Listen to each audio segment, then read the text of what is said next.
History's Strongest Husband Chapter 417 to Chapter 439.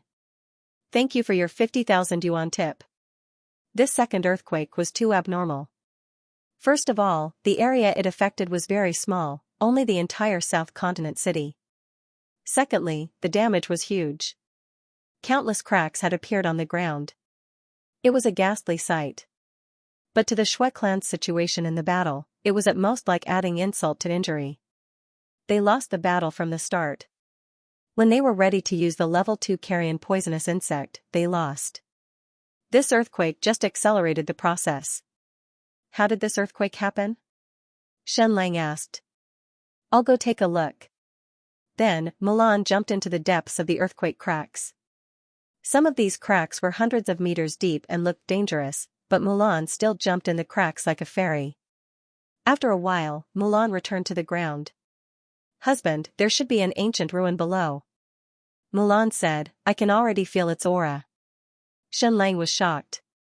Is it an ancient mountain ruin alone, or is it the same as the one on Black Rock Island? Xianxia asked. Mulan said, it should be the same. Xianxia was completely shocked. The same ancient ruin, but this place was hundreds of miles away from Black Rock Island. Could it be that the so-called ancient mountain ruin stretched for hundreds of miles? Of course, there were many kinds of ancient ruins in this world.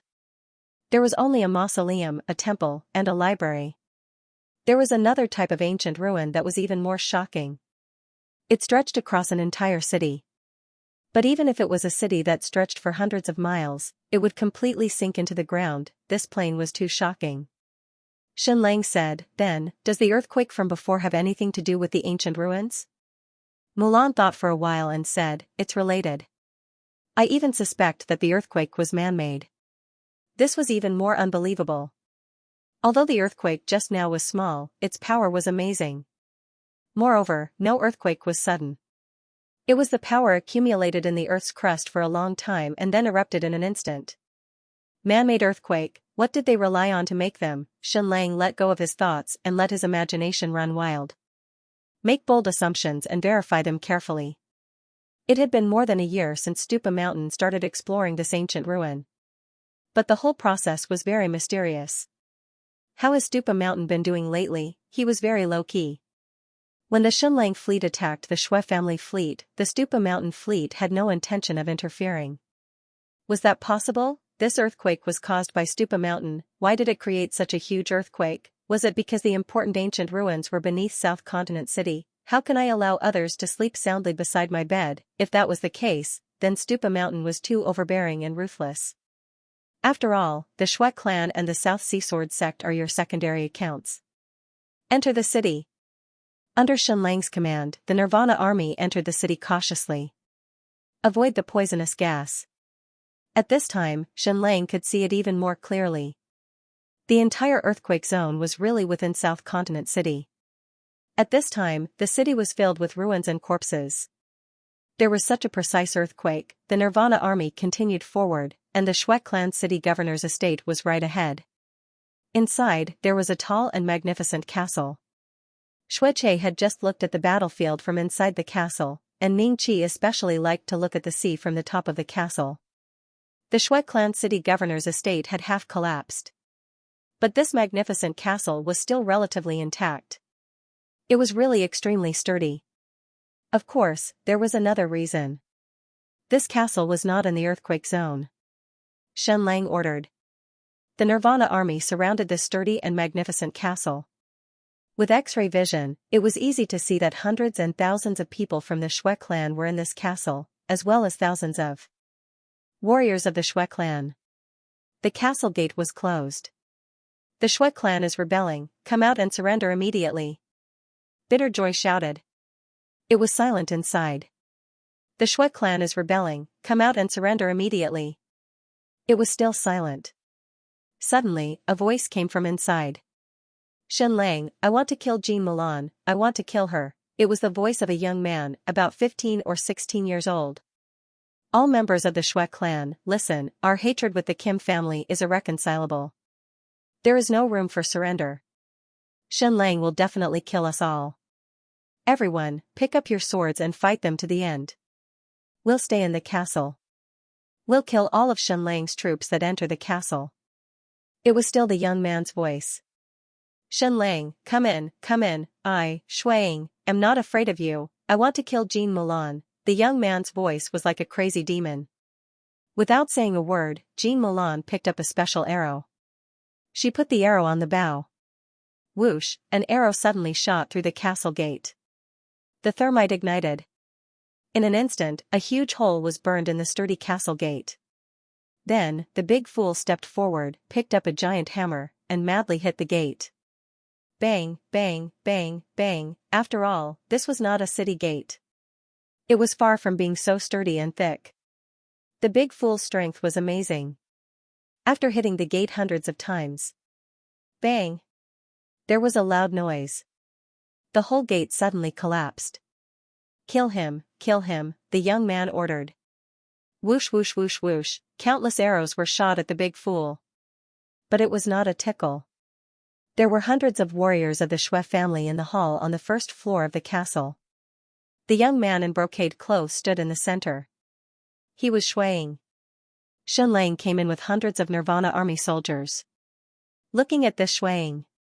Other members of the Shui family were upstairs. Shui Ding? Shui Che? Shui. Who are you? Shenlang asked. Shuang. The young man said coldly, but I have nothing to do with your Kim family. Shenlang was stunned. Jean Mulan said, this is the son of Jean Muning's sister. She married into the Shui family 18 years ago and died suddenly a few years ago. Jean Muning, she was Jean Mulan's cousin. Her death was unknown. So this young man in front of her was calling Jean Mulan his aunt? I'm a member of the Shui family, Shuang said. Shenlang, I'm not afraid of you at all. He was so scared that his whole body was trembling slightly, but he seemed to have entered a crazy state.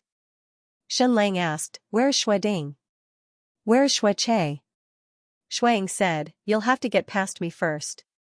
I have nothing to do with the Kim family. I'm a member of the Shui family. Shenlang stared at him coldly. Shenlang, even if uncle and grandpa aren't here, Shuang can still lead the Shui family to fight against you, Shuang said sternly. I'm not afraid of you, I'm not afraid of you, Jean Mulan said, I'm your aunt. Put down the bow and arrow. Shuang stared at Jean Mulan with wild eyes and said in a seemingly crazy manner, so you're Jean Mulan? I heard that you're the most beautiful woman in the world. I'm going to F***ck you to death, F***ck you to death. Jean Mulan's eyes turned cold and she said, Shuang, put down the bow and arrow and surrender. For the sake of my cousin, we'll spare your life. Dream on. Shuang shouted, I'm not afraid of you. I'll fight them to the end. Kill.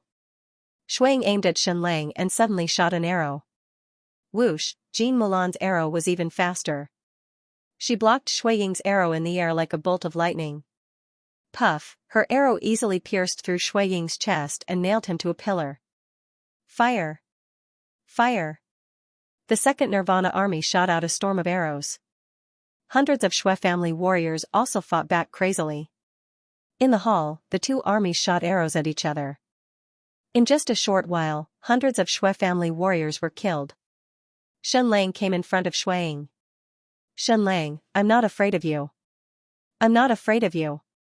Shuang spat out blood and said in a trembling voice, I won't let my grandfather down. I won't let my father down. I'm a member of the Shui family, not the Kim family. Shenlang, kill me if you can. Even if I become a ghost in hell, I'll still fight you to the death. Shenlang pulled out his saber. Shuiying's body began to tremble. There was a story behind this man. Because he had the blood of the Kim family in him, he had to show his loyalty to Shui Che in order to win Shui Che's favor. Shenlang, I'll F***ck you to death, bam, Shenlang slashed down with his saber. Shuang peed. However, Shenlang didn't cut his neck. Instead, he cut the pillar next to his neck. Then, the bravery he had put up collapsed. Aunt, save me. I surrender. I surrender, Uncle Shenlang, don't kill me. Don't kill me, that's enough. I'll kill you to my heart's content when I hear you begging for mercy. Little bastard, you're an adult now. It's time for you to take responsibility for what you've said and done. Puff, Shen Lang slashed down with his saber. Shuang was beheaded. Shen Lang brought hundreds of Nirvana army soldiers to the second floor of the castle.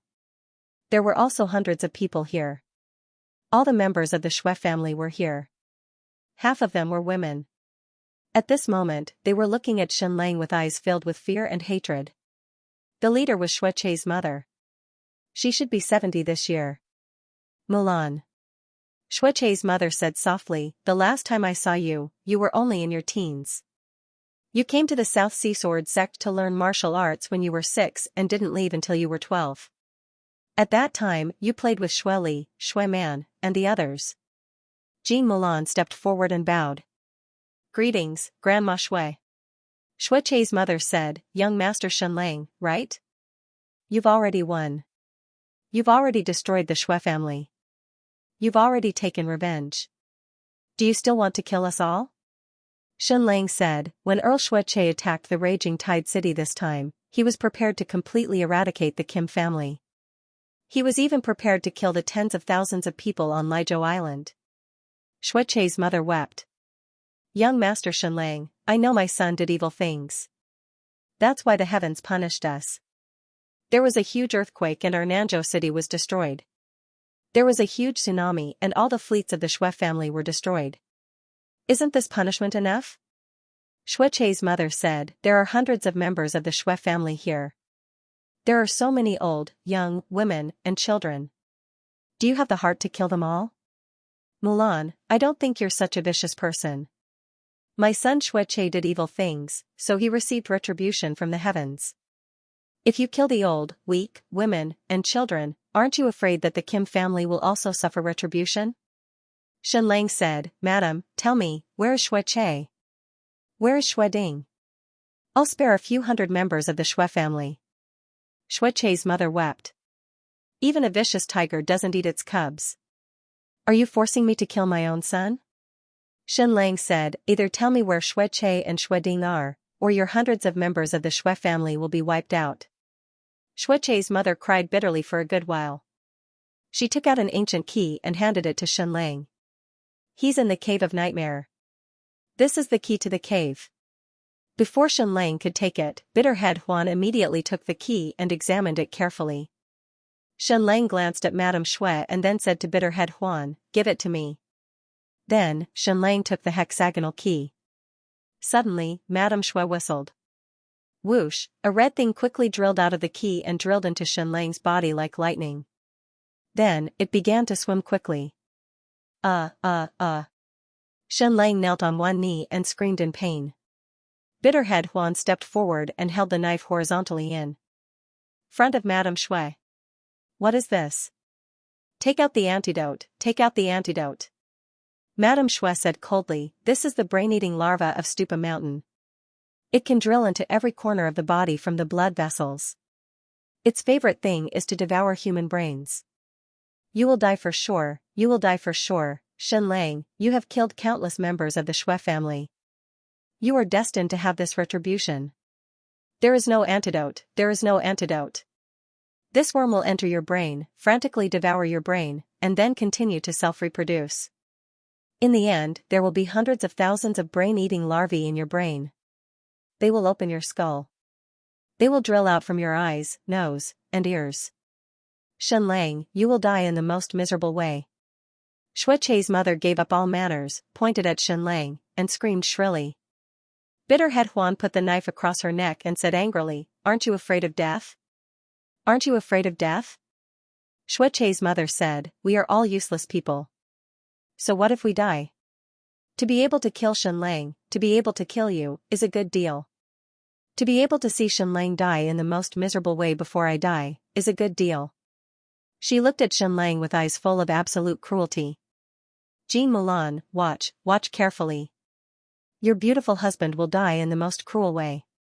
His smart brain will be eaten clean, and then countless worms will drill out of his beautiful eyes. You will never forget this scene, Jean Mulan. Every time you think of the name Shen Lang, you will shudder with disgust. Shen Lang continued to scream. However, his screams became more and more perfunctory. So scary, so painful. Shen Lang said while slowly drinking a cup of wine. He opened his palm.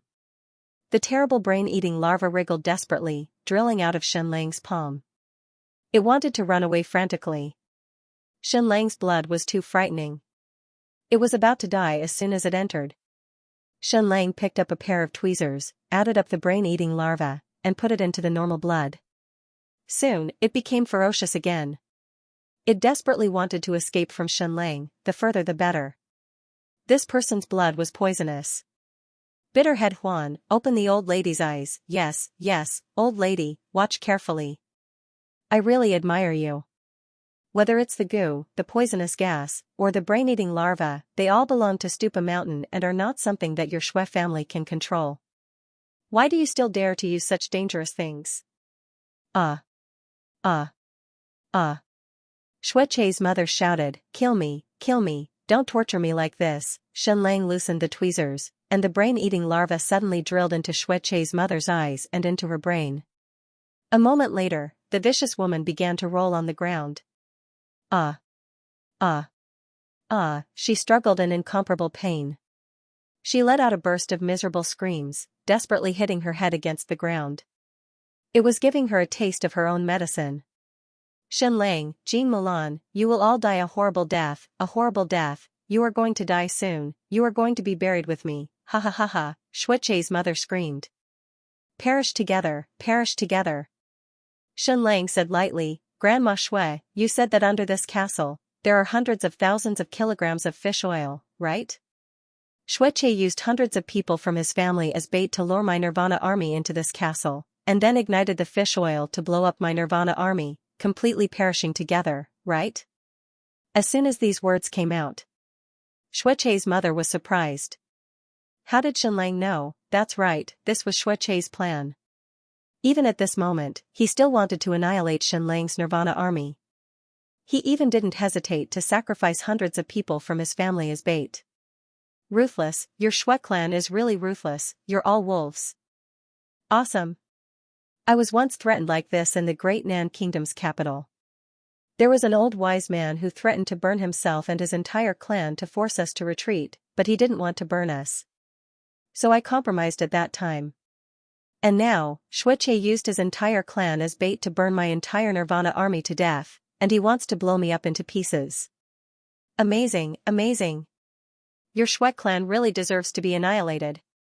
Please remember, it was Shui Chei who personally killed your entire clan.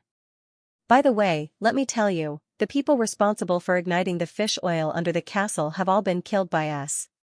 But the fire was still ignited. The candle is about to burn out, and once it's done, it will ignite hundreds of thousands of kilograms of fish oil. Enjoy it, this is the flame Shui Chei prepared for you. Then, Shen Lang retreated with the Nirvana army. He completely closed all the doors. He retreated a few hundred meters. At this moment, waves of shrill cries resounded from within the castle. Countless people were desperately trying to escape and crawl out. These Shui clan members didn't know that the patriarch actually wanted to sacrifice them to kill Shen Lang. Bang, bang, one by one, they bravely jumped down from the 2 or 3 floors of the castle. Shen Lang counted down in his heart. 5, 4, 3, 2, 1, in the cellar, the candle burned out. The flame ignited a fuse. The fuse burned. It ignited the fish oil, hundreds of thousands of kilograms of fish oil. Then, an earth-shattering explosion occurred. Boom, boom, boom, the incomparably sturdy castle of the Shui clan was suddenly torn apart. Frightening flames suddenly burst out and rushed into the sky. This scene was even more shocking than the earthquake earlier. The Shui clan's castle was razed to the ground. The hundreds of Shui clan members who were locked in by Shui Chei were all dead.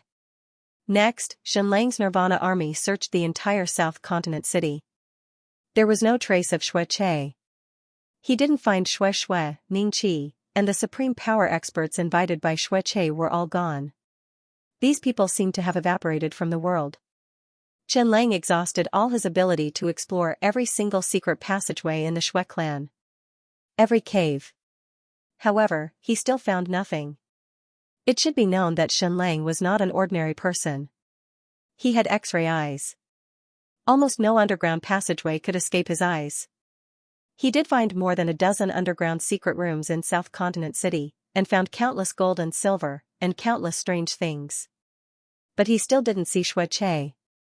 He also found the nightmare cave that old Madame Xue mentioned. And he explored deeply. It was also a secret base of the Xue clan, where countless materials were hidden. However, Xianxia was still not there. Where on earth would he go? When the earthquake happened, everything was in chaos. Where could they escape to? Even with Mulan's ability, she couldn't find any trace of them.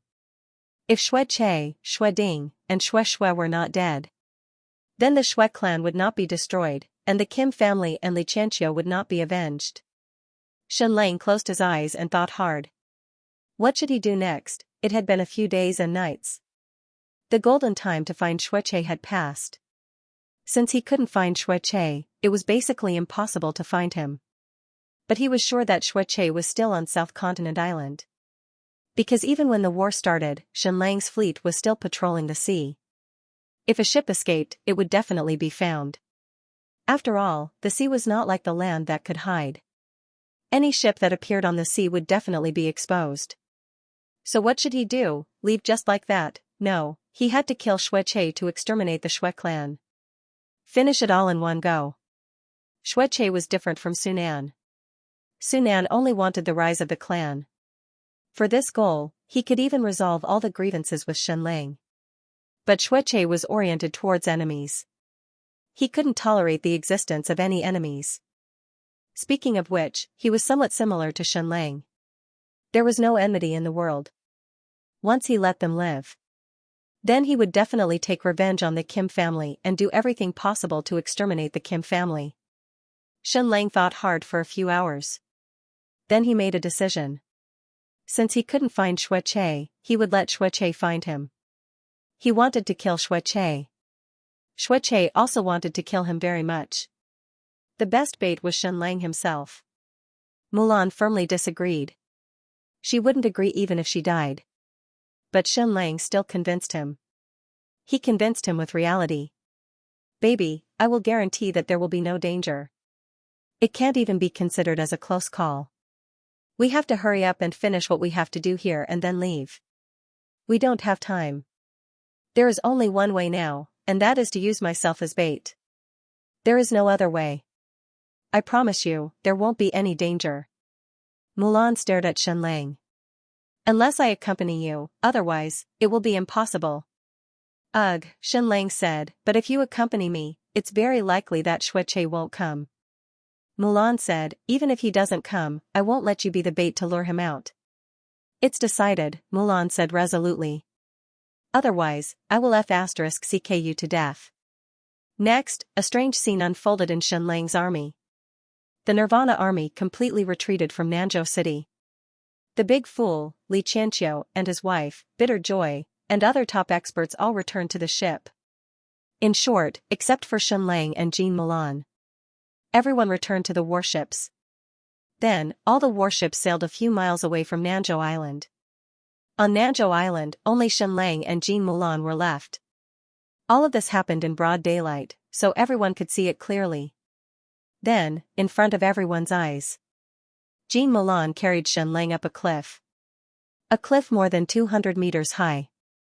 This cliff was straight and steep, like a stone mountain at the edge of the island. The entire stone cliff was empty. Not to mention a single tree, not even a blade of grass could be seen. Everything could be seen. And the top of this stone cliff was only a dozen square meters in size. Similarly, there was no room for any ambush. Xianlang and Jean Mulan stood at the top of the cliff, facing the sea breeze, looking at the sea, the sky, and the earth. The Nirvana army's warships, Xianxia, and the other experts were all dozens of miles away.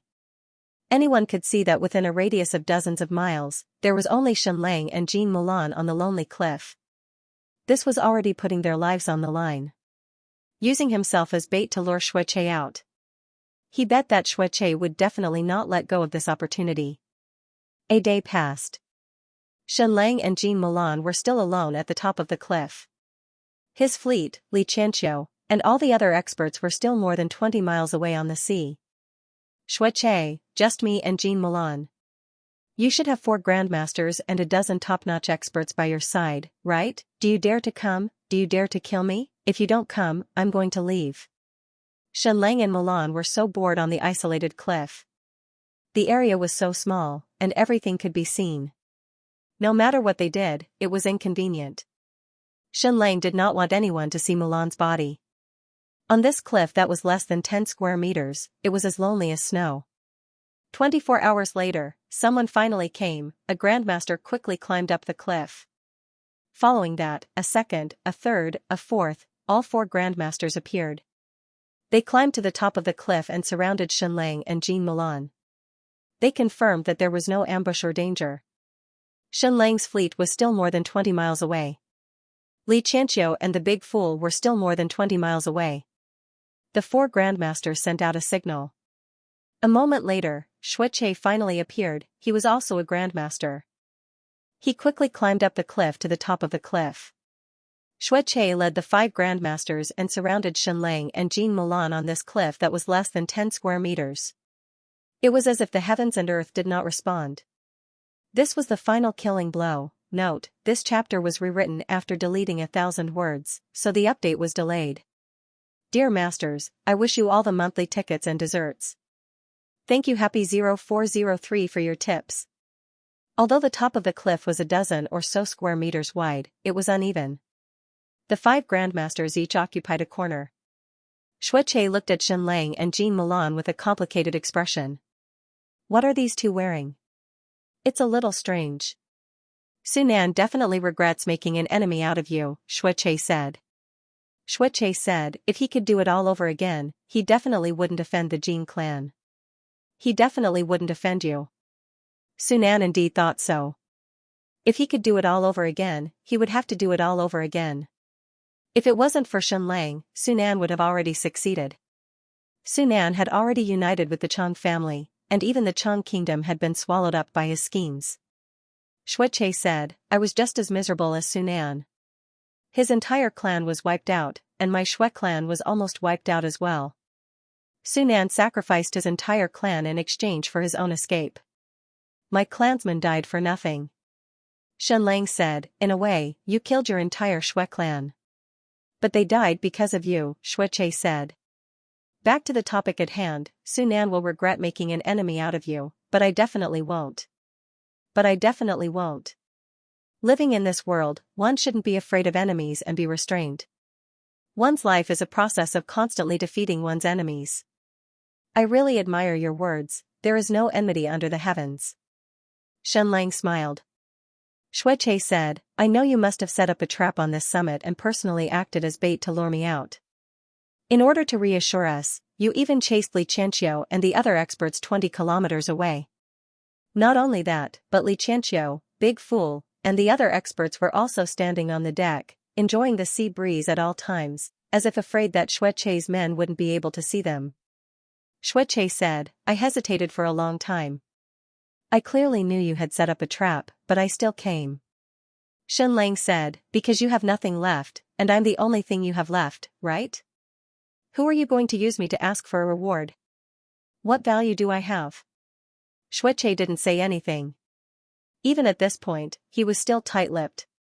Xianxia, now that your fleet is finished, your South Continent city is also finished, what else do you want to rely on to make a comeback? You're not a patient person. You're just as eager for quick success as I am. The Xue family's trade route in the Southern Sea, as well as the Southern Islands, were all built by your father. Your political skills and means allowed the family's foundation to advance by leaps and bounds, and its power skyrocketed. However, you don't like to build a foundation. Sunan has the patience to stage a comeback, but you don't. What do you want to do with me? I'm so attractive to you that you still want to catch me even though you know there's a trap. Xianxia once again avoided answering Xianxia's question. A trap? Xianxia said, I've thought about it many times. What kind of trap would you set up on this mountain top? First, something that explodes? You used it to blow up the mine tunnel, diverted seawater in, drowned Chou Tianwei's 30,000 men, and even smashed down Zhongyao's western city gate? Xianxia, you know all this? Xianxia said, there are no secrets in this world. However, the power of that thing of yours is only average. In order to blow up the western city gate, you used a few thousand gene and only managed to collapse it a little. This little bit of power is not enough on this mountain top. This touched on Xianxia's sore spot. The power of gunpowder was too low. Every time he wanted to blow something up, he would use a few thousand gene of it. Second, the goo worm you obtained from Wutuzi? Or the nerve poison? You've used the poison from Shui Yin's body a few times. Xueqie said, but you shouldn't forget my relationship with Stupa Mountain. I have everything you have, and I have everything you don't. So, nothing related to goo worms can harm me. Xianxia was certain of this. Third, the terrifying hallucinogenic drug? After smelling it, people will fall into a state of madness. You've used it more than once. Fourth, the nightmare stone. The gem I obtained from His Majesty the King of Chu can deal fatal damage to a person's brain and nerves. But it's stuck to a person's body. Fifth, a natural disaster? Will it be an earthquake or lightning in the sky? Xianxia was surprised. This Xueqie was really paranoid. He had considered almost all possibilities. Xueqie said, at the very least, you've already predicted the previous tsunami. Then I wonder if you can predict when lightning will strike in advance, and if you want to kill us with lightning on this mountain top.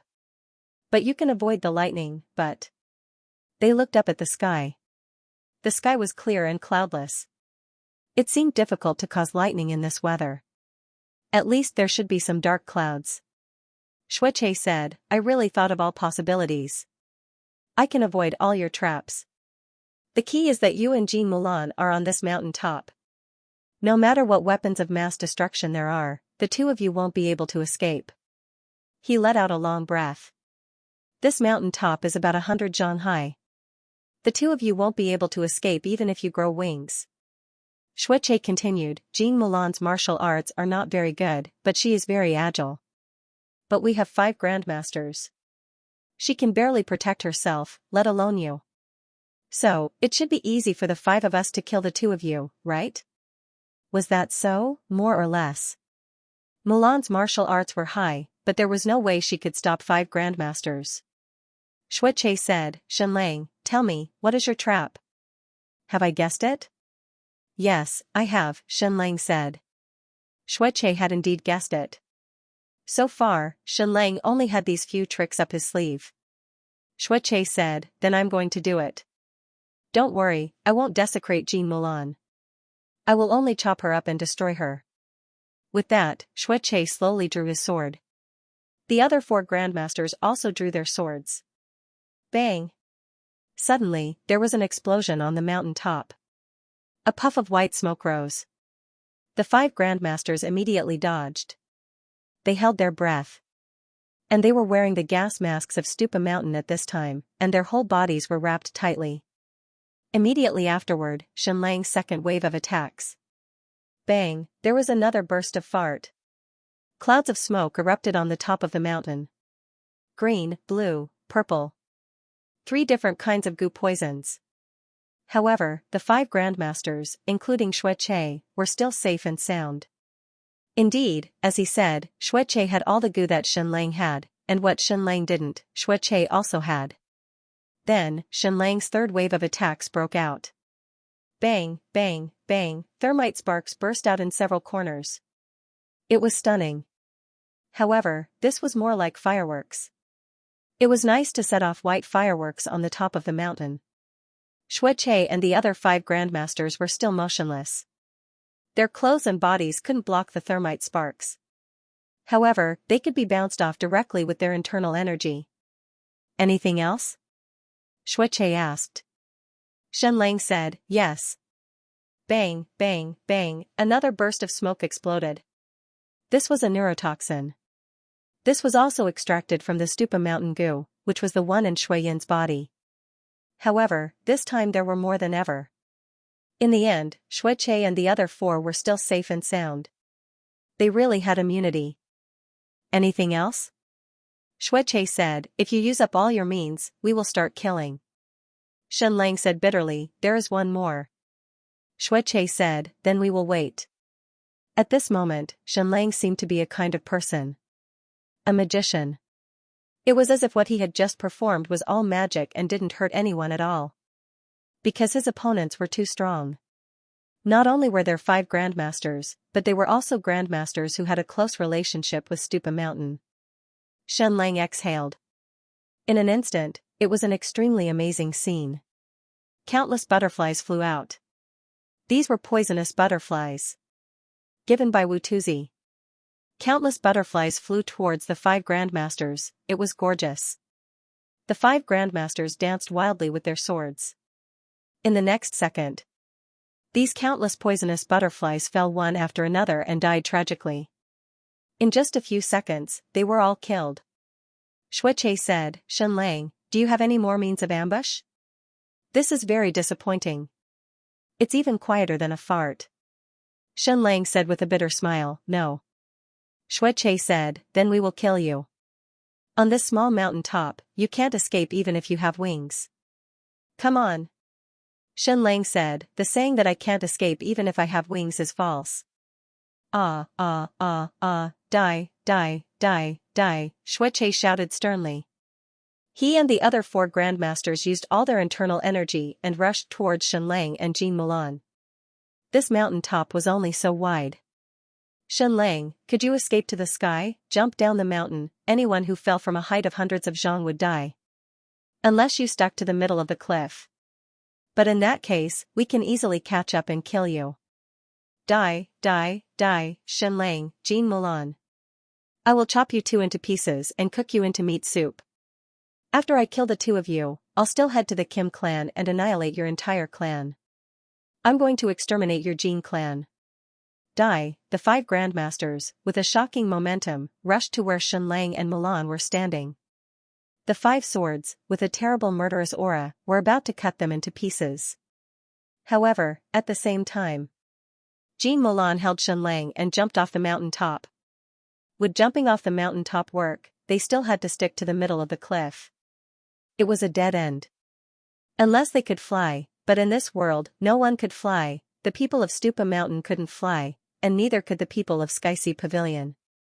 Neither the people of Heaven Punishment Pavilion nor the people of White Jade Jing could fly. However, the next second, Xianxia and the 4 grandmasters were stunned. It turned out Xianxia and Jean Mulan were really flying. They were extremely fast. After rushing out of the cliff, they didn't fall. Instead, they flew in the sky and slowly fell. F***ck, what was this? Did they really have wings? Could Xianxia and Jean Mulan fly? Of course not. But after putting on the glider suit, they could fly. The glider suit was like a bat. Many people played it on modern Earth. No, not many people. It was a lot of people who were not afraid of death but were professional. After all, this was not a paraglider. It required a high degree of professionalism. Otherwise, it was very likely that they would fall directly into meat paste. If it were the previous Xianxia, he would not have dared to play. But with the smart brain, at least he knew how to control it. The most important thing was that he had Mulan with him. Baby Mulan was too awesome. His agility, sense of nature, and perception of the wind were superb. Her mastery of the glider suit was absolutely superb. Although the height of the cliff was not particularly beautiful, it was close to the sea and the wind was relatively strong. It was already a good place to play with the glider suit. In the past few nights, Xianxia had tried to practice several times under the protection of Mulan.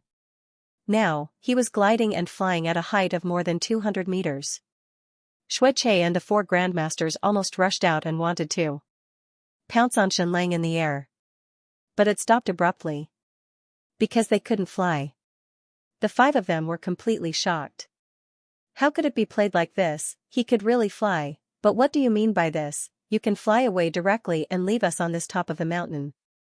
What's the problem? Do you want your Nirvana army to kill me? Do you want me to show up? Your Nirvana army and Xianxia's masters are still more than 20 miles away. At this time, Xianxia had already flown 200 meters away.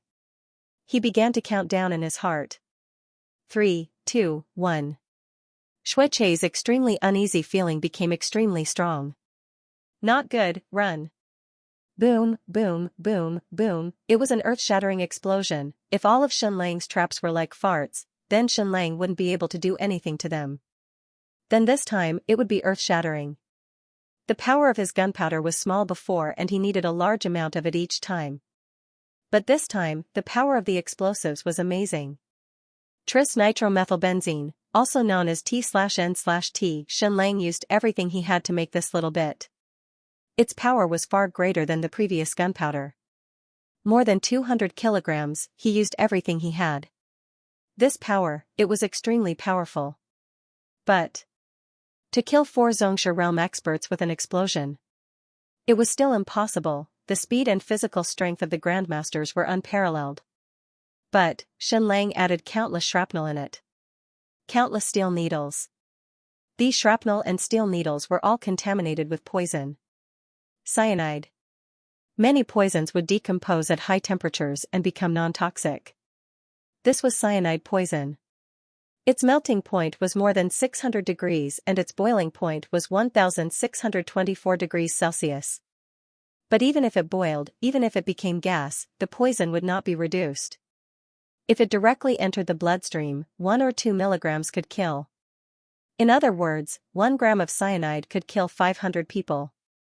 This time, Xianlang used almost everything he had. He used dozens of grams of cyanide poison to refine countless bitter almonds. At the moment of the explosion, it was like countless pear blossoms in a rainstorm. Thousands of steel needles and shrapnel shot out wildly. In all directions. There was no blind spot on the entire mountaintop. It was denser than a rainstorm. However, Xianxia and the 5 Grandmasters were extremely fast. At the moment of the explosion, they quickly jumped off the mountaintop. But it was still too late. The shock wave of the explosion and the flying steel needles were too fast. Too dense. Puff, puff, puff, puff. 2 of the Grandmasters were pierced by countless poisonous needles on their backs. According to their martial arts, if it was pear blossoms in a rainstorm, they could totally avoid it. They could even use their inner strength and true qi to deflect hidden weapons that were too weak. But at such a close distance, the power of the explosion was too strong. This powerful shockwave was not something that could be deflected by internal force. The poisonous needles pierced their backs. The 2 Grandmasters immediately wanted to use their inner strength to lock the poison. Then they desperately took all kinds of antidotes from Studa Mountain. However, it was destined to be in vain. This was cyanide. It was almost the most poisonous thing on modern Earth. A few seconds later, 2 Grandmasters died, their bodies fell. 2 more Grandmasters, because they jumped down the cliff head first, were a little slower, and their legs were hit by a few poisonous needles. One of them immediately took the antidote from Studa Mountain. Then, he died. Cyanide poison did not belong to this world. What was the use of taking the antidote from Studa Mountain? The other person was fiercer. He directly slashed down with his sword and cut off the leg that was hit by the poisonous needles. Blood gushed out, but he survived. What about Xianxia? He was even more awesome. At the moment of the explosion, he suddenly jumped off the mountaintop. And he turned 180 degrees in the air. He knew that these countless poisonous needles could not be deflected by the inner strength of his body. He had to use his palm strength. So, he suddenly struck out with both palms in the air. Instantly, a burst of inner strength and true qi surged out, as if a strong wind had erupted. Truly awesome, these countless poisonous needles and shrapnel were really split open by the wind of his palm. There was not a single poisonous needle on his body. But the next moment, he felt that something was wrong. He found that 3 black spots had appeared in the palm of his right hand. 3 of the poisonous needles had pierced his palm before he could strike out with his palm. Almost at the same time, his palm wind of internal strength repelled all the poisonous needles, including the 3 in his palm. But he was still poisoned. Xianxia only hesitated for a few seconds. But that terrible feeling had already spread to the middle of his arm. Ah, he suddenly shouted. A real man must be ruthless. He must be ruthless to others, but he must also be ruthless to himself. Swoosh! Xianxia had severed his right arm from the base with a single slash. Then, relying on 1 hand and 2 legs, he quickly jumped off the cliff. After going down the stone cliff, He ran away as fast as he could. Goddamn Xianlang, I knew I shouldn't have been greedy. I knew I shouldn't have come. I knew it was a trap, but I still couldn't resist coming. It was all Xianlang's fault for being too ruthless, using me as bait. But at this time, Xianxia threw everything aside and fled frantically. At the same time, Xianxia and his wife, as well as the big fool and the rest, had already jumped off the boat and were swimming towards them. Run, run, run, run, run, run. Xianxia and the surviving Grandmaster could no longer care about huddling together for warmth. The two of them ran in different directions. The Grandmaster knew that Xianlang's target was Xianxia. As long as they separated, they would be able to escape. He was in a worse state, with only one leg left. At first, he hopped on one leg, then he stood upside down and walked with both hands. His speed was still as fast as ever. Awesome, Xianxia, on the other hand, had lost his right arm. With both legs unhindered, his speed was extremely fast. While running, Xianxia took out all kinds of medicine and sprayed them on his body. This was to get rid of the smell on his body so that Jean Moulin wouldn't notice. Jean Moulin, that bitch, had a sharp nose. At this speed, would Xianxia be able to escape? Yes, at the very least, it was impossible for the big fool and Xianxia to catch up. Once Xianxia disappeared from the South Continent island once more, he would never appear again. Xianlang, Jean Moulin. As long as I, Xianxia, escape this time, I will definitely exterminate the Kim family. Exterminate them all, I will skin you, Xianlang, and grind your bones to ashes. From today onwards, I, Xianxia, will only live for one goal. Vengeance. However, the uneasy feeling in Xianxia's heart intensified once more. He didn't know where it came from. Turning around, he didn't see anyone chasing after him. But why was the uneasy feeling so strong? Looking down, he saw two black shadows on the ground. They were extremely fast, and they were following him closely. He looked up. *CK, Xianlang and Jean Moulin were still flying in the sky. Although they were getting lower and lower, because they were close to the sea, a strong wind blew. The two of them still didn't descend, and were still chasing each other in the sky. Xianxia was really going crazy. His martial arts were very high, and his lightness skill was very strong. But no matter how fast he was, could he be faster than flying? Moreover, Xianlang and Jean Moulin were in the sky. How good would their vision be? Even if he could he hide from the eyes in the sky? In an instant, even Xianxia, who had an extremely strong will, couldn't resist the despair in his heart. No, he couldn't give up. As long as he rushed into the forest, he would be able to escape. Xianxia continued to accelerate crazily. Sprint, sprint, sprint. His master-level cultivation was completely released to the extreme. Soon, he directly rushed into the dense forest. Suddenly, his figure disappeared. This forest was too dense. Husband, get ready to descend. Descending in a glider was very scary. One had to use a small parachute, otherwise the probability of falling to death was very high. But with Mulan around, there was no problem. She could jump from a height of more than 20 meters and come out unscathed. She easily decelerated, descended, and landed. Moreover, Mulan landed with Xianlang in her arms, and Xianlang even took the opportunity to push her. This scumbag husband never forgot to act like a hooligan. Why didn't he look at the time? If it were any other time, I, Jean Moulin, wouldn't eat you up. After successfully landing, Jean Moulin carried Xianlang and rushed into the forest. Xianlang was very embarrassed. It would have been much better for his wife to chase after Xianxia alone, but Mulan didn't dare to leave him in the same place. If she left him here alone, the big fool and Xianxia wouldn't be able to arrive in time. Not to mention the appearance of an enemy, perhaps a wolf would run out and take him, her husband, away as well. Fortunately, Mulan's physique was unparalleled. Even with Xianlang on her back, it was as light as a feather. After entering the forest, it was as if he had entered Mulan's home ground.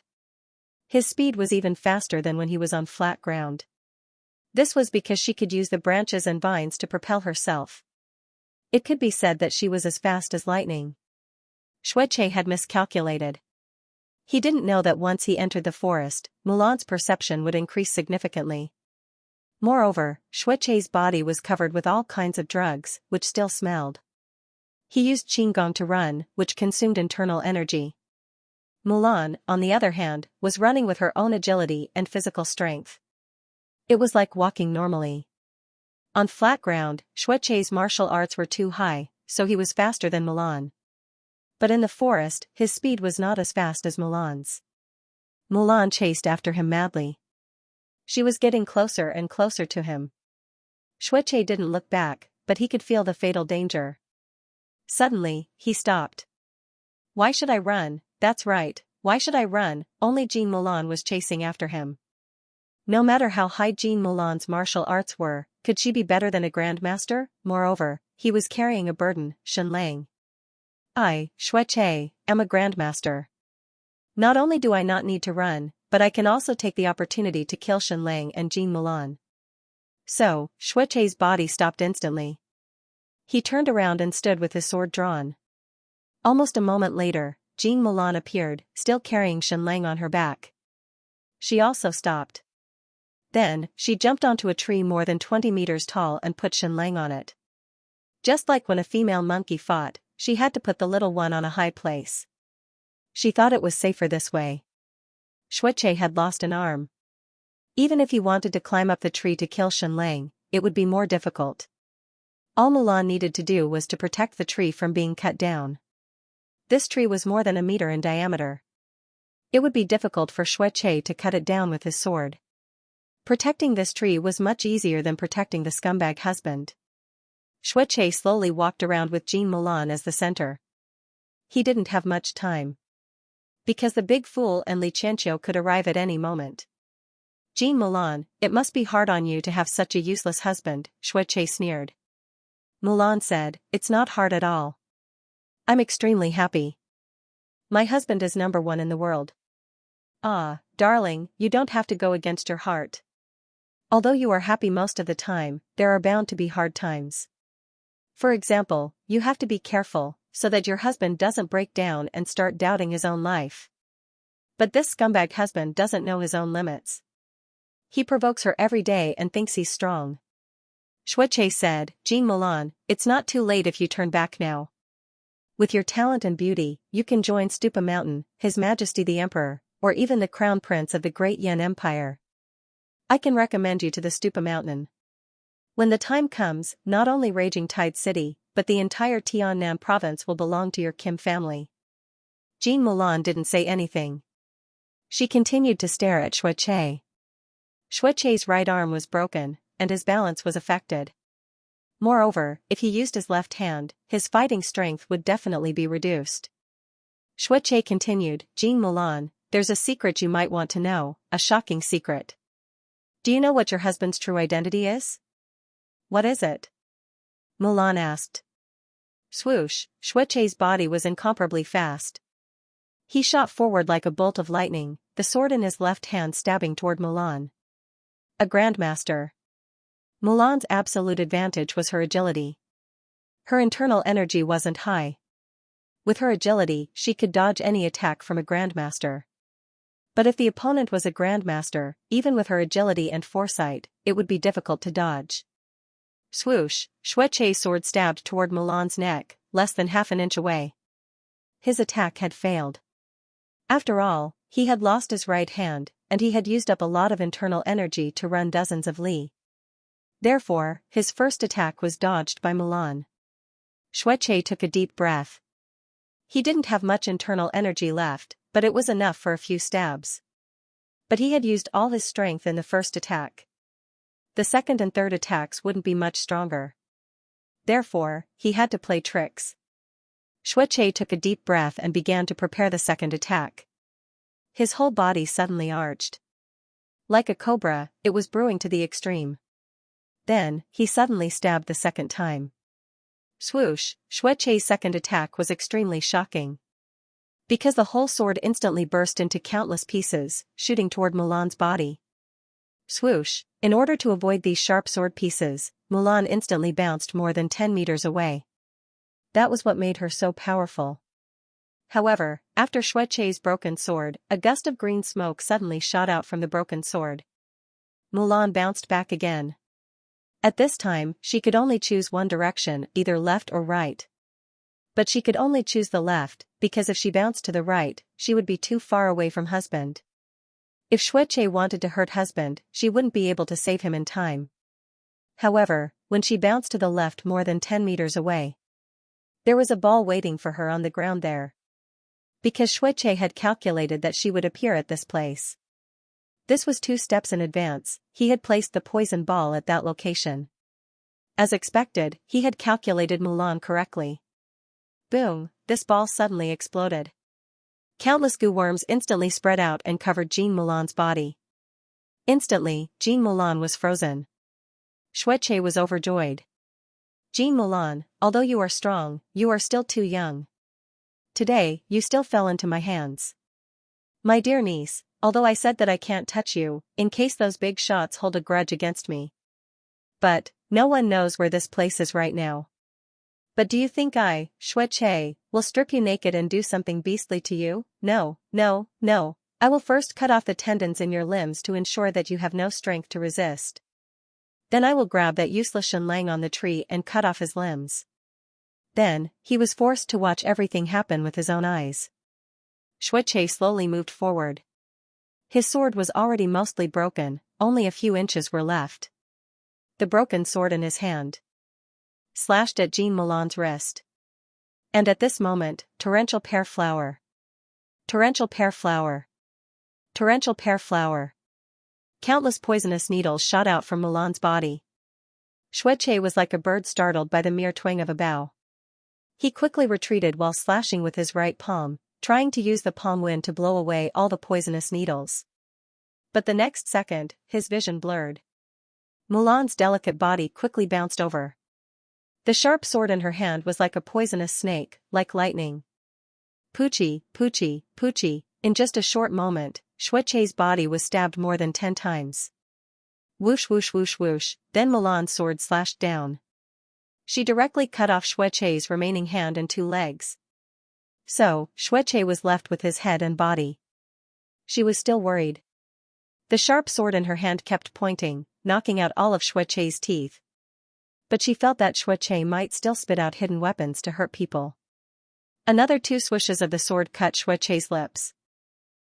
It should be fine now. But now I can bring husband over. Mulan quickly jumped up the tree and brought Xianlang down. Husband, I have almost crippled Xianxia. There should be no danger. I will leave the last kill to you. Good wife. Leave the last chance to show off to husband. Xianxia was extremely unwilling. Why is this happening? I don't believe that Xianlang has this kind of immunity to goo. This is not the kind of goo on Snow Stealth. Why wasn't Jean Mulan poisoned? Yes. Why, could it be that Mulan baby has taken an immunity potion? No, she didn't. Because Xianlang's blood is immune to all goo. Then does Mulan have Xianlang's blood in her body? No, but the 2 of them have been husband and wife for so long, many of Xianlang's things have long been integrated into her body. Mulan has been dreaming of giving birth to a daughter every day. Xianlang came in front of Xianxia. Well, wife, you have completely crippled Xianxia, but not completely enough. He still has a weapon. Xianlang pulled out his sword. Mulan instinctively looked away. She knew what that scumbag husband was going to do. Xianlang's sword gently slashed. Xianxia was castrated. He really couldn't scream because he couldn't feel it at all. This wasn't the treatment of a big shot. The big shots that Xianlang killed were basically all spectacular. Only this Xianxia enjoyed the treatment of a little loser. Uncle Xue, can you still speak? Xianlang asked. Xianxia panted desperately. At this moment, Xianlang was so close to him that he could crush him with a finger. But, he couldn't even stretch out a finger. He couldn't even spit. Jean Mulan knocked out all his teeth and cut his lips. Xianlang said, Uncle Xue, do you have any last words? Xianxia desperately opened his mouth to speak, but air was leaking everywhere and he couldn't speak. Xianlang, let's make a deal, I have an earth-shattering secret to tell you. You, come closer. If you spare me, I will also give you a chance to live, let's make a deal. Xianxia was in extreme pain and tried very hard to say these words. But he couldn't make a complete sound at all. A deal? Sure. Shenlang said. Shenlang moved his ear closer. Xueche's heart was cold and his eyes were terrified. Little bastard Shenlang, if you come a little closer, just a little closer, I can still kill you. I can kill you with the power of my tongue. Little bastard Shenlang, let's die together. But, Shenlang didn't move closer. Instead, he took out a bottle of liquid and poured it directly on Xueche's face. Xueche's face was almost gone. Uncle Xue, can you still kill me now? Can you still? I'll move closer, I'll move closer. Shenlang really moved his face closer. Uncle Xue, kill me, bite me, Xueche cursed wildly in his heart. F***ck, little bastard, I will die a horrible death, I will die a horrible death. Shenlang said, Uncle Xue, you won't kill me? King want to kill you even in my dreams, but can I kill you? Can I kill you? If looks could kill, Xueche wouldn't be able to kill Shenlang. Because he didn't have looks. Shenlang said, you won't kill me? Then I'll kill you. He raised his hand and the knife fell, Xueche was beheaded. He died a horrible death. Note, there are still 16,000 updates today. Protect the monthly votes, brothers help me, pastries do our best. This person was finally dead. Shenlang couldn't help but let out a long sigh of relief. He took out a name list from his pocket, wrote Xueche's name with a black pen, and then made a big cross with a red pen. He was one step closer to having no enmity with the world. He looked at Xueche's headless body, then at the blue sky, then at the dense forest. A natural oxygen bar. With so many different environments and such a good mood, should he do something suitable? After saying that, Shenlang couldn't help but reach out to Mulan. Mulan blushed and said coquettishly, here? Shenlang said, isn't it good? The air here is so good. People have to keep unlocking new dungeons in their lives. Mulan thought for a while and nodded. Okay. Half an hour later. Darling, what are you doing now? Shenlang asked. Mulan said, I'm trying to get pregnant. Shenlang was speechless. Did it have to be like this every time? Their goal was to be happy, not to have children. Mulan said, husband, are we going to go to the sea and go to the world beyond the sea? That big ship has already been built. It's very, very big, and there's everything on it, even a nursery. Didn't Xiao go sailing and have children at the same time? I think I can do it too. Darling, do you have to compare yourself to Xiao or in everything? Going to sea? Shenlang said, soon, soon. Mulan couldn't help but fall into infinite longing. Then he fell into a huge dilemma. Should he take the little troublemaker Xinyi with him? What about Xinmi? What about Xinli? What about Ning Yan and Xiaobing? Should he take them with him? Thinking of this, Mulan felt a headache coming on. Should he not take them with him? Just me and husband going out to see the outside world. Anyway, we'll be back in a year and a half. Little scoundrel Xinyi is still so young, isn't it not good for his parents to leave his side? But for the past year, Xinyi had been brought up by Xiaobing, while Shenlang and Mulan were fighting outside. Little scoundrel, why don't you continue following little Miss Bing? Mother wants to spend some alone time with father and give birth to a younger brother or sister for you. When exactly do you mean soon? Jean Mulan asked. Shenlang said, Xueche is dead, but there's still Xueding and Xue. When it's all over, we'll sail away. Jean Mulan said, aren't you going back to the capital to bid farewell to Monarch and Ningjing? What are you saying goodbye for? I'm not saying goodbye anymore, Shenlang said. Mulan said, that's great, we'll immediately head to Raging Tide City after finishing up and then directly leave by sea. Shenlang, then baby, can you put your legs down now? No, we still have to wait for 2 more minutes, Mulan said. Shenlang, but I can't hold myself back when you're like this. Mulan, then come on. We'll consolidate our victory. This time, we must give birth to a daughter. That Grandmaster expert, the one who had chopped off his right leg, was still using both hands to walk, frantically fleeing. Then, 3 inverted figures suddenly appeared in front of him. The big fool, Xianxia, and his wife. The 4 of them were silent for a long time, staring at each other for a long time. Finally, the Grandmaster of the Hidden Origin Association turned around and stood upright on one leg. Xianxia said, "Are you going to surrender, or do we have to make a move?" A moment later, the Grandmaster expert decided to surrender. He was not Xianxia's match to begin with, not to mention the Qiu clan and the Big Fool. Not to mention that he had chopped off a leg. They were just external reinforcements. There was no need for him to risk his life. An hour later, Xianxia appeared in front of the Grandmaster expert and said slowly, "You're from the Hidden Origin Association?" The Grandmaster nodded his head. "Xianxia, I heard that your Hidden Origin Association also has a city. What's it called?" The Grandmaster nodded his head. "Our Hidden Origin Association has many cities." "Xianxia, then which city do Shubodeo and Shutingyu usually reside in?" "The City of Repentance," the Grandmaster replied. "Xianxia, is it because they made a mistake that they have to go to the City of Repentance?" The Grandmaster shook his head. "No, the founder of the Hidden Origin Association said that money represents evil from the moment it is created. Hence, the cities of the Hidden Origin Association are named the City of Repentance, the City of Sin, the City of Forgiveness, and so on." What a hypocrite. "Xianxia, then what's the distance to this City of Repentance?" "North of Yenzhou, west of Wu State, Lingjue Mountain." "Xianxia, how many people are there?" "Tens of thousands." Xianxia was taken aback. So many? Regarding the City of Repentance, the City of Forgiveness, and the City of Sin, Xianxia had heard of them from Huang Tong of the Heavenly Tao Association. In fact, the Heavenly Tao Association also had such cities, but with the decline of the Heavenly Tao Association, these cities gradually withered. This City of Repentance could be considered the center of the Hidden Origin Association in the southern world. If Xianxia's guess was correct, it should have been built on an ancient gold vein. Therefore, this city should still be considered the central bank of the southern part of the eastern world. These tens of thousands of people were all members of the Hidden Origin Association.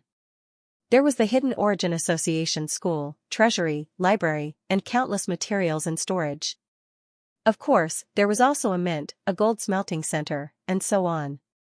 Xianxia put the City of Repentance aside and asked, "Where are Xue Ding, Xue Xue, Ning Qi, and the others hiding?"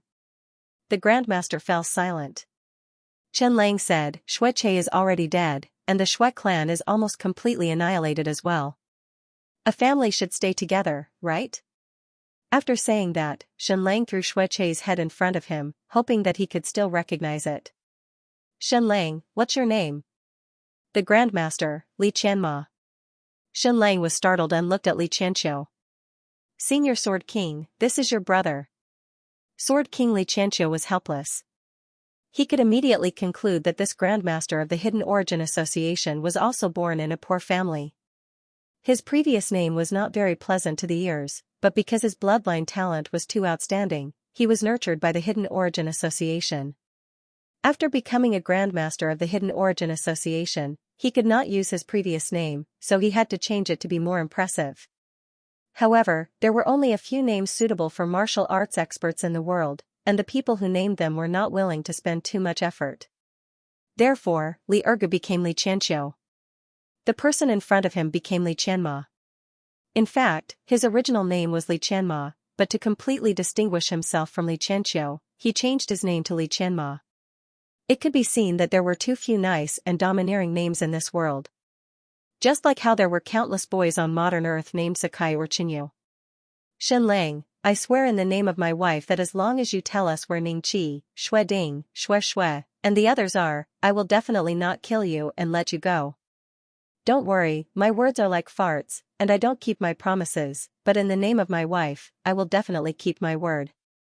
The Grandmaster of the Hidden Origin Association, Xianxia, hesitated for a moment and then decided to compromise.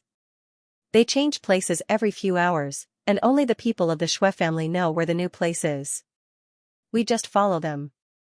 Now that 4 hours have passed, they have already moved to another place. Xianxia said, "Then bring us to the last place they were hiding." Xianxia brought Xianxia and the others to the previous hiding place of Xue Che and the others.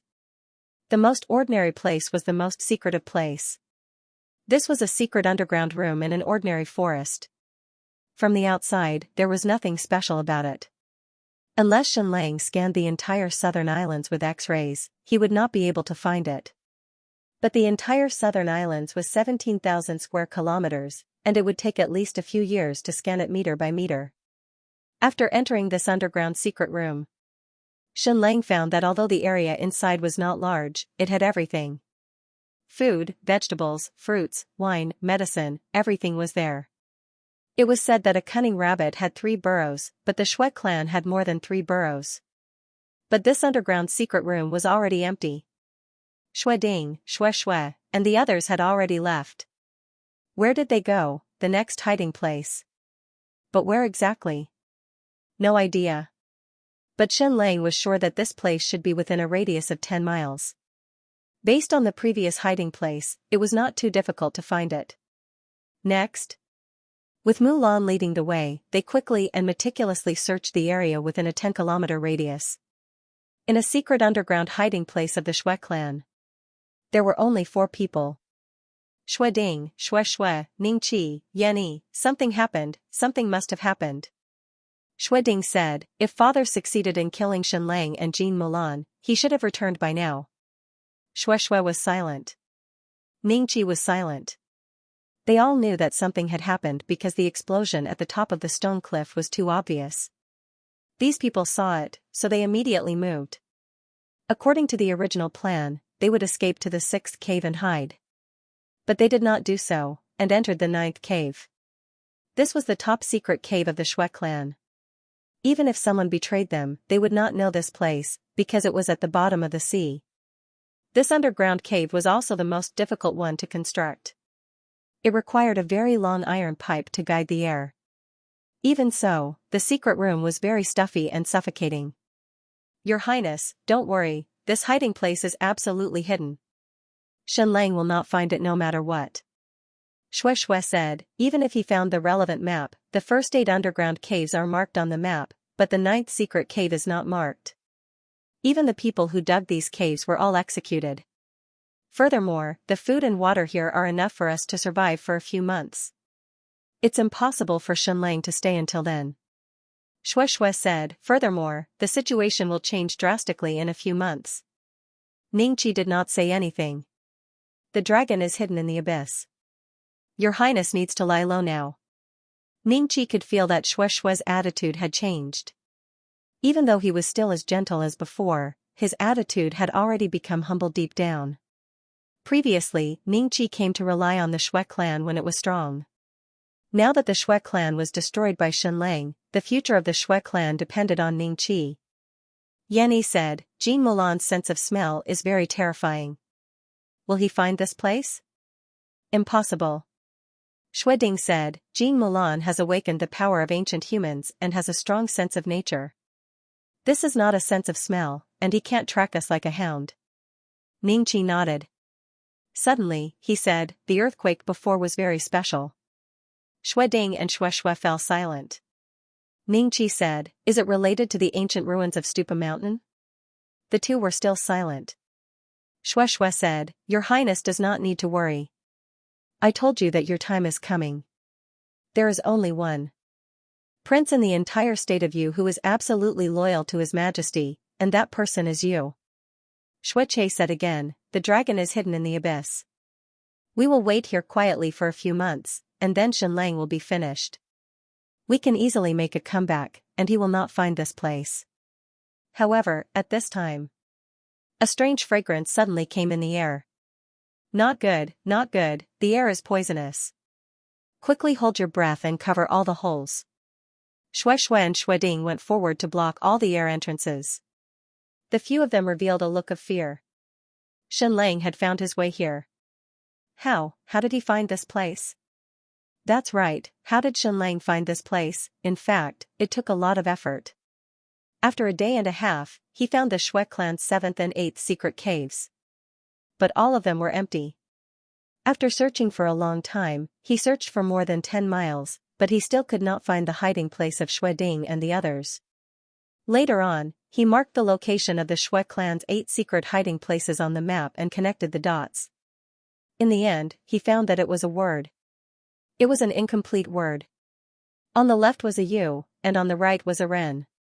But there was no such word in this world. Soon, Xianxia thought of another word, Ren. The original surname of the Shui clan was Ren. Among the ancient surnames, Ji was the noblest, followed by Jiang. The ancient Yellow Emperor's surname was Ji, and the Flame Emperor's surname was Jiang. Therefore, the current emperor was surnamed Ji, while the great Qian king, monarch, was surnamed Jiang. And in the ancient legends, the Yellow Emperor conferred 12 surnames, Ji, Yu, Qi, Ji, Teng, Zhen, Ren, Sun, Shi, Huan, and Yi. The Shui clan was born from the Ren clan. And the master of Stupa Mountain had the surname Ren for generations. No wonder the Shui clan and Stupa Mountain were so close. Were they returning to their roots? To a large extent, Shui Chei's building of a secret underground hideout was also a kind of ambition. The Shui clan wanted to return to the peak of the Eastern world and become a top clan in the Great Yan dynasty. Therefore, Xianxia concluded that there were more than 8 secret hideouts. There should be a 9th one. And the location of these 9 secret hideouts could be connected on the map to form the word Ren. Just like that, Xianxia quickly determined the approximate location of the 9th secret hideout. It turned out to be at the seaside. Indeed, in just a few hours, he found the entrance to the 9th secret hideout. The Shui clan was really awesome. They actually built the most secret hideout at the bottom of the sea. Although the seabed was not deep, only a dozen meters deep, it still required a huge amount of work. Mulan looked at Xianxia with eyes full of worship and blurriness. Husband was too amazing. He could find the most secret hideout of the Shui clan with just a map. He also knew that the Shui clan originated from the Ren clan. A wise man was the most charming. Baby Mulan decided to let her husband add another 15 minutes next time. Xianxia found a few long hollow iron pipes by the sea that led directly to the underground. They were used to transport air. Shui Ding, Shui Chei, I found you. Let me tell you a piece of bad news. Your father is dead. He died a very tragic and unpeaceful death. Let me tell you another piece of good news. You are going to reunite with him soon. The most important thing for a family is to be in order. Why don't you come out by yourselves? Not coming out? That's fine, you can suffocate in there. In the 9th secret underground cave of the Shui clan. A few people stuck their ears to the iron pipes and could hear Xianxia's voice. Then, the inside fell into a deathly silence. All the iron pipes were blocked with a thin sheet, so air couldn't get in. The existing air in the underground secret room couldn't support them for long. In a few hours at most, they would all suffocate to death. Ningqi took out a pen and drew on the map. Then he connected these 9 points and wrote the character Ren, which was written in semi-cursive script. Ningqi said, your father always wanted to return to the Ren clan and return to the top clan in the world. Shui Shui's body trembled. She also understood how Xianxia found this place. Ningqi said, Count Shui shouldn't express his ambitions and ideals in this way. I have always looked down on scholars who like to write acrostic poems, afraid that others will find them, and afraid that others won't find them. Shui Shui held her breath. Ningqi continued, actually, what's the point? In ancient legends, the Ning clan originated from the surname Ji, but my ancestors never said they were surnamed Ji. The Ning clan is the Ning clan. Shui Shui trembled, Your Highness, don't. Shui Ding said coldly, Ningqi, what are you trying to do? Don't forget the relationship between the Shui clan and Stupa Mountain. If you dare do anything to us, Stupa Mountain won't let you off. Ningqi said slowly, I just asked. The last earthquake was very strange. Was it related to Stupa Mountain's development of the ancient ruins? If it is, this is an unprecedented city of ancient ruins, and a part of it is under your Shui clan's South Continent city. So, I think that for Stupa Mountain, the Shui clan is no longer useful. Next, Stupa Mountain will shift their focus to the ancient ruins, and as the local tyrant, the Shui clan is already an eyesore. Shui Shui trembled, Your Highness, you and I were husband and wife, and I gave birth to 2 children for you. Don't you care about our relationship? Ningqi said, King Chu was killed by consort Yin. This is too deep a lesson for me. You, Shui Shui, poisoned your adoptive mother when you were still a child. It's too terrifying. Shui Ding said sternly, Ningqi, do you want to burn the bridge after crossing the river? Do you think that if you kill us, Shenlang will let you off? Dream on, pft. Yanni attacked directly. Shueding's martial arts were very high, but he was definitely not Yanni's match. Yanni had the strength of a grandmaster, but not the title. Shueding was sent flying like a scarecrow. Ningqi said, surrender, Shui. I don't want to attack you. Ha ha ha ha. Shui laughed. Ningqi, you and I have come this far. I know. From the moment I poisoned my adoptive mother, Xiaoshi, I became a poisonous snake. I will never be able to change. I will never change. Since I can't change my character attributes, there's no need to change them. Ningqi, let's die together, Shui pointed at Ningqi and laughed shrilly. A bewitching fragrance spread in the air. Then, the color of Ningqi's face changed dramatically. His eyeballs burst with purple blood. He suddenly knelt down, 2 streams of poisonous purple blood flowing from his nostrils. As expected. Ningqi laughed shrilly.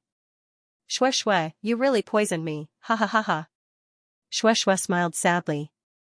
Why are you so surprised? Am I not a poisonous snake in your heart? Ningqi shook his head. This is nothing? Nothing? Then, he fell to the ground, twitching and wriggling. Purple poisonous blood gushed out of his nostrils, mouth, and ears. Your Highness. Yanni rushed over. Take her out and hand her to Shenlang. Ningqi used the last of his strength to point at Shui. 15 minutes later, Shui and Shueding knelt in front of Shenlang. The two of them looked at Shui's head, trembling all over. Shueding almost couldn't breathe. Shuipan was dead. He had just become the heir, but the Shui family was about to be destroyed. Shenlang, I have never offended you, Shueding said, trembling. Shenlang said, but I've offended you. Ugh. You can't bear to die? Shenlang asked. Shueding nodded desperately. Then there's no other way. A family should be united, Shen Lang said. I said that the Shui family must be eliminated. Then, Shenlang took a crossbow and aimed at Shueding's forehead. You can dodge, or you can choose not to, Shenlang said. If you want to dodge, you'll have to suffer more. If you don't dodge, you'll die a quick death. I'm going to shoot. Shenlang pulled the crossbow. Squelch, the arrow instantly pierced through Shueding's head. He had dodged a little, but in the end, he didn't dodge. He died instantly. Shui knelt in front of Li Xianxia and Madame Qiu. Why did you do this back then? Did we not treat you well? Wasn't it good to be our daughter? Madame Qiu asked with tears in her eyes. Shui replied, you all treated me well, but I had no other choice. Li Qianxia's wife said, it's fine if you stole the secret manual, but why did you have to poison me? Even if you wanted to poison me, why didn't you just poison me to death? Why did you want to turn me into something neither human nor ghost for more than 10 years? Shui said, if you died, Li Qianxia would take the risk. You would live like this, and Li Qianxia would still be of use to us at the crucial moment. For example, we told him that as long as you did something, we would cure you. This was nothing more vicious than this. Li Qianxia's wife said, you grew up by our side, and we treated you like our own daughter. Don't you have any feelings? Are you really like an animal? No, even animals have feelings. Tears fell from the corners of Shui's eyes. Humans are not plants, we can't be emotionless. Shui replied, of course I have feelings. For a long time I treated you all as my own parents. But, you all are too kind, and kindness means incompetence. It means that you can't protect anyone, including me. I can't bear the price of betraying the Shui clan, so I made the choice to poison you to death. Once I chose this path, I would never be able to turn back. I will forever be a venomous snake. Just now, I even personally poisoned my own husband to death, ha ha ha ha. Shui pointed out the weakness of human nature. The King of Swords' wife held her sword against Shui's neck and gritted her teeth for a long time. She still couldn't do it. Shenlang, do it for Aunt, Shui cried. I'm the same as your Uncle Ergu, we're both good for nothings. Shenlang tried his best to turn the capstan. Damn it, this crossbow is too strong, and it takes too much effort to pull the bowstring. Panting heavily, he finally pulled the bowstring. Then, he aimed at Shueishue's forehead. Shenlang, do you know, puff, Shueishue's head was blown off by Shenlang as soon as she said a few words. The crossbow was so powerful that it directly pierced through Shueishue's beautiful head. If you're going to die, just die. Why are you talking so much nonsense? Shenlang said disdainfully. Then, Shenlang came to Yan Yi. This man was actually very powerful. His martial arts were powerful, and his abilities were superb. When he was the Blackwater platform's governor, he was extremely powerful. At that time, he was so awesome and majestic that he could almost stop a baby from crying. Shenlang rarely saw him, but every time he saw him, he felt that he was the boss. However, he didn't expect that this man would completely lose his elegance. His martial arts, his talent, and his methods seemed to have completely disappeared from the crowd. Shenlang understood the reason. Because he had lost his way. He was loyal to Ning Yuanxian, but he also stood with Xueche and Ning Qi. He couldn't support Ning Jing, but he couldn't completely turn against Ning Yuanxian. Unable to attend to one thing and lose sight of another, he had completely lost his position and was like a headless fly. This is the best kind of eagle dog. But the premise was that there was someone to guide him. He wasn't as ambitious as Sunan or Xueche. He probably never wanted to make his family a top rich and powerful family. Because until now, he didn't have his own family. Governor Yan Yi, you and I have no grudges. I hope that one day, you can find your direction and goal. Shenlang said. Yan Yi trembled and said, I'm almost 60. How can I have time to find a goal and direction? That's your business, Shenlang said. I'm not your life coach. Shenlang came to the third prince, Ning Qi. He was a really powerful man. To some extent, he was more suitable to be the ruler of a country than Ning Jing. If the world hadn't changed dramatically, he would have really become a hero and led the state of Yu to dominate the whole south. But now, he was about to die. Xueishui, as his wife, had poisoned him. And she had poisoned him without anyone knowing. Maybe it had been a long time. Stupa Mountain was really unscrupulous. Ning Qi's body twitched and twitched. His eyes had turned completely purple. Purple blood kept gushing out of the wound.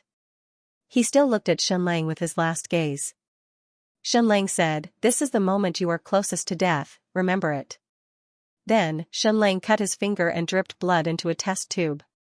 He calmly separated the serum. Then, he took out a needle, drew the serum into the needle, and injected it into Ning Qi's body. At least until now, as long as it was a goo worm, there was nothing that Shenlang's blood couldn't kill.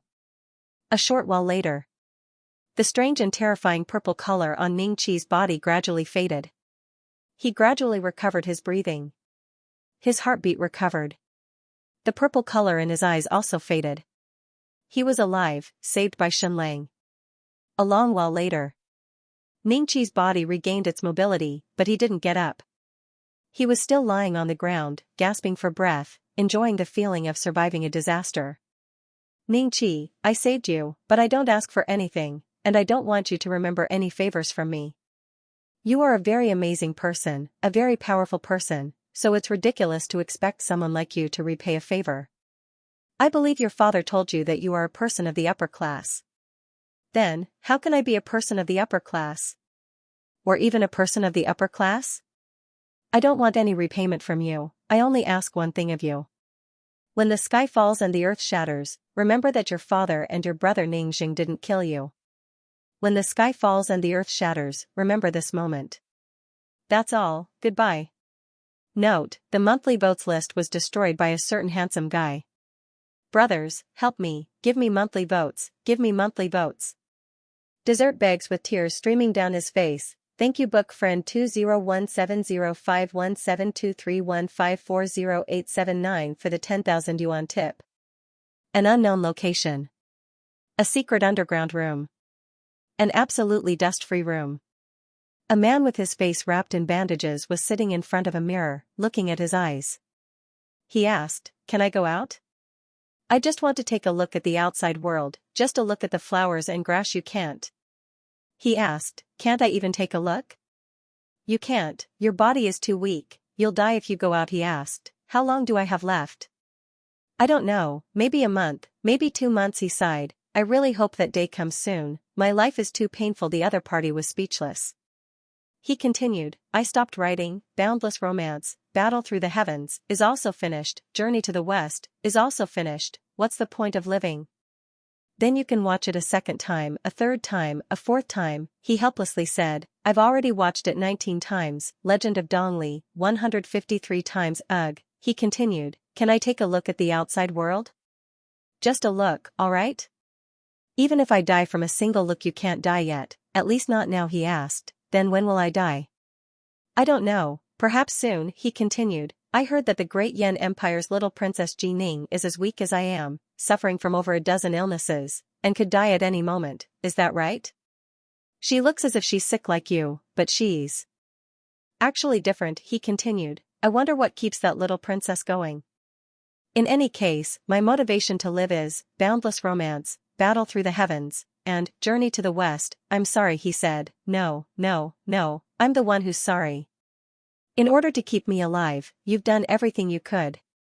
I can already feel my vitality fading away, I don't have much time left. The other party was silent. He begged, can I take off the bandages now, can I take a look at my face? Not yet, he asked. Then do I have a name now? Not yet, he asked. I'm already in my 20s, but I still don't have a name? The other party said, why don't you start thinking now?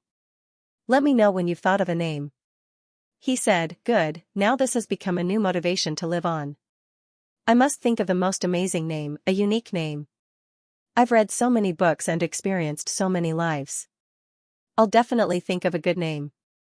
I believe you.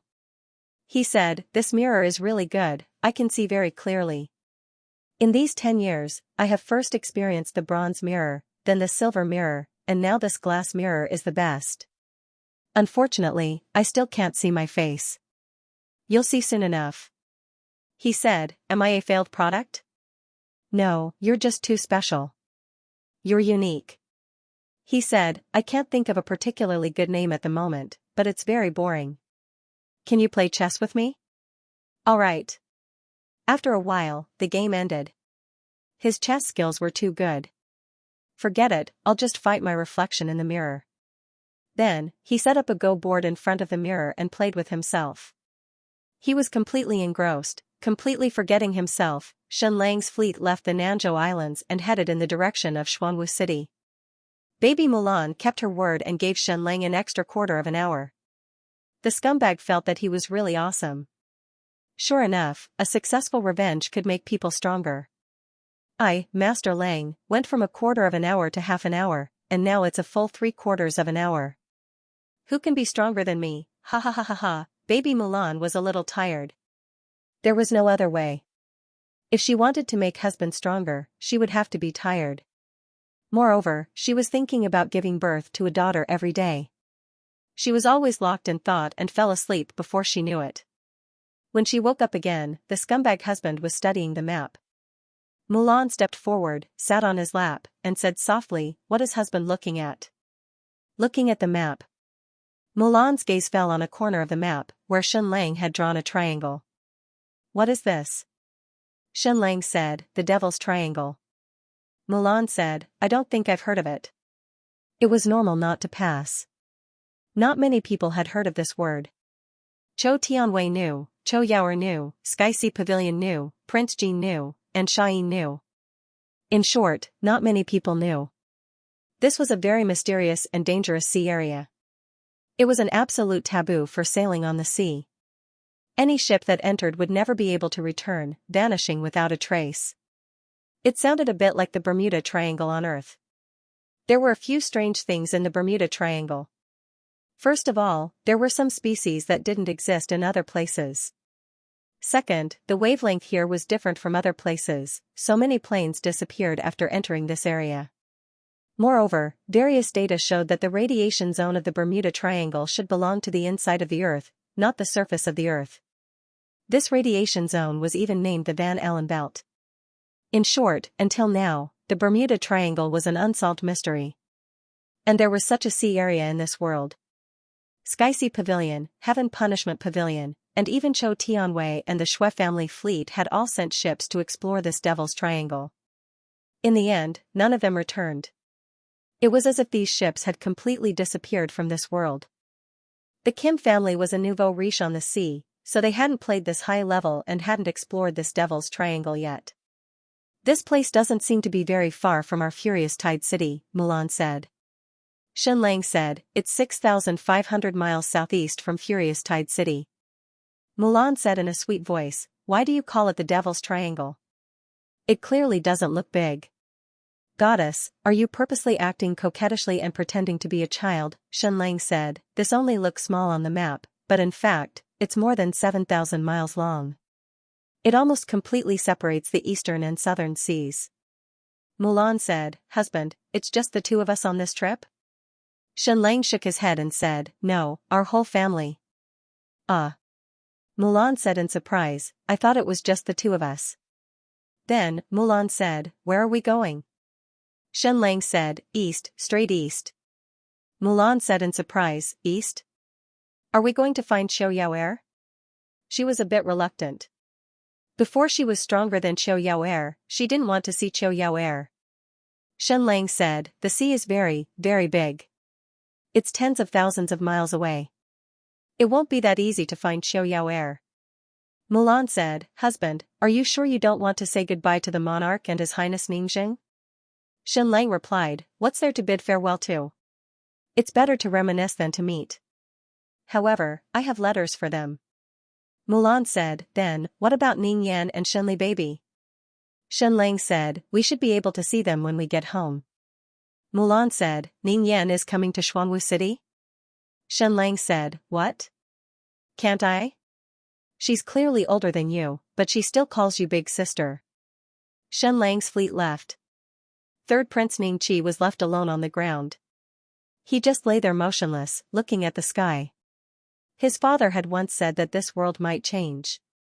But it might change back. So Ning Yan wanted to see if the sky could change back. He first saw the clear sky, then night fell. The sky was filled with stars, like the Milky Way. Ningqi had never looked at the sky carefully. Because it was too far away and too beautiful. He was afraid to be immersed in it and forget the cruel struggle around him. He always told himself that he must be a vulgar person, not a noble person. A person immersed in the sky. It could be transcendence, but it could also be escape. There were too few people who could transcend, so it was better to escape. In Shenlang's words, I can't show off in the current world, so I'll force my way into a higher dimension. There are two things that the more I think about them, the more wonder and awe they evoke in my heart will grow. This is the starry sky above my head and the moral law in my heart. This was not said by Shenlang, but by Kant. Ningqi had never heard this before. But when he looked up at the starry sky, such a philosophical view appeared instinctively. He was different from Shui who had no bottom line. Every decision he made, every will he had, was for the goals and ideals in his heart. He actually wanted to say that he, Ningqi, did not have any personal enemies. But he had still done many things that crossed his bottom line, so he was too ashamed to say this. The sky was deep. Human nature was also deep. The depth of the sky made people not dare to look into it, for fear of sinking. Where did people come from? Where did they go? Where was the origin of the universe? Where was the end? Thinking about these overly mysterious questions made it easy for people to look down on the reality around them. The depth of human nature made people even more afraid to look into it, otherwise they would only sink deeper. No one was perfect. There was an angel in everyone's heart, and there was a devil in everyone's heart. When the angel appeared, it would make people feel extremely guilty for what they had done. When the devil appeared, they would let themselves be afraid. Exploring the sinking of human nature meant the torture of the soul, the self-denial, and the self-destruction of the will. Most of the time, powerful people had a common idea. They believed that what they were doing was right. But, were they really right? They could not stand the torture of the soul, so they would not look into it. Before, Ningqi had never explored his own human nature. Because he did not dare. Once he explored, he would be tortured and wavered. And the biggest taboo for a politician was wavering. Find a goal, and then keep fighting, using all means to achieve this goal. That was his previous life. But now, it seemed that he had to torture himself. He failed in the fight for the throne, but Ning Yuanxian and Ning Jing did not kill him. He was still unwilling to give up, so he left the capital and came to the Shui family's Nanzhou city. As a result, the Shui family was destroyed. Not only did Shen Lang not kill him, he even saved him. These two narrow escapes from death did not make him feel happy. Instead, it made him feel pain. He was not Ning Yi. Ning Yi was greedy for life and afraid of death. He would do anything to survive. Ning Qi did not know how many times he had fallen into despair. Every time, he fought his way out and survived. He began to torture his soul. Then, it was even more painful. It was almost to destroy his will, deny his past, and then rebuild it. It was dark, and it was bright again. The sun rose. The sun set again. The sky was clear, but it was covered with dark clouds. Thunder rumbled. Dark clouds hung overhead. The rain poured down. It was sunny again after the rain. Ning Jing and Ning Qi had talked about Emperor Jiangli before. Ning Jing said that Emperor Jiangli was the sun. Even if he died, he would still illuminate the world. Ning Qi said that Emperor Jiangli was just a slightly inferior meteor. He gave people hope, but also made people despair. If there was no hope, there would be no despair. But at this time, Ning Qi's eyes were fixed. He did not change his vision. He just looked at the sky above his head. He found that he could only see the sun for a short period of time every day, which was at noon. Because he only stared at his piece of sky. At other times, the sun was out of his vision. But, if the sun was not in his vision, did it not exist, even after the sun set? Did it not exist, even at night? The moon was still weak and stubbornly illuminating the darkness. But in fact, the moon was just a reflection of the sun. Then was the entire world in darkness, but before it was complete darkness. Now the moon had risen. Who was the moon? After a full 7 days and 7 nights. Ning Qi's beard was unshaven and his hair was disheveled. He entered the ruined South Continent city and ate a meal. There were already several ships coming to pick him up. Stoop a mountain, it didn't matter. He boarded the ship. Your Highness, where are you going? North. The ship headed north. Their destination was South Sky Province. A few days later, the ship docked. There was already a group of cavalry waiting for him here. Your Highness, we will escort you to South Sky City. The cavalry leader said, you can wait there, wait for your time to come. Whose cavalry was this? Zhu clan, Sky Sea Pavilion? I want to go north. Ning Qi said. The cavalry leader said, Your Highness, now that the Shui clan has been destroyed, you may die if you go north. Prime Minister Zhu's opinion is very clear. You should stay in South Sky Province for now. When the world falls, you can go north and enter the capital. Ning Qi said, I want to go north. The cavalry leader frowned. A moment later, Ning Qi went north under Yan Yi's protection. A few days later, Ning Qi entered the capital. Like a beggar, he entered the palace and greeted King Yu. You're back? The white-haired Ning Yuanxian said with trembling hands, Go see your mother. Ning Qi looked up at his royal father. After not seeing him for a few months, he was even thinner, his entire body almost bent together. After he sat in the wheelchair, he never came down. He was so old, completely different from the young and exquisite person of 2 or 3 years ago. Ning Qi kowtowed, then went to see his mother, concubine Zhong. The Shui clan was destroyed. There was a small ripple in the capital, then it fell into silence. Third Prince Ning Qi actually came back. He actually dared to come back. But it did not cause any ripple. After Ning Qi came back, he directly disappeared from everyone's sight. He was almost as low-key as Zhong Yao, staying at home every day and not going out. Ning Yuanxian and Ning Jing did not kill him. Not only did they not kill him, they also did not reprimand him. Of course, there was no reward either. It was as if he did not exist. Everything in the capital was still in order.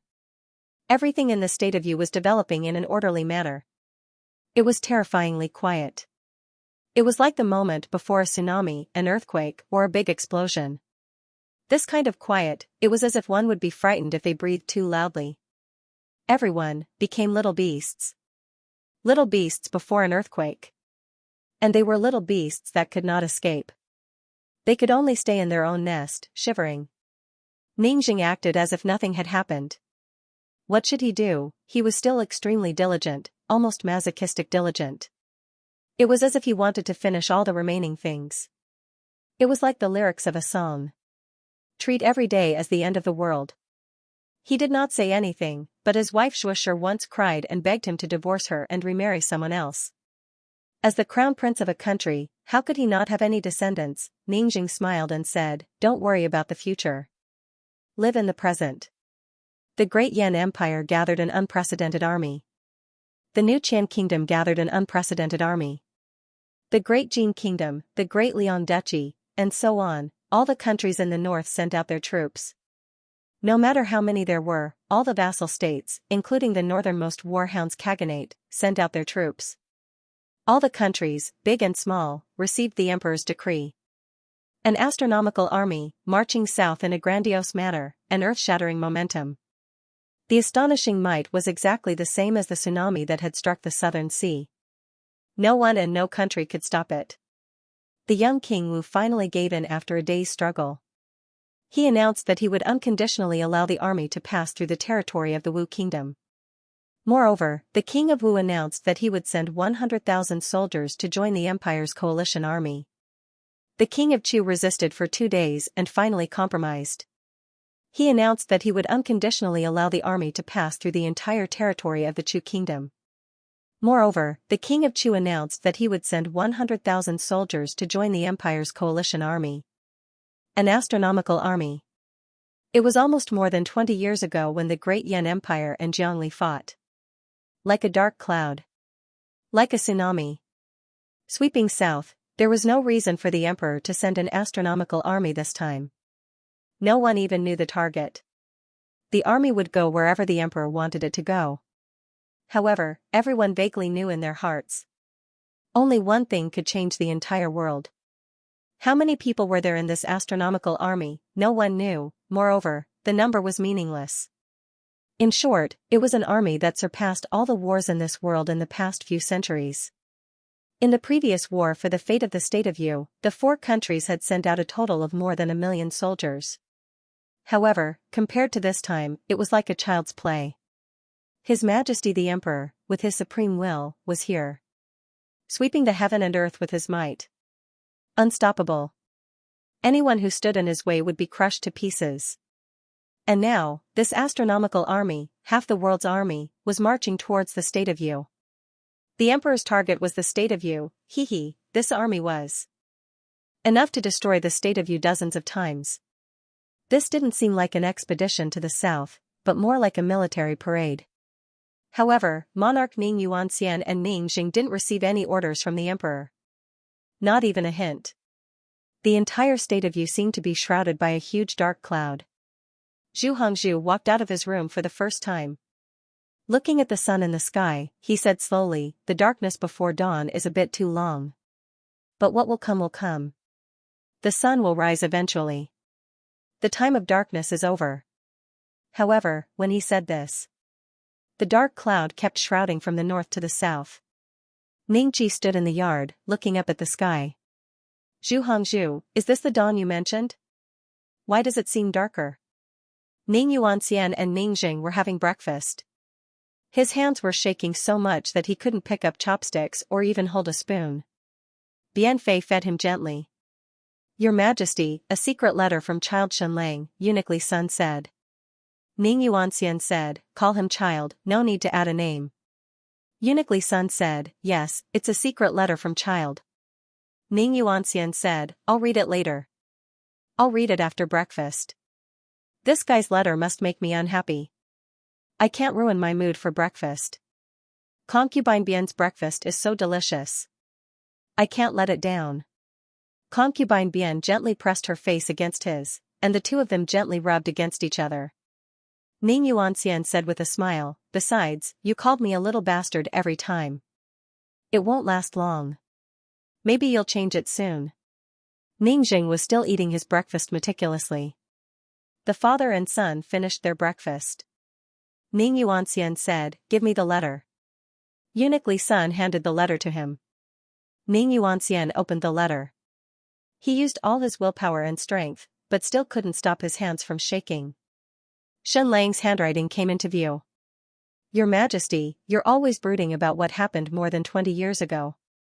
You feel that you've knelt down and compromised, so your back is broken and you can't stand up again. You're still too stubborn. It's just a small matter. A man's knees are made of gold, but gold is very soft. Why don't you say that a man's knees are made of steel? That means you still have to kneel. While kneeling, you yell in your heart, F*CKU, I'll kill your whole family. This is the normal state of an emperor. Your Majesty, let go. Let go. Alas, Your Majesty, there are some things I didn't expect. When I thought of it, we were already too close to each other. F*CK, my family made trouble for you more than 20 years ago. Now, I'm going to make trouble for you again. F*CK, F*CK, F*CK. You and His Highness Ningjing, draw a clear line with me. You can announce me as a rebel and explain to His Majesty the Emperor. It's decided happily. The state of you will officially draw a clear line with me.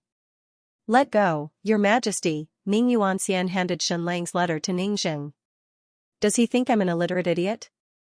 Is it necessary for him to write the letter so plainly? Ning Yuanxian complained.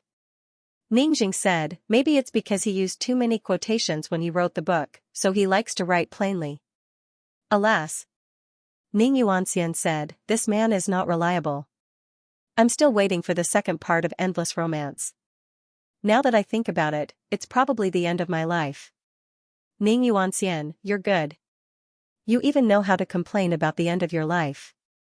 Li Sun handed another letter to Ningjing. Ningjing opened it. There were ciphers in it. If you read it alone, you wouldn't know what it meant at all. But Ningjing could understand it. Your Highness Ningjing, you're a hidden dragon in the abyss. Next, you declare that you'll break with me and formally compromise with the Emperor. I swear that Tian will change back in a few years. You compromise once to keep the throne and the century-old foundation of the Ning clan. I swear that Tian will change back soon. I swear to you. In this secret letter, Shen Lang swore 3 times. After he finished reading it, the writing on it disappeared. Ningjing put the secret letter on the candlelight and burned it to ashes. Have you finished reading it? Ning Yuanxian asked. Yes. Ning Yuanxian asked, what did he say? Ningjing said, nothing. Ning Yuanxian said, do you still have an appetite? How about another bowl? Ningjing said, okay, I'll have another bowl with my father. Shen Lang's fleet was very close to Xuanwu City. Jean Mulan had already sensed the aura that could blot out the sky. In the sky and on the ground, it was everywhere. Shen Lang asked, baby, do you trust me? Mulan nodded and said, I do. Shen Lang said, then I'll tell you officially that my whole family will be safe. No one will be hurt. Mulan said, including you. Shen Lang said, especially me. Mulan said, we're going overseas. Is it true? You're not lying to me, are you? Shen Lang said, of course I'm not lying to you. Mulan said, then will we come back? Shen Lang said, of course. We'll be back soon. It's like we're on a trip abroad. It won't take long for us to come back. When we come back, there will be no more enemies in the world. Mulan said, swear that our whole family will be safe. Shen Lang said, I swear that even Jin Hui, Jin Jianyang, and everyone else will be safe and sound. Not a single hair of theirs will be hurt. I've always kept my word, haven't I? Everything I've boasted about will come true forever, right? Mulan nodded and said, I trust you. Shen Lang said, baby, we're home. Why don't we take advantage of this time to do it again? Mulan said, okay, I'll give you half an hour this time. Shen Lang said, what? Mulan said, no, nothing. Master Lang was invincible. An hour like never before. Shen Lang and Mulan returned to Marquis Xuanwu's residence. Everyone was there, including Ning Yan and baby Shenli. This was the first time Shenlang saw baby Shenli. He had only been born for less than 3 months, but he had already grown up a little. Compared to ordinary babies, he was pretty. But compared to Shenmi and baby Shenyi, he was ordinary. But he was really obedient and quiet. Shenlang carefully carried baby Shenli over. So good. Grandfather gave us a good name, but it can be better. For example, call him Shendali. As soon as Shenlang finished speaking, he was stepped on by Ning Yan. He couldn't help but sneer. What's the use of stepping on me? If you have the ability, you can kill me with a kick. Then, Shenlang hugged baby Shenli affectionately.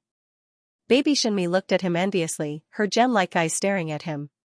Shenlang bent down and picked up the extremely beautiful Shenmi. Our little princess Shenmi is getting more and more beautiful. Unknowingly, the little girl is already 3 years old.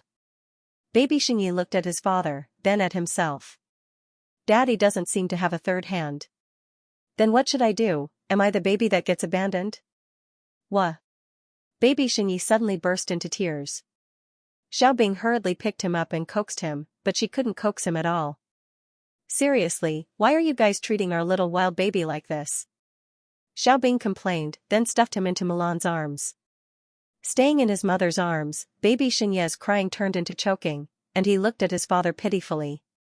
Shenlang looked at Shenyi gently and said in his heart, "Little Yi, because you are the strongest, Daddy has to dote on your sister and brother more." A moment later, Shenjian walked over. He was dressed in armor. Shenlang said, "Brother, why are you wearing armor now?" Shenjian said, "I can fight for you." "Okay, thank you."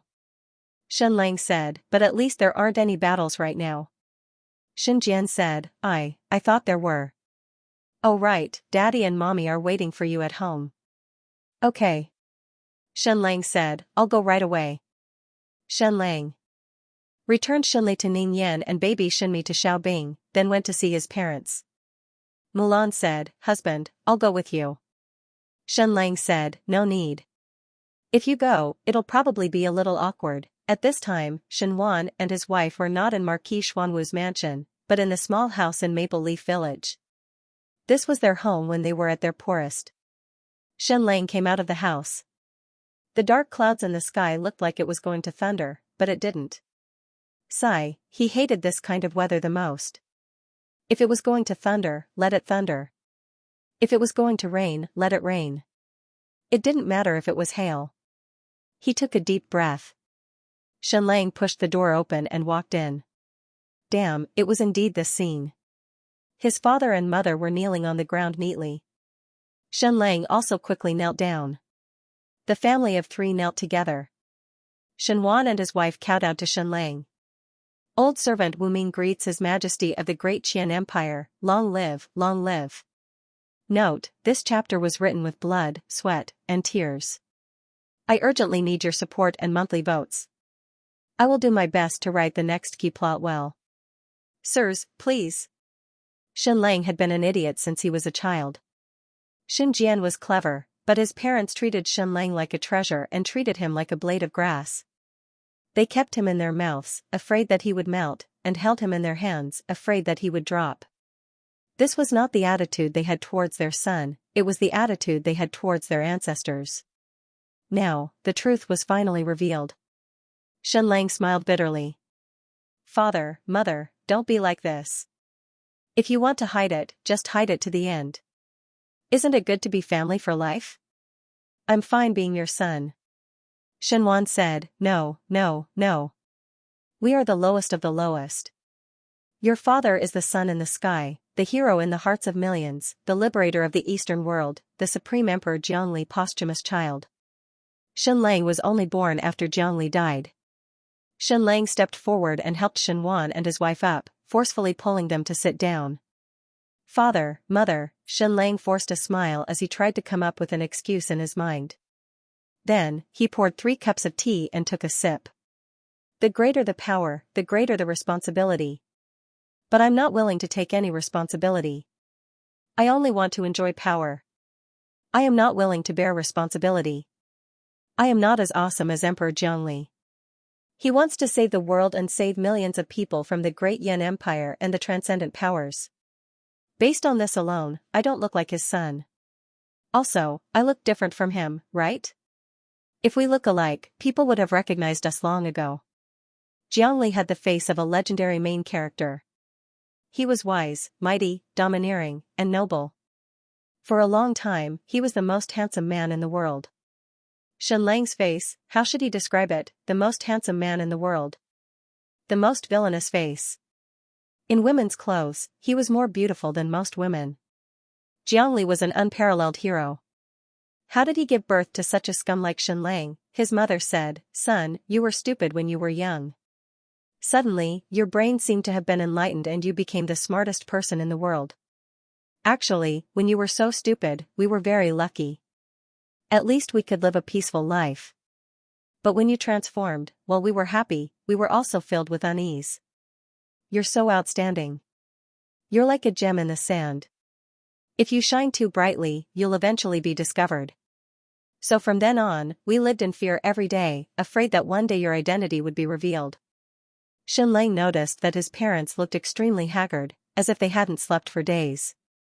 Just like the weather these days. It's gloomy and gloomy.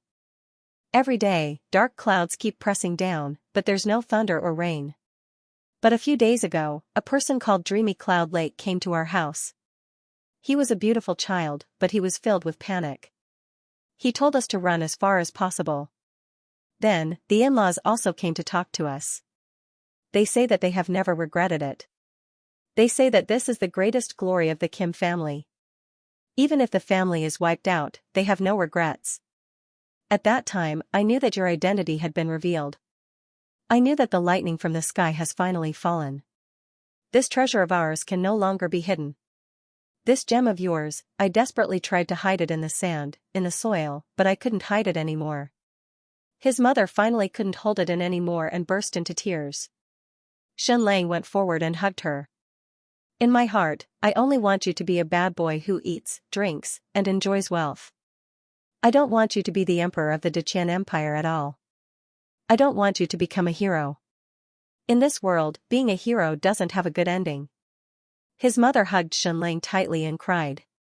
It was as if he was going to explode or fly away in the next moment. Tears flowed from the corners of Shen Lang's eyes. He smiled and said, "Just now, little brother was wearing armor and said that he wanted to fight for me. Father, mother, I won't hide it from you." When I confirmed the news, my entire head was about to explode. I don't want to believe it. How can I be Jiangli's son? I'm a hero and my son is a hooligan and my son is a bastard. I've often wondered who my real parents were. How can they give birth to a bastard like me? Father, mother, don't take it to heart. Basically, I knew from the beginning that I wasn't your biological son. Mother, although you are a beauty, you probably can't give birth to a top-notch handsome man like me. Pfft. His mother couldn't help but laugh and hugged Shen Lang even tighter. What a good son. The smartest, most exquisite, and most beautiful son in the world. Shen Lang said, I was very curious at that time. Why did Xianxia Pavilion and Ninghan tolerate me? Based on my behavior, she couldn't tolerate me even if she wanted to. She should have killed me long ago. In the end, she didn't. After that, Xianxia Pavilion tried everything to bring Milan to their place to recuperate. They wanted Milan to give birth to a child for me. They wanted to see if I could give birth to a baby with a particularly powerful bloodline. In fact, they didn't do it for the golden bloodline, but to confirm my identity. In the end, they failed. Xianxia's baby was born with a heaven-defying golden bloodline, but it quickly disappeared. Xianxia Pavilion immediately sent a few scholars to check on him, but they found nothing. At that time, Xianxia Pavilion must have been very confused. After that, I don't know what Xianxia Pavilion, Stupa Mountain, and the Great Yin Empire did, but they seemed to confirm my identity again. That was when they confirmed my identity, and I also confirmed my own identity. At that time, I was just 100 miles away from the Great Yin Empire. Why didn't they let me enter the Empire's territory? So they were afraid of this and didn't want Jiangli's son to step into the Great Yin Empire's territory. That silly girl, Ji Ning, called me brother the moment she saw me. After that, she kept hinting for me to leave quickly. At that time, Princess Jining couldn't say it clearly. She just kept hinting for Xianlang to leave. In fact, she had already told Xianlang many secrets. Because she was the princess of the Great Yan Empire, she knew more. From then on, Xianlang swaggered wherever he went. He no longer needed bodyguards. Because no one dared to assassinate him anymore. Because he was Jiang Li's son, the new emperor of the Great Qian Empire. The only person who had the right to kill him was the supreme emperor. Xianlang said, "Father, Mother, do I have a twin sister?" Mother shook her head and said, "I don't know."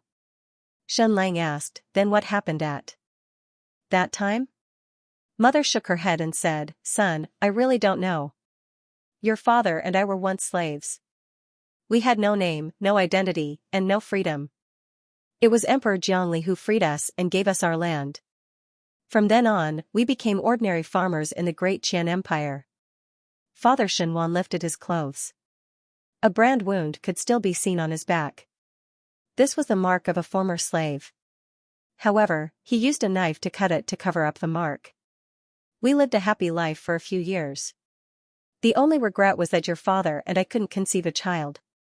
Mother was quite pretty at that time, but she was tortured too much when she was a slave." Mother's words were simple, but they were the tears and tears of her youth. "We thought that our happy days would continue. Even if we didn't have a child, we could adopt one. Until one day, Emperor Jiangli suddenly died and the sky fell. That traitor Guan betrayed us. The empire's allied army swarmed into the Great Qian Empire like a tidal wave. They burned, killed, and looted. We were in a constant state of panic. Countless people fled to the south. Your father and I were no exception. We gave up our precious land with great sorrow. We took our only belongings and fled south. Suddenly, one day, a man covered in blood came with a baby. He told us that from now on, this was our son. We wanted him to live a peaceful life. I knew that man. He was Emperor Jiangli's younger brother, Duke Lin of the Great Qian Empire. Speaking of this Duke Lin, he didn't have a good reputation. He only knew how to drink and enjoy himself. Emperor Jiangli scolded him many times, but he didn't change. This Duke Lin was unrestrained. He would often dress up as a commoner and drink with others. When he was drunk, he would sleep in a corner. Many people knew him. That day, the Duke of Lingua was badly mutilated. One of his hands was broken, and many of his bones were broken. Even his intestines were leaking out. After he handed the child over to us, he gave you a name. He said that Jiang Li's name was not good, and that his own name, Jiang Lin, was too proper. He had always wanted a nicer name, like Jiang Lang, but His Majesty Jiang Li allowed it, so he gave it to you. Shen Lang's tears flowed down. I had finally found the root. In the modern world, there was a male lead named Shen Lang. Hence, it was reasonable for him to have this name. In this world, which parent would be so unrestrained as to give their son such an unrestrained name? Duke Lin told us to never tell anyone about our true identity. Even if we were the son of a farmer, we shouldn't be the son of a hero. In this world, heroes don't have a good ending. Then, he died. His internal organs spilled all over the ground. At that time, there were many refugees from the war. Farmers like us were insignificant. Your father and I carried you and headed south. We thought that the farther we were from the Great Yan Empire, the safer we would be. We kept heading south. We kept heading south until we reached the end of the continent.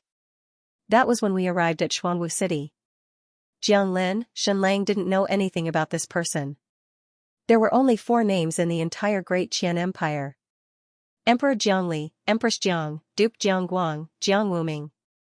When the Great Qian Empire was promoted from a kingdom to an empire, Jiang Li's brothers were only conferred the title of duke. Only his sworn brother, Jiang Guang, was conferred the title of Duke Guang. In addition to the Great Yan Empire's suppression of public opinion, very few people knew the name Jiang Lin.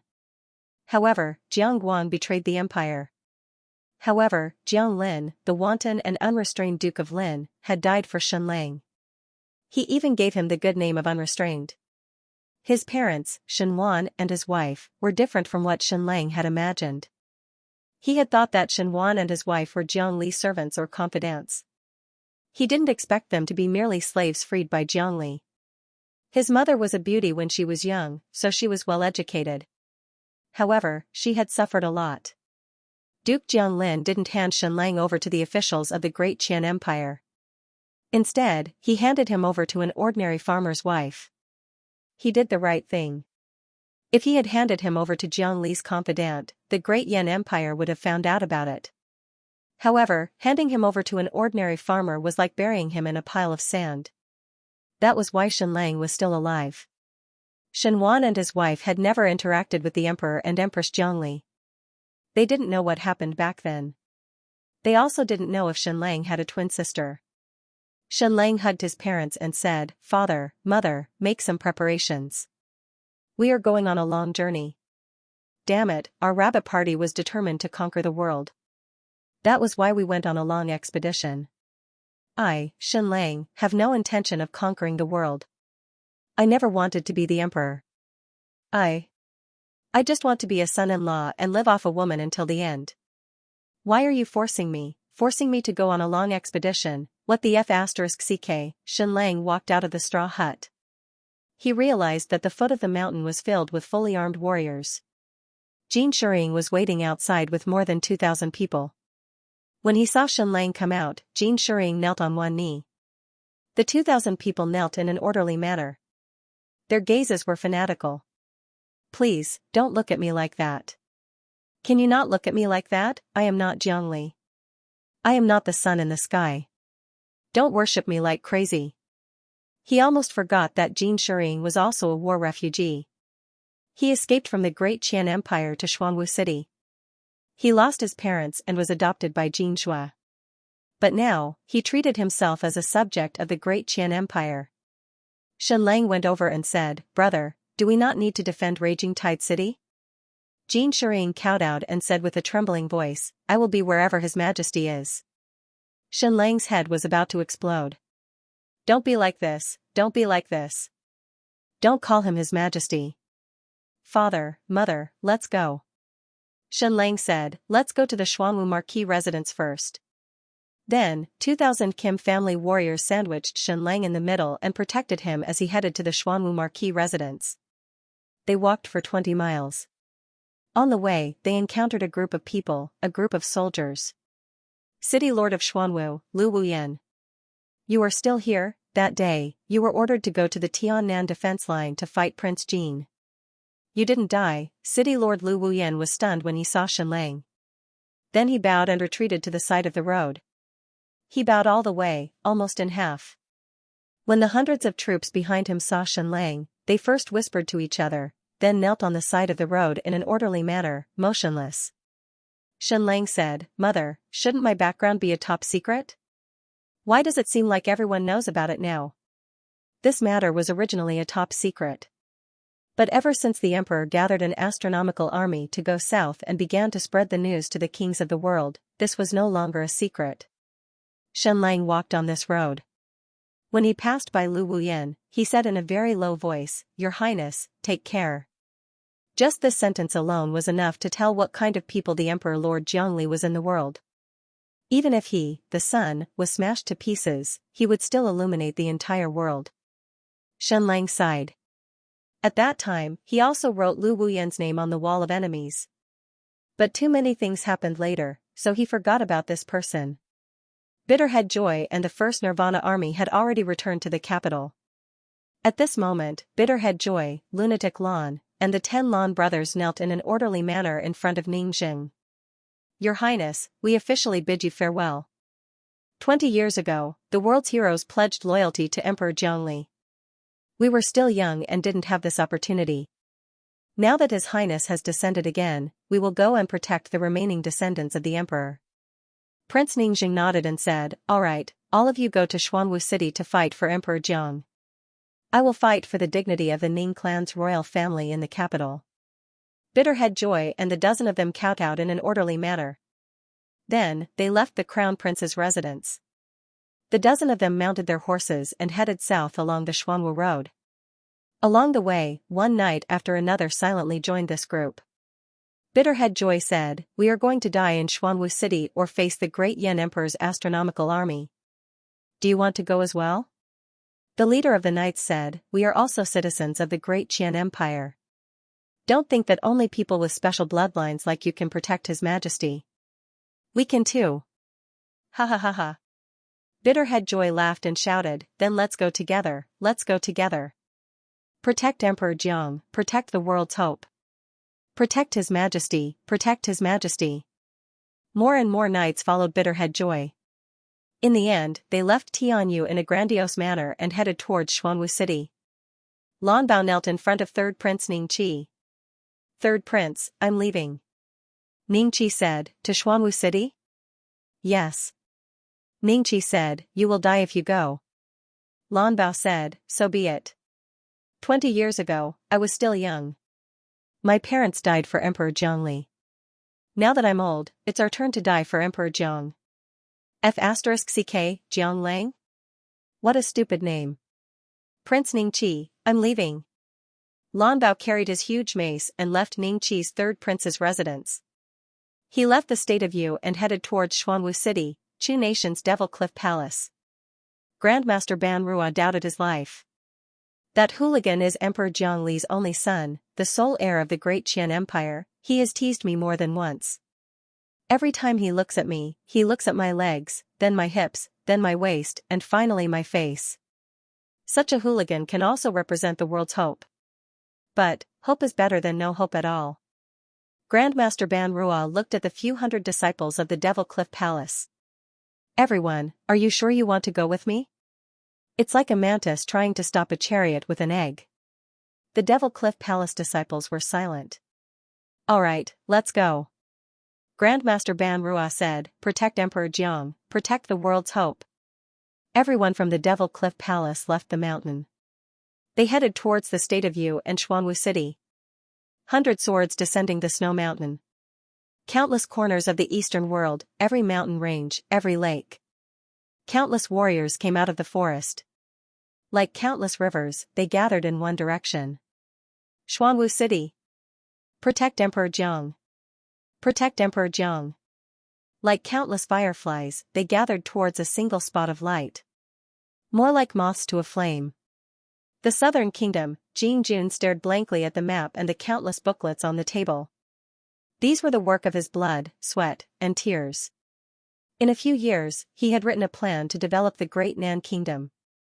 He was confident that in 20 years, the Great Nan Kingdom would become a civilized and powerful nation. He learned a name from Shen Lang. 5-year plan. 10-year plan. Now, the first 5-year plan of the Great Nan Kingdom was about to begin. Prince Jin was ambitious. He planned to begin his development plan on the vast land of the Great Nan Kingdom. The plan on the table added up to hundreds of thousands of words. He had written them out word by word. Soon, he would put the contents of the paper into practice. The Great Nan Kingdom in his mind would gradually emerge in the real world. His grand plan was about to begin. But, at this moment, the world was collapsing. He stared at the map for a long time.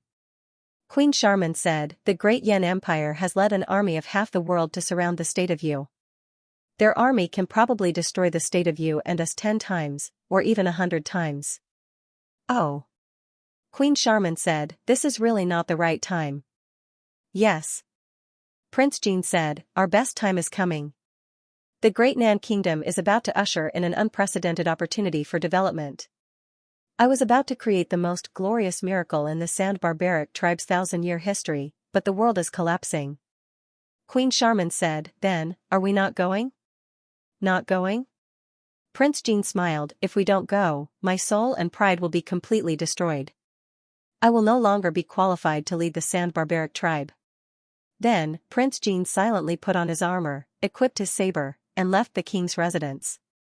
Tens of thousands of Sand Barbaric tribe soldiers stood in an orderly manner on the plaza. State Preceptor Sha Yin, Su Nan's secret emissary, Grand Marshal Sha Yan, Nangong Ao's vice emissary, and the others were kneeling on the ground. Prince Jin looked at them and said, "I might not be able to return after I leave. When I'm not here, Su Nan will be the leader and wait for my son to grow up.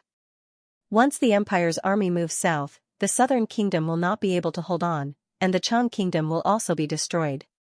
We return to the deep mountain forest and return to the cave. Some places will forever belong to the San barbaric tribe. Sunan, I'll leave everything to you. Sunan knelt on the ground and wailed, trembling, Your Majesty, please let me go in your place. I already have a few sons anyway.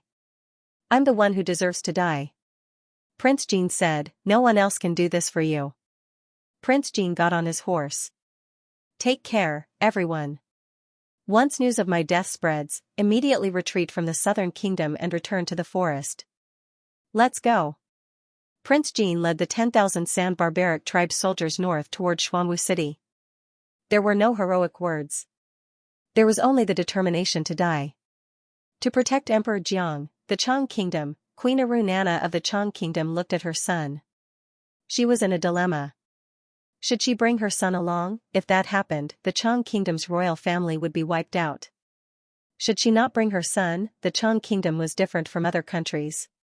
Loyal subjects supporting young lords might happen in other countries, but not in the Chang kingdom. If Arunana died and Aru Zhuang was left in the Chang kingdom, he would definitely be killed by the chiefs of the other tribes. Then, these chiefs would fight each other to the death, and the strongest would become the new Chang king. Never mind, she would bring him along. Arunana scooped up her naked son. Let's go. She gave the order. Chang King Arunana led 10,000 cavalrymen and marched towards the east, heading towards Black Tortoise City. She was not F** king defending the so-called Emperor Jiang. The Chang kingdom was a nation of thugs and had never been loyal to Jiangli. But Arunana's husband was in Xuanwu City. Her husband's brother was in Xuanwu City. She was only going to protect her husband's thug brother. She had only brought 10,000 cavalrymen. She had no right to take the rest of the Chang kingdom's cavalrymen with her. She was going to die, not to fight for her country. Great Yan Empire, Flame Capital, Imperial Palace. Inside Dustless Special Palace. Princess Ji Xian was playing chess with Princess Ji Ning. Soon, Ji Ning lost. Sister, you are the most beautiful woman in the world. Why don't you get married? Ji Ning asked. Ji Xian said, What's so good about getting married? Ji Ning said, Is there no one in the world who is worthy of you? Ji Xian said, In this world, who is worthy of who? Ji Ning said, Sister, I made you a gift. Princess Ji Xian said, Really? Our little darling actually prepared a gift for me. Let me see. Princess Ji Ning said, Then close your eyes first. Princess Ji Xian closed her eyes. Princess Ji Ning said, Sister, stretch your neck. Princess Ji Xian stretched her swan-like neck. Little Princess Ji Ning took out a necklace and carefully placed it on Ji Xian's neck. She said softly, Sister, my body has been weak since I was young. I have dozens of diseases on my body. If it wasn't for your careful care, I would have died long ago. You and Imperial Father used up all your strength and all your treasures to keep me alive until now. Thank you, sister. Princess Ji Xian said, Silly child, why are you saying this? Then, she opened her eyes. Don't open your eyes. Little Princess Ji Ning said, This necklace was made from my hair. Every flower on it was personally planted by me. Princess Ji Xian said, Thank you, little Ning. This is the best gift I have ever received. You are the person I love the most in my life. Princess Ji Xian continued to stretch her neck, and Princess Ji Ning helped her put on the necklace. A small blade appeared in Princess Ji Ning's hand, and she slashed at the artery on Princess Ji Xian's neck. Kill, kill, kill, I will kill you, but, she couldn't cut it. The blade was very sharp.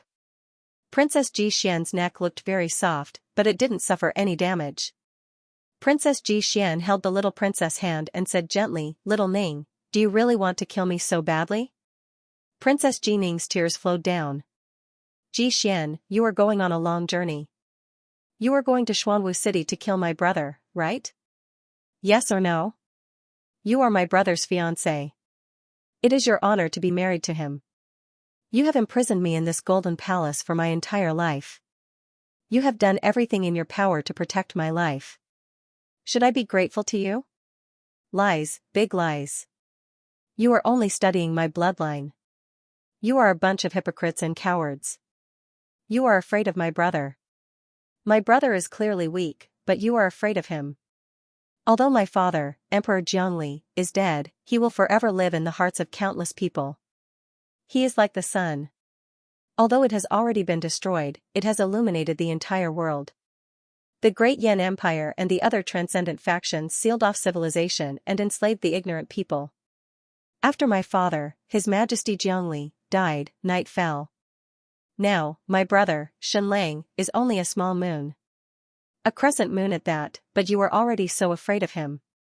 In order to prove his strength and force the world to side with him, the Supreme Emperor of Great Yan mobilized half the world's army to kill my brother. Do you think this is enough to prove your strength? That's right, you are very strong. However, there is always a coward in your hearts. Cowards. Where is the emperor? Where is the emperor? Ji Xian looked at little Princess Ji Ning without saying a word. The little princess was already in her 20s. However, due to her poor health, she looked like she was only 15 or 16 years old. She did not seem to know anything. However, she knew everything in her heart. Ji Xian said gently, "Little girl, you are tired. It is time to sleep." Sleep? Why should I sleep when I am alive? I will sleep forever after I die. Little Princess Ji Ning sneered. Haven't I slept enough? Do you think you can kill my brother this time? I was about to die, but I will not die. I will live and watch you. Ji Xian gently caressed the back of little Princess Ji Ning's head. Little Princess Ji Ning's beautiful eyes couldn't resist and gradually closed. Gradually, she fell into a deep sleep. I look down on all of you. I look down on the entire Ji clan. Princess Ji Xian quietly retreated from the dustless palace. She arrived before a dazzling, magnificent, and supreme great hall. Go and kill him. Kill all of his followers. Cut the weeds and eliminate the roots. The supreme voice rang out. Understood. Princess Ji Xian said. Then, she flipped over and mounted a unicorn. It was many times faster than an ordinary warhorse. Pass on the decree. The Sky Sea Pavilion, Stupa Mountain, Tongtian Temple, Hollow Temple, Retribution Pavilion, and White Jade Jing, the 6 transcendent forces shall mobilize their elite martial armies to kill Jiangli's son and his remaining followers. Whoosh! Whoosh! Whoosh! Whoosh! Whoosh, the transcendent forces under the heavens. Countless elite martial artists and grandmasters descended upon the mortal world like raindrops. They surged towards Xuanwu City, to kill Jiangli's son and destroy the world's hope. Note, every plot in these chapters is very difficult to write. At this crucial moment, brothers, please don't stop. I will try my best to write. Thank you ordinary person little Chin, QWTWWT, familiar yen returns, book friend 20170517231540879, third young master G's tens of thousands of coins. Did the Emperor of the Great Yan need to mobilize an army of half the world to deal with a weak Shenlang? Of course not. The Emperor's new policies had just ended, and he was about to unify the world. However, some countries were not very obedient.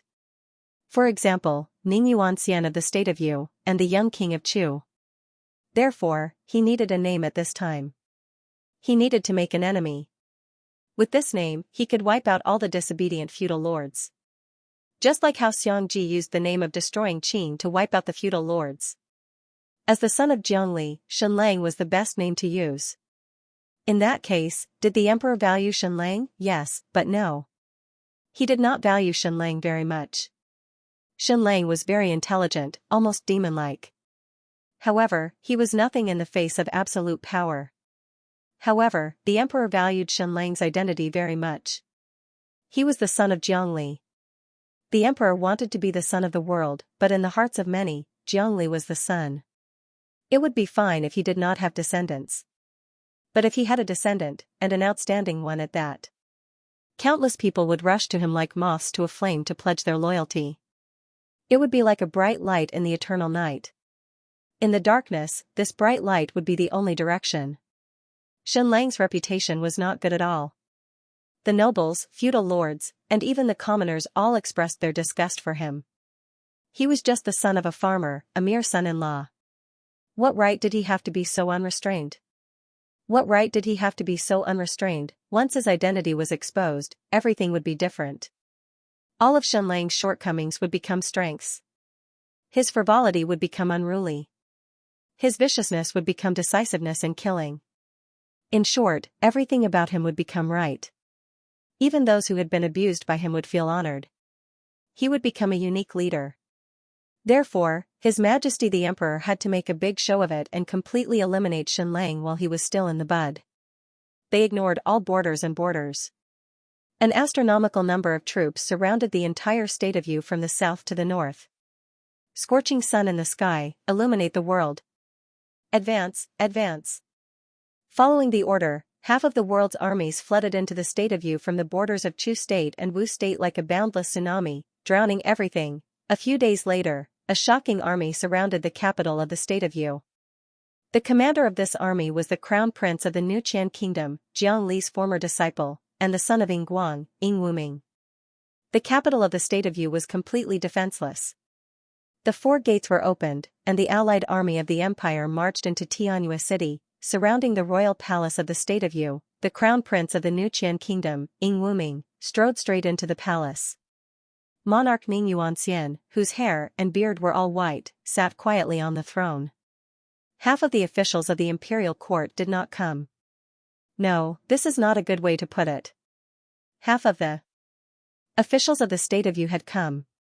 Despite facing the astronomical army of the empire, half of the state of Yu's officials still went to court. The previous confrontation between the ruler and his subjects of the state of Yu seemed to have entered a whole new realm. They used their actions to show their stance. At least at this moment, they were with the ruler. Your Majesty, don't say that the state of Yu has no loyal subjects, and don't say that the subjects are like prostitutes. Ing Wuming, dressed in military uniform, came to King Yu, bowed, and said, "Greetings, King Yu." Ning Yuanxian said, "What's the matter?" "His Majesty's decree," Ing Wuming said loudly. Ning Yuanxian stood up shakily. All the officials knelt down. Ing Wuming shouted, "By the will of heaven, the emperor decrees that Xianxia, the son of Jiangli, is the public enemy of the great Yan dynasty. All the monarchs in the world are obliged to suppress him." Ing Wuming went to several countries with this decree, and all the monarchs compromised. The new king of Chu was quite powerful, but he compromised after one day. Not only did he allow the army of the empire to cross the border, but he also sent 100,000 soldiers to join the allied army of the empire. Ing Wuming's intention was clear. "King Yu, it's your turn. 20 years ago, you were Jiang Li's follower. But after Jiang Li's sudden death, you knelt down and compromised.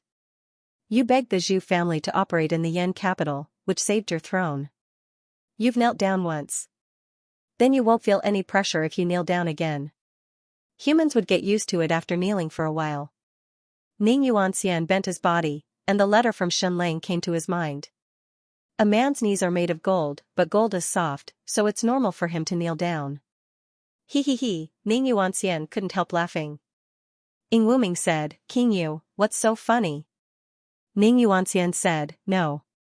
I just thought of something that someone said." Ing Wuming said with a smile, "Why don't you tell me?" Ning Yuanxian said, "A man's knees are made of gold. Have you heard of this?" Ing Wuming said, "Yes, I have." Ning Yuanxian said, "But gold is soft, so it's normal for men to kneel down. Do you know who said this?" Ing Wuming said, "Who said such a ridiculous and interesting thing?" Ning Yuanxian said, "Xianxia." Ing Wuming's eyes turned cold, and he said, "Oh, it's him." Ning Yuanxian said, "Crown Prince Ing, how can such a rascal be Emperor Jiang Li's son? I've known him for so long, and he doesn't look like this kind of person. Emperor Jiang Li is so wise, but how can he give birth to such a rascal?" Ing Wuming couldn't answer this question. "King Yu, be careful with your words. Emperor Jiang Li is a rebel, Ing Wuming said. Ning Yuanxian said, "Xianxia once told me about a new term, called genetic mutation. But his mutation is too powerful. God must be blind to have allowed this little b** starred to become the sole heir of His Majesty Jiang Li." The officials were silent. They didn't know what monarch Ning Yuanxian was going to say next. Monarch Ning Yuanxian said, "What about 20 years ago? I followed Emperor Jiangli, and I betrothed my daughter, Ning Han, to him before his son was born. When he started the war with the Empire of Great Yin, I asked him with great interest, 'Emperor Jiangli, do you want the state of you to send troops?' Emperor Jiangli said domineeringly, 'No need.' At that time, Emperor Jiangli was like a tiger, and he didn't need the state of Yu's army to support him. He was the kind of person who could defeat the whole world by himself." Ing Wuming didn't say anything. Ning Yuanxian trembled all over, and he couldn't even control his lips, with some saliva at the corner of his mouth. He took out a silk handkerchief and wiped the corner of his mouth. "After Emperor Jiangli died, I was in a panic. I thought my throne was over, and even the state of Yu was coming to an end. So I went to find Zhu Hongzhu. At that time, I knelt in front of him and begged him to save me." Hearing this, everyone couldn't believe it. At that time, King Yu was the emperor, and Zhu Hongzhu was the subject. King Yu knelt in front of Zhu Hongzhu. No one had ever heard of this before. Ning Yuanxian continued, "Of course, this is a secret that no one knows. Zhu Hongzhu didn't say it, and I didn't say it either. After I knelt, Zhu Hongzhu asked the Zhu family to lobby for me, and I was finally able to protect my throne. Zhu Hongzhu also became my prime minister, and the Zhu family became my queen. I divorced my first wife. It was a great humiliation, wasn't it? Now I understand. Kneeling back then wasn't a humiliation, but not daring to admit it, not daring to recall it, was the real humiliation. Some people say that when a person's waist is broken, he can no longer stand up. When a person kneels, even if he is standing, everyone will think that he is kneeling. Shen Lang told me to get over it. He said that I would get used to kneeling. That's nonsense. How can a bastard like him be Emperor Jiangli's only successor? The heavens are blind. However, sometimes, a subject can't choose a ruler. Just like the subjects in the imperial court, you probably don't want to be associated with a mean and ungrateful ruler like me, right? I, Ning Yuanxian, am not a fatuous ruler, but I'm only one step away from that. Back then, I knelt, surrendered, and compromised, but my waist was broken. But I'm not used to it, and I want to stand up. So, with the presence of the imperial envoy and half of the subjects, I, Ning Yuanxian, officially announce my abdication. From now on, I am no longer the king of the state of Yu. Crown Prince Ningjing, from now on, you are the king of the state of Yu." Ningjing stepped forward and kowtowed, "Yes, your majesty." Ning Yuanxian said, "Ministers, aren't you going to greet your new king?" The subjects kowtowed in unison, "Greetings, your majesty." Ningjing, the king of New Yu, said, "Please rise." Ning Yuanxian put the crown on Ningjing's head, trembling. Then, he shakily took off his royal robe and officially abdicated the throne. Ning Yuanxian disobeyed the decree. Ning Yuanxian said to Ing Wuming word by word. Dead silence. Everyone was trembling inside. Ning Yuanxian said again, "How could Shen Lang be the son of His Majesty Jiangli, that bastard? But people can't choose their rulers, can they?" Ning Yuanxian knelt down in the direction of Xuanwu City in the east, saying, "Your Majesty, I, Ning Yuanxian, greet you. In the whole eastern world, I, Ning Yuanxian, only recognize one ruler, His Majesty Jiangli. Since His Majesty Jiangli is dead, I will recognize him as my son. From now on, Shen Lang will be the ruler of me, Ning Yuanxian." Then, Ning Yuanxian knelt on the ground. "Little bastard, you were so perfunctory when you knelt before me. Now, I have to kneel before you, and I'm doing it more seriously than you. A man's knees are made of gold. He will get used to kneeling, won't he?" The subjects were shocked. Their faces were solemn, and their eyes were red. At this moment, in their eyes, Ning Yuanxian had been sublimated. All his previous mistakes, all his previous complaints, all of them were gone in a puff of smoke. At least from this moment onwards. Ning Yuanxian was a great monarch. When a person was willing to use his life to fulfill his ideals, then he was great. Ing Wuming looked at Ning Yuanxian silently. When a person was not afraid of death, then there was nothing that could threaten him. He looked at Ningjing. "The old king of Yu resisted the decree. What about you, king of New Yu?" Ing Wuming said, "If you continue to resist the decree, then you will be committing treason." the state of you will perish.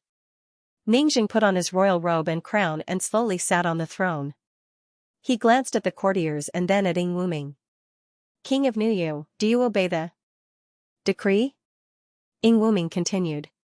If the king of Nuyu continued to resist the decree, then the army would immediately occupy Tianyue city. At the same time, the entire state of Yu would be destroyed. Ningjing looked at Ningqi and said, "Third brother, come up here." Third Prince Ningqi stepped forward and knelt on the ground. Ningjing said, "Last time, you were a young lord for just over 2 hours before you were deposed. You must have felt that it was a great humiliation. Now, I've been the ruler of the state of Yu for 3 minutes. It feels good." Then, King of Nuyu Ningjing said, "I officially abdicate the throne to my third brother Wang, Ningqi." Ningjing took off his royal robe and put it on Ningqi. He took off his crown and put it on Ningqi's head. "Subjects, pay your respects to your new king." Ningjing knelt in front of Xuanwu city and said, "Ningjing resisted the decree. Ningjing is willing to follow Emperor Jiangli. Now that Emperor Jiangli is dead, Ningjing will follow Jiangli's son and forever serve Jiangli's son, Shenlang, as my king." Ning Yuanxian and Ningjing faced the east and knelt motionlessly. The subjects could no longer hold back their tears. They knelt in front of Ningqi. "Greetings, Your Majesty." Ningqi, who was wearing the crown, was already covered in tears. His whole body was trembling. At this moment, his morals and his heart were riddled with holes. Why didn't his father kill him when he failed to win the throne? Why didn't Ningjing kill him, just for this moment? His father, Ning Yuanxian's words came to his mind again.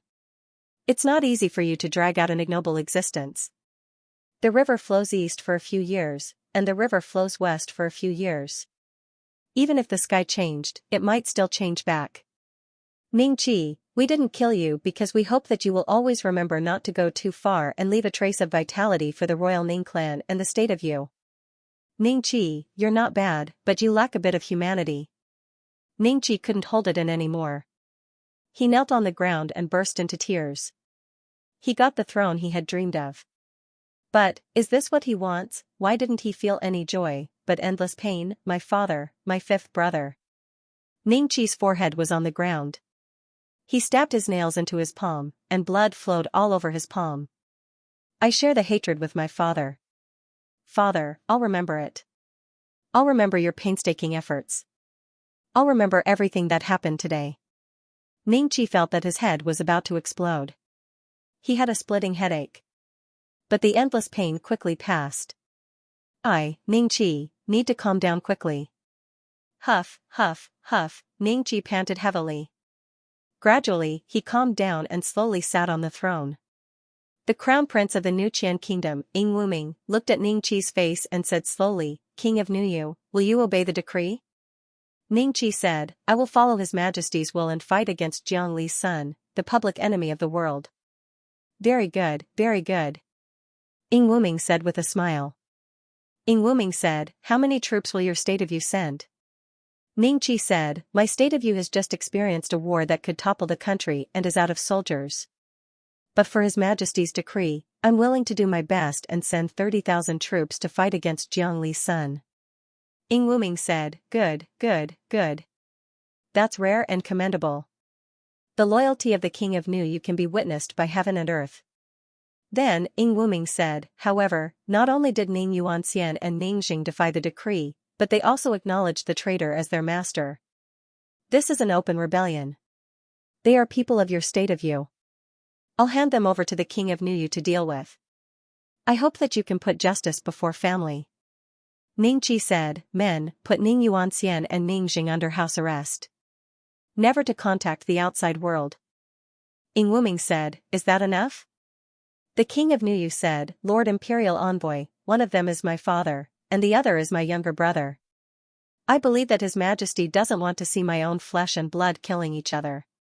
Ing Wuming said, "Lord Imperial Envoy, not only did Ning Yuanxian and Ningjing go against the decree of heaven and earth, but they also go against the will of His Majesty. This is an unforgivable crime." The King of Nuyu said, "Then what do you mean, Lord Imperial Envoy?" Ing Wuming said, "Punish them according to the law." Ningqi's heart skipped a beat. Was he going to kill his father and younger brother? This was to cut off Ningqi's escape route and make him stand on his majesty's side. Ningqi sat on the throne. Ningqi had once committed half of the regicide and the murder of his father. He kept telling himself that. I'm doing this for the sake of the state of Yu. For the century-old foundation of the royal family of the Ning clan. Everything will be worth it.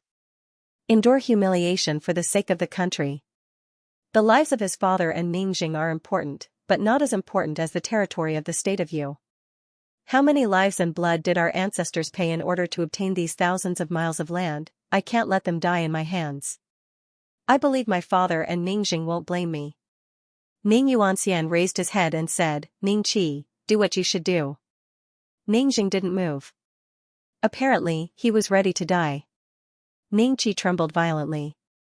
He slowly raised his right hand.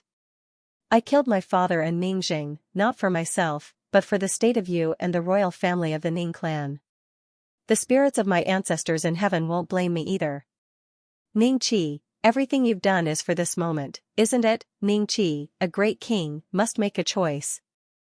Kill, kill, kill. Ying Wuming stared at Ningqi coldly. All the officials in the court stared at Ningqi. Ningqi suddenly roared. Then, he suddenly stood up, took off the crown on his head, and put it on the throne. Imperial envoy, I can't do it. I'm willing to abdicate. Then, Ningqi knelt in front of Ying Wuming. Everyone was completely shocked. Three kings abdicated. Ying Wuming looked at all this. Ningqi, you're so disappointing. You've been corrupted, and you've been weakened. Ha ha ha ha. Ying Wuming laughed and said, interesting, interesting. You fought so hard for the throne of the state of Yu, and blood flowed like a river. But now, you've abandoned it like a pair of worn-out shoes. Is the throne of the state of Yu so worthless? Is there really no one who can take the throne of the state of Yu? What about the other princes? Ning Zhen, Ning Jing, Ning Yi? All the officials trembled. A good-for-nothing like Ning Yi could inherit the throne after such humiliation. What would become of the state of Yu then? At this moment, a person slowly walked into the main hall. He was wearing a monk's robe, and his head was bare. Everyone could not help but be stunned when they saw him. Who was this person? But they saw another person beside him. Zhu Hongzhu. Zhu Hongzhu, who had disappeared for a long time. Finally, everyone remembered who this monk was. The second prince, Ning Xiao, became a monk in his teens, and was a disciple of the Tongtian temple. He went directly to the throne and said, Can I take this throne? I'll renounce asceticism immediately. The officials were speechless. The second prince, Ning Xiao, said, Ning Zhen, Ning Jing, do you want to compete with me? Ning Zhen and Ning Jing looked at each other and then shook their heads vigorously. They used to fantasize about the throne. But now, whoever dared to sit in that position was likely to face a crushing death. Ning Xiao said, Third brother, are you willing to let me be king of you? Ning Qi said, I've already abdicated. It doesn't matter if I'm willing or not. Ning Xiao said, Ning clan royalty, is there anyone who wants to compete with me for the throne of the state of Yu? All the Ning clan royalty were silent. Ning Xiao took off his monk's robe and changed into a king's robe. He put on the crown and sat on the throne. At this point, the throne of the state of Yu was settled for the time being. The second prince, Ning Xiao, became the new king of Yu. Your subjects greet your majesty. Zhu Hongzhu kowtowed. Then, the officials who had disappeared and did not come to the court rushed into the hall and knelt before Ning Xiao. Your subjects greet your majesty. The new king, Ning Xiao, said, Issue a decree that the state of Yu will follow the will of His Majesty the Emperor and do our best to suppress Jiangli's sons. Issue a decree that the state of Yu will mobilize all the troops in the country to attack Xuanwu and exterminate the remnants of Jiangli. Issue a decree that Ning Yuanxian and Ning Jing will be arrested and imprisoned in the ancestral temple to await His Majesty's execution. The people of the state of Yu, especially the people in the capital. He had fallen into a complete soul shock. What the hell? Shenlang was His Majesty Jiangli's son. This was a complete reversal. What kind of hero was His Majesty Jiangli? How could he give birth to a son like Shenlang? In the eyes of many nobles, Jiangli was a great hero, but he might not have the same interests as them. It was the kind of "I admire you, but I have to oppose you." And in the hearts of billions of people, Jiangli was the absolute great Guanxing. Although the legend of Dongli was banned by the empire, almost everyone had a copy. Almost all the people in the world worshipped Jiangli with fanaticism. And now, such a bad person like Shenlang was the only heir of His Majesty Jiangli. After the shock, they began to accept it. Shenlang was a bastard and a bad person. But, he was very powerful. At least he was unique. A person who could drive hundreds and thousands of hooligans to drown in a cesspool. What kind of personality did he have? Maybe such a person was worthy of being the heir of His Majesty Jiangli. Although we don't understand, but we accept it. At the same time, we worship him. Originally, countless hooligans were Shenlang's mortal enemies. Because he was too ruthless, he killed several of them. Speaking of Shenlang, these hooligans hated him to the core. They wanted to skin him alive and burn his bones to ashes. But now, these hooligans and gang members secretly gathered together. How about we go to Xuanwu City? What for? To protect His Majesty Jiang. To protect Shenlang? No, to protect His Majesty Jiang. But that is courting death. Half of the Empire's army went to kill him.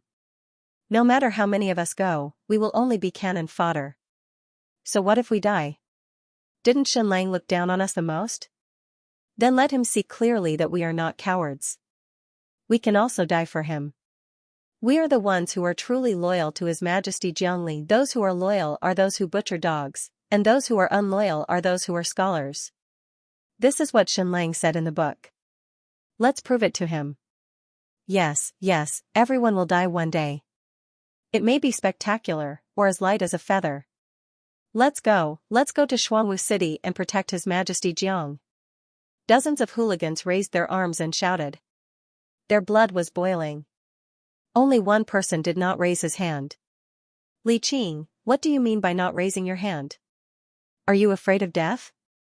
You don't dare to go? The skinny hooligan said hesitantly, I want to go, but I have an old mother, a wife and children. Suddenly, a strong man next to him said sternly, who doesn't have parents, wife and children? If you are afraid of death, then you are afraid of death.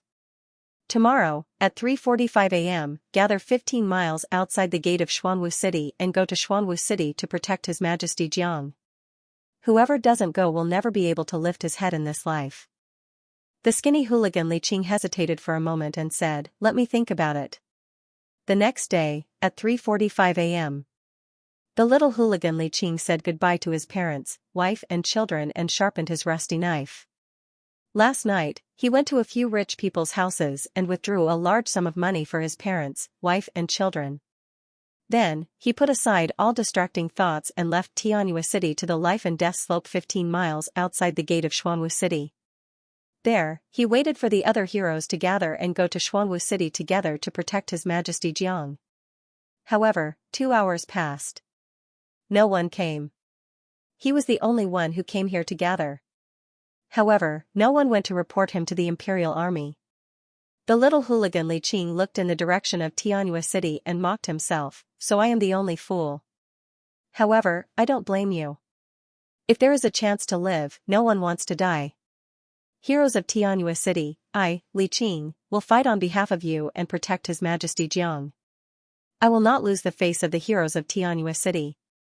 Then, Li Qing tore a piece of red cloth and tied it on his forehead. Holding the knife in his arms, he walked towards Xuanwu City. Prince Jin's army, after leaving the southern kingdom and entering the Tiannam province. Prince Jin encountered group after group of soldiers. Some were soldiers, some were civilian soldiers, and some were martial artists. Everyone was silent as they quietly walked towards Xuanwu City. The closer they got to Xuanwu City, the more martial artists there were. In the end, they were densely packed and innumerable.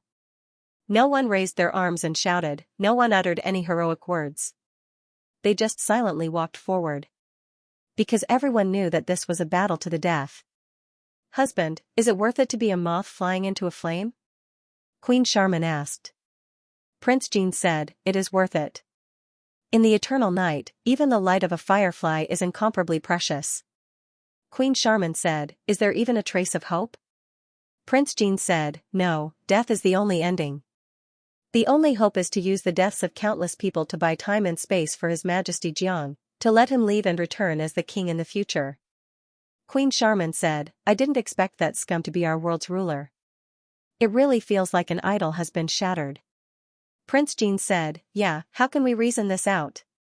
Shenlang was stunned, Jin Zhuo was stunned, Jin Shiying and the others were also stunned. Especially Jin Zhuo and Jin Shiying, they thought they were fighting alone. They didn't expect that from all over the world, countless heroes and warriors kept coming. Those who arrived at this time were only those who were nearby. There were more martial artists and troops from thousands of miles away, still on the way to Xuanwu City to support. More and more martial artists poured into Xuanwu City.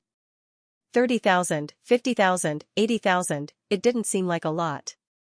However, these people came in small groups.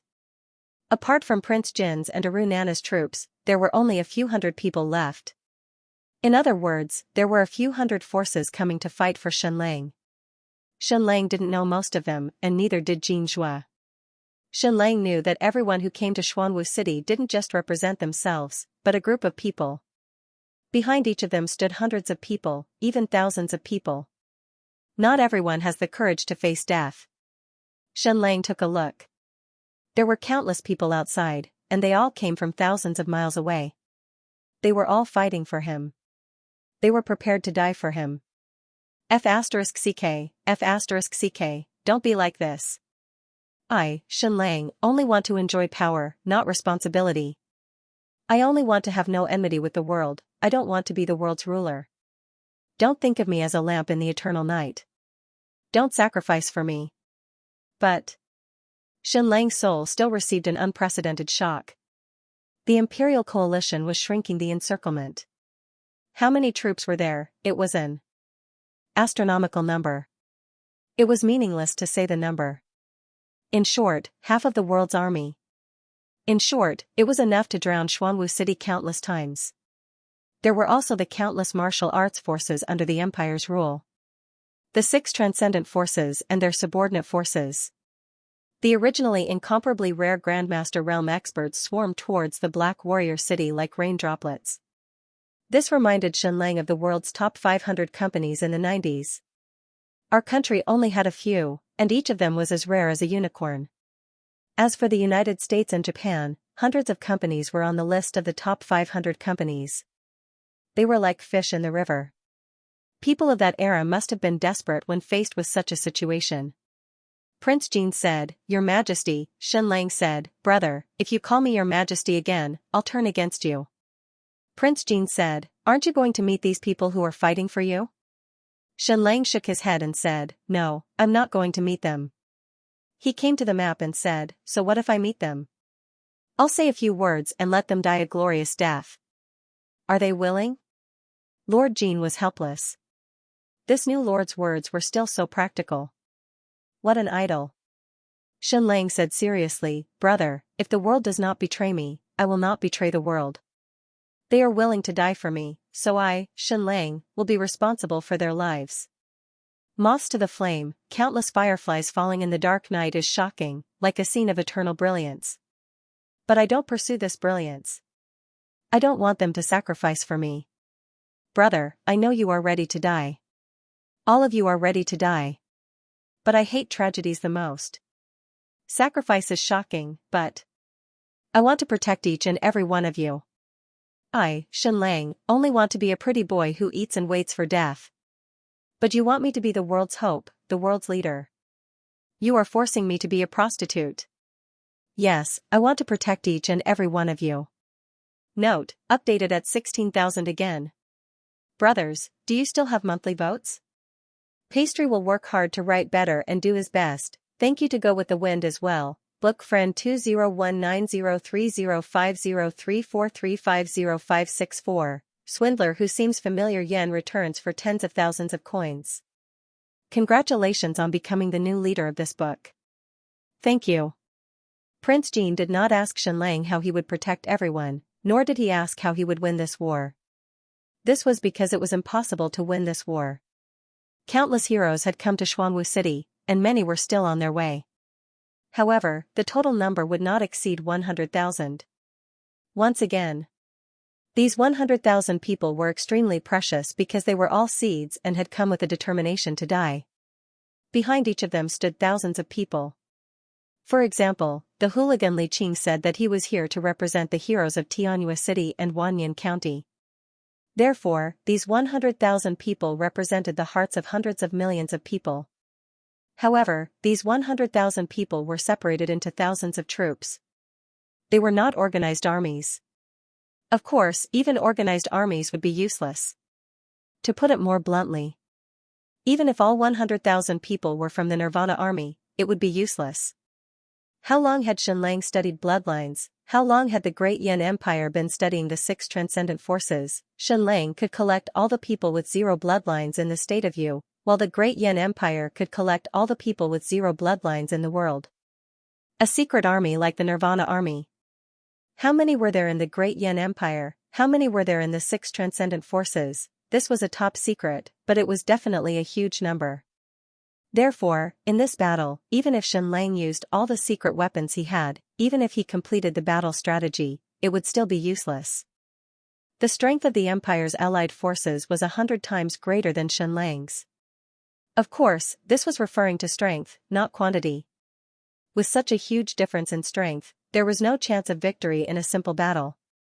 Moreover, there was still the martial arts army of the 6 transcendent forces. To Xianlang, this was an unknown.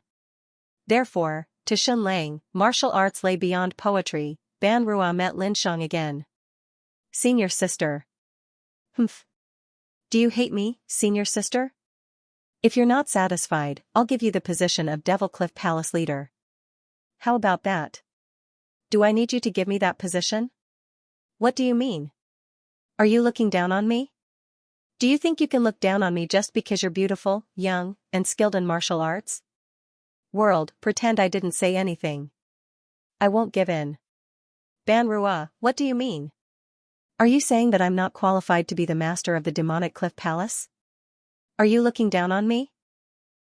Lin Shang said coldly, these years, I have carefully comprehended, and I feel that my martial arts realm has advanced by leaps and bounds. Come, there is no time like the present. Let's fight here. Ban Rua said, here? Now?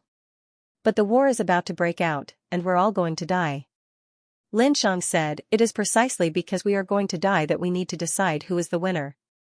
Ban Rua said, what if I lose?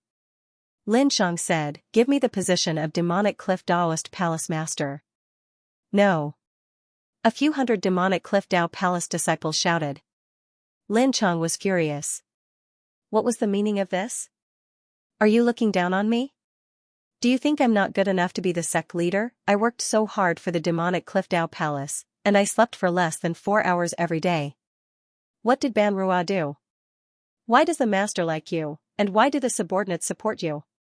Win everyone's hearts? Yes, what did Ban Rua do? She didn't do anything. She had the mentality of a salted fish, letting the people in the sect do whatever they wanted. Moreover, she would look for opportunities to travel every few days, and countless people supported her. Lin Shang was strict, and she had to control everything. She had to follow the rules when eating and cultivating. Also, Ban Rua was beautiful. Beauty was justice. Come, let's fight. Whoever wins will be the master of the demonic cliff Tao palace. Lin Shang shouted. Then, the two of them fought. 15 minutes later, the battle was over. Lin Shang lost again. Her nickname hadn't changed, and she had never won against Old Shui. Xianlang stood on the city wall, looking at the dark mass not far away. He couldn't see it clearly. Those who didn't know better would think that there was a forest around Xuanwu City. Moreover, it was an endless forest. But it wasn't a forest, it was the Empire's army. Kung Fu lies beyond poetry. I want to save everyone. Man proposes, God disposes. God, I hope you can still stand on my side this time. Xianlang, Marquis Jin Zhua and Grandmaster Shuiyin want to see you, Li Xianxia said. Xianlang was stunned. Aunt Shuiyin was already here, however, why did Li Xianxia's expression seem a little strange? Uncle Ergu, what's wrong with you? This isn't right, countless answers immediately appeared in Xianlang's mind. He had to find the correct answer in the shortest time possible. Alright, I'll be right there, Xianlang said. It's in my father-in-law's study, right? Yes. Xianxia replied. There were a total of 4 people in Xianxua's study. Xianxua, Xianxia, Shuiyin, and Zhongchuk. There was a knock on the door. I'm here. The 4 people inside looked at each other and then nodded.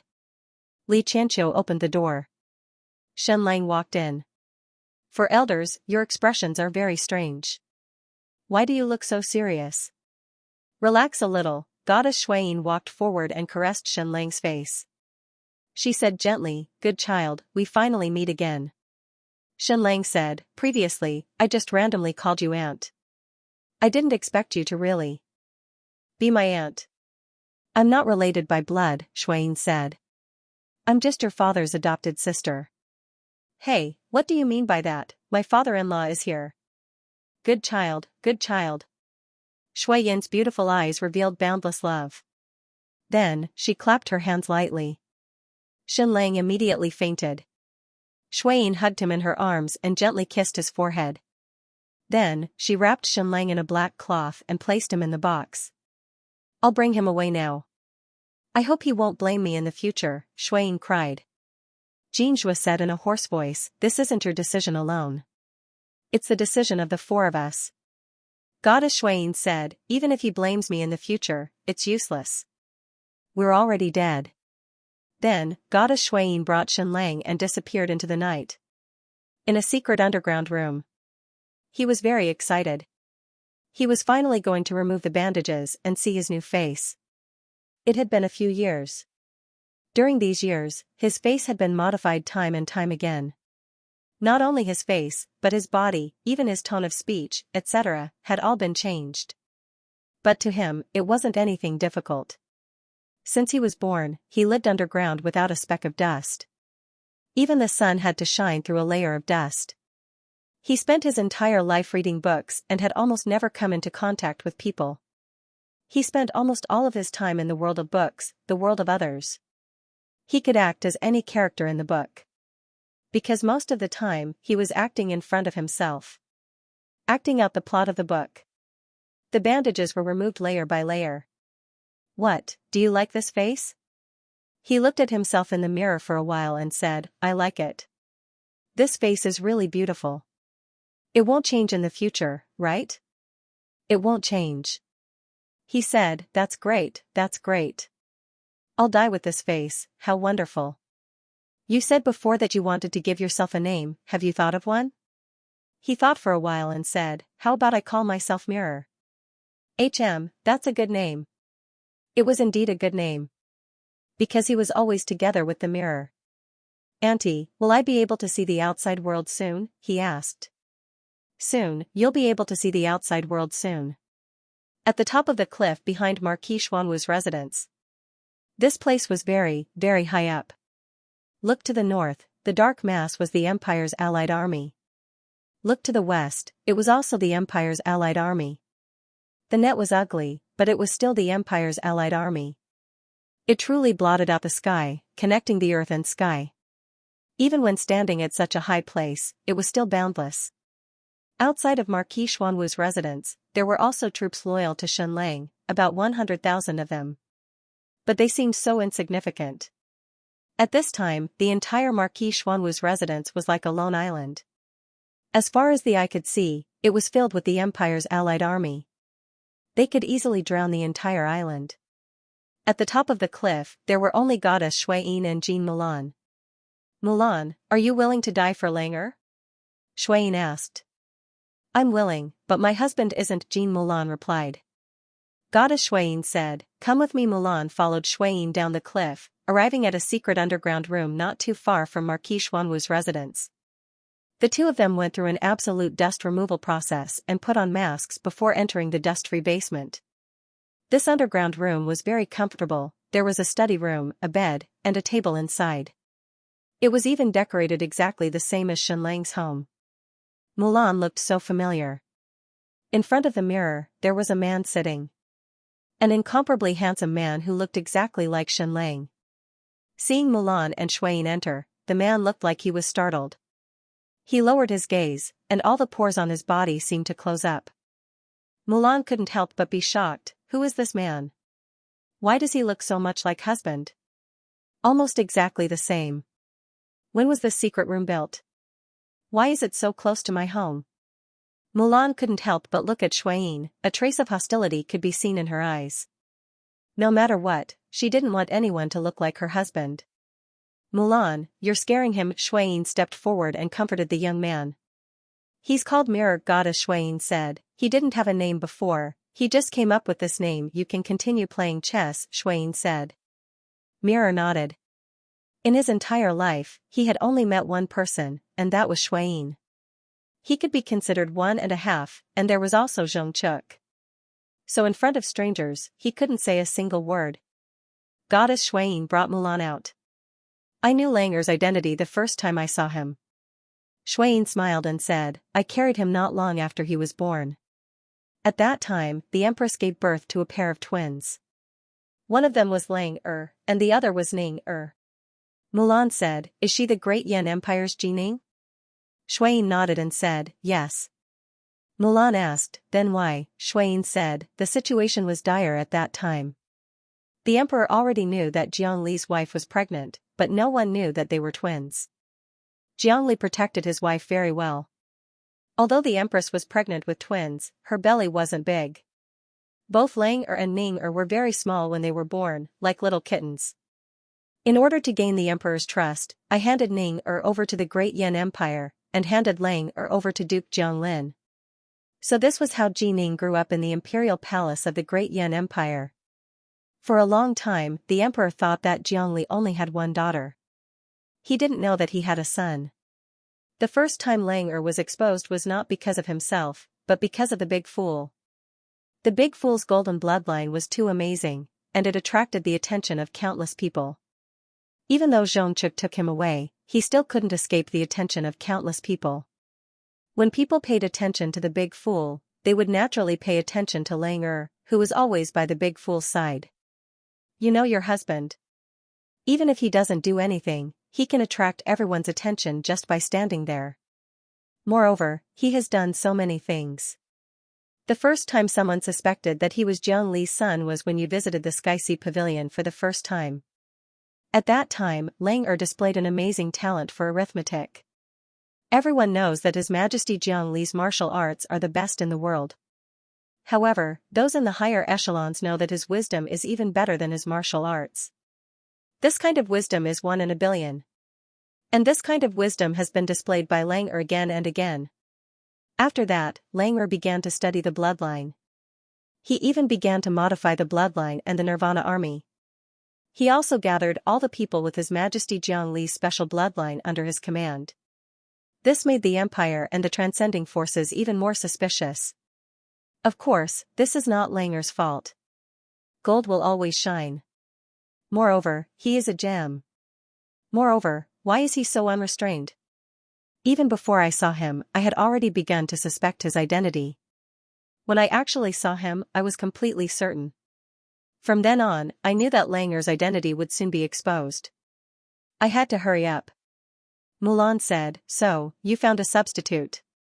No, I didn't find a substitute.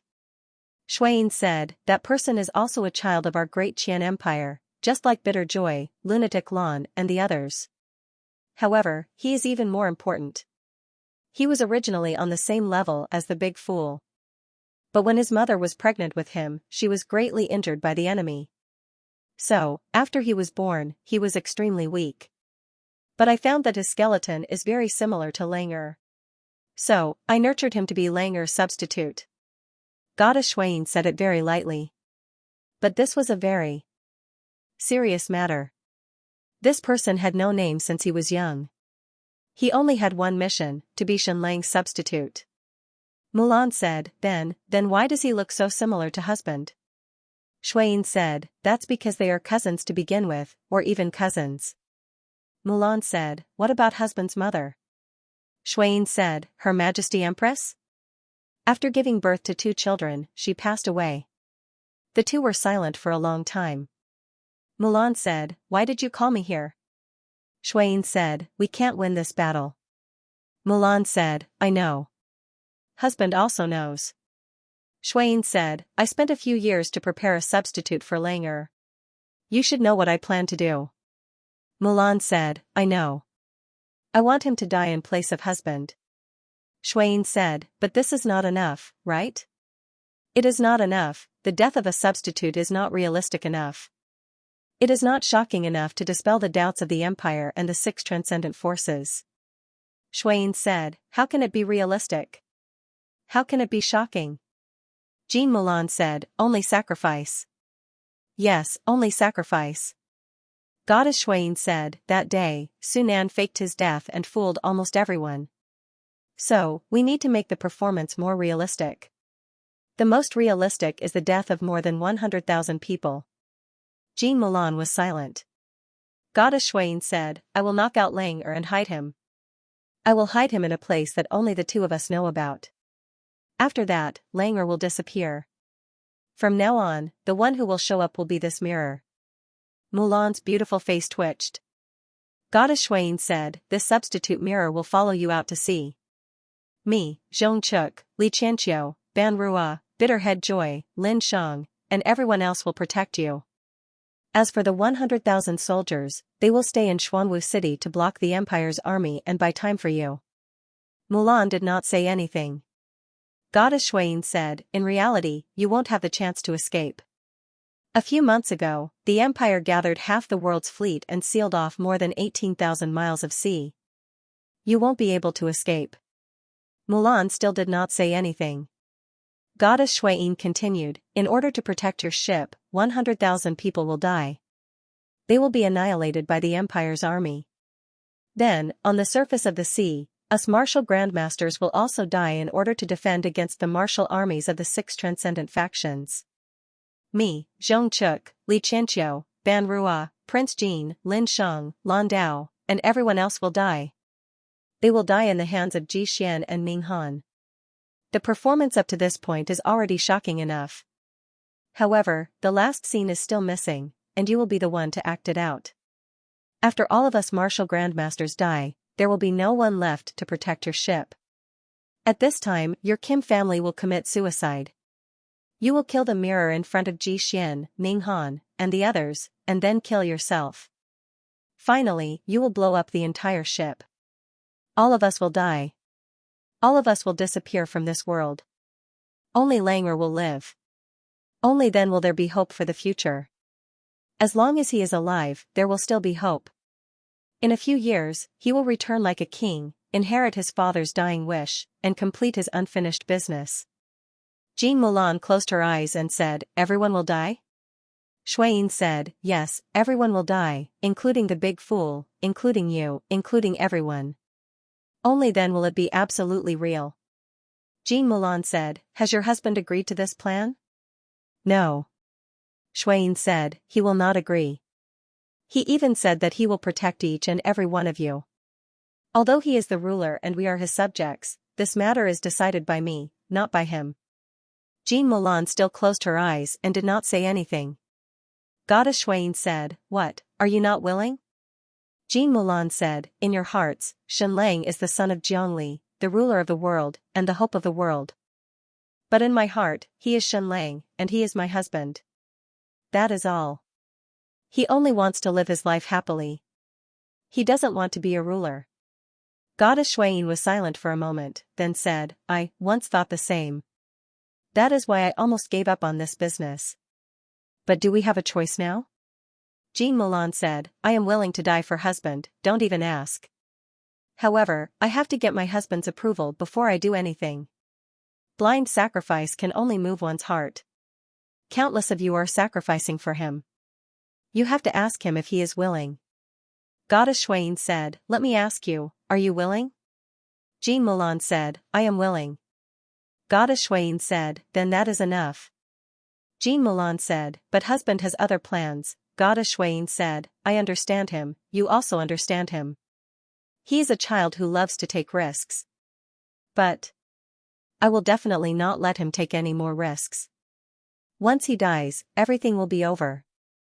This matter is decided. Moreover, it is useless even if you don't agree.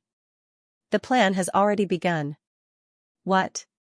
Jean Mulan said with a trembling voice. Goddess Xueyin said, I said that the plan has already begun. It cannot be stopped. Mulan was shocked. Then what about my children? What about our Shenmi, Xinyi, and Shenli? They are still so young. Are they going to be sacrificed with us? Mulan's eyes were filled with tears. No, they do not need to be sacrificed. Goddess Xueyin said, when you commit suicide, you have to give these 3 children to Ji Xian and Ming Han. Jean Mulan said with a trembling voice, give them to these 2 husband-killing women? Goddess Xueyin said, only then will it be realistic. Only then can we preserve the lives of these 3 children. Moreover, when King Lang returns in the future, we can also save these 3 children. Jean Mulan sobbed, but if we do this, husband will be in pain for the rest of his life. Goddess Xueyin said, living in pain is better than dying, right? Jean Mulan said, where is my husband now? Have you already made a move on him? Goddess Xueyin said, yes, he has already disappeared from your house. We have already made a move. Right now, he is unconscious and hiding in an absolutely safe place. Only I know where that place is. Until I die, I will not say a word. Jean Mulan quickly ran out and returned home. She searched again and again. Indeed, husband had disappeared. She asked everyone, but none of them had seen husband. However, Li Qianqiu knew what had happened. Jin Zhua also knew. Zhong Chuk also knew. Mulan cried and said to Jin Zhua, Father, did you ask husband what he was thinking? He already said that he wants to protect everyone. He doesn't want to sacrifice anyone. He wants our entire family to be safe. Xuanwu Jin Zhua was silent for a while before saying, I feel that Grandmaster Shui Yin's method is very safe. Moreover, I have discussed it with your mother, and she is also willing to sacrifice herself. I am also willing to sacrifice myself. Mulan cried, but husband is not willing. You are all willing to sacrifice yourselves, and you are even willing to sacrifice 100,000 people to protect husband alone. Even if husband survives, he will be in pain for the rest of his life. I don't want him to be in pain. Jin Zhua said, Langer did say that he wants to protect everyone.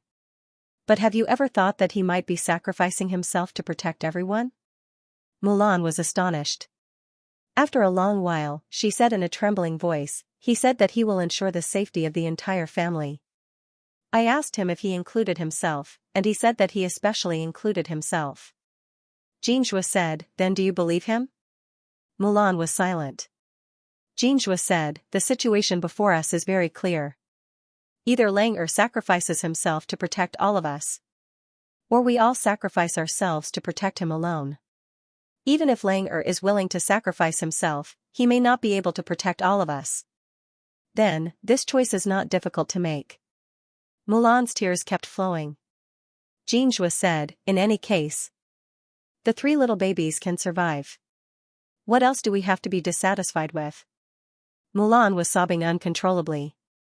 Jin Zhua said, Mulan, you have never been good at acting. You have never acted well. This time, you need to act well. Mulan finally cried and nodded, I know what to do. The next day, Shen Lang appeared in front of everyone. Countless people knelt down neatly. Greetings, Emperor Jiang. Greetings, Emperor Jiang.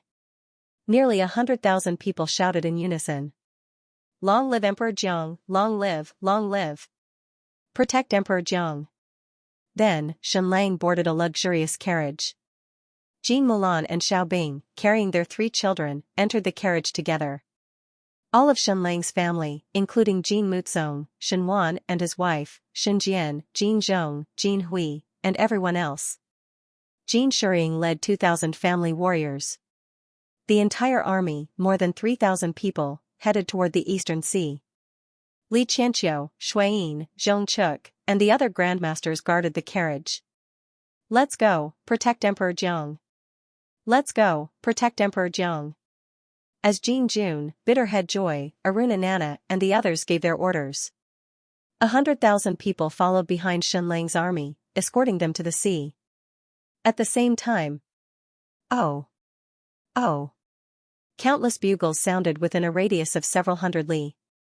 An astronomical number of imperial soldiers advanced like a mighty tide. At this moment, within a radius of several hundred li, no birds or beasts could be seen. Not even a blade of grass could be seen. The ship that the Tiandao Society built for Xianxia was completed. It was unprecedentedly magnificent. The ship was 180 meters long and 60 meters wide. It had 9 masts and 12 sails. It could accommodate 2,000 to 3,000 people and displace more than 6,000 to 7,000 tons of water. From start to finish, the ship took several years to build. Xianxia boarded the ship with the Kim family and the army, a total of 2,000 people. Hundreds of different types of ships were escorting this big ship. They left the Black Tortoise Pier in a grandiose manner, sailing toward the vast sea. More than 100,000 people knelt down with tears in their eyes and shouted, "Emperor Jiang, have a safe journey. Have a safe journey, Emperor Jiang." Go? Where are we going? Where are we going? Ing Wuming, the commander of the Western Army, sneered. To the sky? Almost at the same time, the commander of the Northern Army, the crown prince of the Dejin Kingdom, also sneered. Xianxia wants to escape? To the sky? Then, he looked at the supreme commander of the allied army, Jitsong, the crown prince of the Great Yan Empire. The crown prince ordered slowly. Attack. Kill all of Jiang Li's remnants. Leave no one, not a single person, not a single blade of grass, and not a single tree in Xuanwu. Kill 300,000. This was not a war at all, but a tour of the imperial army. It was a demonstration tour of the empire. In the name of killing Jiang Li's son, they would wipe out all those who opposed the empire. They would crush all will. But even if it was a tour, blood had to be spilled. The imperial army was like a precious sword. Blood would be spilled as soon as it was unsheathed. Kill 300,000 people. That would be enough to fill their stomachs. As the crown prince of the empire, if he did not kill so many people, he would not be powerful enough. There were some emperors in history who could kill 10 families. How much nobler was the crown prince of the Great Yan Empire compared to these emperors? Xianxia was Jiang Li's son. It was not just 10 families that he would kill.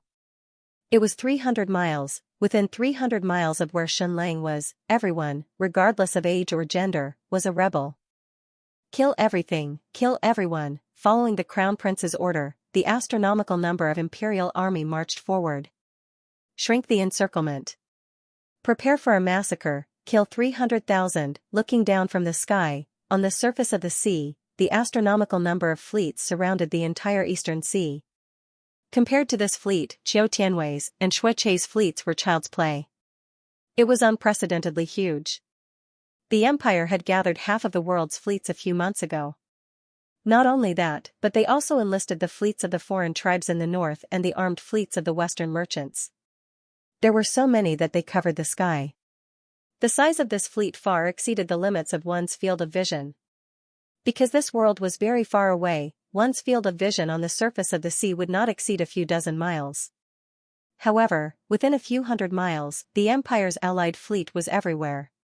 The huge treasure ship of Xianxia and hundreds of escort fleets seemed so weak. Princess Ji Xian of the Great Yan Empire and the heir of the Sky Sea Pavilion, Ning Han, looked at each other. There was a hint of mockery in their eyes. Xianxia still wanted to escape to overseas, escape to the sky? Surround Xianxia's fleet and kill them all. Princess Ji Xian ordered. The fleet that covered the sky, like countless sharks, marched toward Xianxia's small fleet. The 6 transcendent martial sects, as well as their subsidiary sects, had sent countless top-notch martial experts to surround and kill Xianxia's treasured ship. An unprecedented massacre was about to begin. An unprecedented drama of sacrifice was about to begin. All F***CK, all F***CK. Inside a secret basement. Xianxia, who was supposed to remain unconscious for another month, suddenly sat up. What was helpless in this world? There were people who would die for you regardless of whether you were willing or not. Now, there were hundreds of thousands of people who would sacrifice themselves for him like moths to a flame. Sacrificing hundreds of thousands, 300,000 to save Xianxia alone, I, Xianxia, said that I don't want anyone to sacrifice themselves for me. I want to protect everyone. What right do you, Shuiyin, have to decide for me? Damn it, I was going to let you go because you were my aunt. Now it seems that I'll *CK you to death in the future. Anyway, you're not related by blood. Shenlang got up and ran outside. It's not too late, come. Ji Xian, Ning Han, you two bitches. I, Shenlang, am coming, the three of us, let's have some fun. Note, benefactor, continue to give me your monthly tickets. I'll continue to write crazily after eating. I won't let you down. Thank you for the vinegar. Go with the wind. Everything is well. Muda Kuan loves reading. Brother Lang's fan tips of tens of thousands of coins. Wonderfulbookhouse.com. As for Shuiyin's plan, Shenlang could easily guess it. But it was impossible to reason with her at this time. She wouldn't even give Shenlang a chance to speak. So Shenlang delayed meeting Shuiyin and the others. Instead, he made several backup plans for himself. First of all, Shuiyin definitely wouldn't bear to use drugs to knock Shenlang out for a month or two. That would cause great damage to his body. And Shenlang was immune to all poisons. So, she would probably use internal energy to knock Shenlang out and hide him somewhere. If nothing unexpected happened, she would send 2 people to take care of Shenlang and make him fall into a deep sleep every day. Shenlang's blood could resist all poisons, but it couldn't resist anesthesia. The way to wake up at a fixed time was very simple. And the most direct way was the Nightmare Stone. This Nightmare Stone had already been modified by Shenlang into a healing-type Nightmare Stone. Previously, it could wake up Ning Yuanxian, who was in a vegetative state. This time, it could also wake up Shenlang. What he needed to do was to stimulate the Nightmare Stone at a fixed time and let it release energy waves to wake up Shenlang. Another way was to wake him up with drugs. In short, it was better to be prepared. As expected, Shenlang woke up at the set time. When he rushed out of the room, he saw someone staring at him blankly. It was Shenlang's mother. There was indeed a box of drugs beside her. And a bunch of ropes. Sigh, Shenlang sighed in his heart. Mother was indeed biased. As long as Shenlang could survive, she was willing to do anything. Mother, you're being fooled by Aunt Shuiyin. Shenlang said helplessly, stay here and don't move. Mother rushed out and said in a trembling voice, my son, you, Shenlang said, Shuiyin said that I'm going to sacrifice myself to save everyone, right? No, I'll be fine. Our whole family will be fine. Mom, stay here obediently. I'm leaving. Then, Shenlang rushed out of this extremely secretive underground chamber. On the surface of the sea, the fleet covered the sky. The Empire's Alliance fleet was everywhere within 100 kilometers. There were 6 ships that stood out from the rest. Of course, the most special one was also the smallest one. The White Jade capital is in the sky, and there are 12 buildings and 5 cities. The immortal caressed my head, tying my hair and receiving longevity. Wherever the ship passed, the sky was sprinkled with white snow. As long as there was snow, it was the White Jade Jing's territory. The White Jade capital didn't care about places without snow. So, wherever you go, there will be snow. It was a summer day in June, but it was snowing. It was truly amazing. On top of that, it was only snow above the White Jade Jing's ship. This scene was too beautiful to behold. The White Jade Jing's ship was snow white. It blended in with the snowflakes in the sky. It was much smaller than the other ships. Moreover, there seemed to be no one on the ship, at least on the deck. From the beginning until now, Shenlang had not seen anyone from the White Jade Jing. Although the Xiankong Temple's ship had arrived, there was no one on the deck.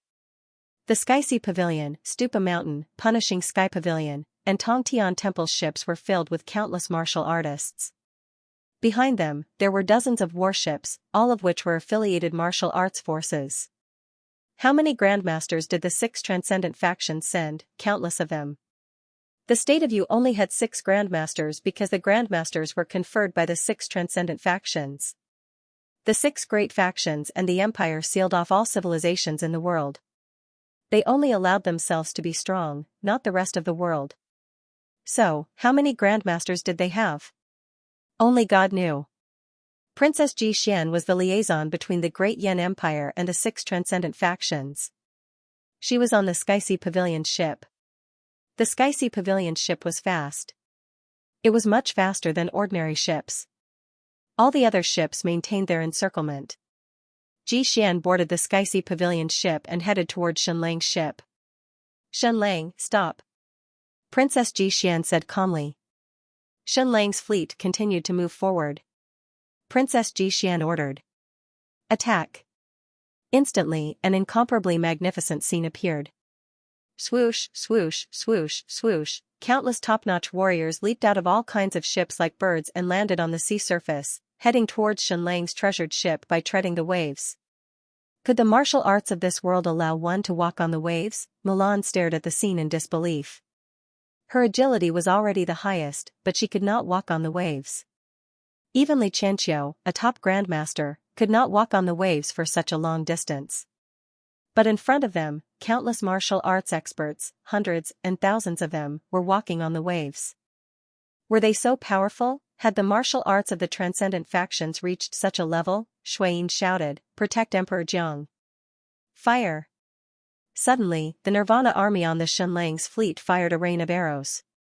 On the battlefield, the arrows of the Nirvana army were almost invincible. But now, they were all ineffective.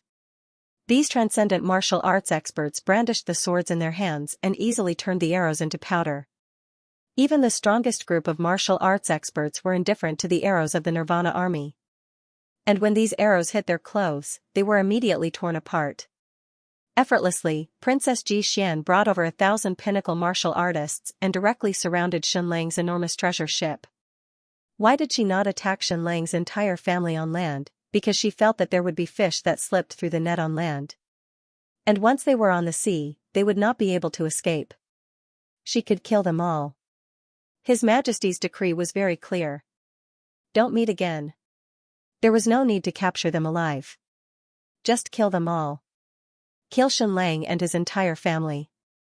The main purpose of this operation was to intimidate the world. Grandmaster Shuiyin drew his sword and said to Jean Milan, "We are going to die, and it will be your turn soon. You have never acted before, but this time, you must do it well." Although Shuiyin spoke, it was all lip language. Following that, Goddess Shuiyin smiled at the mirror. The mirror was exactly the same as Shenlang. Even his smile, expression, and gaze were the same. "Aunt," he shouted. Even his voice was the same. Goddess Shuiyin's heart softened. "Child, you have never seen the outside world since you were young. Now, you can finally see it." Then, Goddess Shuiyin shouted, "Protect His Majesty, kill." Whoosh, whoosh, whoosh, whoosh, Goddess Shuiyin, Li Qianqiu and his wife, Ban Rua, Zhong Chuk, Lin Cheng, Big Fool, and even Grandmaster Lendo, who had just regained his mobility, shot out like a giant bird and landed on the deck. The mirror looked at Mulan and said, "Sister-in-law, is it my turn soon?" Jean Mulan forced a smile. The mirror said, "I am not afraid. I have lived my entire life for this moment. I have read all of his books. I have read many books. I am not afraid of death, but I am afraid of dying in vain. Although I have never seen Shenlang, I know him very well. I have never seen the outside world. Now that I am finally going to see it, I am really excited." The mirror was indeed not afraid at all. He knew that he was a substitute and that he would soon die. But he rejoiced at death. Because he felt that living was a kind of torture.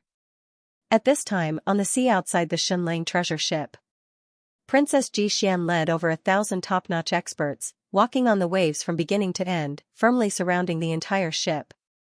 When they saw Grandmaster Shuiyin and the others appear, they were like a mantis trying to stop a chariot. Then, Xian ordered indifferently, "Men, women, old, and young, kill them all. Attack." She gave the order. An incomparably amazing scene appeared again. Whoosh whoosh whoosh whoosh, above the sea, the thousands of top martial arts experts directly leaped into the air, and then they were about to fly toward the Kim family treasure ship. At most a quarter of an hour.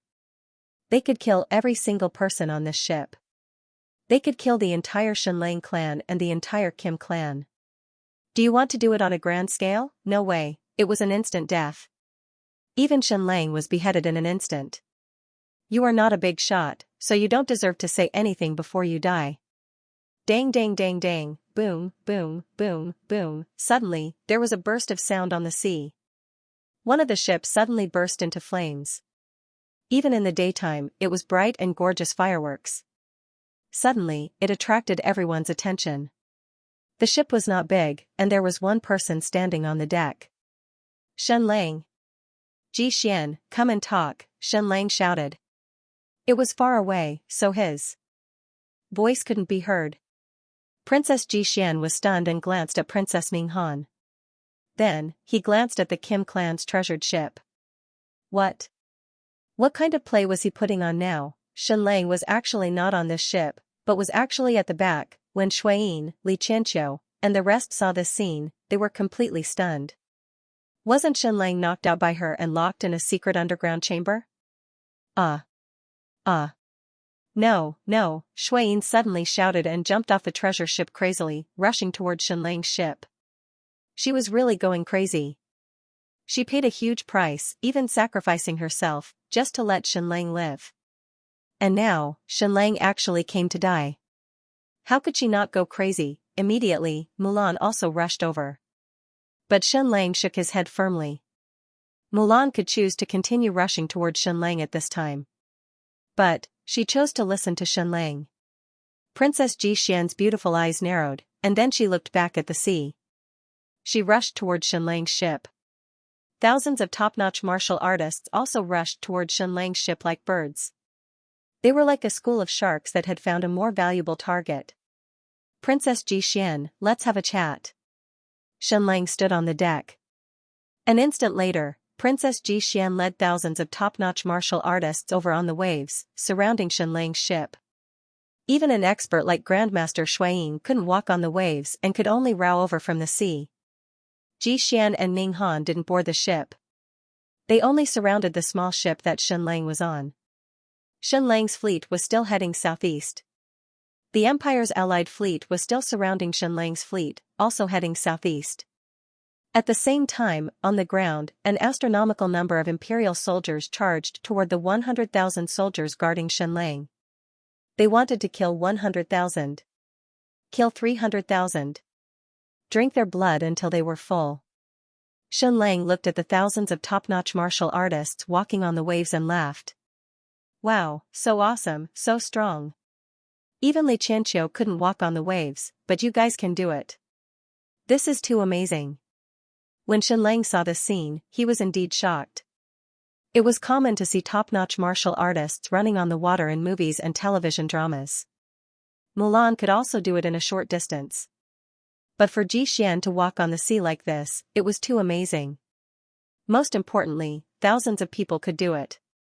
I, Shenlang, don't believe that there are thousands of people here whose martial arts surpass Xianxia. You guys are cheating. Shenlang laughed. Then, he slammed his hand down. Instantly, hundreds of small black balls shot out from his ship. Bang, bang, bang, bang. These small black balls suddenly exploded. In an instant, countless black powder spread across the sea. This didn't seem like a big deal, however, a strange scene appeared. In an instant, thousands of top-notch martial artists who were walking on the waves were directly sent flying. Xian, Minghan, and the rest were also sent flying dozens of meters away like kites. But their martial arts were powerful. When they returned to the sea, they were still floating on the water. However, the other top-notch martial artists were in a much more pathetic state. Their bodies fell into the water. Why did this happen? Firstly, the thousands of top-notch martial artists around Xian did not rely on their internal energy to float on the sea. Instead, they relied on a special type of boot. This type of boot originated from the ancient civilization and was known as the buoyancy boot. Only the transcendent forces had this equipment. And this buoyancy boot actually relied on the powerful magnetic field of a type of gemstone. It was very easy to destroy these buoyancy boots. One could use graphite powder. This principle was the same as the graphite bombs on Earth. It could be used to cut off all power. This was because graphite powder was an absolute insulator.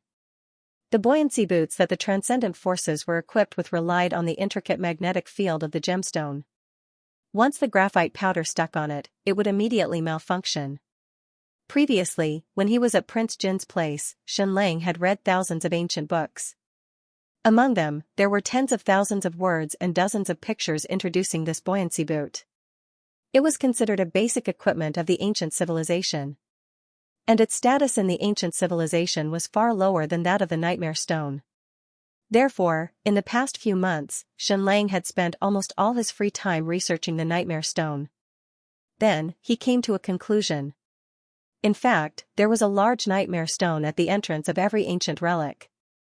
Small nightmare stones had various uses.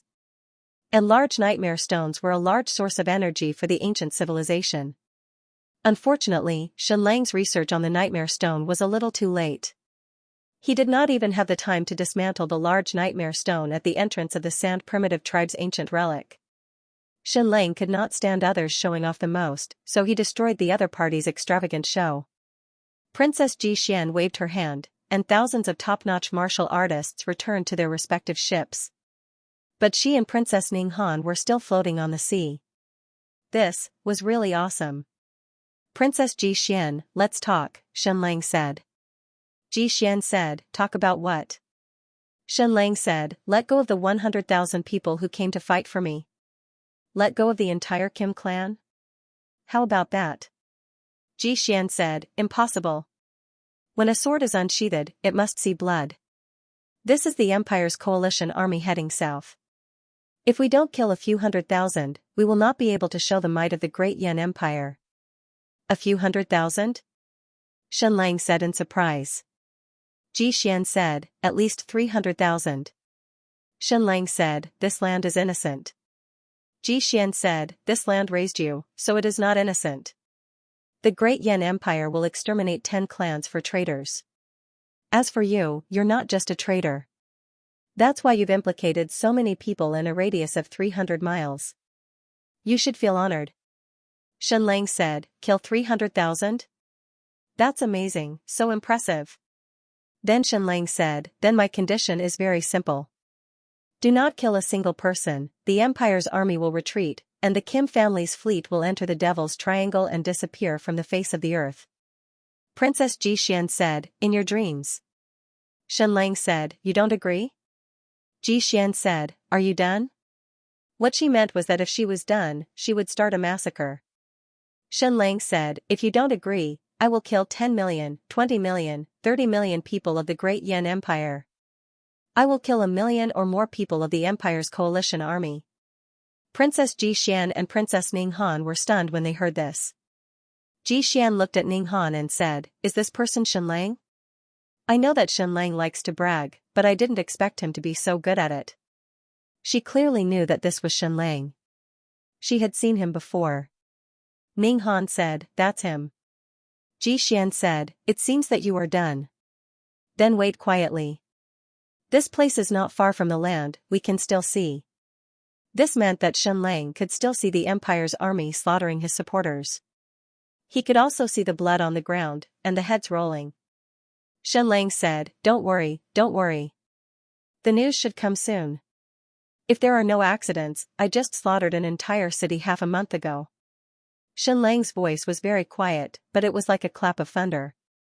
Xianxia smiled and said, I have bragged before, but I have forgotten who I was bragging to. What I bragged about was that if anyone dared to hurt my wife, I would kill 1 million people. That seems to be what I meant. Xian shrank back and said, which city?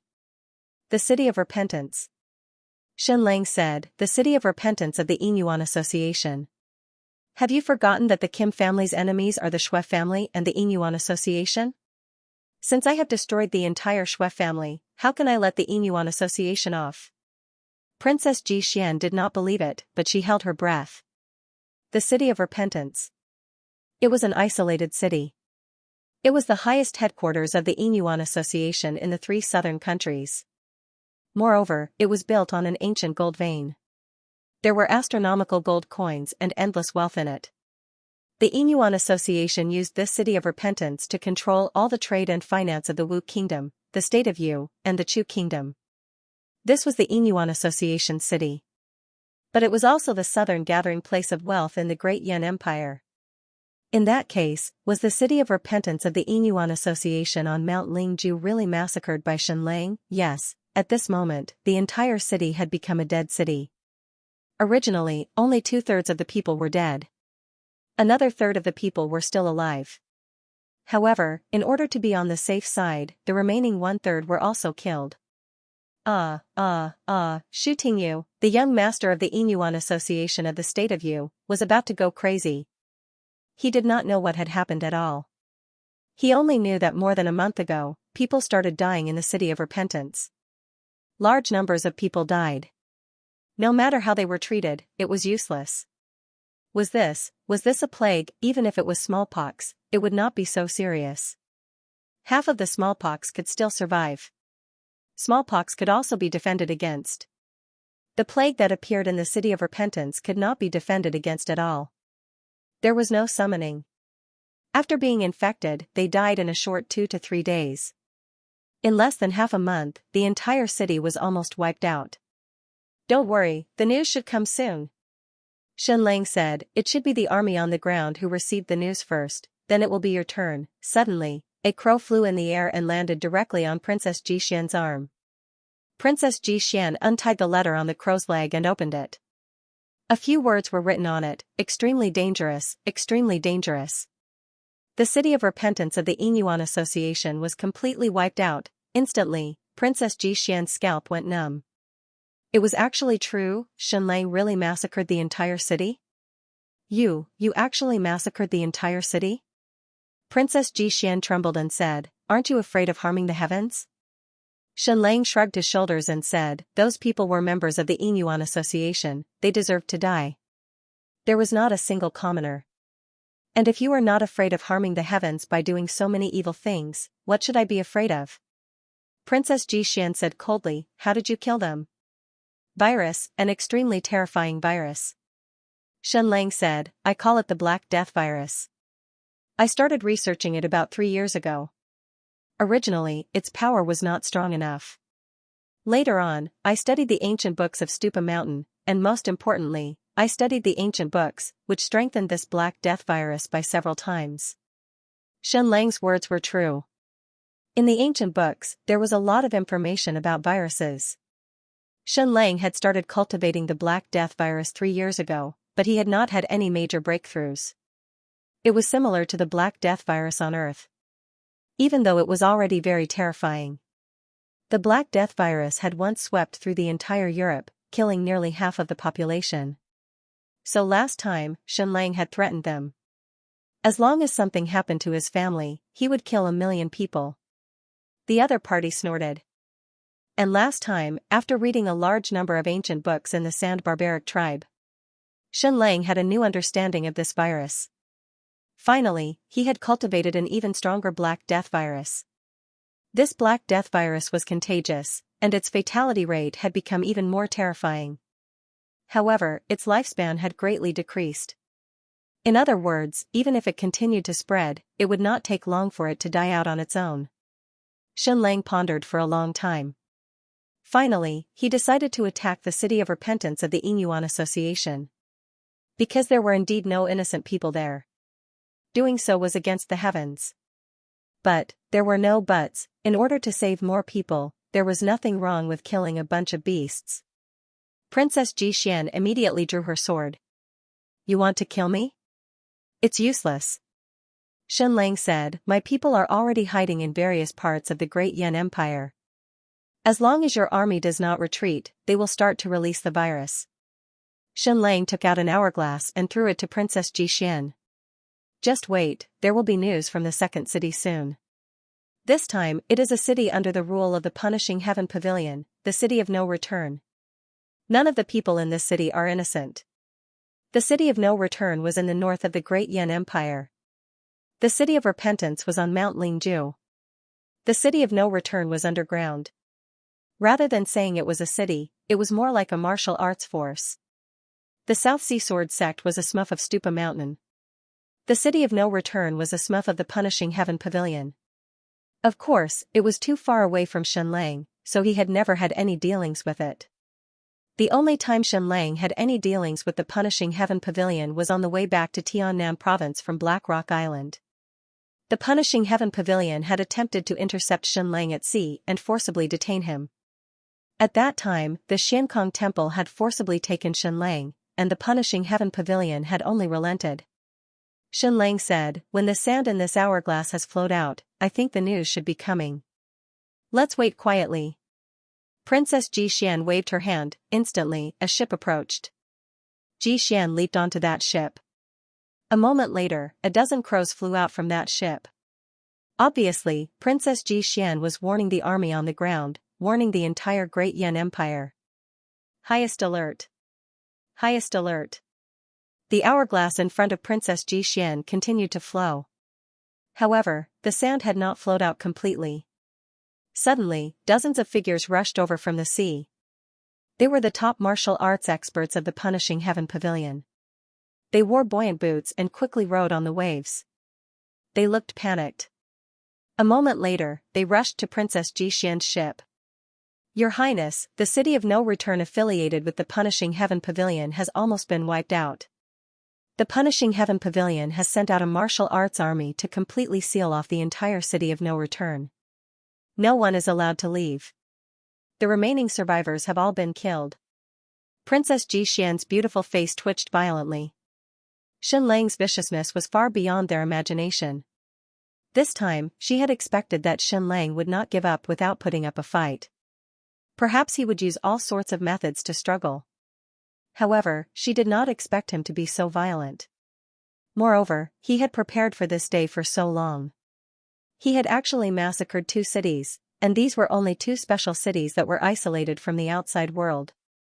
What if he went crazy and directly spread the virus to other cities in the Great Yan Empire, or even Yan capital? The consequences were unimaginable.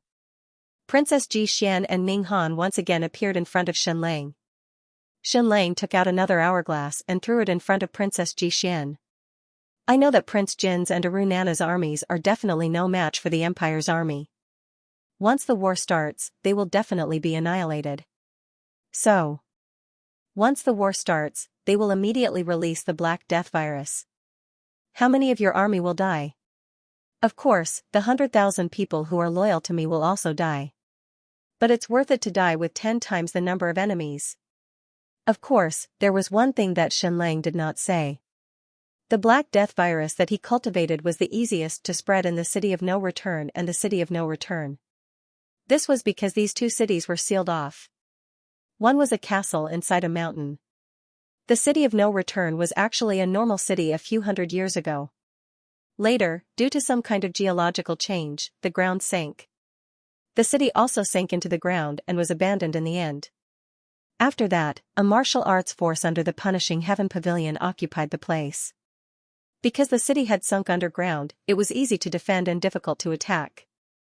Did the so-called geological change have anything to do with the Punishing Heaven Pavilion? Yes, 100 years ago, the Punishing Heaven Pavilion discovered an ancient relic. Just like in the vicinity of South Continent City, a series of large earthquakes occurred. "Xianxia, this hourglass is my estimate of the time of the battle on the ground. Your army will arrive in about half an hour. At that time, an unprecedented war will break out. I will not allow this war to happen. I hope that someone will sacrifice for me. I want to protect everyone on the ground. Of course, if we must die, then let's die together. If all 100,000 of them die, they will drag 10 times the number of your army to die with them. I don't have a countdown because you are the ones preparing to start the war and slaughter. You either let the Empire's allied army retreat or perish together." At this time, the hourglass in front of Princess Xian continued to fall. Time continued to pass. On the land by the sea, the 100,000 people loyal to Xianxia were stationed on a few miles of land. And the Imperial army, stretching for hundreds of miles, continued to sweep over like a tsunami. Once the war started, it would not take more than a few hours. The 100,000 people loyal to Xianxia would be killed. Xianxia played with the glass ball in his hand without saying a word. The hourglass continued to fall. Princess Xian was making a difficult choice. Soon, she gritted her teeth and said, "Imperial Army, stop, retreat 10 miles. Note, today's 2 chapters are close to 16,000. I urgently need the monthly support of my brothers. I'm really exhausted from writing. Pastries is grateful, thank you EGA for the 30,000 yuan tip. Calm. Wonderful bookhouse. Do you have the antidote?" The antidote to the Black Plague, Xianxia had it, but he also didn't have it. What was the antidote to the Black Plague? Penicillin. It was impossible to synthesize and manufacture penicillin on a large scale with their current industrial capabilities. The most cost-effective method was to extract mold from a special kind of moldy melon and then cultivate it with corn juice. That way, they could obtain a certain amount of penicillin. Xianxia knew about this method a long time ago, but he only found the melon in the Sand Barbaric tribe and extracted a portion of the penicillin. But the amount was still small. If the Black Plague broke out on a large scale, even the gods would not be able to save them. Penicillin in this world was still 10 times more valuable than gold. "Do you have the antidote?" Princess Xian asked again. His first thought was of the royal family. If the Black Plague really broke out, he had to protect the royal family. Even if the antidote was small, it would at least save the royal family. "No." Xianxia said, "The heavens are merciful. You two should know what I did in the Chang Kingdom and Xianxia province." Indeed. Xianxia had saved countless lives. Xianxia had single-handedly saved the Chang Kingdom and Xianxia province's smallpox epidemics. Of course, the smallpox epidemics were much gentler than the Black Plague. In medieval Europe, when the Black Plague broke out, cities were wiped out one by one. 20 million people died in a year. So, you must believe that I mean no harm to the people of Yan capital. Ji Xian, Ning Han, you two are my fiancés. Come on board and talk, Xianxia said. The two women's faces twitched. Please. You all also know that my body is weak. Speaking from so far away is truly exhausting. Xianxia said helplessly. That's right. Something was wrong. Xianxia was weak. He should have stayed away from Ji Xian and Ning Han, but now he was asking them to board. But Ji Xian hesitated for a moment, then jumped onto the deck. TSK TSK TSK, two peerless beauties. Xianxia looked Ji Xian and Ning Han up and down for a while. Both of your faces are equally beautiful and your figures are equally good. Why doesn't anyone list you as the #1 beauty in the world? Xianxia's frivolous words made Ji Xian frown. Who are you scolding? Who is the most beautiful woman in the world? Only the courtesans of the brothel would fight for the title of the #1 beauty. Xianxia said, actually, I've already shown mercy. The reason why I chose to act in the city of repentance and the city of no return is because there isn't a single commoner here. Every single person in these 2 cities is tainted with evil. I don't want to hurt innocent civilians at all. Really, you must believe me. But, if my people are harmed, even if it's just one of them, such as my children, my wife, etc., I'll probably want to destroy the world. I'm not Zhongli. I don't have that kind of love for the world. Xianxia pointed at the 100,000 people on the ground and said, these people came for me, but ultimately, they came for Zhongli's son. I'm very touched, but I don't want them to come. He poured 3 cups of tea and said with a smile, drink, drink. But Ji Xian and Ning Han didn't drink. Xianxia said, so, let the 100,000 people on the ground go. Princess Ji Xian frowned. Xianxia didn't continue to threaten them. The current situation was already very clear. Once the war started, Prince Jin, Aru Nana, and the 100,000 people would all be wiped out. Then the Black Death virus would break out. How many people in the Imperial Army were prepared to die? The key was Xianxia. As long as they had him in their hands, the 100,000 people on the ground wouldn't matter. Letting them go would, of course, be a loss of face. But compared to the immediate loss, this little bit of face was nothing. At most, they could get it back later. The army would directly go south and destroy the great Nan kingdom that Prince Jin mentioned. Immediately, Ji Xian wrote a letter and sent it to the crown prince on the ground. After receiving the letter, the crown prince retreated another 10 miles. He also received the news of the death of the city of no return and the city of no return. The Black Plague struck fear into people's hearts. At this time, the army was so dense that once it broke out, no one could stop it. Of course, this kind of thing was definitely a method to kill 1,000 people and lose 3,000 people. Once the Black Death virus broke out in the Imperial Army, the entire Tiannan province, the entire state of Yu would be completely in disaster. To some extent, this was similar to nuclear deterrence. And it was a nuclear deterrence that once it exploded, it and the enemy would die together. On the seaside, in the position of Shenlang's army, 100,000 people, whether it was regret, pain, or fear. They had no other choice. They were ready to fight to the death. He had already mentally prepared himself for this when he came here. At most, they would die. Killing one was enough, killing two was a profit. Even if they couldn't kill many Imperial army. The sacrifice and death were not without value. Even moths flying into the fire, not to mention people. And this kind of sacrifice was not necessarily meaningless. At least it could illuminate the world, even for a moment. At least it could let the world see that people's hearts were not dead. His Majesty Jiang has a decree, His Majesty Jiang has a decree. A person boarded a speedboat and went ashore. It was Jin Shuriying, the leader of the warriors of the Kim family, who used to be a war refugee of the Great Qian Kingdom.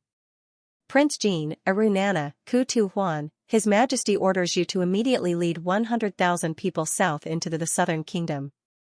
Then, do not stop, go into the mountains and forests of the Sand Primitive tribe. His Majesty Jiang has a decree. Immediately go south, do not sacrifice a single person. Then, Jin Shuriying handed the letter to Prince Jin.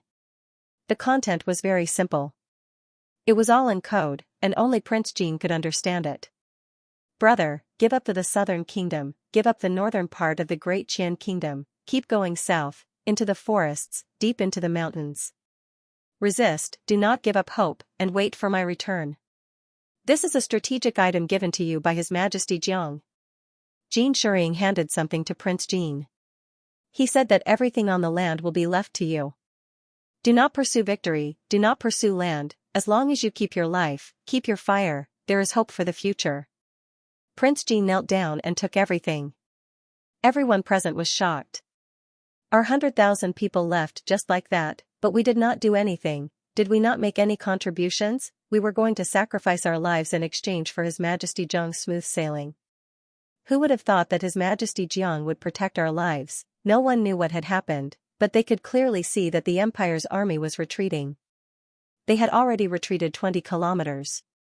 His Majesty Jiang must have performed some miracle again. Will His Majesty be safe? Will he come back? Prince Jin asked. Jin Shuriying thought for a while and said, I don't know, but that is what he said. To be honest, Jin Shuriying knew far less about the Shenlang than Prince Jin. I understand. Jin Jun ordered, everyone, retreat. Everyone, retreat. Preserve the fire and wait for His Majesty's return. Aru Nana and Ku Tu Huan looked at each other with their son in their arms. 100,000 of us didn't even fight a single battle, and we didn't even sacrifice a single life. Are we just going to leave like that? Was this considered attending a party? Is it meaningful? Of course it is. At least it gathered the hearts of the people. This was equivalent to gathering all the fire that was loyal to Jiangli and igniting it into a raging fire. At least on this coast, they had a leader. Most of the 100,000 people present had never seen Shenlang before. However, His Majesty Jiang did not disappoint. Even in such a hopeless situation, he turned the situation around and protected his people. He did not say anything heroic. However, his actions spoke louder than 1,000 words. As expected of His Majesty Jiangli's son. Everyone, retreat. Retreat. Following the orders of the three commanders, the 100,000 people who were loyal to Shenlang headed south in a majestic manner, making a strategic retreat. Long live His Majesty Jiang, long live, long live. Long live, long live, long live. At this moment, Shenlang was very far away from the shore. He could not even see the ground clearly. However, he could still hear the cheers coming from the ground. The united cheers of the 100,000 people were deafening. Princess Ji Xian frowned when she heard this. This title could only be used by one person, and that was her father, the emperor of the Great Yan Empire. Today, Xianlong's actions had won the hearts of countless people. From now on, the fire in the hearts of the 100,000 people would not be extinguished. As long as Xianlang gave the order, they would not hesitate to go through fire and water. Sisters, don't think too much, you know me. I don't want to be the ruler of the world at all. What emperor? What emperor? Spare me, I'll die of exhaustion. Compared to being the emperor, I'd rather *CKU too. Ji Xian and Ning Han's expressions turned cold when they heard this. Why? Did my words offend you? Xianlang said, but we have an engagement. It's very normal for a fiancé to want to *CK his fiancée. I'm just not a hypocritical person, and I've said what's on my mind. Ji Xian said, all right, the 100,000 people have retreated. The imperial army did not chase after them. Xianlang said, then let's officially move to the second part. Let my family, the thousands of people on the Kim clan's fleet, go to the Devil's Triangle. The Devil's Triangle. Ji Xian and Ning Han knew more than Xianlang. This was the world's forbidden area. For hundreds of thousands of years, countless ships had tried to enter. In the end, they were either smashed to pieces or evaporated. For hundreds of thousands of years, not a single ship had returned. This included the Sky Sea Pavilion and the punishing Sky Pavilion. In fact, Princess Ji Xian had proposed at a meeting of the six transcendent forces 3 years ago to form a joint fleet and explore the Devil's Triangle again. In the end, this proposal had been delayed until now and had not been carried out. Even a top adventurer like the Sky Sea Pavilion's master was unwilling to enter the Devil's Triangle. There were too many unsolved mysteries in this world. The ancient ruins in the current world were enough for people to study for hundreds or thousands of years. A terrifying place like the Devil's Triangle should be explored after hundreds or thousands of years. Therefore, going to that place was equivalent to evaporating and completely disappearing. What about you? Princess Ji Xian asked. Of course I won't go. Xianlang said, I will be in the hands of my 2 sisters. You can kill me at will. Don't tell me you'll let me live? Will you let me go because I am your fiancé? Don't tell me you won't kill me because I'm so handsome? Then, Xianlang took out an hourglass and placed it in front of Ji Xian. Instantly, Ji Xian's beautiful face turned green. Every time Xianlang took out an hourglass, he would destroy a city. Now, what was he going to do? Xianlang said, I have many people lying in ambush in Yan capital. Once the time is up, they will immediately release the Black Death virus. Moreover, they will release it in the most crowded places. Therefore, nothing can happen to my family. If anything happens, millions of people in Yan capital will be buried with them. Millions of people. Yan capital is the home of your Ji royal family. Once the Black Death virus breaks out, how destructive will it be to the great Yan Empire? With that, Ji Xian placed her sword on Xianlang's neck. Be careful, be careful. Xianlang said, if you kill me now, how can you stop the people in Yan capital from attacking? It will take at least half a month to get to Yan capital. If I do not release the signal in Yan capital, then the few hundred people I have hidden in Yan capital will attack. If I don't send out the signal to stop them in Yan capital, then the hundreds of people I have hidden in Yan capital will make their move. Ji Xian, Ning Han, you must believe me. I definitely do not want to do that. I do not want to harm the heavens and the earth. I do not want to harm even a single civilian. But nothing can happen to my family. If anything happens, I will drag the entire world down with me. But nothing must happen to my family. If anything happens, I will drag the entire world down with me. But Xianlang said, are you sure your fleet will not attack my fleet in the next few days? Xianlang said. Are you sure that your fleet won't attack my fleet in the next few days? Ji Xian said, yes. Xianlang opened the box in front of him, took out a firework, and lit it.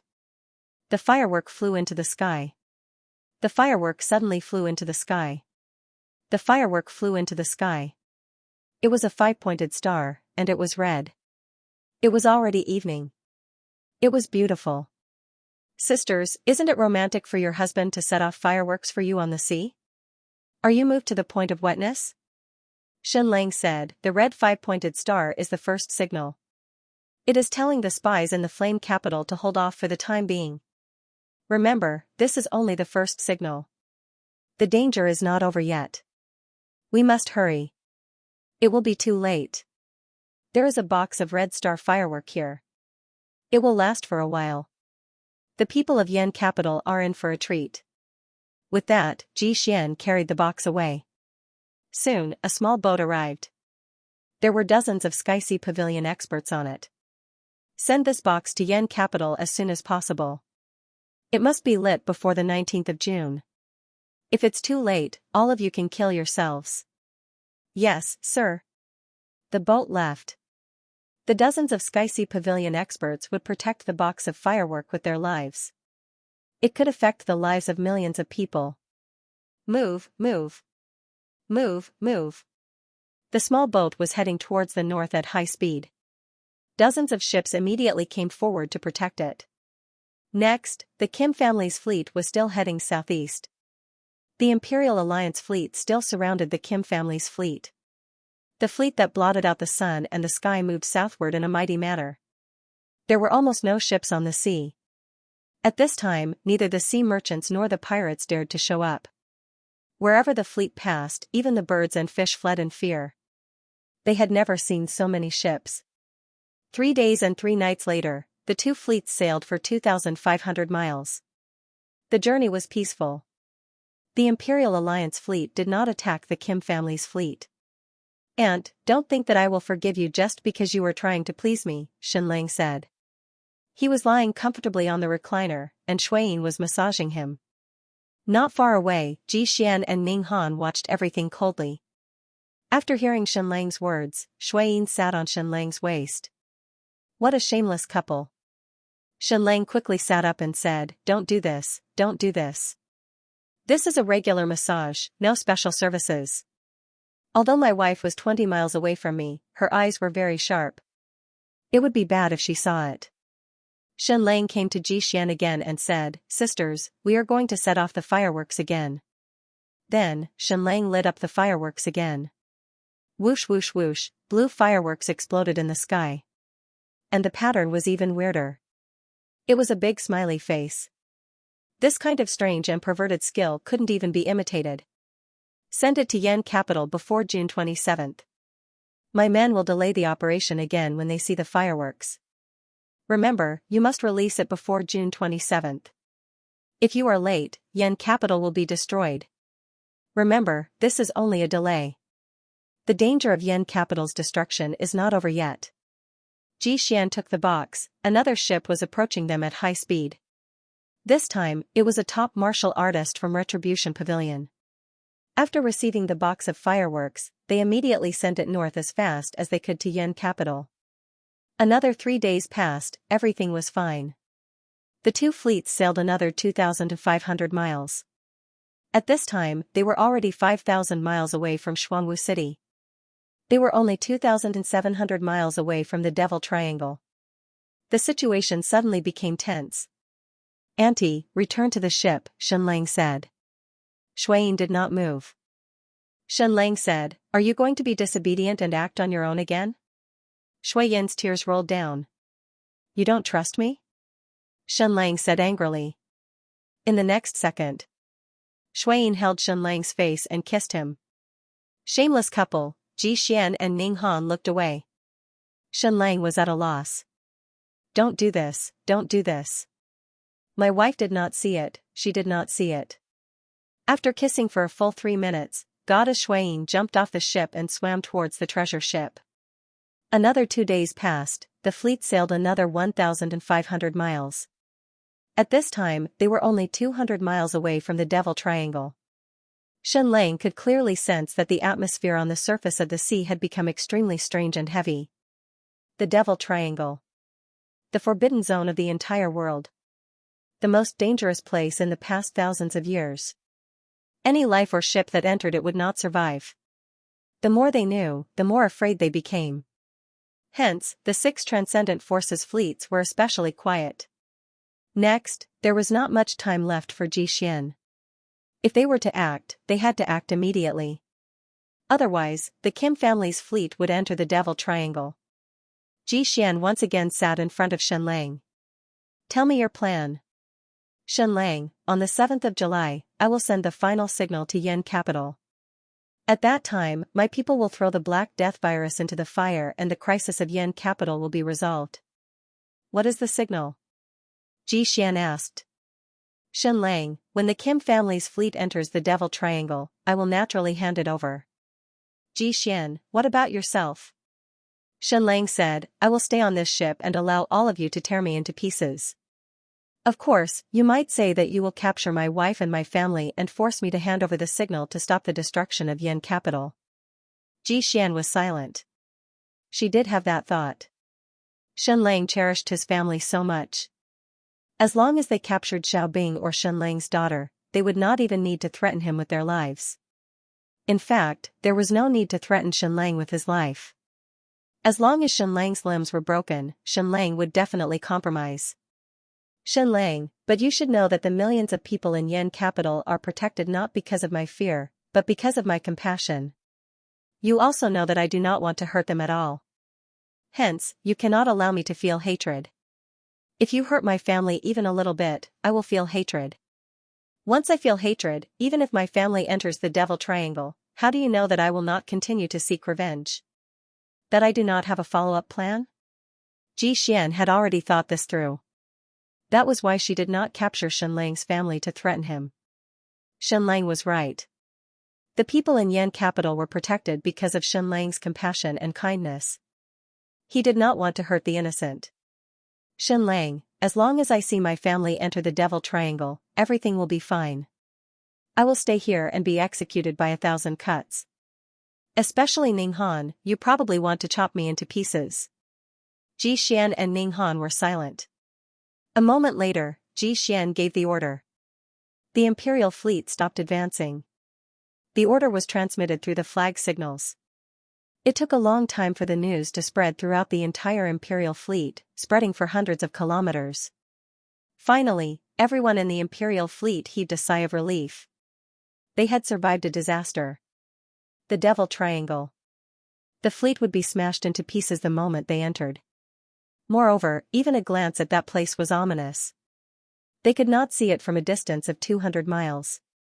But everyone could feel the mysterious, eerie, and terrifying aura. It was as if there was a giant demon in front of them, opening its mouth and waiting for countless people to die.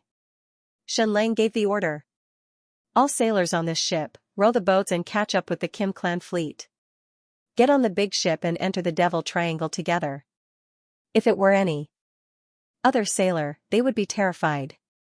But the sailors on Shenlang's ship were all people with zero bloodlines. They obeyed orders without fear. After hearing Shenlang's order, all the sailors boarded the boats and rowed toward the Kim clan fleet. A moment later, the ship that Shenlang was on slowed down. Because no one was controlling it. He could only let the wind blow and go with the flow. The Imperial fleet retreated. Only the 4 ships of Sky Sea Pavilion, Sky Execution Pavilion, Stupa Mountain, and Tongtian Temple were left. They followed the Kim family fleet closely. To be honest, even if the entire Imperial fleet retreated, their 4 giant warships could still easily wipe out the Kim family's fleet, and it wouldn't take more than half an hour for them to do so. They were getting closer and closer to the Devil Triangle. They still couldn't see it. But Shenlang could almost feel that Ji Xian and Ning Han were holding their breath and had goosebumps all over their bodies.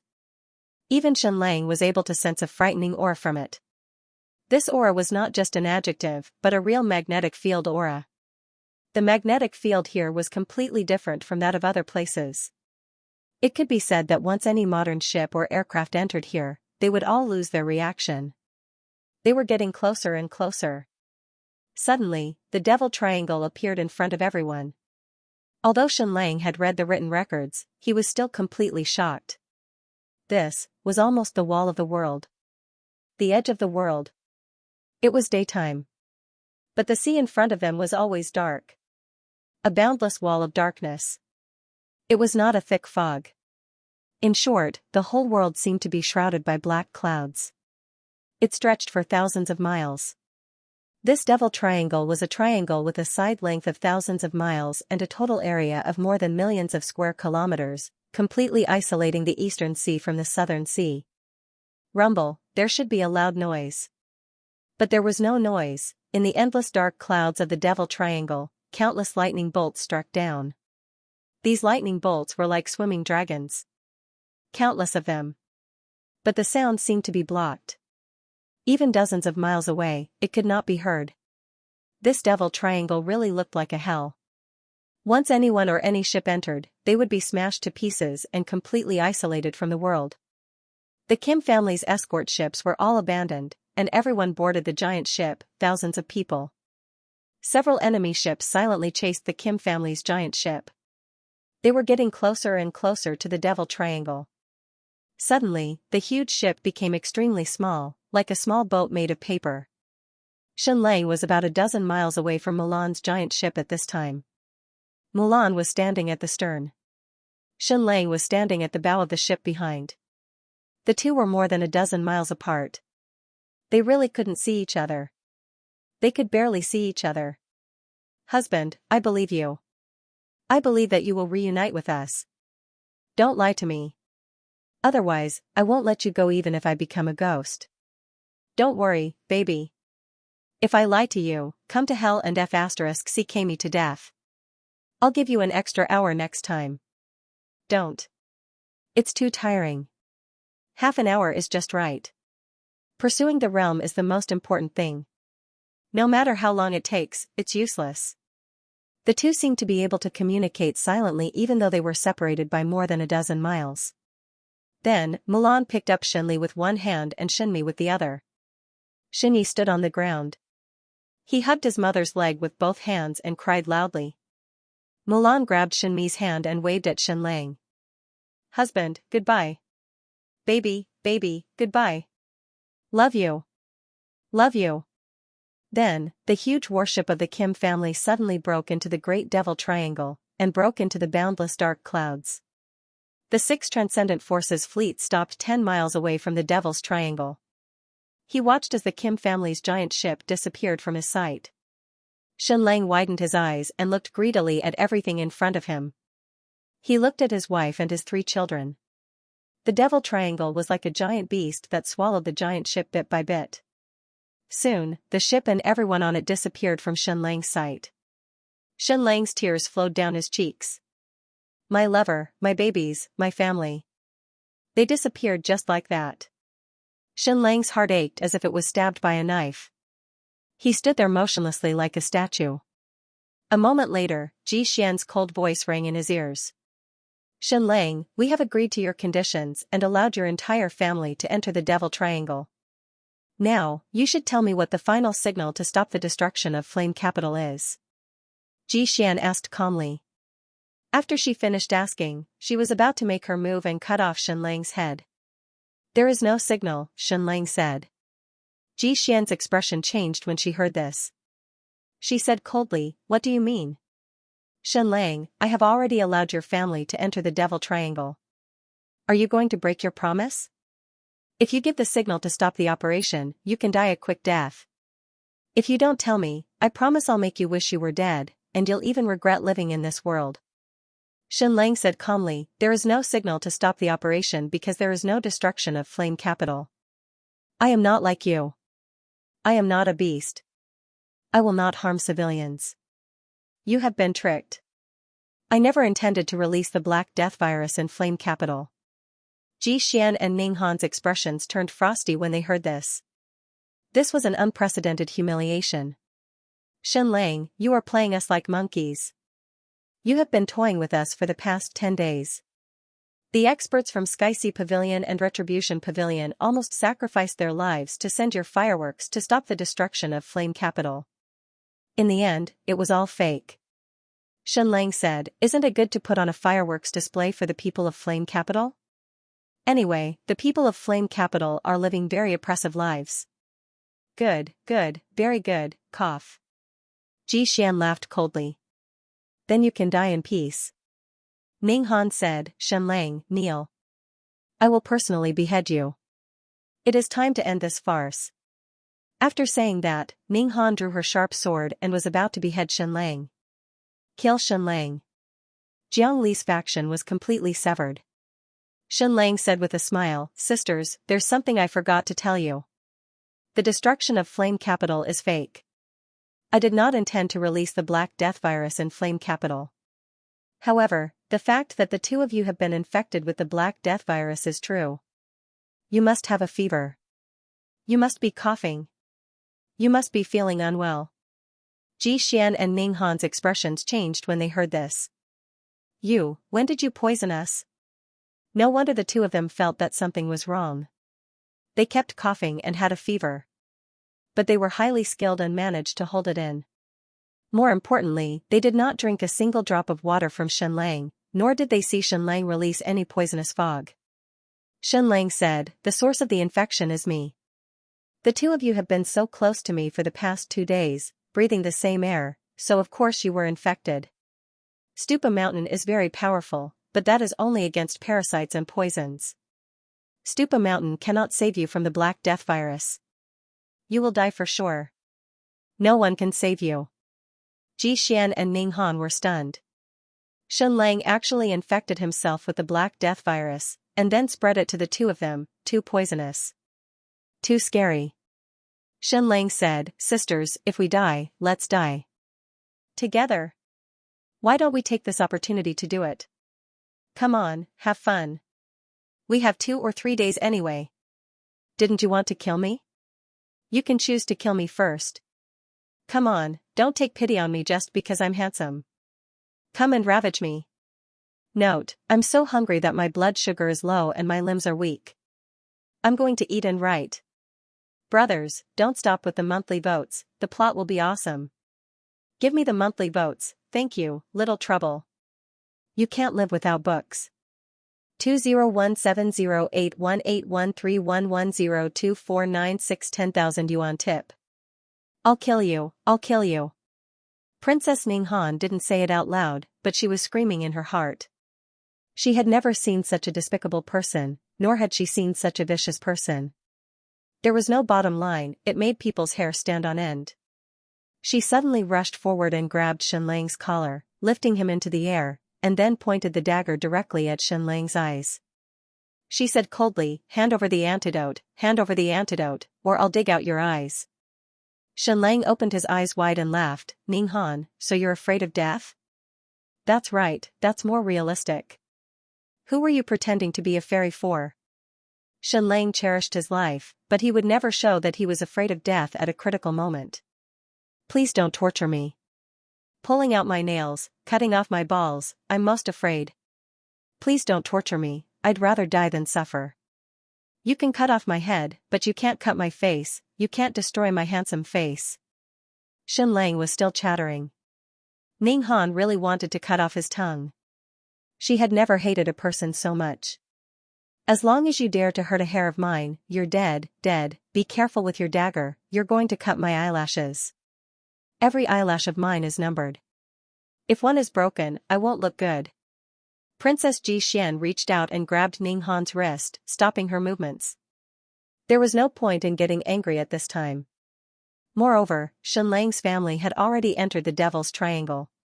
Whether they were alive or dead, at least they were no longer in her hands. Therefore, Xianlang had completely become a madman. "If you cut my face, I'll fight you to the death. If you remove my fingernails, I'll take you down with me." If someone else said this, it would be a joke, but coming from Xianlang, it was true. Ji Xian said, "How do you prove that we've all been infected with the Black Death virus?" "Just wait. When death comes, you'll be able to feel it." Xianlang laughed, cough, cough, cough, ha ha ha, cough cough cough. Xianlang also started coughing. Ji Xian reached out to touch Xianlang's forehead and found that Xianlang really had a fever. And because his body was weaker, the fever was worse. Xianlang smiled and said, "Sisters, please don't return to your ship. Otherwise, you will infect the others. Heroes of the Transcendent Forces, Princess Ji Xian and Princess Ning Han have been infected with the Black Plague. Please stay away from them. Cough cough cough. If you get infected, you'll definitely die." As soon as these words came out, the nearest ship involuntarily took a few steps back. These days, they also knew that the City of Repentance and the City of No Return had been wiped out. Therefore, the Black Death was like the Grim Reaper. It wouldn't spare your life just because your martial arts were higher.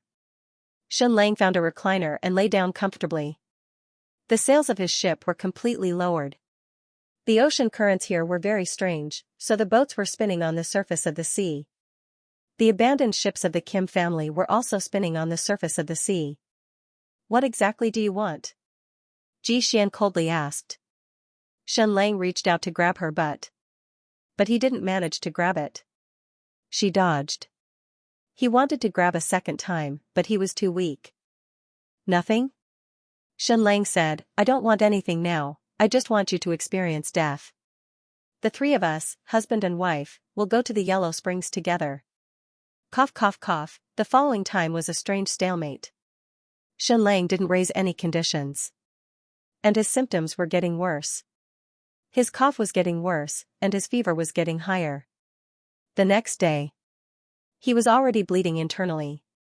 Ning Han and Xian weren't much better either. They were also getting hot, and the lymph nodes in their groins were starting to swell. Despite trying their best to hold it in, the coughing was getting worse. The symptoms of the Black Death were starting to show. The ships were still spinning on the surface of the sea.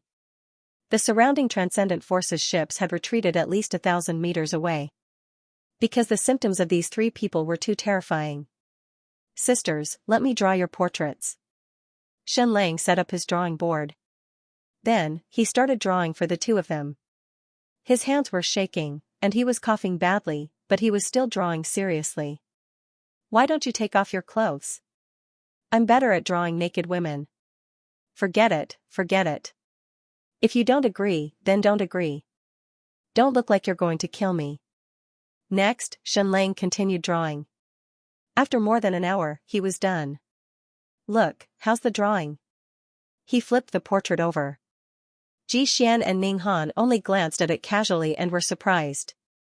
Shen Lang's drawing was really good. It was as if it was printed on the paper. Cough cough cough, then, Shen Lang coughed violently again, and finally spat out a mouthful of blood on the portrait. F***ck. Shen Lang was speechless. He dipped his hand into the blood and wiped it on the lips of the portrait. Instantly, the two women in the portrait were even more stunning.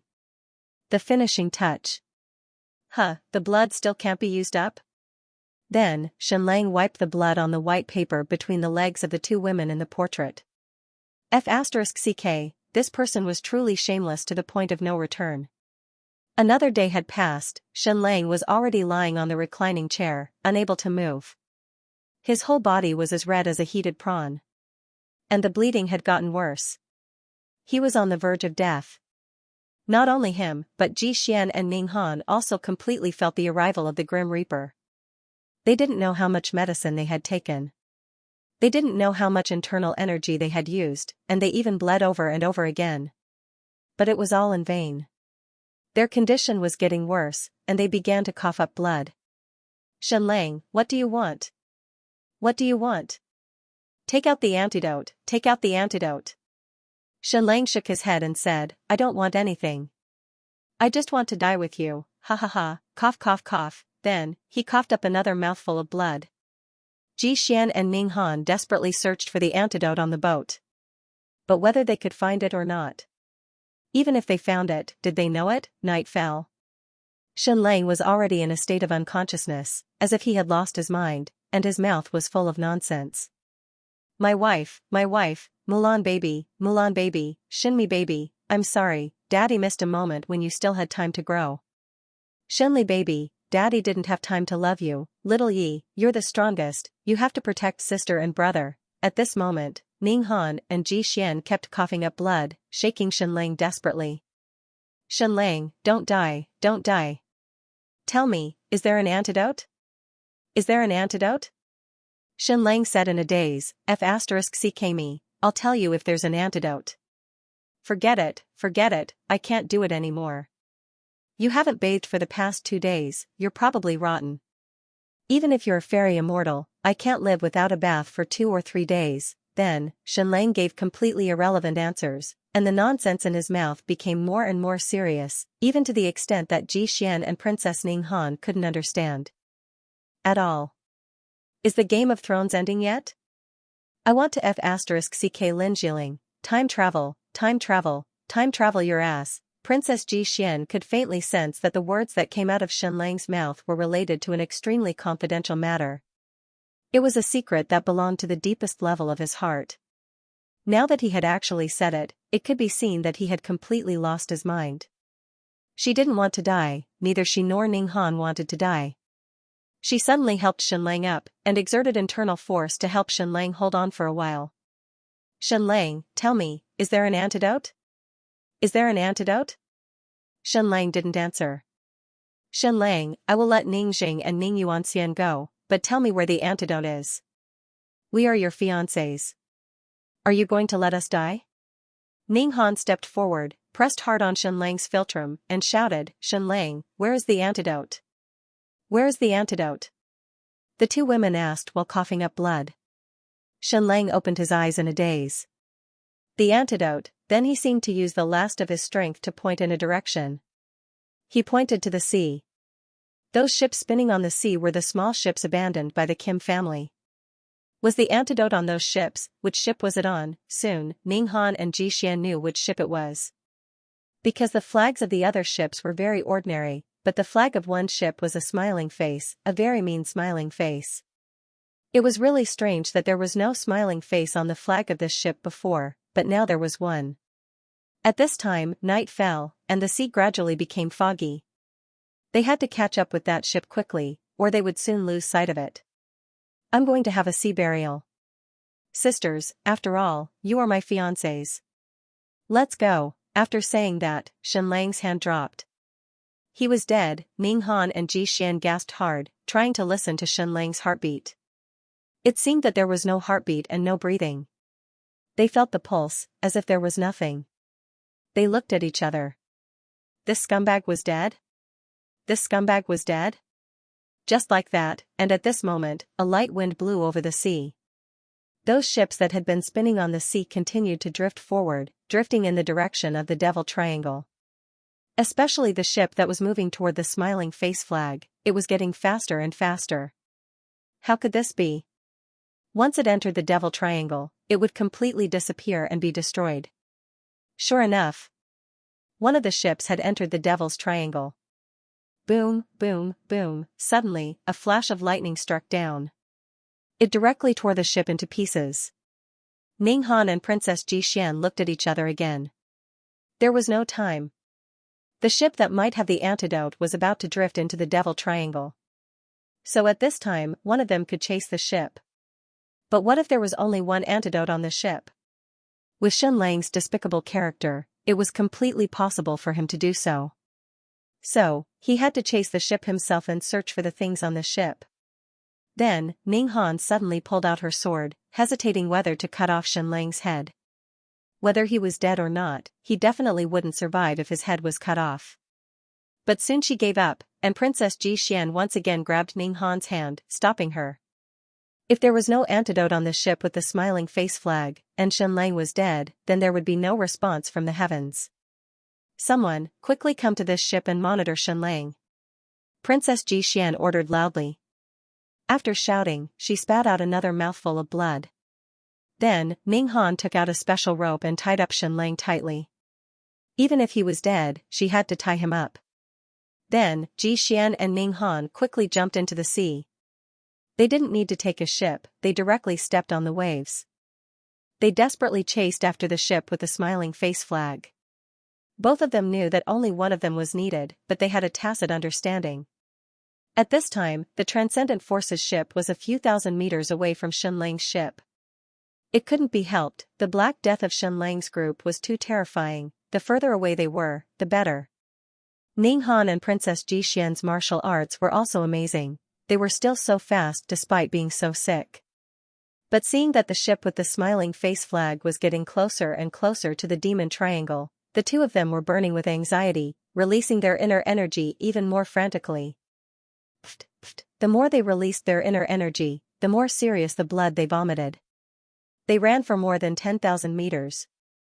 They finally caught up to the ship with the smiling face flag. The two of them blocked the ship from drifting forward, one at the front and one at the back. These two people's martial arts were too strong, although this ship was called a small ship, that was only in comparison. A ship that could sail long distances, no matter how small it was, would still have a displacement of a few hundred tons. How strong was the inertia of the ship when it was blown by the wind? It was actually blocked by two people, unable to move forward. This strength was comparable to that of the Big Fool. But they were obviously two delicate women. Then, Xian leaped onto the ship, quickly adjusted the sails, and changed the direction of the ship, no longer drifting south, away from the Demon Triangle. Then, the two women desperately searched for the so-called antidote on the ship. At this time, according to Princess Xian's orders, the few Transcendent Forces martial artists should immediately rush to Shenlang's ship. However, Shenlang was infected with the Black Death. The ship looked extremely terrifying. Anyone who got on the ship or even got close to it would be in grave danger. Therefore, these Transcendent Forces martial artists gradually changed the direction of the sails, closing in on Shenlang's ship. But, at this moment, bang bang bang, suddenly, Shenlang's ship exploded. Countless green smoke, black smoke, and all sorts of strange smoke instantly spread. What was Shenlang trying to do? Was he trying to bury himself at sea? Instantly, the Transcendent Forces ships that were thousands of meters away, once again distanced themselves. Shenlang was too scary. Even if he died, he might drag countless people down with him. Who knew how much poison was in the smoke that had been blown out? How much virus? At this time, Ninghan and Xian also noticed the scene on Shenlang's ship. What was Shenlang trying to do? Was this his burial at sea? Found it. Ninghan indeed found a box, on it was written the word antidote. Opening the box, there was a syringe with a white medicine inside. There was also a piece of paper inside. Sisters, there is only one antidote, which means only one of you can live, choose wisely. Bastard, there was no one more despicable than him in this world. What should they do next? Two people fighting each other for the only tube of antidote. What if the syringe was not the antidote, but poison? Let someone test the antidote. That wouldn't work, they weren't sick. How about half each? Would it work? In the next second, Princess Xian picked up Ninghan's arm and injected half of the antidote. Then, she quietly waited for Ninghan's reaction. Of course, she wasn't waiting for Ninghan to recover. She wasn't that naive. This was a virus, so it was impossible for her to recover instantly.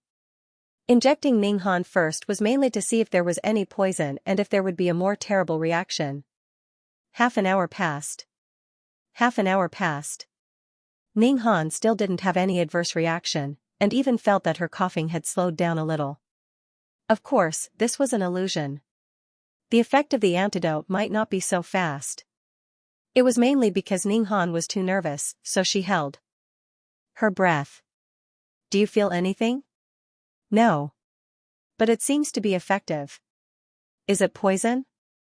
I don't think so, because he still has to protect my father, Ning Yuanxian, and Ning Jing. Ninghan's words hit the nail on the head. If Ninghan and Xian died, Ning Yuanxian and Ning Jing would definitely die. Of course, if Ninghan didn't die, Ning Jing might also die. Sister, I have a feeling, Ninghan said, the sooner the antidote is injected, the better. If it's too late, it might be too late. She was right. The treatment of the Black Death had to be done in time. In fact, even half an hour could not be delayed. If it passed a certain threshold, even if the treatment was given, it would still die. Xian still didn't move. She had to make sure that the antidote was effective before injecting it. After a while, the antidote really took effect. Ninghan's fever actually went down a little. Xian gritted her teeth and injected the rest of the antidote into her body. Then, she quietly waited for the reaction. At this moment, she saw a line of words appear on the needle after injecting the antidote. Because this line of words was also white, it couldn't be seen when the antidote was injected. Moreover, it was black now, and the lighting was poor, so it was lit by candles. At this moment, after the white antidote was injected, this line of words appeared. Sisters, there's a trap under your feet. Instantly, Xian and Ninghan quickly retreated. Then, they used their swords to pick up a piece of the deck and send it flying. Inside, there was another box. They opened it. Inside, there were more than 10 needles, all filled with white antidote. There was also a piece of white paper lying inside. Sigh, I originally wanted to let the two sisters kill each other, but I guess I failed. After all, you are not ordinary people. One antidote is not enough to cure the Black Death. You need to continuously inject penicillin for a few days. These 10 penicillin should be enough to cure the two sisters. Don't think of imitating it, it's impossible. Remember, don't kill Ning Yuanxian, don't kill Ning Jing. At this moment, Ning Han suddenly said, "This antidote is real, I can already feel the antidote." The effect of penicillin was very fast. It was an antibiotic that was time-dependent. It would take effect almost immediately after the injection. Almost an hour had passed. Ning Han could clearly feel the high fever in her body subsiding. Ji Xian burned the letter left by Shen Lang. Ning Yuanxian might still be alive, but Ning Jing would definitely die. Shen Lang's method could not save Ning Jing. At this moment, Princess Ji Xian suddenly stood up in shock. "Let's go back, Shen Lang's death is a trap." Now that their lives were saved, the two immediately regained their composure. At the moment of life and death, their minds were filled with only their own safety. At this moment, they remembered that there was indeed an antidote for the Black Death. How could Shen Lang die? Then why did he fake his death? Could it be, he still wanted to escape? How could this be possible? This was the vast sea, his sails were completely destroyed, and there was not a single sailor on board. How could he escape? Not to mention, he was currently surrounded. It was impossible to escape. Could he escape to the sky? It was night time. Under the illumination of the searchlight, one could still see that Shen Lang's ship was covered in dense black fog. However, it was gradually being blown away by the wind. "Quick, quick, go catch Shen Lang, don't go near his ship, it must be poisoned. Let the people of Stupa Mountain put on protective gear and board Shen Lang's ship. Whether he's alive or dead, capture him."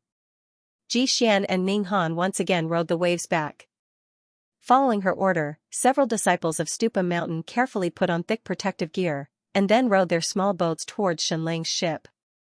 This was risking their lives. Ning Han and Ji Xian finally saved their lives, and at this time, they were unwilling to take any more risks. They stared at Shen Lang's burial of the sea ship from 1,000 meters away. "Shen Lang, I don't care what tricks you have up your sleeves. But you can't escape even if you have wings. There's no way up here, even if you're an immortal, you can't escape." However, at this moment, suddenly, a flame rushed out of the sky full of smoke, and flew higher and higher. Then, boom boom boom boom, there was an earth-shattering explosion. The ship that Shen Lang was on suddenly burst into a shocking fireball. Like a huge torch, it lit up the entire sea. In this fireball, everyone saw an incomparably shocking scene. Shen Lang actually ascended to the sky. And he flew higher and higher, higher and higher. It was impossible for a person to fly. How did he ascend to the sky? In the flames of the explosion, everyone finally saw clearly. There was a big balloon with a basket under it. Under the big balloon, there was a flame burning. Shen Lang flew higher and higher in the hot air balloon. Princess Ji Xian's scalp went numb. It was simply sensational. Shen Lang actually flew to the sky? Shoot him, there was no need for her to give the order. The surrounding ships quickly approached. All kinds of giant crossbows shot wildly into the sky.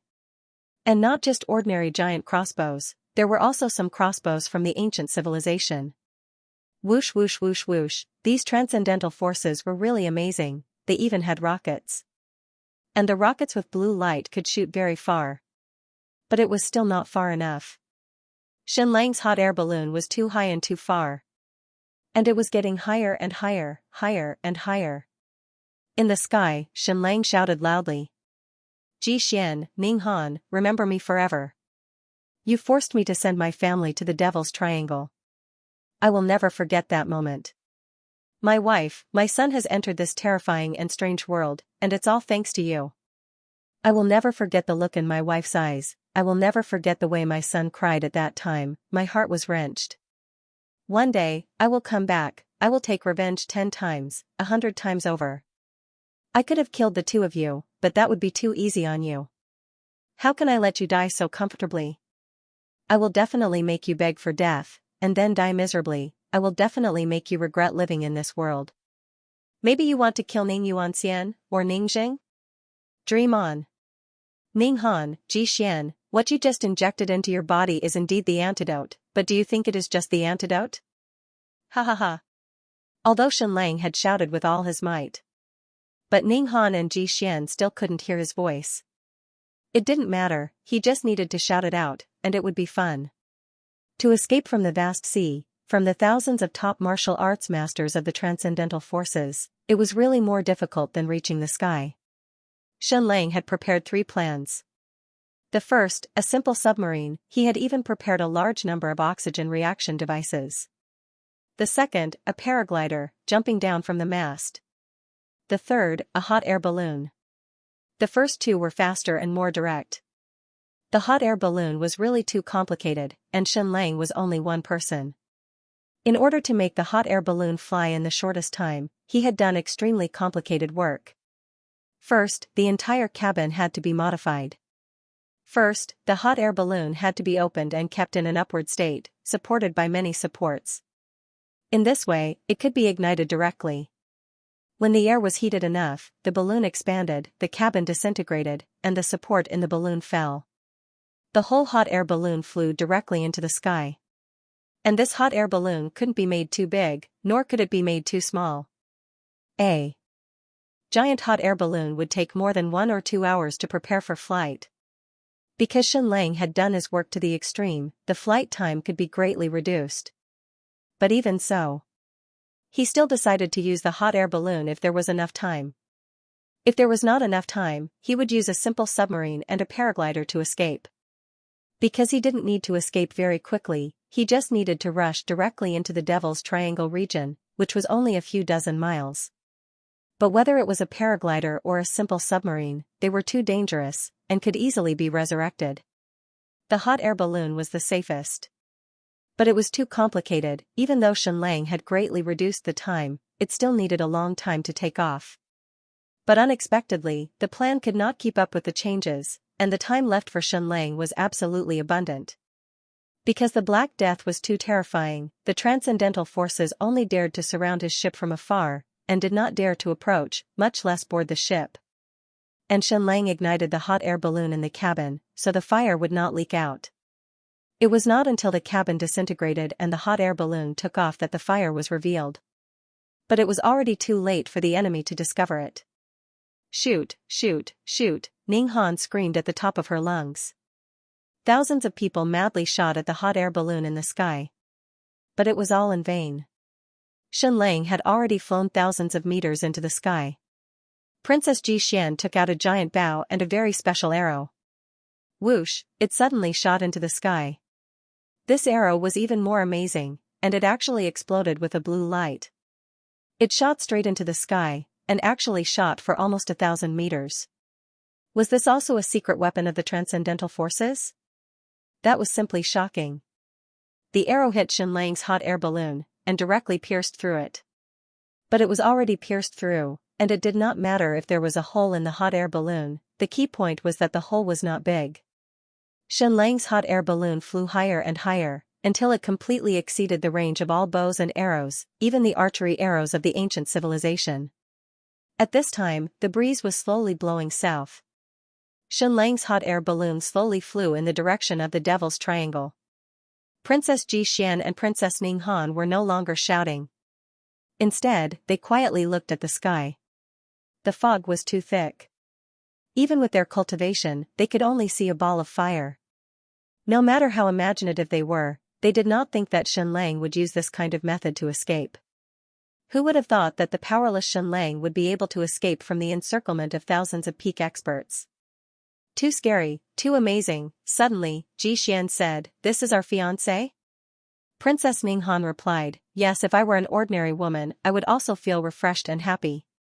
What will happen once he enters the Devil's Triangle? Will he return? I don't know, but I do know that when he returns, it will be a world-shaking event. When we return, we will immediately propose that the 6 transcendental forces form an expedition fleet and enter the Devil's Triangle once again. If they die, then it's fine, but if they don't die, we will kill them all and pull out the roots. Shen Lang was riding on the hot air balloon.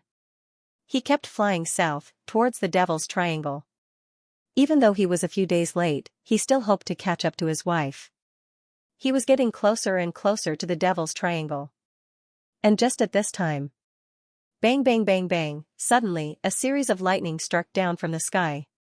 Of course, nothing would happen. Xianxia's entire body was wrapped in metal, which would instead have a Faraday cage effect, preventing him from being struck by lightning. And the hot air balloon and the basket were all insulators. However, as the lightning illuminated the sky, Xianxia saw a shocking scene. On the surface of the sea not far away, a giant tornado was born out of thin air. It spun and took shape near the Devil Triangle. This tornado was constantly approaching Xianxia's hot air balloon. Xianxia shouted in his heart, "No, no, no," however, the heavens did not seem to listen to Xianxia. This tornado was constantly moving north, getting closer and closer to Xianxia's hot air balloon. Once his hot air balloon was touched by the tornado, it would instantly be smashed to pieces. Some people said that the center of the tornado was safe, but it was completely untrue. Although there was no wind in the center of the tornado, the air pressure was almost zero, and death was inevitable. This giant tornado was madly approaching, and it looked like it was about to completely swallow Xianxia's hot air balloon. Xianxia closed his eyes. Everything was up to the heavens. If the heavens want to take my life, then so be it. Note, today's 2 updates are 16,000 yuan. Monthly votes, pastries, I kowed out to all of you, thank you, I am Xiaolong, go with the wind is safe and sound 10,000 yuan reward. Congratulations to Yan Bao for becoming the new leader of this book. Thank you. Xianxia was lucky. Because the tornado didn't engulf him. Otherwise, there would only be one result, completely smashed. However, the tornado took him away. It was really like a giant dragon, crazily devouring the water vapor on the sea, spinning wildly, getting bigger and bigger. Finally, it was like a giant tentacle connecting the sea and the sky, crazily sweeping towards the northeast. In front of this giant tornado, Xianxia's hot air balloon was as fragile as a small soap bubble. He wasn't engulfed, but his hot air balloon was taken away. The tornado moved very fast, reaching a maximum speed of about 100 kilometers per hour. Xianxia's hot air balloon was dragged by this tornado, flying towards the northeast. The turbulence in the air was far greater than any plane, and the key point was that it was spinning rapidly. Dozens of laps, hundreds of laps, thousands of laps, Xianxia desperately tied himself to the basket. Now, his life was really as fragile as a soap bubble, easily broken. And he could almost see nothing. The remaining force of the tornado dragged his hot air balloon wildly. Boom, boom, boom, boom, the lightning in the sky crazily struck and tore. The only thing Xianxia could see was that the Devil's Triangle was getting farther and farther away from him. My wife, my family. But, I have to believe in Milan. I have to believe in that big ship. I can definitely pass through the Devil's Triangle and reach the new world in the center of the Devil's Triangle. There were several risks in entering the Devil's Triangle. First was the lightning. The ubiquitous lightning could easily tear any ship apart. Ships in the era of sailing ships were very miserable when they were struck by lightning. Once struck, they would burn.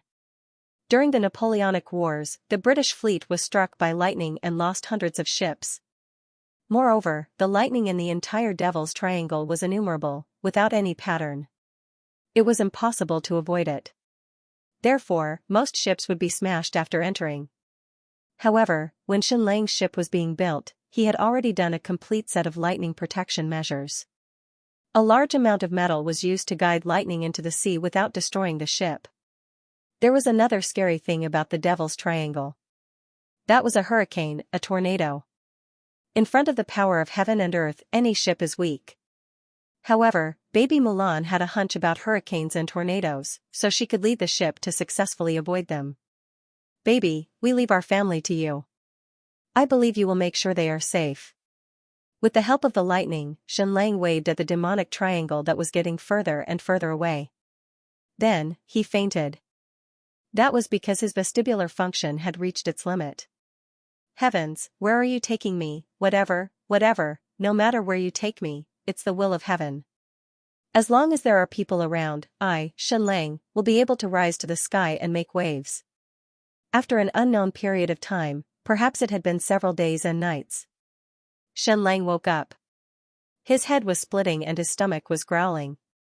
However, his dehydration was still manageable. The torrential rain that accompanied the tornado almost filled the Xianlang tube to its brim.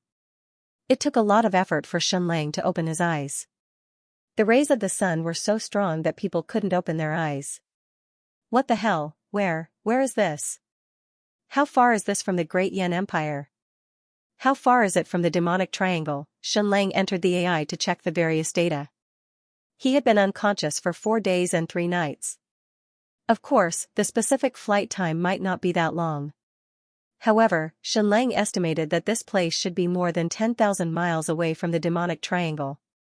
It should be more than 15,000 miles away from the Great Yan Empire.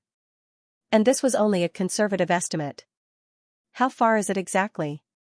Only God knows. Then where is this place? Only God knows. At this moment, everything around him was a vast and boundless sea. Xianlang was in the basket, which was floating on the sea. The basket was still intact, but the hot air balloon was riddled with holes and was floating on the sea. The sky was clear. The sky was so blue, and the sea was so blue. The sea and the sky were connected, almost indistinguishable. This scenery was really beautiful, but what was the use of it? There was no way to go up to the sky and no way to go down to the ground. Xianlang checked the basket. Other than his backpack, everything else was gone. There was no food or water. His backpack was filled with some very important equipment, medicine, specimens, etc.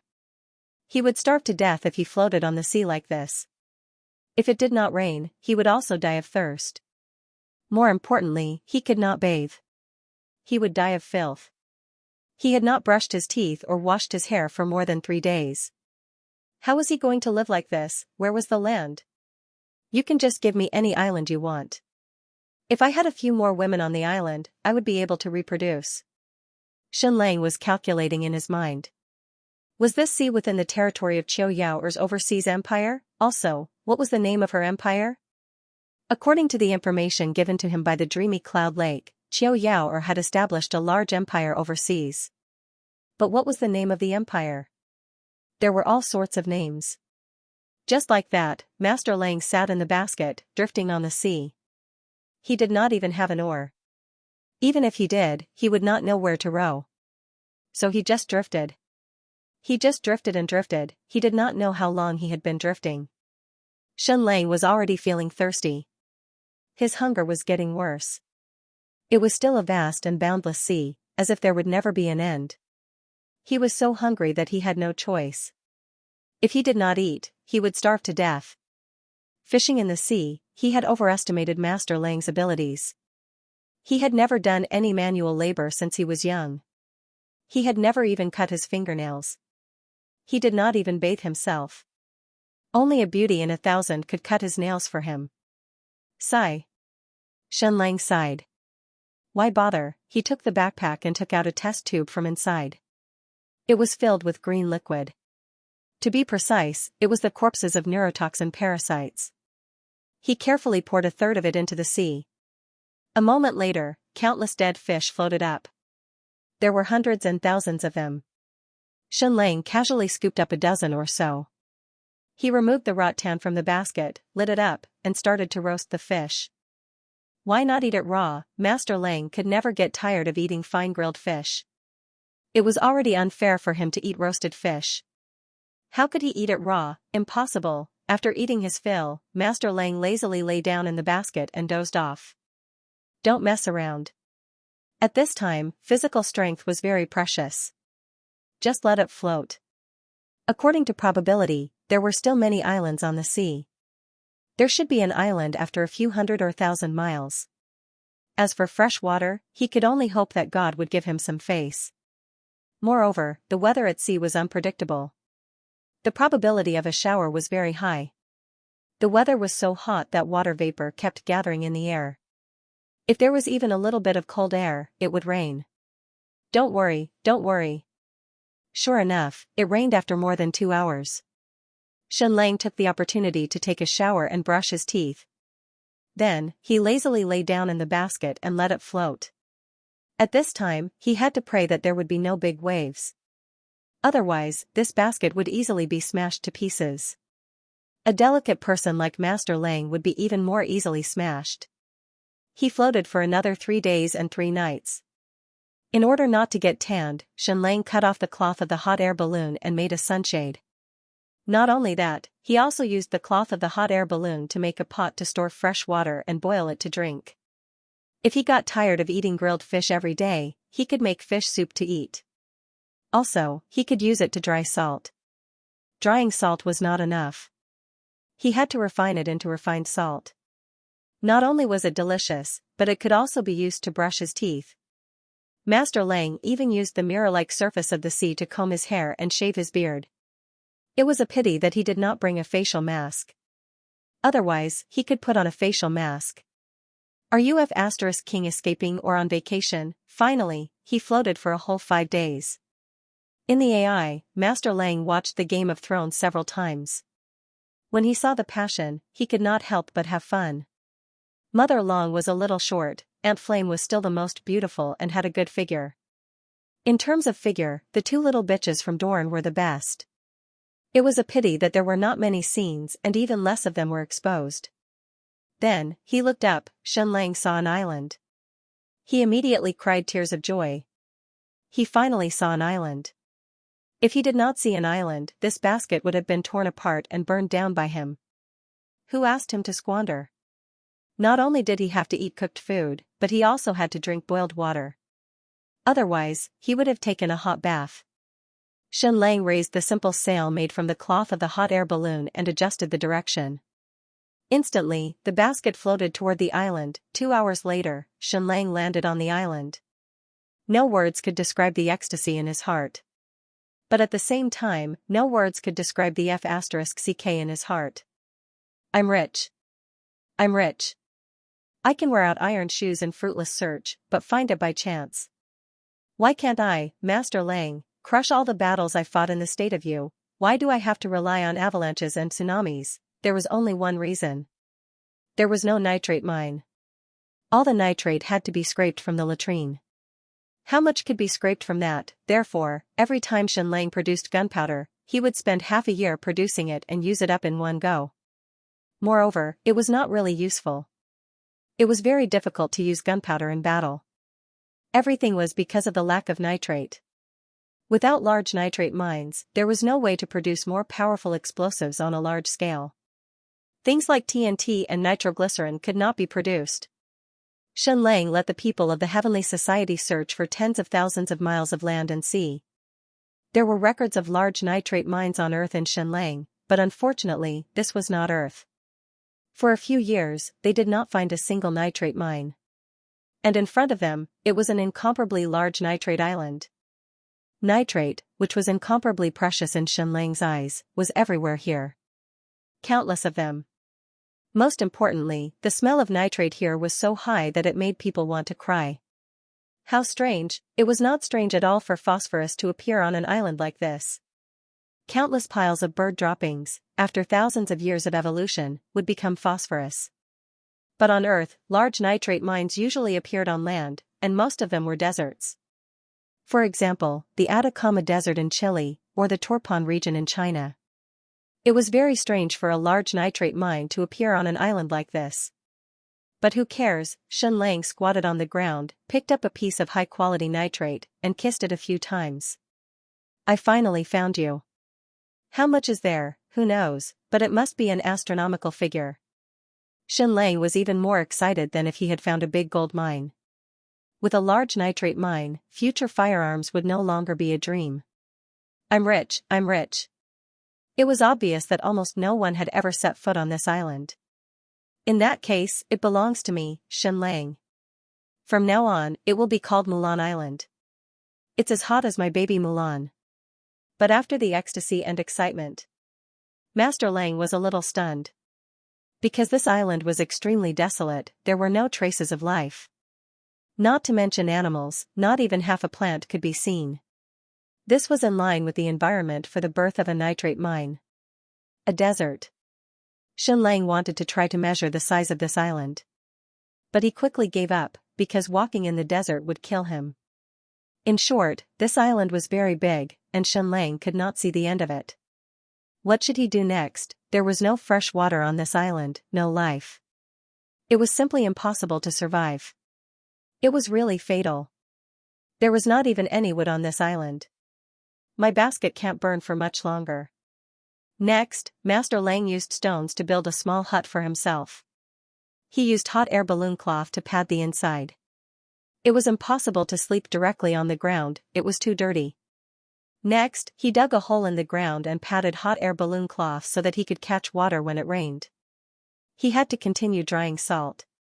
He had to diversify his food. He couldn't just eat fish. He had to have sea urchins and sea cucumbers too. After searching for a long time, he finally found seaweed and kelp. Now he even had vitamins. He even had facial masks. Do you know about kelp facial masks? They were very useful. Also, a large amount of dried seaweed and kelp could be used to make fire. Time flowed like water. The years flew by. Xianxia had been wandering on this deserted island for more than 20 days. This desolate and uninhabited island with no trace of life had simply made Xianxia fatter, whiter, and even a little stronger. Was he living a miserable life? No, every meal was nutritious, with 2 dishes and 1 soup. There was even iced fish jelly. With saltpeter, he could make ice, but unfortunately, there was no sugar, so he could not make ice cream. However, fish jelly was quite delicious. Occasionally, he would eat sea cucumber sashimi and salmon sashimi for a change of taste. But soon, he would not be able to have fun. All his food came from the parasite nerve medicine from Stupa Mountain. With a little bit of it, countless fish would soon come up. But this thing would soon be used up. Therefore, Xianxia seized the time to dry the fish. Otherwise, he would be a vegetarian every day. He did not have to worry about food or clothing. Was his life like that of an immortal? And there was no lack of entertainment. There were hundreds of movies and hundreds of high-definition action movies stored in the brain. There were also countless books. His spiritual life was also very rich. Of course, Master Lang did not waste all his time on these vulgar movies.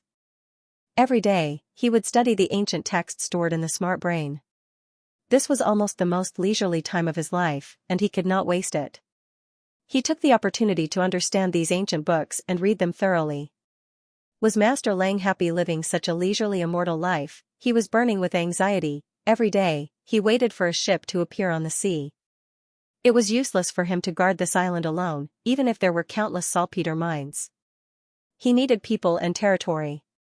He needed cities, he needed a country, he needed an army, and he needed development. That way, he could kill his way back to the great Yan Empire in the shortest time possible. Take back Raging Tide City, take back the state of Yu. Destroy the New Qian Kingdom, destroy the 2 traitors, Ing Guang and Ing Wuming. Destroy Ninghan, destroy Ji Xian.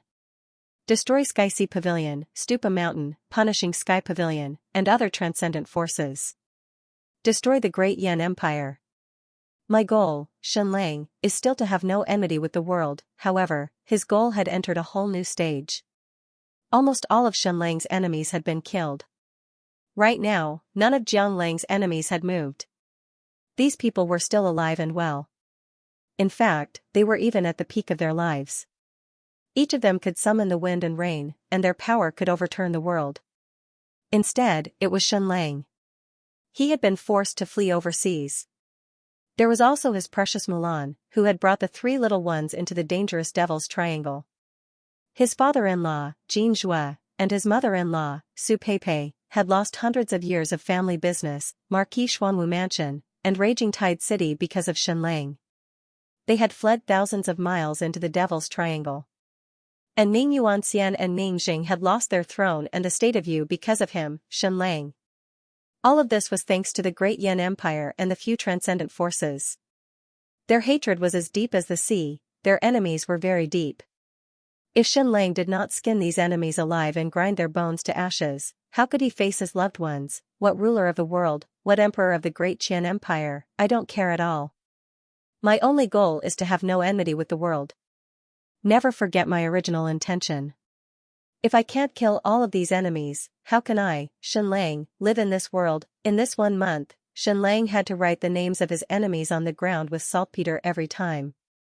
Ninghan, Ji Xian, Ingguang, Ing Wuming, Great Yan's Emperor, Sky Sea Pavilion, Stupa Mountain. It was a long list, and he had to add more as he saw fit. He needed an army, a country. He couldn't do anything on this deserted island. Qiuyaoer, where is your overseas empire? See, when are you going to send me a boat? It didn't matter what ship it was, even if it was a pirate ship. Even a pirate ship, even a ghost ship. As long as you can take me away from here. As long as you can take me to a country, a city. I, Xianlang, guarantee that I will prosper in a month, and become someone above others in half a year. In a year, I will take control of this city. In order to rise in power in the shortest time possible. I, Xianlang, can do anything. Darling Mulan, you must forgive me. What if I need to sacrifice my incomparably handsome face when the time comes, whether it's a handsome man trick or a muddy water trick, as long as I can become stronger quickly, I, Xianlang, can do anything. Xianlang prayed every day for a ship to appear on the sea. He maintained his skin, trimmed his beard and hair, brushed his teeth 3 times, and bathed twice. He made sure that he was always in his handsome state. I, Master Lang, am weak, and I may not be able to communicate in this foreign world. Therefore, my sharpest weapon might be my incomparably handsome appearance. He even began to train his body. If he needed to use a handsome man trick, his face alone wouldn't be enough. Strong, strong. Powerful, powerful. Lasting, lasting. 1, 2, 3, 4, however, 2 whole months passed and still no ship passed. What AF asterisk king dog. No ship, no one to look at, no matter how well he maintained his appearance, what use was it? Hence, one day, Xianlang was so depressed that he stopped using facial masks and trimming his beard. Oh my God, give me a ship, I beg of you. Any ship is fine. I've been here for a few months. If no ship passes by, I'll really go crazy alone. I've written the names of my enemies a few hundred times. Whether it's an ogre ship or an undead ship, I dare to go on it. As long as it's a ship, as long as it can take me out of here, anything is fine, then. Suddenly, the shadow of a mast came into view. It seemed like a ship was coming. Afraid that it was an illusion, Xianlang quickly widened his eyes. It wasn't an illusion, it was really a ship. Because the sails came into view. The ship was getting closer and closer. Of course, its destination wasn't this deserted island. It was just passing by. Because it was sailing in the east direction. It was close enough.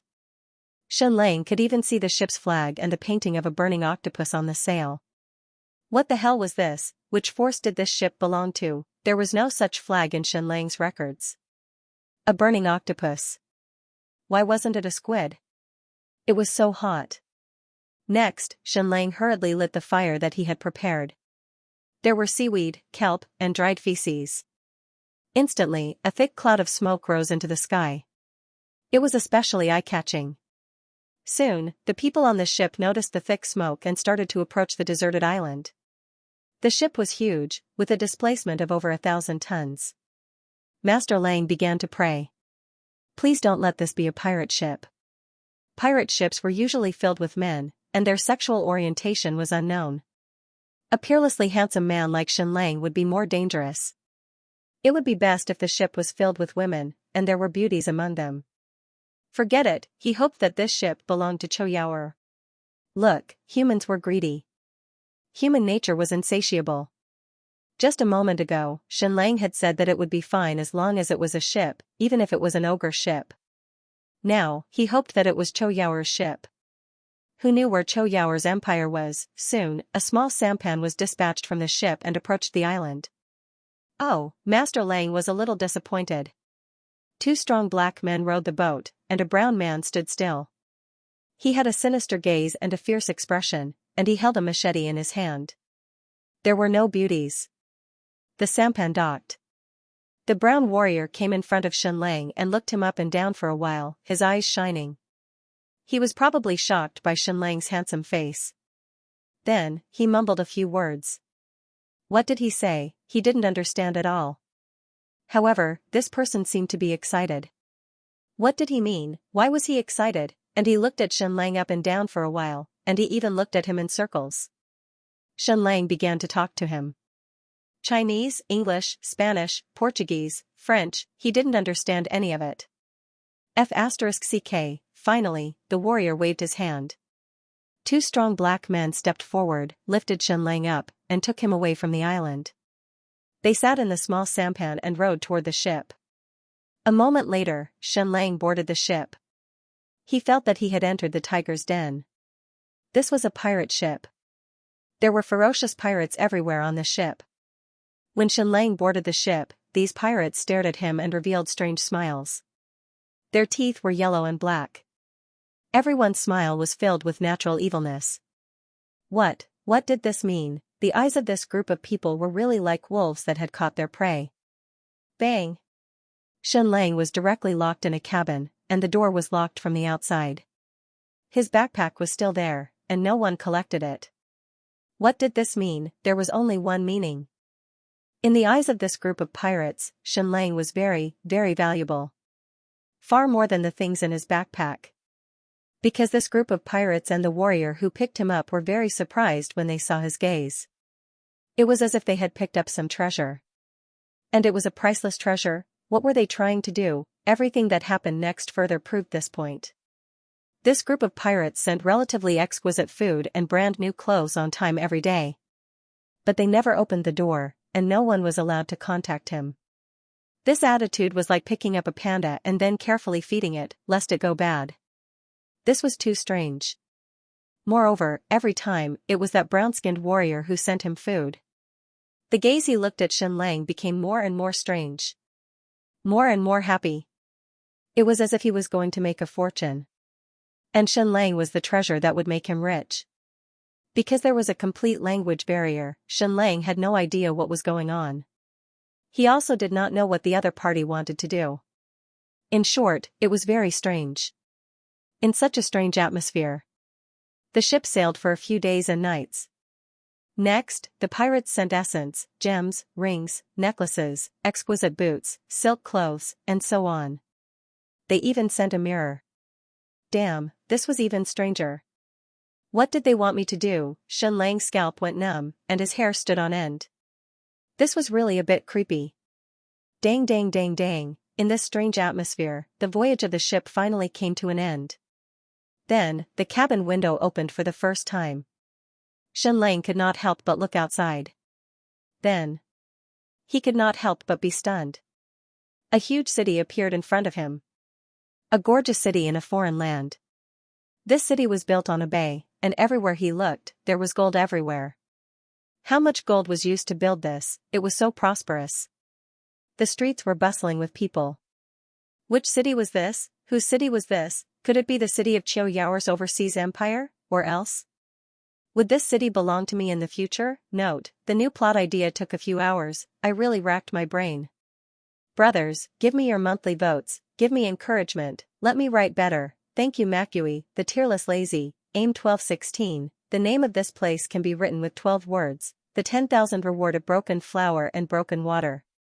Congratulations to Fu Qingqing for becoming the new leader of this book, thank you. The cabin door opened. The brown-skinned warrior once again appeared in front of Xianlang. His smile was even more strange. He should be the pirate leader of this ship.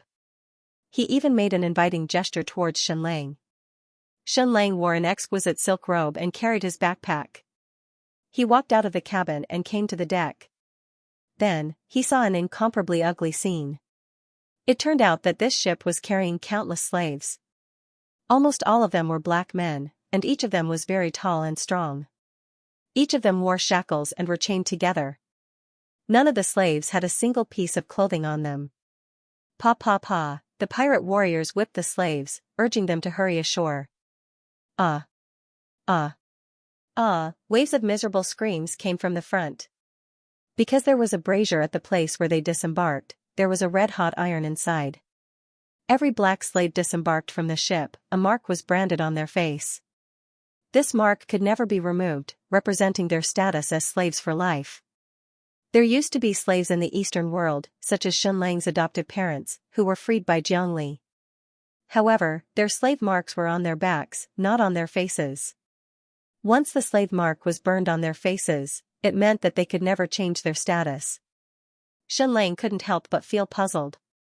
Because he knew that Qiu Yao went all the way east and finally arrived in the Western world, because the world was round. Along the way, she also freed countless slaves, so there should be no slaves in her country. Then what was going on with this city in front of him? Was it Qiu Yao's city? How could she openly carry out slave trade like this? Moreover, Shenlang also discovered that this group of slaves was not simple. There were almost no women, all of them were strong men. Was she trying to create a slave army? Although this group of black slaves was very strong, they were very docile and had no intention of resisting at all. When they saw the exquisite Shenlang, they only dared to glance at him, then lowered their heads and silently walked forward, looking very inferior. This group of black slaves even looked down on themselves. The brown-skinned warrior was still following behind Shenlang, mumbling something behind him, but Shenlang still couldn't understand what he was saying. But looking at his expression, he was probably mocking these black slaves. Soon, it was Shenlang's turn to disembark. The warrior at the exit instinctively wanted to press the red-hot soldering iron on Shenlang's face because it had become a mechanical reaction. As a result, the pirate leader behind Shenlang was furious. He rushed forward, whipped out his whip, and lashed out wildly, directly beating the soldering warrior until he wailed like a ghost and howled like a wolf. In the end, he did not let him off and directly branded the red-hot soldering iron on his arm. The screams became even more mournful. Shenlang frowned. The people in this place were too barbaric. Finally, the fight was over. The brown-skinned pirate leader once again came in front of Shenlang and made a gesture of invitation. He was too polite to Shenlang. Shenlang got off the ship. Next, he didn't have to walk. Instead, he sat in a luxurious carriage and entered the city under the envious gazes of countless people. After entering the city, Shenlang couldn't help but cover his nose because it was too smelly. This city could only be seen from afar, but not played close to. From a distance, there was endless gold and countless gorgeous buildings. Entering the city, there were ragged people everywhere, and there were smelly ditches everywhere. Under the countless gorgeous buildings, there were more short houses. There were two types of roads in this city. One type of road was paved with stone slabs, and it was more than 10 meters wide. The people walking on it were all luxuriously dressed, and it was very sparse. The other type of road was dusty, narrow, dirty, and smelly. It was densely packed with poor people. This was a city with a strict hierarchy, and the gap between the rich and the poor was extremely wide. Shenlang also noticed that a large number of slaves were being handed over in the square outside the city gate. More than a few thousand slaves were entering the city one after another, and each of them had a brand on their foreheads. Each of the slaves was a strong black man. They definitely weren't normal slaves. This was an army of slaves to be trained. What was this city trying to do? Why did it need so many soldiers? The carriage drove along the wide and neat stone road, all the way into the city. It went up along the mountainside, and up. This was a city by the bay, and the entire city was built against the mountains. The higher the altitude, the more beautiful the houses, and the fewer the people. The poor lived at the foot of the mountains, the rich lived at the mountainside, and the nobles lived at the top. At the top of the highest mountain, there was a magnificent group of castles. Shenlang had seen this group of castles earlier on the sea. It was truly beautiful. Milky white marble, and a lot of gold decoration. The castle was surrounded by tall, sturdy walls. The Chong Kingdom's palace also had a lot of gold, but Arugan didn't have any sense of aesthetics, so the Chong Kingdom's palace was very vulgar. However, the castle in front of him was definitely very sophisticated, be it in terms of architecture or art. It could even be called a masterpiece. At least, this was the first time Shenlang had seen such a beautiful Western-style castle in this world. The brown-skinned pirate leader who escorted Shenlang had been arrogant and awe-inspiring on the ship. However, when he arrived in front of this castle, he was extremely servile and obsequious. When he arrived in front of the castle gate, he quickly stopped the carriage. Dozens of warriors at the gate aimed their bows at him, and dozens of fully armed warriors surrounded the carriage as quickly as possible. Xianxia noticed that they were using sharp spears as weapons. The pirate leader spoke like an aria, but Xianxia still couldn't understand him. But now, he could roughly tell that he was singing the praises of the owner of this castle. In other words, the owner of this huge city. To be able to own this entire city, he was definitely a powerful figure. Xianxia roughly estimated that the population of this city should be more than 200,000. So how much wealth and land would it take to support this city of 200,000 people? One only needed to look at the densely packed merchant ships at the city's docks to know. This was a city of trade. After a few minutes, the pirate leader's praises ended. But the other party still didn't open the door or even put down the crossbow. The pirate leader suddenly became even more humble. Next, he acted like a magician. Now it's time to witness a miracle. Of course, he didn't say that, but it gave people that feeling. Then he ceremoniously opened the door of the carriage and showed the castle warriors the miracle inside the carriage. That was Xianxia. The warrior leader at the castle gate glanced at Xianxia and then opened his eyes. An oriental, and such a beautiful one at that? Oh my God! There's a lucky one? Or is it an unfortunate one? Xianxia understood the warrior leader's words because he spoke Latin. Of course, it was not the same as the Latin of later generations, but it could still be heard by the AI. The mainstream of the Eastern world was Chinese, and the mainstream of the Western world was Latin? What was the ancient civilization of the Western world? Besides Latin, was there also Greek? After sighing, the warrior leader waved his hand. The castle gate opened. The pirate leader stuffed half a bag of money into the guard warrior leader's hand. Was it gold coins inside? If it was, how much was Xianxia worth? After entering this group of castles, Xianxia sighed with emotion again. It was a magnificent castle manor. The roads inside were all spotless and paved with white marble. Even the patterns on the roads were very exquisite. There were exquisite sculptures everywhere on the roadside, some inlaid with gems, some gilded. The gardens on the roadside were neatly built. They were even more beautiful and luxurious than the castles and manors in movies. They formed a sharp contrast with the dirty and messy city below. Almost every inch of this castle manor had to be paved with gold coins. At least, it was much more luxurious than the Kim family's Marquis Xuanwu's mansion. The owner of this castle was also the owner of this city, and his status might be very high. There were also many slaves in the castle, especially beautiful female slaves. They wore shameful clothes and were almost translucent. The pirate leader brought Xianxia to a house. The floor of this house was also paved with marble, but it was vermilion and polished so smooth that one could see one's reflection. Then, the pirate leader waited there respectfully. At this time, Xianxia could see that he had bathed and changed his clothes before disembarking the ship. He had even sprinkled some perfume. After waiting for more than an hour, the pirate leader did not show the slightest impatience. After another half an hour, footsteps came from outside, and the pirate leader immediately knelt on the ground. The door opened, and a chubby middle-aged man walked in. He didn't have a single beard, and he wore a gorgeous silk robe. He wore a few gold rings, and each ring was inlaid with a different gemstone. He was followed by a dozen fully armed warriors. He looked like a master, but Xianxia could tell at a glance that he was a eunuch. The pirate leader knelt on the ground and once again sang like an aria. The luxuriously dressed eunuch listened perfunctorily and looked up and down at Xianxia, clicking his tongue in wonder. Then he picked up a silk handkerchief and covered his nose in disgust.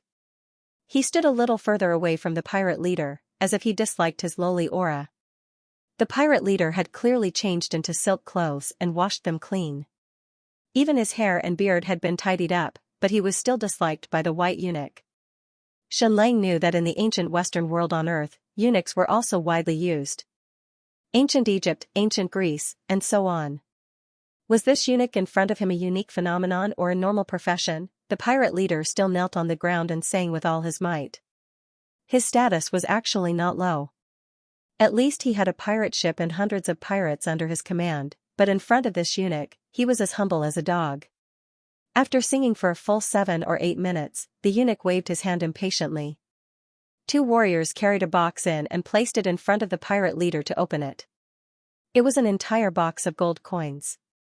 It was a large box with more than 3,000 gold coins in it. It weighed more than 100 kilograms. The pirate leader was overjoyed and kowtowed desperately to the eunuch. From the looks of it, Xianxia sold it for 3,000 gold coins? Xianxia had seen the slave trade when he entered the city. A strong black slave was only worth 3 gold coins. And Xianxia alone was worth more than 1,000 slaves? Master Lang did not know whether to laugh or cry. It was no wonder that the pirate leader was wild with joy when he saw Xianxia.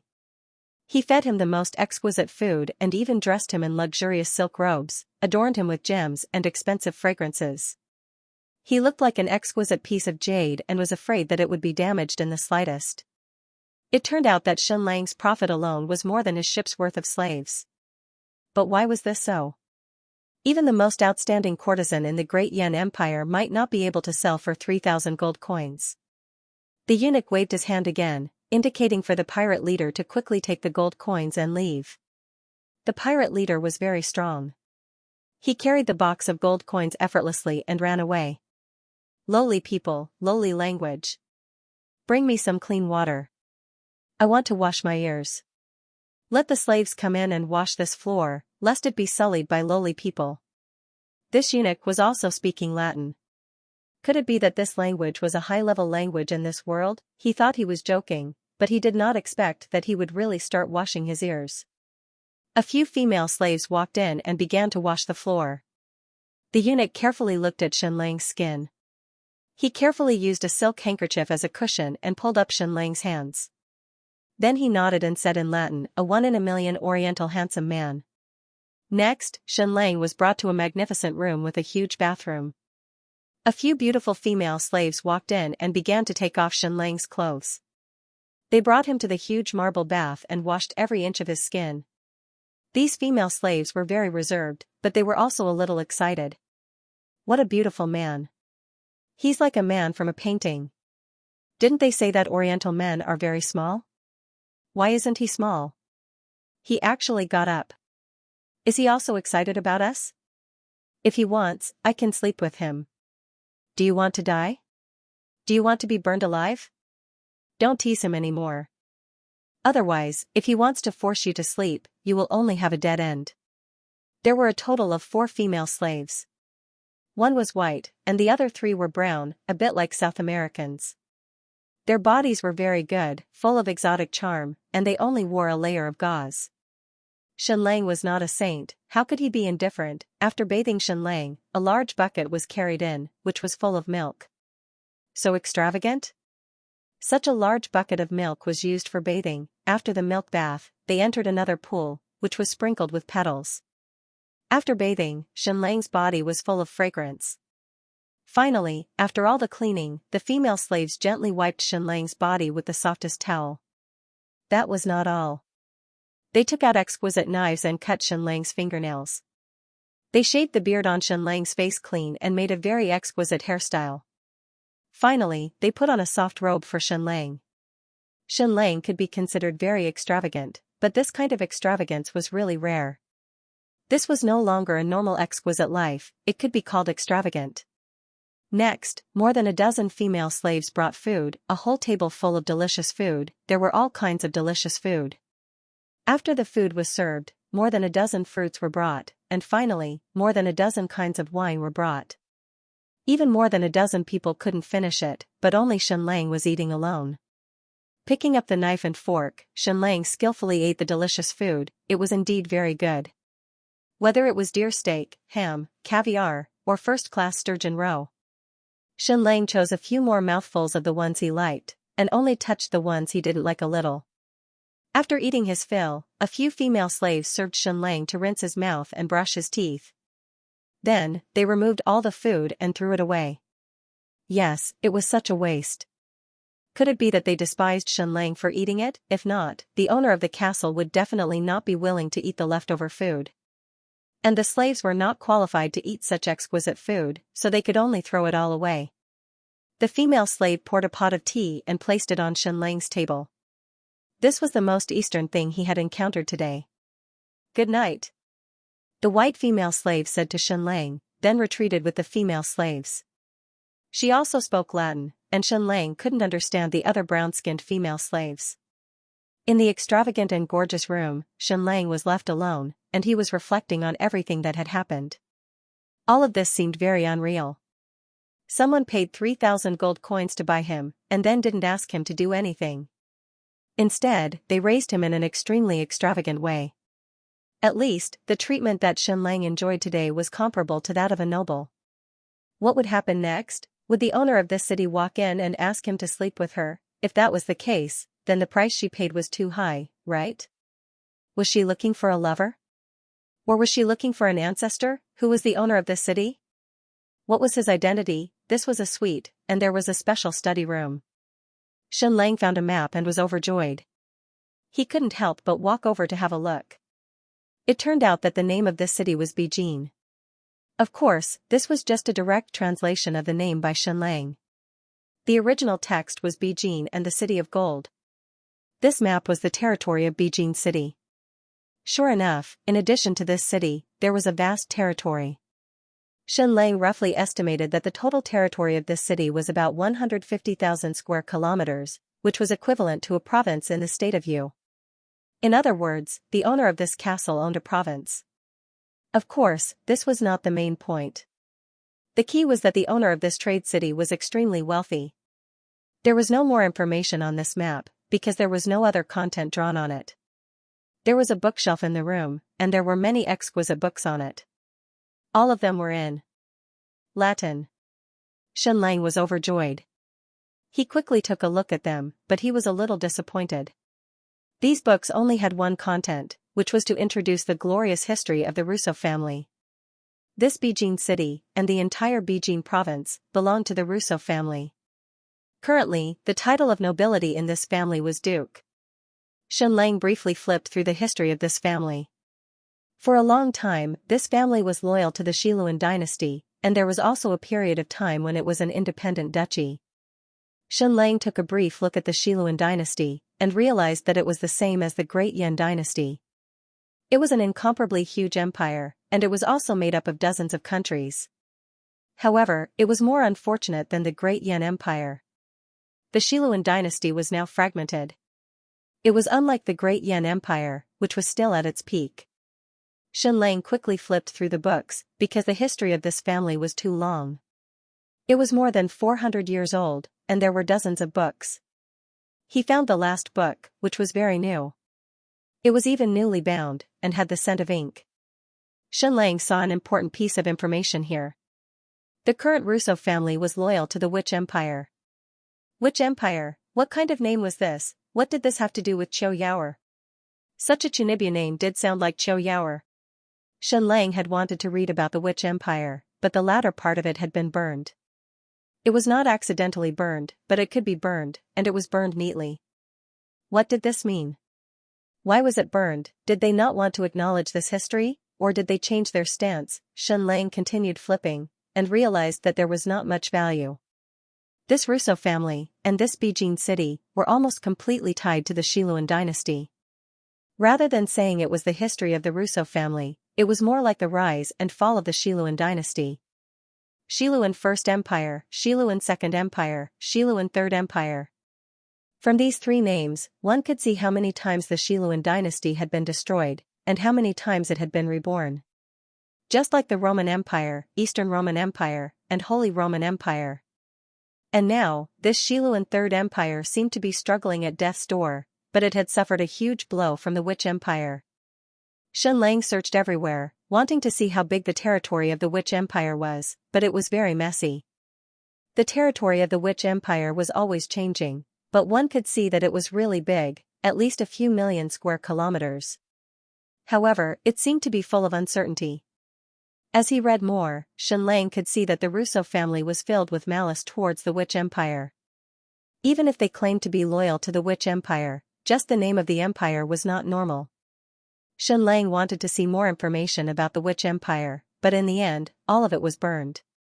The Russo family seemed to be purposely erasing all information about the Witch Empire. Next, Xianxia flipped through the history of the Russo family. The last Beijing city lord, the ruler of Bibo Duchy, was indeed a woman. Her name was Deborah Russo. She had a long string of nicknames, such as the Princess of Bibo, the Tamer of Tsunamis, and so on. In short, in this book, this Grand Duchess Deborah was a very, very amazing person. Unparalleled beauty, powerful martial arts, pure and noble, and so on. Xianxia skimmed through these contents. Westerners liked to brag more than Easterners, and the rulers of the Eastern dynasties were slightly more reserved. The only valuable information came out. This Grand Duchess was once married, but her husband died, so she became a widow. She was 31 years old this year. With great difficulty, Xianxia flipped to the portrait of this Grand Duchess. She was dressed in military attire, but he did not look at her. Because the portrait was too freehand, he could not see what she looked like at all. However, Xianxia had more or less obtained some information. This Grand Duchess Deborah owned a land of 150,000 square kilometers. She was once loyal to the Xiluan dynasty, but later on, she was loyal to the Witch Empire. However, she was filled with hostility towards the Witch Empire. Moreover, she was the richest and most powerful widow in this area. Beijing City was considered one of the few trade centers in the Western world. This family used 3,000 gold coins to buy Xianxia. To others, it was an astronomical figure, but to this Grand Duchess, it was a drop in the ocean. Her wealth made Xianxia drool. Then why did she buy a handsome man from the Eastern world? Was it for her own enjoyment? Was Xianxia the only one she bought? Just from the information before him, it did seem like she was buying a gigolo to serve this Grand Duchess. However, in these books, the private life of the Grand Duchess was described in a very holy manner. Apart from her first husband, she had never married anyone else. Of course, the books written by this family would definitely beautify themselves. Even a woman who could be a husband would be described as a holy fairy. Then, would such a plot happen next? Xianxia would be washed clean, then wrapped in a sheet and sent to a magnificent palace for the Grand Duchess to enjoy? Or would the door suddenly open, the Grand Duchess would rush in and ravage Xianxia? However, nothing happened after that. In fact, nothing happened for a few days. Xianxia continued to enjoy a life comparable to that of a noble. He enjoyed all the glory and wealth, but was not asked to do anything. However, he did not have freedom. As soon as he walked out of the door, he would immediately be stopped by two warriors. Xianxia did not see this Grand Duchess de Beauce. Also, no one spoke to him. The only thing that the female slave leader said to him was good night. Xianxia had become a canary. Not even the middle-aged eunuch had come to visit him. During this time, Xianxia read the Russo family history again and again. 3 days passed. 5 days passed. Half a month passed. He still stayed in this luxurious suite, still like a canary in a cage, not allowed to step out. He asked to read more books, but received no response. However, Xianxia felt that this Duchess de Beauce was not in the castle. She was not even in Beijing City. He was a very sharp person. A castle with and without a master was completely different. At this moment, what Xianxia was most concerned about was not this Duchess de Beauce, but the Witch Empire. He desperately wanted to know if the Witch Empire had anything to do with Qiu Yaoer. Also, standing on the balcony, Xianxia could feel that the atmosphere in the city was somewhat tense. Every day, slave ships docked, sending batch after batch of strong black slaves into the city. They were indeed being trained as soldiers. Xianxia had already seen a large number of slave soldiers. They were fully armed and there were countless of them. There were more than tens of thousands of slaves, and they were still increasing. What was this Duchess de Beauce trying to do? Was she rebelling against the rule of the Witch Empire? 23rd day later. Dang dang dang dang dang, suddenly, the bells of the entire city rang. Then, all the ships on the docks gave way. A luxurious fleet entered the bay and began to dock. It was a very large fleet. There were dozens of large warships, all bearing the Russo family's flag. Speaking of the Russo family's symbol, it was indeed quite interesting. Half of it was seawater, and the other half was flames. Xianxia knew that the master of this city had arrived. The ruler of the entire Bibo duchy had arrived. The fleet docked. Groups after groups of luxurious warriors came ashore. A woman dressed in golden armor rode a white horse, slowly coming ashore. Then, over 1,000 cavalrymen rushed out of the city to welcome her. Under the protection of over 5,000 fully Armed people, this woman in golden armor entered Beijing City. Along the way, everyone, whether slaves or commoners, knelt neatly by the roadside. That's right, she was Duchess de Beauce, the person who had spent money to buy Xianxia. She was the richest widow in this area. The supreme master of 150,000 square kilometers of territory. The Grand Duchess has returned. A hurried bell rang in the castle. Countless servants and warriors walked out of the door. They knelt neatly on both sides of the road, welcoming the Grand Duchess back to the castle. Only now did Xianxia notice that there were actually so many people in this castle. Over 1,000 people were serving the Grand Duchess. From start to finish, the Grand Duchess did not even glance at Xianxia, even though he was standing outside the balcony. Night fell. Xianxia once again experienced a holy bath. Hot spring, milk, red wine, and perfume. After a total of 4 baths, the female slaves dressed him in unprecedentedly luxurious clothes. The Xianxia in the mirror seemed to be glowing. After a moment, the middle-aged eunuch walked in soundlessly and said to Xianxia, "My God, could it be that you are capable of flipping all living things upside down?" This sentence was used to describe women. "Thank you, but if you praise me like this, I, Xianxia, will not mind." "Handsome man from the Eastern world, please follow me," the middle-aged eunuch said, then led the way. Xianxia's heart skipped a beat. Was he going to meet the Grand Duchess de Beauce just like that? What would happen next? Was he really going to sacrifice this incomparably handsome man? Note, 2 chapters worth nearly 15,000. My brain is about to explode from writing the new plot. Thank you, brothers, for your monthly votes. I really need it. Thank you, handsome boy, for your 10,000 coins. Congratulations to Vinegar Dummy for becoming the new leader of this book. If a reader is unable to open a chapter after subscribing, you can enter the table of contents and long press the note of this chapter to reload. Xianxia met Duke de Beauce in a very special place. It turned out to be the Colosseum, and she was actually fighting with a lion. And there was no audience. This was completely beyond Xianxia's expectations. The key point was that she was not wearing iron armor, but was very cool. She looked like an ordinary fighting slave. If it weren't for her broken sword and helmet, Xianxia really wouldn't have recognized her as Duke de Beauce. Roar, this lion was much bigger and more ferocious than the one Xianxia had seen in the zoo. Xianxia knew that there used to be a very valiant lion on Earth, the Cape lion, which could weigh more than 800 kilograms, more than twice as much as the African lion. And this lion in front of him was more than twice as much as the African lion, weighing nearly 500 kilograms. It pounced over with incomparable ferocity. Clang, there was a loud crash as Duchess de Beauce blocked the lion's charge with her shield. This strength was really amazing. And at this time, she clearly could have killed the lion with a single stab, but she did not do so, and instead continued to compete with the lion in strength.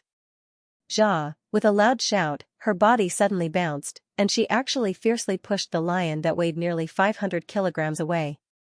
This woman was really strong. Xianxia's scalp went numb as he watched. After taking off her helmet, would she become a tough woman, or even a devil with muscles? Next, Duchess de Beauce used her body again and again to block the lion's wild pounce, and again she pushed it out.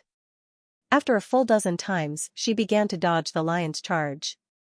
Her agility was really amazing, and her legs seemed to be installed with springs. The lion's speed was already very fast, and its body was huge, so when it pounced over, especially with its claws, it was really difficult to resist. But she easily dodged it every time. Xianxia could see that she did not want to kill the lion, and only wanted to practice martial arts with it. If she wanted to kill it, she could have killed the lion several times. After fighting like this for a few rounds, Duchess de Beauce threw away her sword and shield, put on her gloves, and wrestled with the lion barehanded. This made Xianxia dizzy. Did he have to be so strong? Ayo ayo ayo ayo, the lion roared and pounced and bit crazily. But its 2 legs were caught in de Beauce's hands, and her whole body was pressed against its belly, so that the lion could not bite her. Ja! With a loud shout, de Beauce suddenly flung this 1,000-pound lion out. He was really thrown out like a gunny sack. Bang, the lion smashed into the ground, causing dust to fly everywhere. After getting up, the lion spat out blood. After looking at Deborah, it silently walked away and returned to its cage. Shen Lang's scalp went numb. Another female Tyrannosaurus. Seeing that the battle was over, the middle-aged eunuch bowed. Greetings, my infinitely beautiful master. I believe that your nickname is going to be Lion Tamer. Duchess de Bus took off her golden helmet and revealed her face. Wow. It can't be. Shen Lang was stunned by this scene. Long red hair that was like flames, a gorgeous and threatening face. This kind of Western beauty had another kind of impact. Shen Lang had seen many stunning beauties in the Eastern world, and the one that stood out was undoubtedly Xianxia. She was truly unparalleled in this world, like a scorching flame. And this Duchess de Bus in front of him was this kind of gorgeous beauty that could burn people. Especially her nose, it was exquisite and straight, as if it was specially carved by an artist. Her lips seemed to be stained with blood, red like fire. She was really tall, about 1.87 meters. Her legs were super long, giving people the feeling that below her neck were all legs. Her chest was not big, but was shockingly perky, and her 2 long legs were shockingly straight. At this moment, Shen Lang could not help but ridicule. What kind of level is your painter? How did he manage to paint you, a great beauty, into such a state? This Duchess de Bus glanced at Shen Lang, then walked into the castle. Please follow me, the middle-aged eunuch said. They came to wait outside a study. It turned out that it was not just Shen Lang, there were 2 competitors. They had one thing in common with Shen Lang, they were both Eastern handsome men, and at least 1 in a million. After seeing Shen Lang, the other 2 Eastern handsome men's eyes were full of hostility and disdain. But no one spoke. Shen Lang could not help but wonder, what was this competition about? After more than half an hour, Duchess de Bus appeared once again. At this time, she had changed into a luxurious long dress, looking noble and gorgeous, but also full of elegance and mystery. Compared to the fierce and valiant just now, it was as if she was a different person. Shen Lang could clearly feel the heartbeat and breathing of the 2 Eastern handsome men beside him. In the face of such a noble, wealthy, and stunning widow, it was believed that any man would not be able to breathe. Duchess de Bus sat down. Do you need an interpreter for you? My eunuchs are proficient in many languages, Duchess de Bus said. The voice was full of magnetism, not soft, but with a trace of the toughness of a superior. Talon greets the 3 Eastern young masters. The middle-aged eunuch's Chinese was perfect. No need. The handsome man on the left of Shen Lang said, I am Kuan Yin, my ancestors were once aristocrats of the Eastern world, but my family has been in the Western world for more than 30 years. I used to be a court teacher of the Xiluan dynasty, proficient in all kinds of rehearsals, of course, including the Xiluan language. The Xiluan language, he said, should be Latin.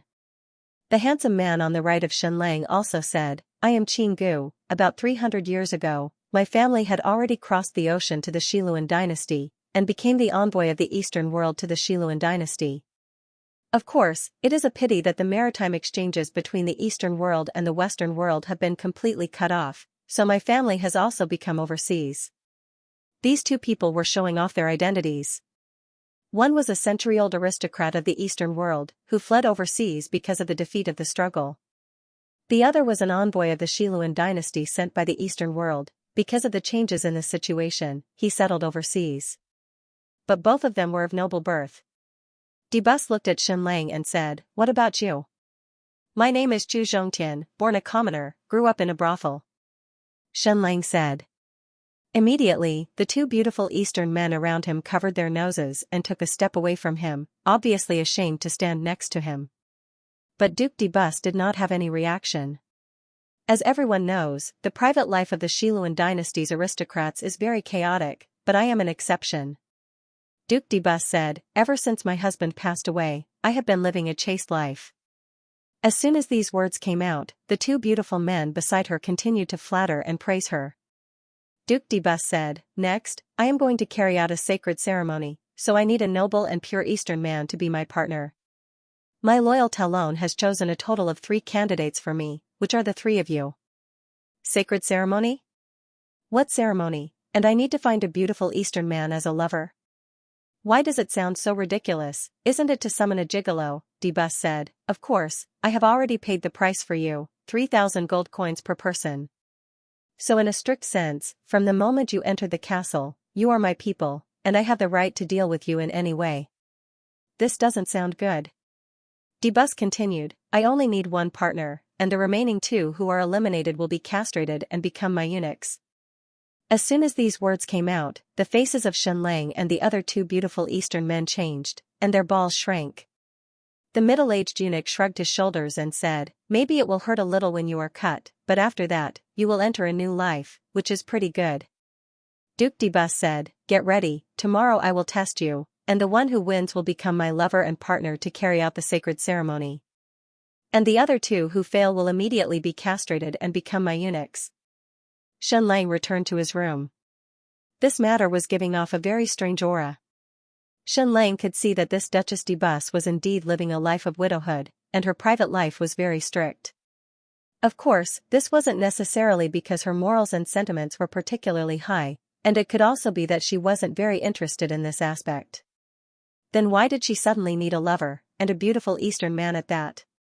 What exactly was that sacred ceremony? Recently, a large number of troops had entered Beijing City, and she was still continuously recruiting strong slave troops. It was obvious that she was preparing for war. Who was she preparing for war with? The Witch Empire. Then what did this sacred ceremony have to do with this possible war? Xianxia sat on the balcony, casually reading a book, and the candles around him were very bright. Suddenly, he found that the entire castle had instantly quietened down. Almost in an instant, all the lights were extinguished. Not only the castle, but the entire Beijing City as well. A few maids silently came over and extinguished all the candles beside Xianxia.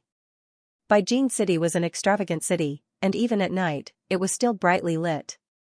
Although there were no electric lights, the candles still lit up the entire city, making it a city that never sleeps.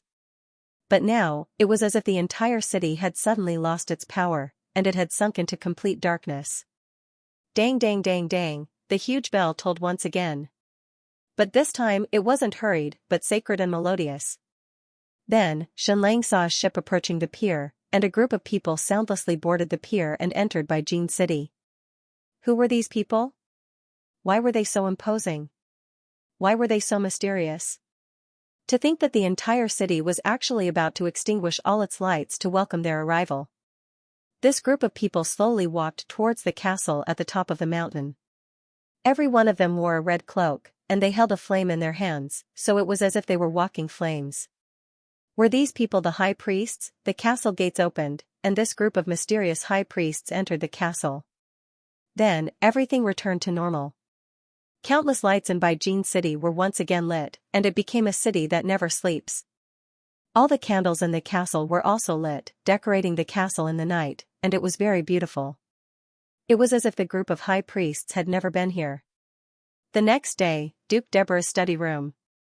She had changed into a long red dress, and with her red hair, she was as dazzling as a flame. She was clearly AC, but because the dress was trimmed very well, it became AD. Especially the ruby necklace in front of her chest, which made her snow-white cleavage even more alluring, making people drool. This woman was really gorgeous. The test is about to begin. Loyal Talon, are you ready? Duke Deborah said. The middle-aged eunuch Talon took out a sharp, special knife from his sleeve, which was specially used for castration. Don't worry, I will be very fast, and I won't let you suffer for too long.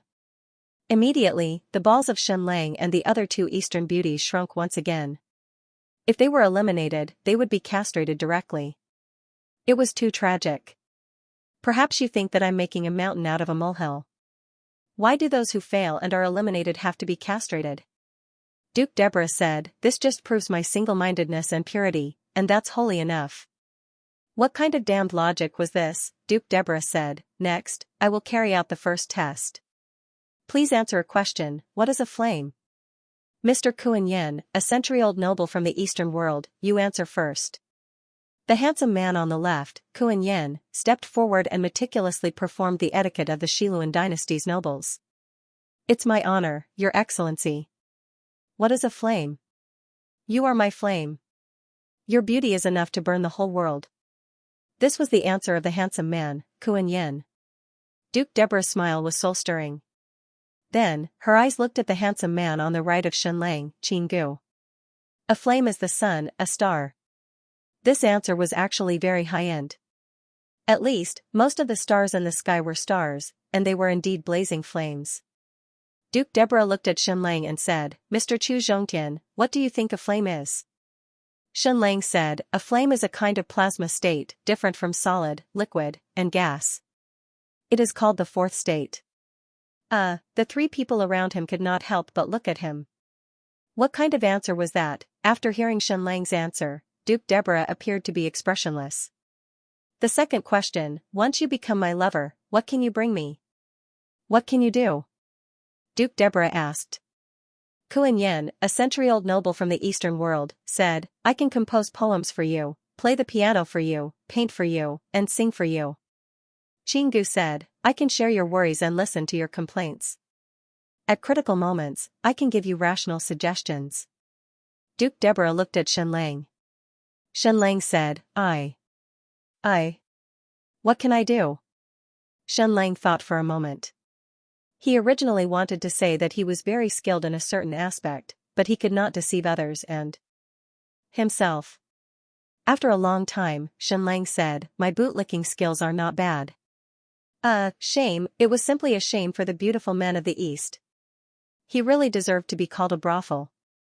The two beautiful men of the East could not help but cover their noses and once again distanced themselves from Shenlang.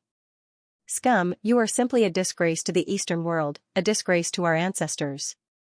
Why don't scum like you stay in the brothels of the Eastern world? Why come overseas and make a fool of yourself? This will cause great harm to the dignity of our people, do you know that? Sure enough, after hearing Shenlang's words, Duke Deborah's face twitched slightly, and she even slightly clenched her fists.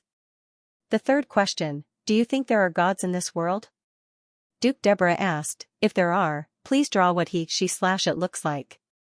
If there aren't, say there aren't any. Kuan Yin said, of course there are gods in this world. For me, the god is you. Then, Kuan Yin began to draw Duke Deborah's portrait. The standard was indeed very high, enough to be taken to the Louvre. Qinggu said, gods exist if you believe them, and they don't exist if you don't believe them. They are in the human mind.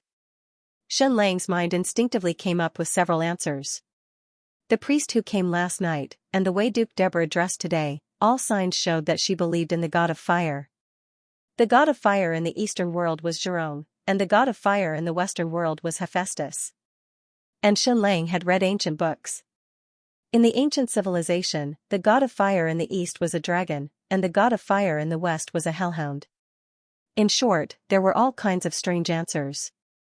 So, Shenlang took the white paper and drew a point on it. A faintly discernible point.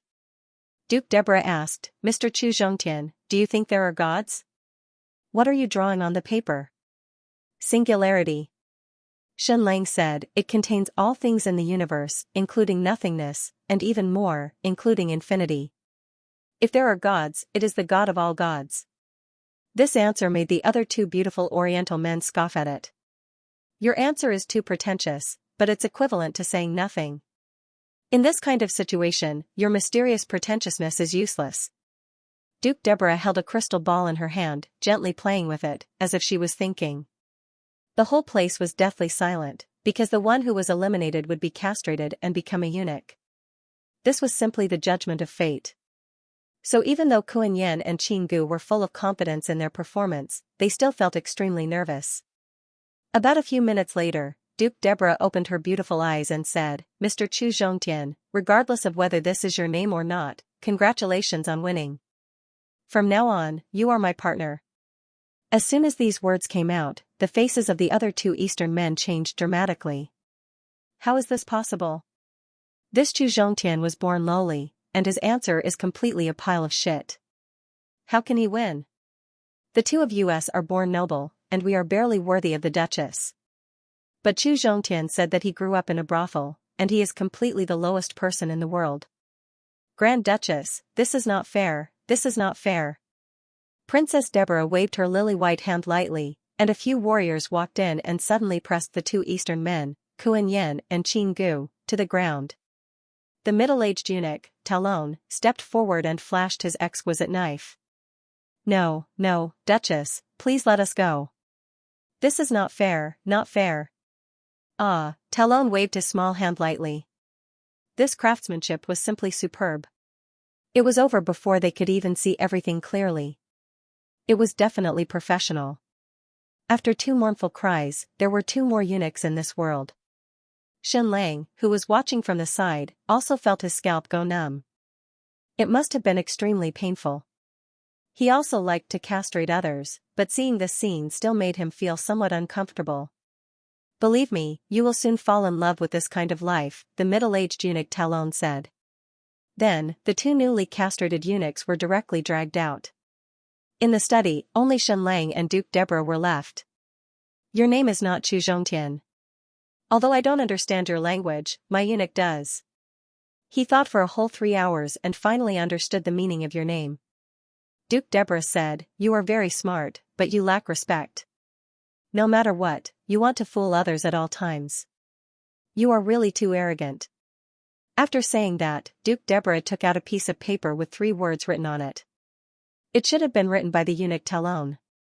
It could be read as Chu Zhongtian, or as Lin Dan de Dam. Are you guys so leisurely? I just randomly came up with a fake name, and you guys have to study it for hours? And you can actually find something wrong with this name? Duke Deborah said, I feel offended, so you should be punished. Since you think the eggs are big, why not castrate one? Xianxia said, no, that would offend another god. Which one? Deborah asked. Santa Claus, Xianxia said. Unfortunately, there was no such joke in this world. Xianxia's cold joke was in vain. Duke Deborah walked in front of Xianxia, and then 2 servants came in looking at a mirror. Such a big bronze mirror? It was a pity that the Heavenly Association's business had not yet reached the Western world, otherwise they would have really made a fortune. Duke Deborah looked at Xianxia and herself in the mirror. From height to figure, even temperament, they were very well matched. They could be called a perfect couple. Please make some preparations. In 2 days, we will have our wedding, Duke Deborah said. Then, she left. Wedding? Xianxia couldn't help but feel his scalp tingle. Wasn't this looking for a lover? Why was she still getting married? This posture seemed even more strange. This incomparably beautiful Duke Deborah was 31 years old this year, and had been a widow for 10 years. In the past 10 years, she had definitely kept her chastity. Even if she wanted to get married, she had a lot of Xiluan dynasty nobles to choose from. There was no reason to choose a man from the eastern world of unknown origin. What was she trying to do? Xianxia said, my dear, since we are going to be husband and wife, can I come to this study to read? Duke Deborah said, you can? But there is a better way, for example, I can move the study to your place.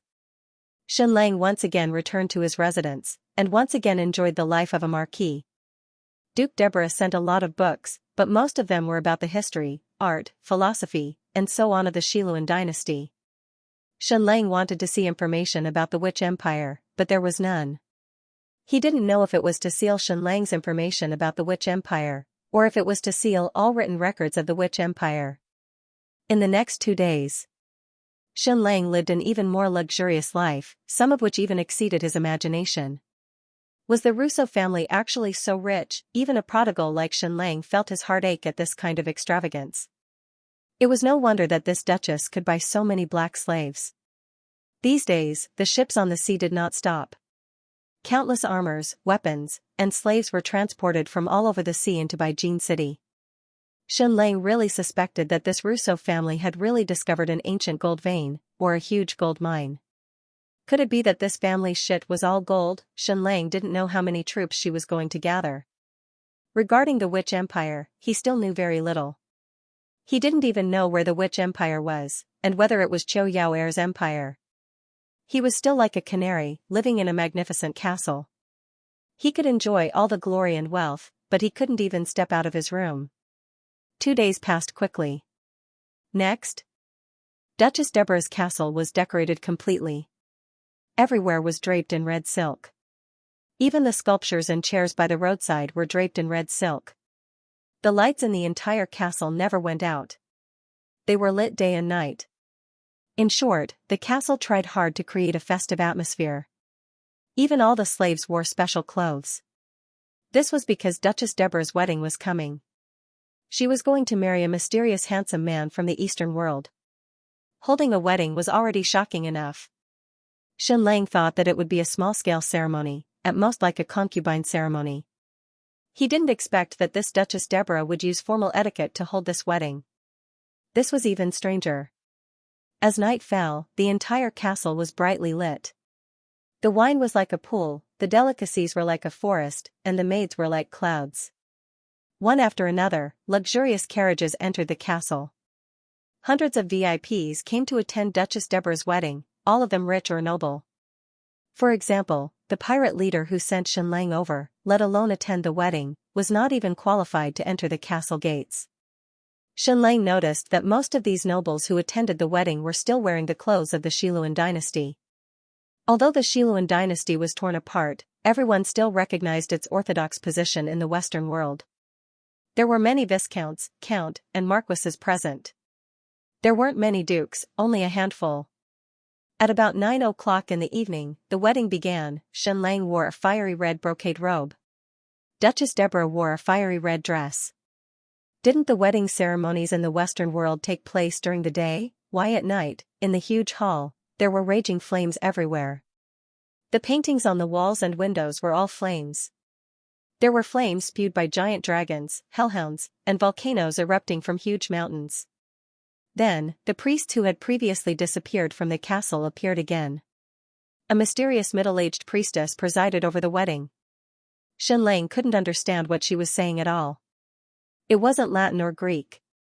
She seemed to be asking questions, and Duchess Deborah answered every question with great sincerity.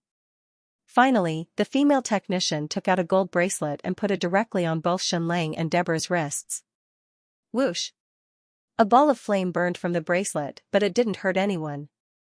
This meant that under the witness of the god of fire, Xianxia, Chu Zhongtian, and Deborah officially became husband and wife. This was really ket up. As soon as Xianxia came to the Western world, he inexplicably remarried. Moreover, it was such a formal and grand wedding, much grander than the last time he married baby Mulan. The hundreds of VIPs present were all nobles, which meant that Xianxia's husband was absolutely legitimate. They weren't lovers at all. Not only that, Xianxia also saw clearly that the Russo family's clerk had already begun to write a new history of the Russo family, which officially included this wedding and Xianxia. In other words, this piece of history would be passed down, and the name of Xianxia becoming Deborah's duchess would also be passed down for generations. There was even a professional painter who painted the moment of the two of them getting married. What the hell was going on? Next, Xianxia had another question. Previously, after he and baby Mulan got married, they didn't have the nuptial chamber. Today's wedding was so inexplicable, yet so formal. Was the nuptial chamber for real? Note, to protect the third place in the monthly votes, benefactor, please help me. Pastry desperately writes in reply, I won't let you down, recommending a friend's new book, God of Europe, it's very interesting. After the wedding, Xianxia was brought into a special house. This house was probably newly built, as it was somewhat out of place with the atmosphere of the castle. The castle was mainly made of milky white marble, while this house was fiery red. Not only that, but he could also feel the obvious high temperature when he entered the house. Beijing City was like spring all year round, and the temperature was not low. At night, the temperature outside was about 20 degrees Celsius. However, inside this red house, it was at least 30 degrees Celsius. Not only that, but there were also countless candles lit inside. It looked very romantic, but it felt a little strange. It was too ritualistic. There was nothing in this house except a big bed, a super big bed that was 3 meters by 3 meters. The big bed was surrounded by hundreds and thousands of candles. Looking at this, were they really going to do it in the bridal chamber? Otherwise, there was no need to create such an excessive atmosphere. Xianxia lay lazily on the big bed, and his mind once again recalled the bridal chamber a few years ago. To be precise, he was alone in an empty room. Mulan darling, no matter what happens next, please don't blame me. Please remember this, even if I, your husband, lose my chastity, the woman I love the most in my heart is still you, and even the only person I love is you. However, he was still a little nervous.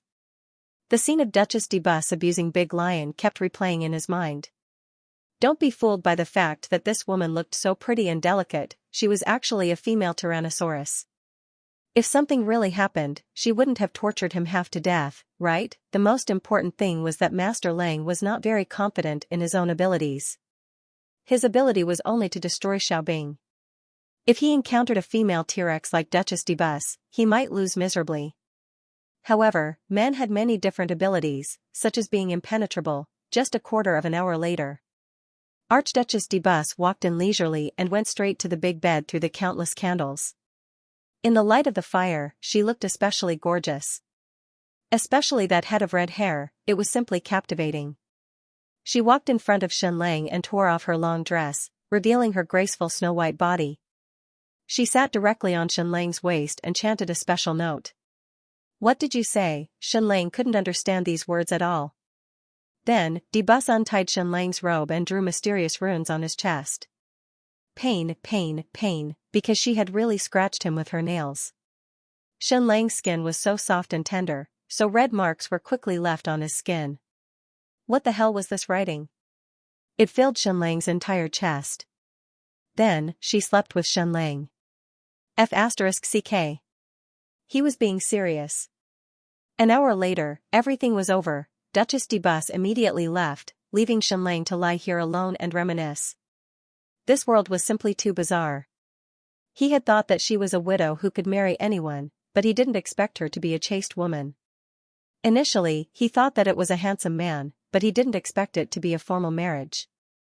At first, he thought that it was a fake marriage, but he didn't expect that they would really consummate their marriage. Shen Lang had to admit that the taste of this duchess was very good. The key was that he didn't have to be involved. But all of this seemed extremely baffling. Isn't that right? In the following period of time, Shen Lang became the duchess' husband. He regained his freedom in the castle, and even in the entire city. He could go anywhere. So did he become the lord of this city? No, almost everyone kept a respectful distance from him. The maids in the castle still didn't dare to speak to him, including the middle-aged eunuch Talon. Every time he saw him, even if he was a few meters away, he would immediately stop in his tracks and bow to Shen Lang respectfully. Then, he would step aside and lower his head. He wouldn't look at him, and he would even hold his breath. The Russo family's warriors were even more indifferent towards him.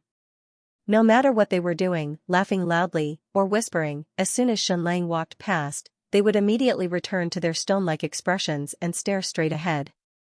And those few priests seemed to have disappeared once again. Duchess de Bus seemed to be very busy. Ever since the consummation, Shen Lang hadn't seen her for a few days. He still enjoyed a life comparable to that of a noble every day. One day, he tried to leave the castle. In the end, no one stopped him. So, Shen Lang left the castle and entered Jade Gold City. Wearing a luxurious embroidered robe, he walked on the streets. All the nobles in the city kept a respectful distance from him. But the rich merchants and commoners all treated him with respect. As for the slaves, when they saw the pattern on his robe, they all knelt on the ground in an orderly manner. Shen Lang was curious as to why the Russo family didn't send warriors to protect him. In the end, he found that it was completely unnecessary. This was because the family crest on his robe was the best protection. The Russo family had ruled this city for hundreds of years. The loyalty of the people here to the Russo family was engraved into their bones. However, whenever Shen Lang wanted to converse with others, he would fail. This city had an absolute language chain. The upper class spoke Silan, also known as Latin, while the middle and lower class spoke Veda. What was Veda? Most of the people in this area were brown people. They were collectively known as the Veda race, so their language was also known as Veda. The Veda race were the natives of this land. The white people were just conquerors. Back then, the Xiluan dynasty swept through the entire Western world. At its peak, its territory exceeded 10 million square kilometers. And this Jade Wave province was once conquered by the Xiluan dynasty. When the first Xiluan Empire declined, the Russo family was the governor of Jade Wave province. The other provinces all became independent countries. The Russo family was no exception. They officially established the Russo Principality. Later, when the Second Xiluan Empire rose, the Russo family once again pledged their loyalty to the Xiluan Empire and became a province of the empire. But in less than 100 years, the Second Xiluan Empire was destroyed again. Jadewave Province once again became the Jadewave Principality. Now that a few hundred years had passed, the natives of the Veda race had forgotten that they were the masters. The Veda language also became a lower-class language. The white people in this city definitely didn't know how to speak it. Of course, there was an even lower-class language. That was the language spoken by the slaves. It was called dog language. This dog language wasn't a real language. It was a language invented by the slave owners to better control the slaves. Almost every word, was filled with lowliness. Also, the sentences in dog language were very short. There were almost no sentences that were more than 10 words. This was because the slave owners felt that if the sentences were too long, the slaves would learn to be smart. The instructions to the animals were all very short, so the slave language was the same. Now, the problem Xianlang faced was that he didn't know how to speak the Veda language of the natives, nor the dog language of the slaves. He could speak Latin according to the instructions of the AI. But those who could speak Xiluan knew Xianlang's identity. It was as if they were forbidden to speak. They wouldn't say a word to Xianlang. Even if Xianlang came near, they would quickly avoid him. So even though he married Duchess de Bus, Xianlang was still completely isolated by Jade Gold City. So, Xianlang went to the library to search for all kinds of information, especially information about the Witch Empire. In the end, he found nothing. Baijin City has a very large library with tens of thousands of books. However, all of the books regarding the Witch Empire have been destroyed. Even if there were normal books that had information about the Witch Empire, they had all been cut out. Xianlang felt more and more that this Duchess de Bus was hostile to the Witch Empire. But one day, Xianlang finally found out about the attitude of the people in this city, especially the warriors of the Russo family, towards the Easterners. That day, they didn't notice Xianlang's arrival and were whispering to each other. All Easterners are hypocritical and evil. They should all go to hell. I heard that most Easterners are prostitutes, and all men like to sell their butts. When a warrior said this, many people agreed with him. From this sentence, it could be seen that it was full of malice. But the moment Xianlang appeared, they immediately shut their mouths and looked straight ahead. What a bunch of hypocrites! Once again, Xianlang discovered that the upper class in Jade Gold City were all white people, and the middle and lower classes were all Quitus. Half of the slaves were black people, and the other half were natives captured from everywhere. They were actually brown people of the Quitus race, but they lived in more remote places. And this group of white people didn't look down on the Easterners, but they were hostile, absolutely hostile. This made Xianlang even more convinced that the Witch Empire was related to Qiu Yaoer. After returning to the castle, Xianlang thought that he would never see Duchess de Bus again. However, 7 days after the wedding, she suddenly appeared in Xianlang's room and slept with Xianlang again. Before sleeping, she still muttered strange words and used her fingernails to write strange words on Xianlang's body. An hour later, she disappeared again. Another 5 days passed, Duchess de Bus appeared again and slept with Xianlang. After sleeping, she originally wanted to leave, but in the end, she was held down by Xianlang. Xianlang slept with her and even displayed 18 types of martial arts. Halfway through, Xianlang wanted to kiss her, but she pushed him away. Whether it was in this world or on Earth, there was a group of very strange women. They could be slept with, but they couldn't be kissed. It was as if they could still maintain their last nobility. Following that, Xianlang gradually learned that this Duchess de Bus was an absolutely outstanding noble. Not only was she skilled in martial arts, but she was also proficient in the art of war, literature, medicine, and poetry. In short, she did whatever an outstanding noble woman should do. Of course, Xianlang didn't really like this kind of woman. They were so outstanding that they didn't seem real. Moreover, their artistic talent seemed to be to cultivate their own character, and definitely not to please others, nor to gain others' appreciation. Once, Xianlang accidentally barged in and found Duchess de Bus playing the piano. At this time, the piano of the Western world didn't appear, nor did the harpsichord. There was only the organ, and it was very large. Although the timbre couldn't compare to the piano, it was already very good. Duchess de Bus's attainments in the organ were very high, and she could even be called an excellent artist. But as soon as Xianxia entered, she stopped playing, smiled at him, and got up to leave.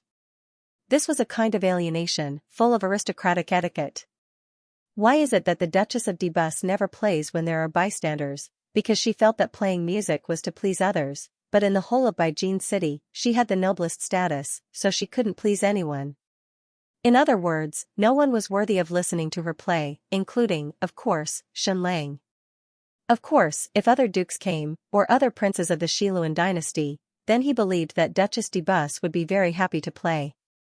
Once again, Xianxia felt the arrogance in the bones of the Western nobles, the contempt for others, the hypocritical and polite contempt. Xianxia didn't care. He sat in front of the organ and played with the help of the AI. It was still his favorite exodus. This song didn't have a long history, and it was only the soundtrack of a movie. Although it had been changed by Wojciech Karar, and Maxim's performance couldn't be considered a masterpiece, it was still a classic that was appreciated by both refined and common people. It was filled with a magnificent, tragic, epic feeling, and it was really shocking. Even if Xianxia didn't like Israel, he still liked this song. Hearing Xianxia's performance, Duchess de Bus stopped and listened carefully. At this time, she showed the moral character of an excellent aristocrat, willing to appreciate, and had an extremely high level of appreciation. Her beautiful eyes showed an expression of amazement. She didn't expect an Eastern man like Xianxia to be able to play such Western music. Although the Eastern and Western worlds were almost in a state of isolation, the civilizations of both sides still had a little bit of mutual penetration. As an ancient aristocrat of the Xiluan dynasty, the Russo family also had some understanding of the Eastern world. In Duchess de Bus' opinion, the music of the Eastern world wasn't like this. Their music pursued artistic conception and vividness, unlike Western music that was full of aggression and impact. Of course, she admitted that the music of the Eastern world was also very good. But as a member of the Xiluan dynasty, she had to maintain the superiority of her own civilization no matter what. After Xianxia's performance ended, Duchess de Bus left. That night, Duchess de Bus appeared in Xianxia's room again. Once again, she ritually slept with him. Then, when she was about to leave, she was held down by Xianxia again, and Xianxia slept with her in his way. But when Xianxia was about to kiss her, she pushed him away again. The two of them entered a very strange state. They were husband and wife, but they were even more like strangers. Especially when Xianxia showed some talent, Duchess de Bus showed an even colder attitude. The entire Beijing city continued to isolate him, and it had even spread from the white people to the brown people. Although Xianxia could speak, and had even learned the vital language through the AI, he was still like a mute. Because no one spoke to him, he never had the chance to speak. The other two handsome men from the Eastern world, Kuan Yin and Qin Gu, had completely become the new eunuchs of this castle. These two also kept a respectful distance from Xianxia. Although they were of the same race, they never spoke. In order to bid farewell to their identity as Easterners, they even cut their long hair and painted their eyeshadow, trying their best to look like Westerners. Did Xianxia feel lonely? A little. When he was on the isolated island, he was alone for a few months. Of course, he was lonely. At that time, he wanted to quickly enter a city, any city, as long as there were people. He even made a grand aspiration to stand out in 3 months, and control the city within a year. Now he knew that he had thought too much. In just a few days, he became the husband of the owner of the city. It seemed like he was above everyone else and only below one person. However, he knew that he would never become the owner of the city by relying on schemes and brains. This was because he was an Easterner. He was an Asian. No matter how smart or outstanding he was, it was useless. The longer he stayed in this city, the more Xianxia felt isolated and ostracized by everyone in this city. As time passed, this isolation and ostracization turned into a form of hostility. For a few months, no one spoke to him. Even though he was surrounded by people, he could not receive any news. This was because once he approached, everyone's conversation would stop. However, Xianxia did not feel any pain. After all, he was a wise man. When faced with such a situation, he could only say in his heart, "Idiot." However, he also deeply knew that as an Easterner, It was impossible for him to establish a foothold in this city, let alone hold power. What if one race wanted to assimilate into another race, or should he be willing to be a vassal? Let the leading clan feel that he was not a threat. However, there was no assimilation between two powerful races. There was only conquest. That night, Duchess de Bus once again slept with Xianxia ritually. "You've been asking about the Witch Empire?" she asked. Xianxia nodded and said, "Yes." De Bus said, "Why did the Easterners come to the Western world? Why did they come to break the balance here?" Xianxia thought for a moment and shrugged his shoulders. He could not answer this question. Could he ask 16th century Spain, 17th century Holland, and 18th century British Empire why they did not stay in their Western world? "Why did they come to the Eastern world?" de Bus said. "Have you forgotten about the Witch Empire? It can't be your motherland in the Western world."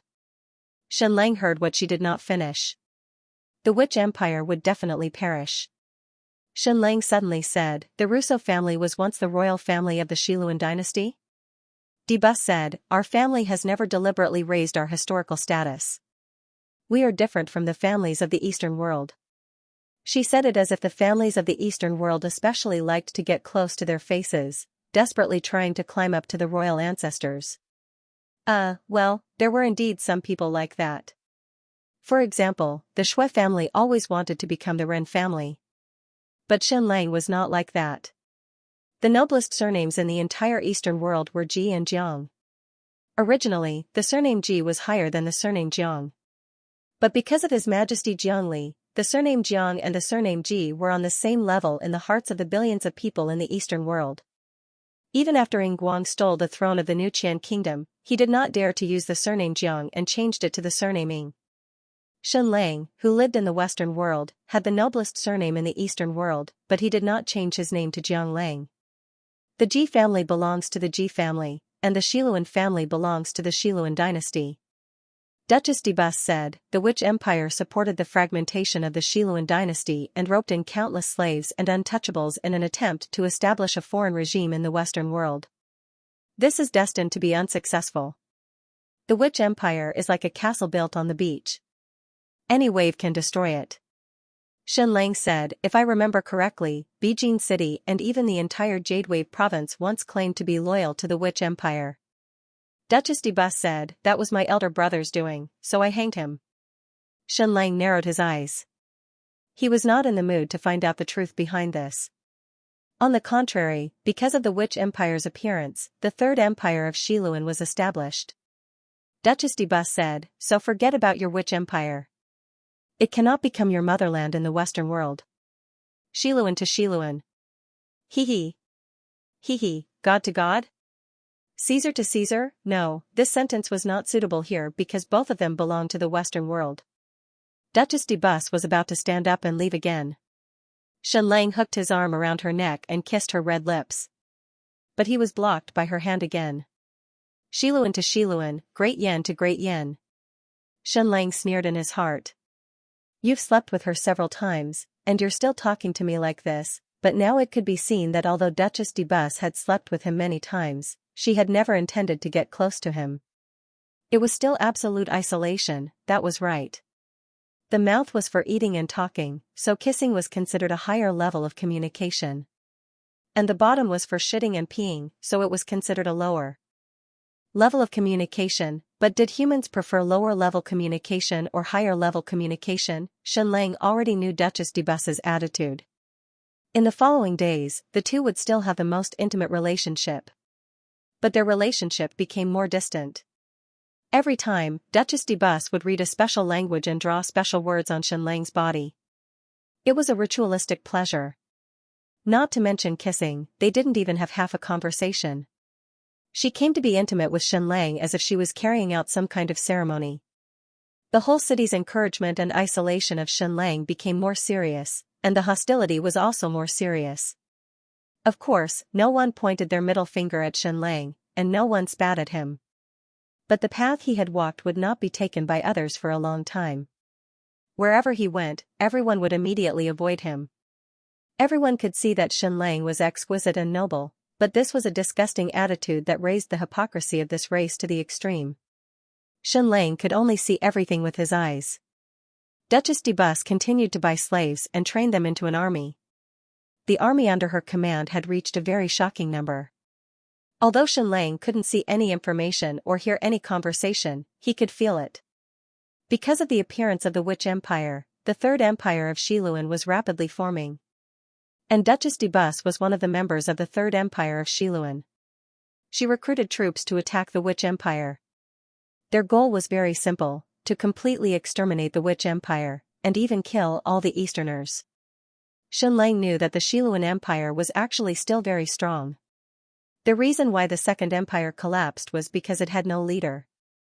The various kingdoms and duchies were very strong, but they couldn't find a trustworthy person to ascend to the throne, so they fell apart. This was somewhat like the Spring and Autumn Warring States period of ancient times. The Zhou Emperor was declining, and the feudal lords rose, so they fell apart. A few days ago, someone came to visit Xianxia. This was the first time in a few months that someone came to see him. It was the pirate leader. He sent a package to Xianxia. There was nothing in it, just the broken balloon cloth that Xianxia had asked him to scoop up. In the following period of time, Xianxia once again became a canary. Not only did he not leave the castle, he didn't even leave his room. Just like the priests of the fire god, the last time they appeared was for Xianxia's wedding, and since then, they completely disappeared. At this time, Xianxia no longer planned to develop anything in this city. His only goal was to leave Baijin City and head to the Witch Empire. Even though he couldn't be completely sure that the Witch Empire was founded by Chou Yao'er, he was sure that its ruler was an Easterner. Only there would Xianxia be able to display his talents and obtain great power. Moreover, this Witch Empire was most likely Chou Yao'er's. If it really was her, Xianxia was completely amazed.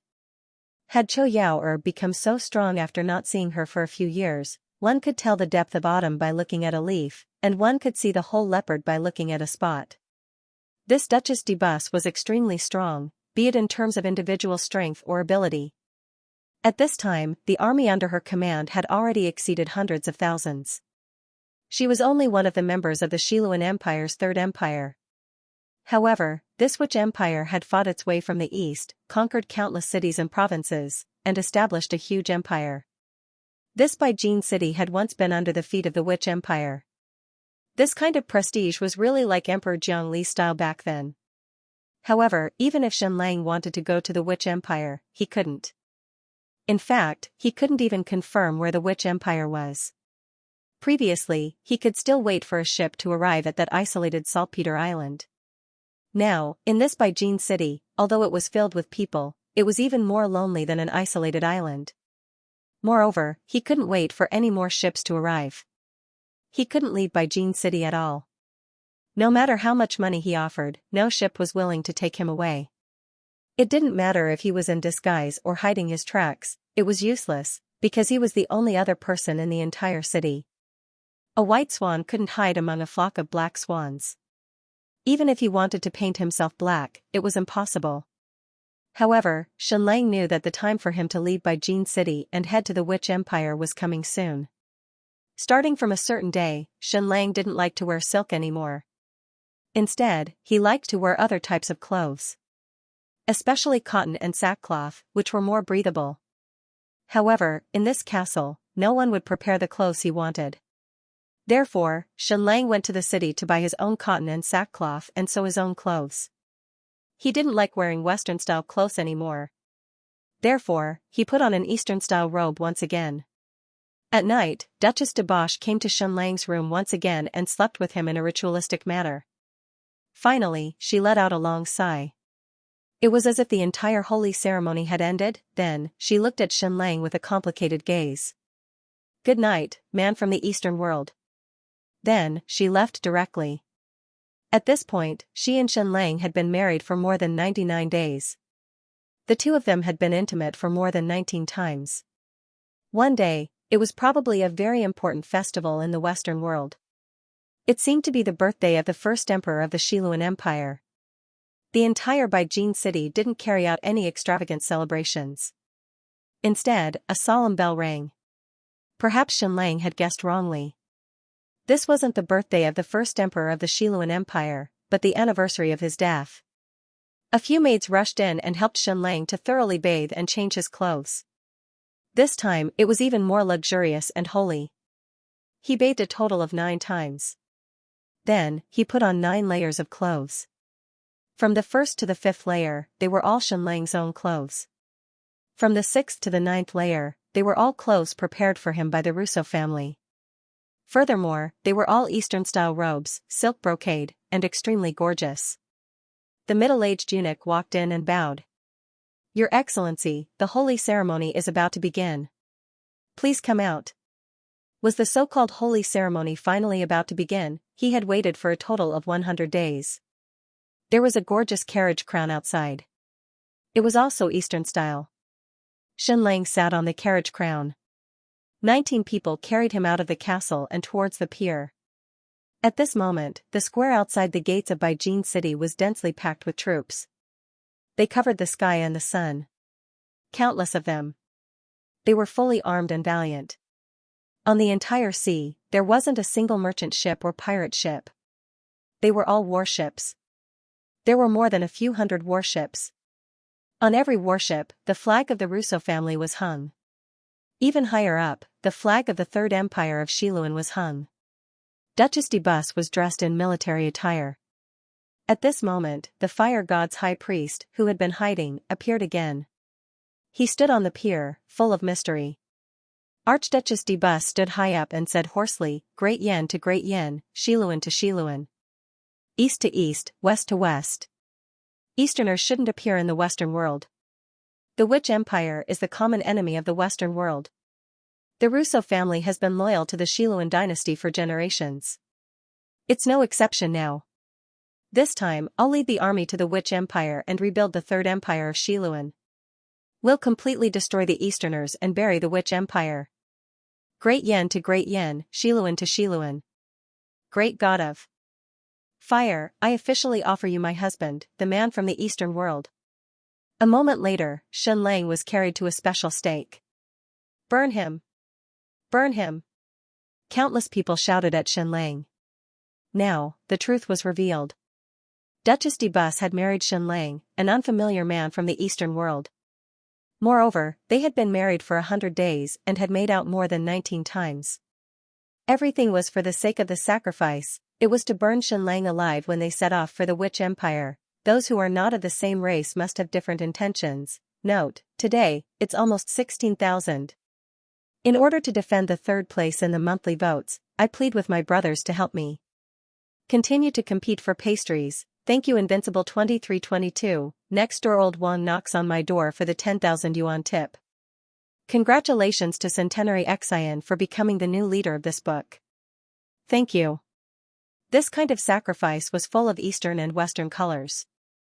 Before the Eastern World War, there had to be a sacrificial ceremony or beheading the enemy as a sacrifice. On the other hand, the Western world was even more mysterious and cruel.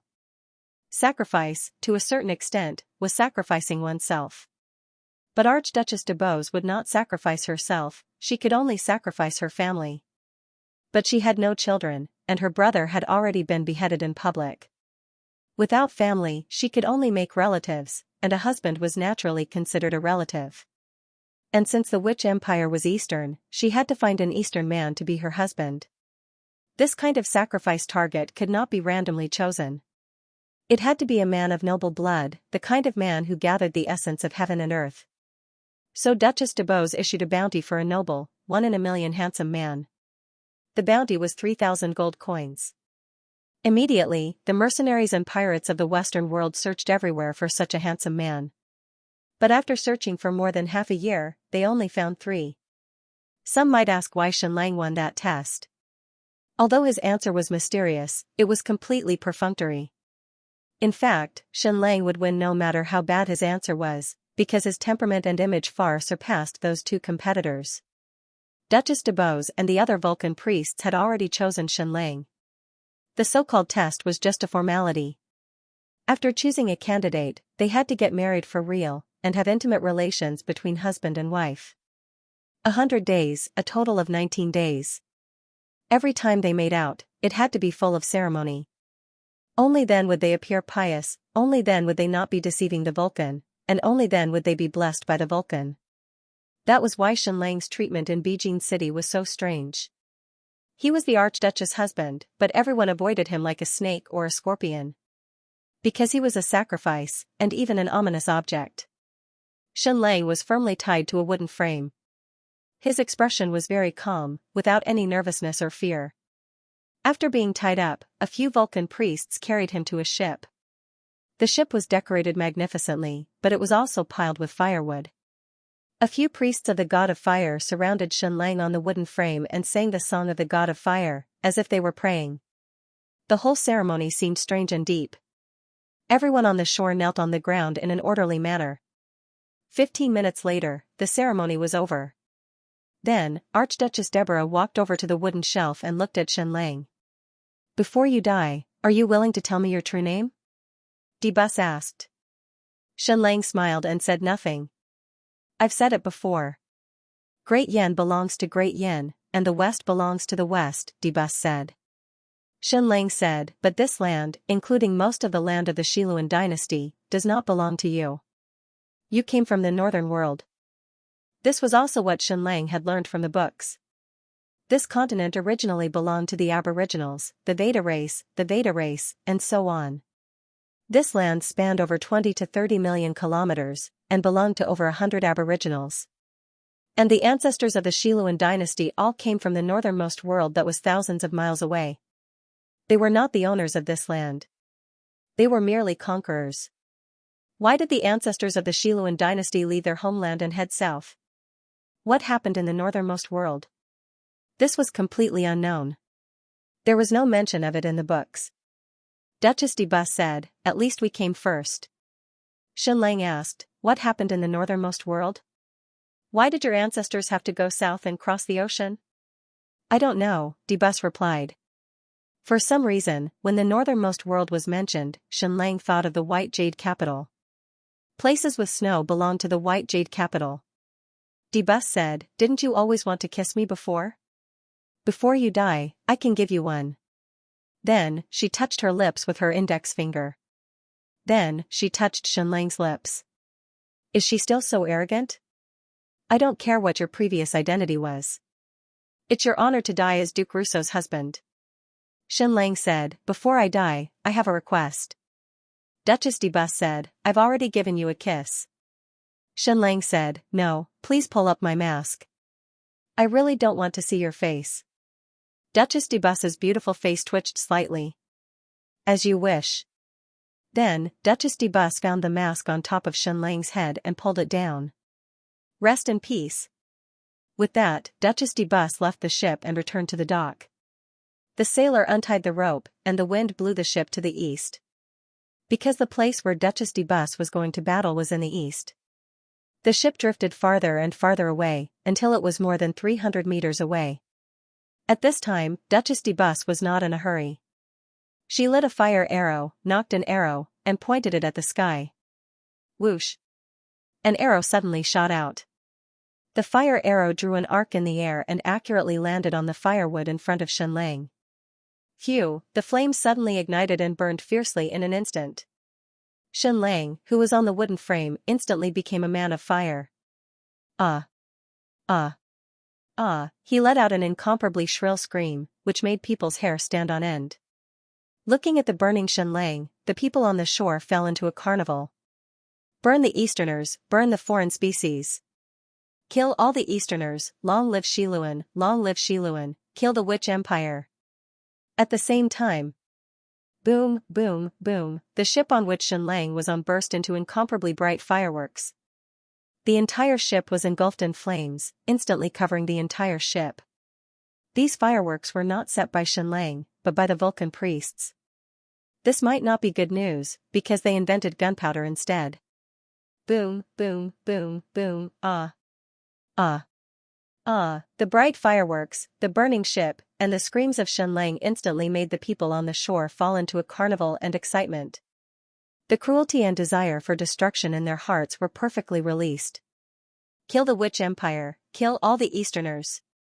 The Vulcan priest shouted, "The Vulcan has given us a response. This expedition will undoubtedly win. Great victory! Great victory!" Debus ordered loudly, the army, board the ship, set out for the Witch Empire. Following her order, more than 100,000 soldiers boarded the ship majestically. One after another, the ships sailed towards the east, set out for the Witch Empire. A few days later, an ordinary ship was sailing in the direction of the Witch Empire. This was a grain transport ship. In this war against the Witch Empire, Duke Debus's family was not the only one. A total of more than a dozen families participated in this war, but Debus was one of the key figures in it. Because of what she said, the Xiluan dynasty was torn apart, and the Witch Empire took advantage of it. The Witch Empire relied on the wind of freeing the slaves and instantly gained an uncountable number of troops. They swept through the entire southern sea of Xiluan and disintegrated the rule of dozens of families. The aristocrats of the original Xiluan dynasty were either eliminated or surrendered. The slavery system was abolished, and they declared their loyalty to the Witch Empire. In just a few years, the Witch Empire had more than 100 city-states, 9 million square kilometers of territory, more than a quarter of the Xiluan dynasty. It was also because of the invasion of the Witch Empire that caused the remaining noble families of the Xiluan dynasty to unite and form the Third Empire of Xiluan. After preparing for more than a year, they finally launched an all-out attack on the Witch Empire. Thus, this battle was much, much bigger than Shenlang had imagined it to be. Debus mobilized more than 100,000 soldiers, but the civilian ships she hired exceeded 500. All of them were used to transport military rations and supplies. It had already been more than half a month since Debus's army set out. The owner of this ship was called Hill. She was a Vader, and her father used to be a pirate who died at sea. She inherited this ship, but she did not want to be a pirate, so she became a sea merchant. She was 29 years old this year, a strong and valiant woman. She was also a widow, because she killed her husband at her wedding in front of hundreds of guests. Of course, she was acquitted in the end, because her husband was suspected of murdering her father in an attempt to seize this ship. But killing her husband was too horrifying, so no one dared to marry Hill, even though she was strong and beautiful. She also used this reputation to deter all the men who wanted to seize her ship. These years, her business had been successful. When her father was a pirate, he only had one ship, but now she had 5 ships, 300 sailors, and 200 wandering warriors. Her business was doing well because she dared to fight. She dared to go to the seas that others did not dare to go. She dared to go to tribes that others did not dare to go. Every time she went on an adventure, she could bring back boatloads of gems. But it was a pity that she was a Vader, not a white man. She could never become a noble, nor could she have her own castle. She was very rich, but every time she entered Baijin City, even if she saw a poor and dejected white man, she would still step aside. This filled her with anger, and she wanted to draw her sword and kill 1 or 2 white men. This land clearly belonged to the Vader people, so why did the white people of Xiluan have to be so high and mighty? Now, her 5 ships had been commandeered by Duchess Debose, and she had no way to resist. In these seas, no one dared to go against Duchess Debose's will, including the entire Baibo Duchy. Duchess Debose had killed countless people, including her own brother. She was known as the Bloody Duchess. Captain! Captain! Wherever Hill passed, all the sailors bowed to pay their respects. All the wandering warriors breathed heavily, but their gazes were on the deck. Hill had learned swordsmanship since she was young, and had cleaved through the waves in the sea. She had great strength, strong swordsmanship, and was vicious and merciless. There had once been someone who looked at her but disrespectfully, but he was stabbed blind. Her butt was too eye-catching. It was perfectly shaped and shockingly perky. Having fought in the sea all year round, she had a healthy and beautiful figure, full of strength, and extremely hot. But all the men who tried to do something to her on the ship were either killed or castrated by her. So in these few years, not only did no man dare to touch her, no one even dared to look at her directly. They could only desperately fantasize in their minds. She was a black widow who killed without batting an eyelid. This black widow went all the way to the bottom of the ship and entered her own cabin. A lazy man was lying there, reading a book. He was incomparably handsome. Black Widow Hill went forward and kissed the man passionately. Soon, the two of them rolled together, burning wildly. She was a very passionate woman, so she had to bite something in her mouth to prevent herself from making a sound. "My dear, my most beloved, why don't you listen to me, dress up a little, and then return to the deck? You stay in this cabin every day. My heart aches," Black Widow Shear said with a trembling voice. She kissed the man's lips greedily. The man said, "If those ingredients were applied to my face, it would be bad for my skin. The last time I was burned at the stake already caused damage to my skin. It took me a whole 10 days to get rid of the red spots." This man was, of course, Xianxia. The fire didn't burn him to death. Of course, it couldn't burn him to death. Because he had predicted this sacrifice 2 or 3 months in advance, he had once wanted to rely on his beauty to sacrifice this sacrifice, but he had failed. Debus was an absolutely outstanding aristocrat, and she would never let her emotions affect her willpower. Hence, when Xianxia displayed some particularly outstanding qualities, she would instead become even colder. If the beauty trick didn't work, then what about finding a way to escape? It also didn't work, because he seemed to be free, but no matter where he went, there were more than a dozen pairs of eyes secretly watching him. A white swan couldn't hide in a flock of black swans. He began to understand the fire sacrifice. If it was a war on land, then the fire sacrifice would be carried out on land. But if it was a war on the sea, then the sacrifice would be carried out on the sea. So the fire sacrifice was his only chance to escape. Remember his hot air balloon cloth? The craftsmanship was very advanced. There were a total of 3 layers. A waterproof layer, a sandwich layer, and a fireproof layer. The waterproof layer was tarpaulin. What was the fireproof layer? Of course, it was asbestos cloth. Our country already had asbestos cloth in the Zhou dynasty. It was called firewashing cloth. This cloth was very magical. After it got dirty, it only needed to be thrown into the fire to burn and it would immediately look brand new. Moreover, this asbestos cloth's fireproof properties were absolutely top-notch. At a temperature of 1,400 degrees Celsius, it could last for more than 3 hours without deforming. It would gradually melt at 1,700 degrees Celsius. Normal flames would at most reach a few hundred degrees. Moreover, asbestos ore was very, very widely distributed. It wasn't as rare as saltpeter. Especially serpentine ore, it was simply innumerable. These asbestos ore contained natural asbestos fibers, but most of them were very short, only a few millimeters long. The long ones were also only about 2 centimeters, but the longest ones could be about 10 centimeters. When the state of Wu attacked raging tidewater, Xianxia had already begun to develop fireproof materials. He produced a large amount of asbestos cloth, and even some fireproof gels. This kind of asbestos cloth was once considered a strategic material by Xianxia. It wasn't even put into the market at all. But he didn't expect that it would never be used. Its greatest use was actually for the sails of ships and the hot air balloon cloth. Also, the fireproof gels he produced were absolutely superb. At that time, in order to escape from Ninghan and Ji Xian's army on the sea, Xianxia needed to ignite the hot air balloon in the cabin to heat it up. The temperature was astonishing. If one wasn't careful, they would be burned, so they needed to coat it with fireproof gels. And this fireproof gels could insulate a high temperature of more than 1,000 degrees Celsius. 2 months ago, Xianxia began to prepare for this execution by fire in advance. First of all, he didn't wear silk clothes. Instead, he wore cotton and linen, and he even sewed his own clothes. This was because cotton and linen were more similar in appearance to asbestos cloth.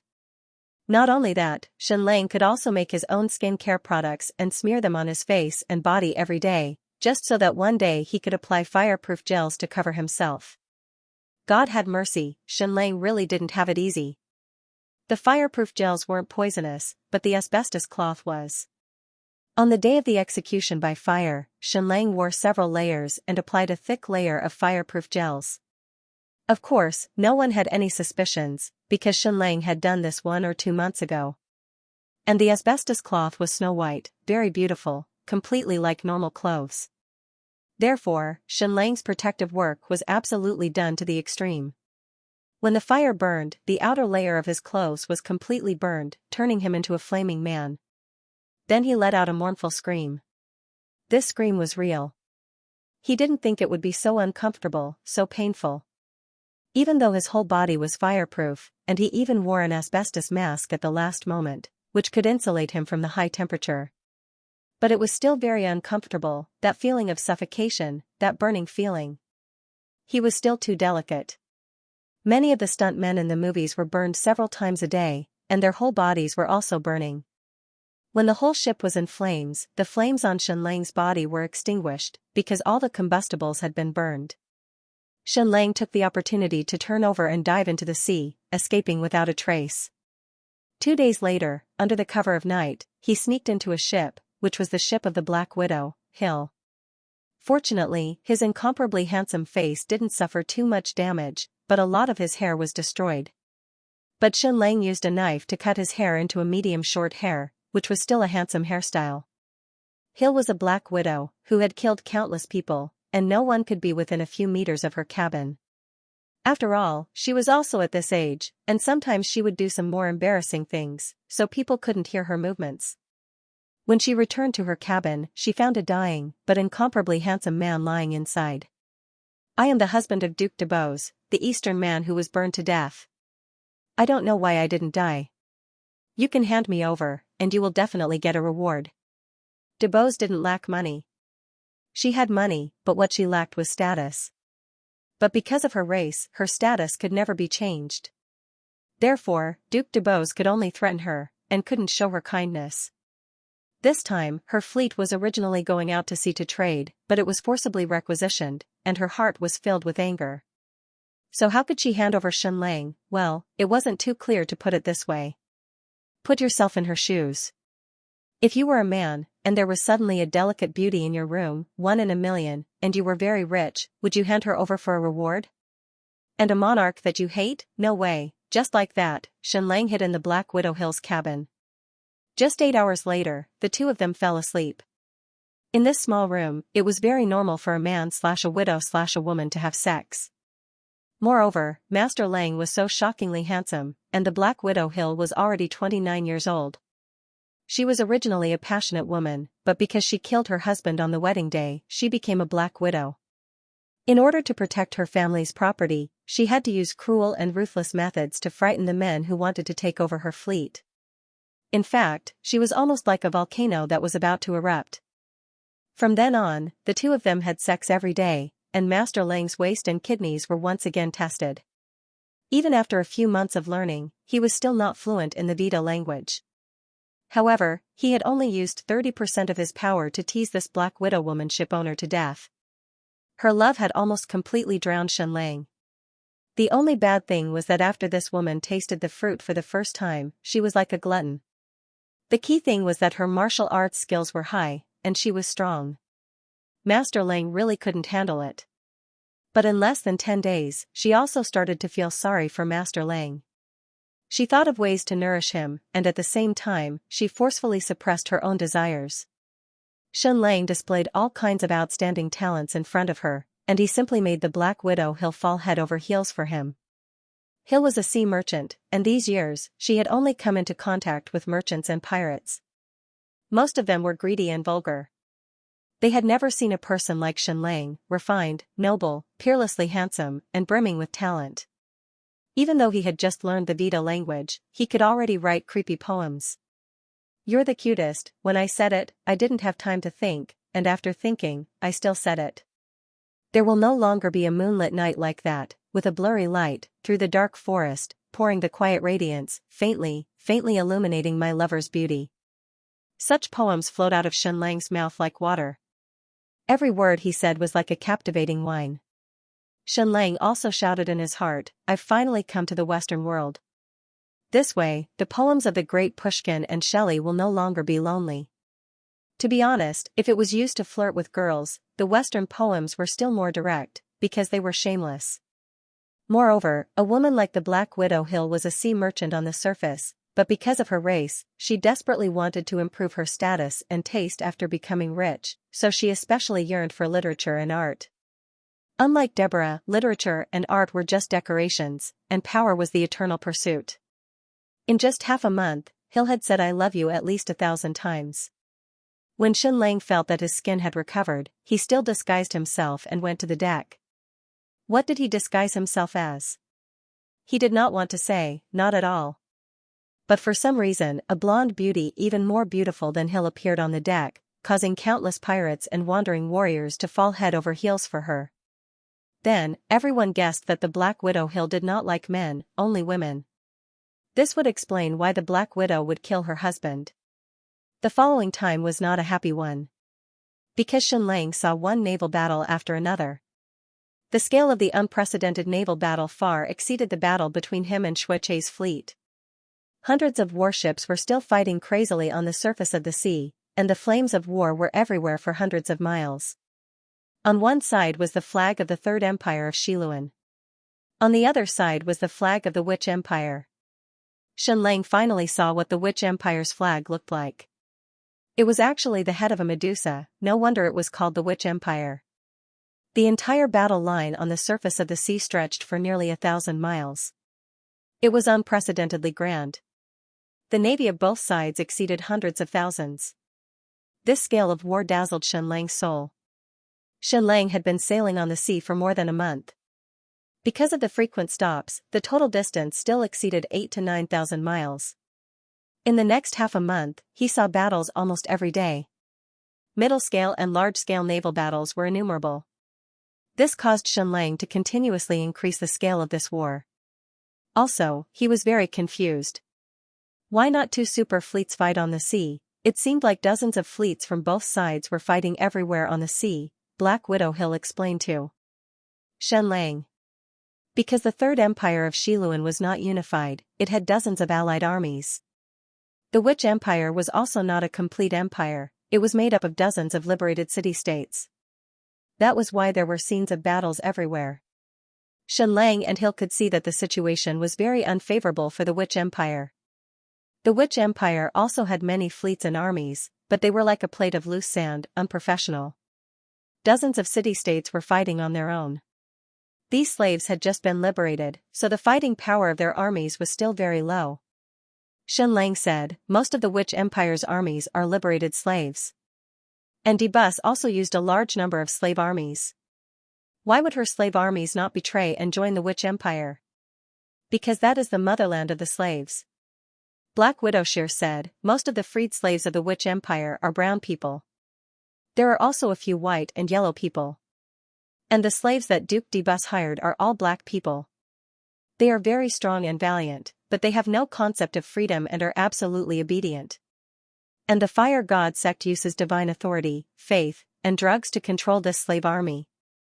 Xianxia finally understood why Debus was so tightly bound to the high priest of the Fire God. Next, the ship stopped heading east and turned north. The Third Empire of Xiluan's army's orders kept changing. Because the war was smoother than expected, the landing point of the merchant ships kept extending. Finally, the final order came. Hill's merchant ships landed at Xiwa City. Even Xiwa City has fallen? Hill said with a complicated expression. Xiwa City was the most prosperous city-state on the east coast of the Witch Empire. It was the second largest city of the Witch Empire, but it was also occupied by the Xiluan Empire's army. We need to land at Xiwa City, unload all the supplies, and immediately return to Baijin City. Hill said, the Third Empire of Xiluan's army is preparing to launch the final attack on the Witch Empire's capital. The situation had already developed to this stage? They had already attacked the Witch Empire's capital. Xianxia finally asked, what is the name of the Witch Empire's queen? He wanted to hear the name Cho Yao. Black Widow Hill said, Medusa. What did that mean? Was the Witch Empire's queen Cho Yao? Have you seen the Witch Empire's queen? Xianxia asked. Black Widow Hill shook her head and said, no. Rumor has it that those who have seen her either become her subordinates or die. This seemed like Cho Yao's style. Was this Queen Medusa really Cho Yao, or could he only rely on Xianxia to verify it himself? The ship docked at the Witch Empire's east coast's biggest city, Xiwa City. Let's go, my love. Hill said, after we return, we will immediately leave Baijin City and go to an island that Duke Debus can't reach. We will live there. I have a huge manor on Paradise Island with many servants. We can have children there and live happily ever after. After we reach Paradise Island, we will immediately get married. I will also stop sailing and sell all the ships. From now on, we will be the owners of Paradise Island. There are countless vineyards there, as well as many hunting and breeding grounds. Over there, you can live a life of splendor and wealth. If you are willing, our second child will inherit my surname, and the rest of our children will inherit your surname. However, each of our children will have the right to inherit property. My love, I have more money and wealth than you can imagine. I don't want you to wander around aimlessly anymore. That morning, Hill and Xianlang were together again. Then, she pleaded in Xianlang's ear. Xianlang sighed and said, "Beautiful Hill, the flames of Beijing City did not burn me to death, but you have melted my heart. I really want to follow you to Paradise Island, but I'm sorry, I have to go to the capital of the Witch Empire." Sheer sobbed, "Why? What does Queen Medusa have to do with you? Could it be that you love Queen Medusa? She is untouchable by mortals. She is not a normal human at all." Xianlang sighed in his heart. "I also feel that she is not human, but she might be the mother of my child." In reality, Xianlang did not know whether the Witch Empire's Queen Medusa was Chou Yao or not. This was because the queen had been greatly mythologized. Relying on her own strength, she destroyed dozens of city-states and used less than 3 years to establish a large empire of 4 million square kilometers. But regardless of whether she was Chou Yao heir or not, Xianlang had to see for himself. "Goodbye, beautiful Hill. I have to go to the Witch Empire's capital to witness something. Note, the monthly ticket rankings are in danger. Please help, brothers. Kowtow and thank you." How should the Western world and the Eastern world be divided? This was a very complicated topic. First of all, the Great Yan dynasty was definitely the Eastern world. The western region of the Great Yan dynasty was also known as the Western countries, but they were actually the Central world. The Central world was also incomparably huge, and it was even larger than one could imagine. The planet was also round, and one could only reach the Western world by heading west. However, no one could do that. To the west of the Great Yan dynasty was the Western countries, and further west was the 10,000-mile desert. The 10,000-mile desert was definitely not an exaggeration. It was definitely a forbidden zone for life. How big was this desert? No one knew, and no one could possibly know. This was because no one, not even a martial grandmaster, no matter how many people or how much water they brought into the 10,000-mile desert, they could not pass through. The Western countries, and even the Great Yan dynasty, had sent adventurers into the desert to find out where they would end up. In the end, all of them failed. This desert was boundless to the south, boundless to the north, and boundless to the west. If one entered the desert from any direction and headed in any direction, they would be able to travel over 10,000 miles. That was why it was called the 10,000-mile desert. Humans had already discovered that it was more than 10,000 miles in any direction. In fact, it was far more than 10,000 miles. The area of this desert was probably more than 30 million square kilometers, or even larger. When Xianlang found out about this, he was completely shocked. The Middle East and North Africa on Earth was only about 23 million square kilometers. Even though most of it was desert, there was no lack of oases, and it was still habitable. Otherwise, there would not have been so many countries since ancient times, and even superpowers like the Persian Empire and the Babylonian Empire had been born. The 10,000-mile desert of this world was definitely not suitable for any life. In the official records of the Great Yan Empire, it was called the 10,000-mile desert in a very neutral tone. However, in the records of many countries, many people called it the Devil Prison Desert. The Devil Prison Desert and the Devil's Triangle were known as the forbidden zones of this world. That was why the 10,000-mile Devil Prison Desert completely separated the eastern and western worlds. The only way was through the sea, which was more than 10,000 kilometers long. So where was the pure western world? Strictly speaking, it should be on the west side of the Great Desert. It belonged to the same continent as the Great Yan Empire. However, it was extremely far away from the Great Yan Empire. In a straight line, it was more than 30,000 miles away. Moreover, there was an impassable desert in between. The continent that Xianlang was currently on was the continent where Beijing City and the Witch Empire were located. Strictly speaking, it should be called the New Continent or the Vader Continent. This new continent covered an area of more than 20 to 30 million square kilometers, about the size of North America. Strictly speaking, this new continent could not be completely called the Western world. However, they were conquered by the Xiluan dynasty, so they became the Western world. About 700 years ago, the Xiluan Great Emperor led tens of thousands of people from the northernmost continent to the south. In less than 10 years, he swept across the entire new continent and established the incomparably powerful Xiluan dynasty. Now that several hundred years had passed, the tens of thousands of people led by the West Luan Heavenly Emperor had multiplied into tens of millions. Even though it had been torn apart, the white people of the Xiluan dynasty were still the rulers of this continent, ruling over more than 100 ethnic groups. During the time he was at sea, Xianxia read a large number of books. The history of the Witch Empire was too short, so there was not much relevant content. However, there were simply too many books about the history of the Xiluan dynasty, especially the Xiluan Great Emperor. To sum it up, this was a heaven-defying expert. His personal strength and charisma were not inferior to Emperor Zhongli's. Xianxia could not understand how this heaven-defying expert could use 20 to 30,000 cavalry to sweep across an area of nearly 20 million square kilometers in the Cold Weapon era. Of course, Xianxia had also heard many rumors about Queen Medusa from the Black Widow Hill. She was also a heaven-defying expert. In less than 4 years, she swept across an area of 4 million square kilometers, forcibly establishing the Witch Empire in the south of the Xiluan dynasty. Therefore, Xianxia often questioned whether this Queen Medusa was really Chou Yao heir. Although the Chou Yao heir he knew was very strong, she was not heaven-defying to this extent. Xianxia did not persuade Hill to follow him to the capital of the Witch Empire. In reality, the position of the Quita tribe in the western continent was very complicated. The Xiluan dynasty had ruled this land for long enough, more than a few hundred years.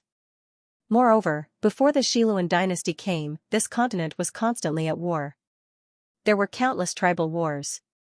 In these few hundred years, many of the Quita tribe had already pledged their loyalty to the Xiluan dynasty. They even considered themselves a member of the Xiluan dynasty. Duchess de Bus-Azure Wave province was in the south of the Xiluan dynasty. There, the population was antagonistic, and the class division was more serious. This was because this was an area that had been naturalized.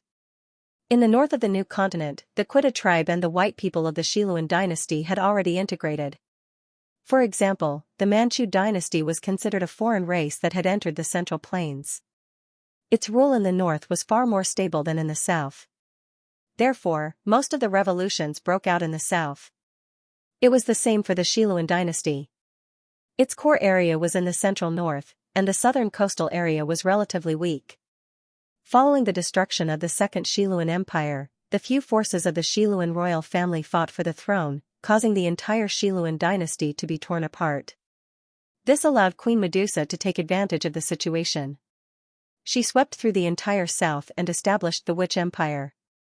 In the south of the Xiluan dynasty, many of the Quita tribe regarded the Xiluan dynasty as the orthodox and the Witch Empire as the invaders. However, there were still some Quita tribe who regarded the Xiluan dynasty and the Witch Empire as invaders. They were completely neutral and kept a respectful distance. With Hill as the representative of the sea merchants and many pirates, this was their attitude. Only those who hated the Xiluan dynasty would be loyal to the Witch Empire. The Black Widow Hill looked at Xianxia's face. She really loved this man, but it was completely due to the attraction between the opposite sex. It was completely due to hormones. She even knew that she would not meet a second man in her life who would love her so much. However, to make her give up everything for this man? To pledge loyalty to the Witch Empire, the relationship between her and Xianxia was like a golden wind and a jade dew. Once they met, it was countless times better than in the mortal world. The relationship between a man and a woman would burn fiercely at the beginning.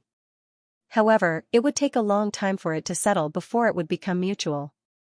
The Black Widow Hill could not give up everything to follow Xianxia. However, she was also worried about Xianxia going to the Witch Empire alone. "I will send you there," Hill said.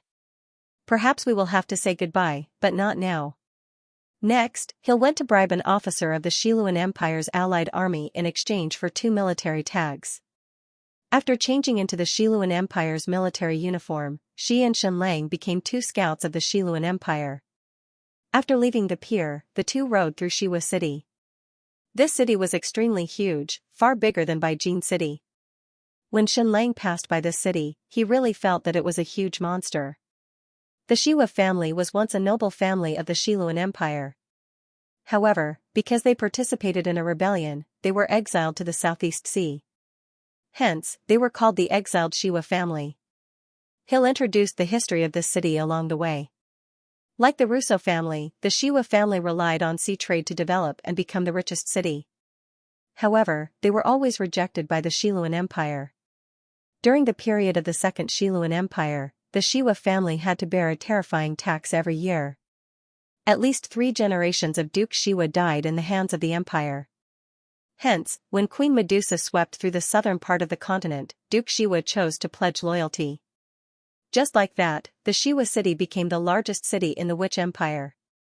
Xiwa City was also the second largest city in the Witch Empire. Shenlang asked, has Duke Xiwa once again betrayed the Witch Empire? Because on the city wall, Shenlang not only saw the flag of the Third Xiluan Empire, but also the flag of the Xiwa family. Hill said, this war actually started a few months ago. Although Duke de Bus was one of the main forces of the Allied forces, she was considered to have started very late. That was because most of her army was made up of slaves. Duke Xiwa was considered to be relatively loyal to the Witch Empire. He had been resisting the Allied forces of the Xiluan Empire for more than 2 months. He had been asking for help from Queen Medusa, but there had been no news. He had no choice but to surrender. This was strange. Xiwa City was the second largest city in the Witch Empire. It was also the gateway to the southeast. No matter what, Queen Medusa should have sent reinforcements. Why did she let Xiwa City fall? As Shenlang passed through Xiwa City, he saw countless allied forces of the Xiluan Empire. There were all kinds of armies. There were regular armies of the empire, private armies of various families, mercenary armies, slave armies, and so on. However, Shenlang did not see Duke de Bus' flag. Duke de Bus' army is not here. She is in Dolan City, which is a few hundred miles away. That is the southern gateway of the Witch Empire. Shear said, she is the commander of the southern army of the Allied forces. The one attacking Xiwa City is the Eastern Army, and the commander is Duke Russell. Shenlang said, Russo, Russell? Shear said, yes, they used to be one family. Because of the Second Xiluan Empire, the two sides supported different kings and had a disagreement, so they split into 2 families. One of the families changed their surname to Russell. Shenlang asked, what about this Duke Russell? Shear said, very, very powerful. When the Second Xiluan Empire was established, his ancestor was exiled to the southeast because he failed to choose a side. He was just a small count. For a long time, the Russell family was the retainer of Duke Xiwa. However, this generation's Duke Russell has been in power for less than 15 years. He expanded his family's territory by 10 times and owned 2 provinces. He became one of the giants of the Xiluan Empire in the east. He was also promoted from a count to a duke. Shenlang said, Xiwa City was conquered by this Duke Russell? Shear said, not only Xiwa City, but the 4 provinces in the southeast of the Witch Empire were all conquered by Duke Russell. You have seen the sturdiness of Xiwa City. However, Duke Russell defeated Duke Russell with less than 100,000 troops and forced him to surrender. Shenlang said, how many people does Duke Russell have in the Eastern Army? Shear said, 250,000. Shenlang was shocked. That was indeed a super strong person. At his peak, Sunan did not command more than 100,000 troops. Zhongyi was the #1 warlord in the state of Yu. At his peak, he did not command more than 120,000 troops. Now, the allied forces of the Third Xiluan Empire were divided into 4 divisions, east, west, south, and north. They were attacking from 4 directions. Basically, every direction was like a hot knife through butter. The one with the greatest progress was Duke Russell. He had already conquered 1/5 of the Witch Empire and was preparing to march into the capital of the Witch Empire. Shear's fleet clearly belonged to Duke Deborah. Why was he sent to Xiwa City to deliver rations and supplies to Duke Russell? Of course, this was Duke Deborah's political signal. The Russo family and Russell family used to be one family. Now that the Third Xiluan Empire was about to be established, the two families had to unite to occupy more power in the new empire. So, this Duke Deborah was as outstanding as Xianlang had imagined. After more than 2 hours, Xianlang and Xier finally passed through the huge Shiwa city. They followed the wide and neat road towards the capital of the Witch Empire. The capital of the Witch Empire was about 400 miles away from Shiwa city. It was originally called the Queen's City. Yes, it was originally called the Queen's City. It did not get this name because of Queen Medusa. It was called this name more than 100 years ago. During the era of the Second Xiluan Empire, there was a dispute among the royal family. She was greatly ostracized in the capital, so she moved the capital in anger and built the Queen's City in the south. After decades of operation, the Queen's City became the biggest city in the south of the Xiluan Empire. Of course, after the death of the queen, her son moved back to the old capital again. So, the Queen's City became the central city of the south of the Xiluan Empire. Queen Medusa swept through the whole south of the Xiluan Empire and built the Witch Empire. Her capital was set in the Queen's City. My love, you are an Easterner. Do you want to build an empire on this continent? Xier asked. Xianlang thought for a while and shook his head, no. To be honest, he was not interested in this new continent.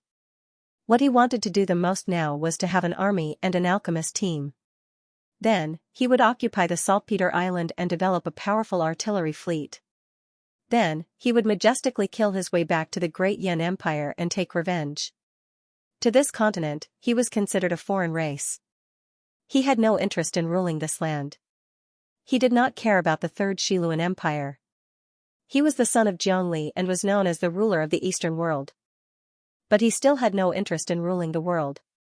Suddenly, Xianlang asked, "Beautiful Xier, why did the great emperor of Xiluan lead his people south? Why did he leave the northernmost continent?" Xier said, "The northernmost continent is too far from here. It is separated by thousands of miles of ocean from the new continent. That's why there is no news from there. Moreover, the northern sea has been frozen all year round and cannot be crossed. But there is a rumor." Xianlang said, "My dear, speak." Xier said, "This is a very absurd rumor. It was completely spouted by the mouth of the pirates." Xianlang said, "Absurd? Is it really as absurd as your rumor? You are obviously the purest woman in the world, but they are described as evil black widows. My love, you must not tease me at this time. The armor we wear is really too difficult to take off." Xier said, "They said that the great emperor of Xiluan foresaw that the northernmost continent would be shrouded in eternal darkness. That's why he had to immediately find a new home. But at that time, many people disdained his words. Only a few 100,000 people followed him south. Because that area of the sea was very dangerous, when they crossed thousands of miles south and entered the New World, there were less than 30,000 people." Xianlang said, "What happened to the northernmost continent now? Has it sunk into eternal darkness?" Xier said, "I don't know. This part of the sea has been completely frozen. No ship can pass through. Also, the further north one goes, the colder it gets. No one can pass through. What happened to the northernmost continent? No one knows." Xianlang squinted his eyes and said, "My dear, have you heard of the White Jade capital?" When he asked this, Xianlang felt that he was being ridiculous. The White Jade capital was a transcendent power in the east. It was tens of thousands of miles away from here. How could Xier have heard of it? The White Jade capital, Xier used a special tone and clumsily imitated it. Then, he asked in a surprised tone, "It's a white ship. Even on a hot summer day, wherever it goes, there will be snow?" This time, Xianlang was completely shocked. This was tens of thousands of miles away. "How could Xier know?" Xianlang said, "Have you seen that white ship?" Xier said, "No, but my father saw it when he was a pirate. He kept saying that it was the White Jade capital. I always thought it was a drunken hallucination. He told many people about it, but they all thought he was bragging.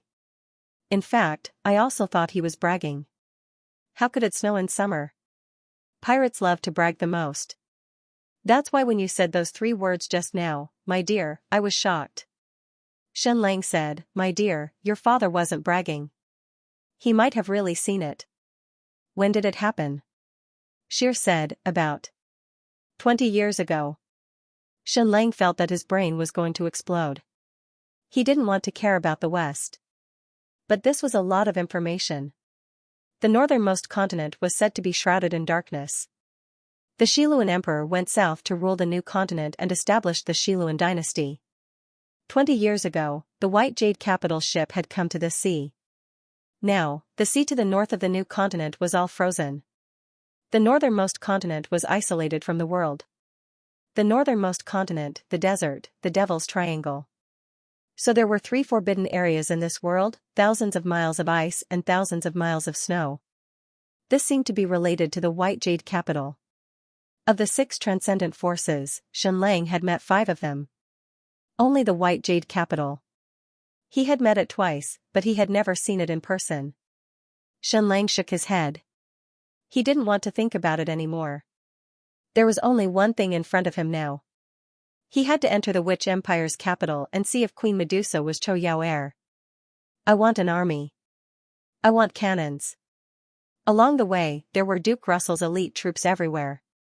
When they were 200 miles away from the Witch Empire's capital, Xianxia was stopped by a centurion. After checking their tags, the centurion said, "You two have worked hard. This is our last outpost. You can't go any further. If you go any further, you'll be in the Witch Empire's sphere of influence. Your safety can no longer be guaranteed." Was the Witch Empire that miserable? Only 200 miles away from the capital was their sphere of influence. Had the rest of the territory fallen, this situation was similar to the Taiping Heavenly Kingdom. Suzhou City was occupied and only the capital, Tianjing City, was left. Hill said, "We have a secret mission. We need to enter the Queen's City." The centurion said, "Take off your helmets." Hill and Xianxia took off their helmets, revealing 2 beautiful faces. One of them had long blonde hair. The centurion's eyes lit up. "I understand. But you might need to change your clothes." Then, the centurion let them go. Xianxia and Hill continued forward. As expected, as they continued forward, they could no longer see Duke Russell's army. Occasionally, they would see a few scouts shuttling past like ghosts. Xianxia and Hill changed their clothes. They were no longer wearing the Xiluan Empire's military uniform. Instead, they wore black cloaks.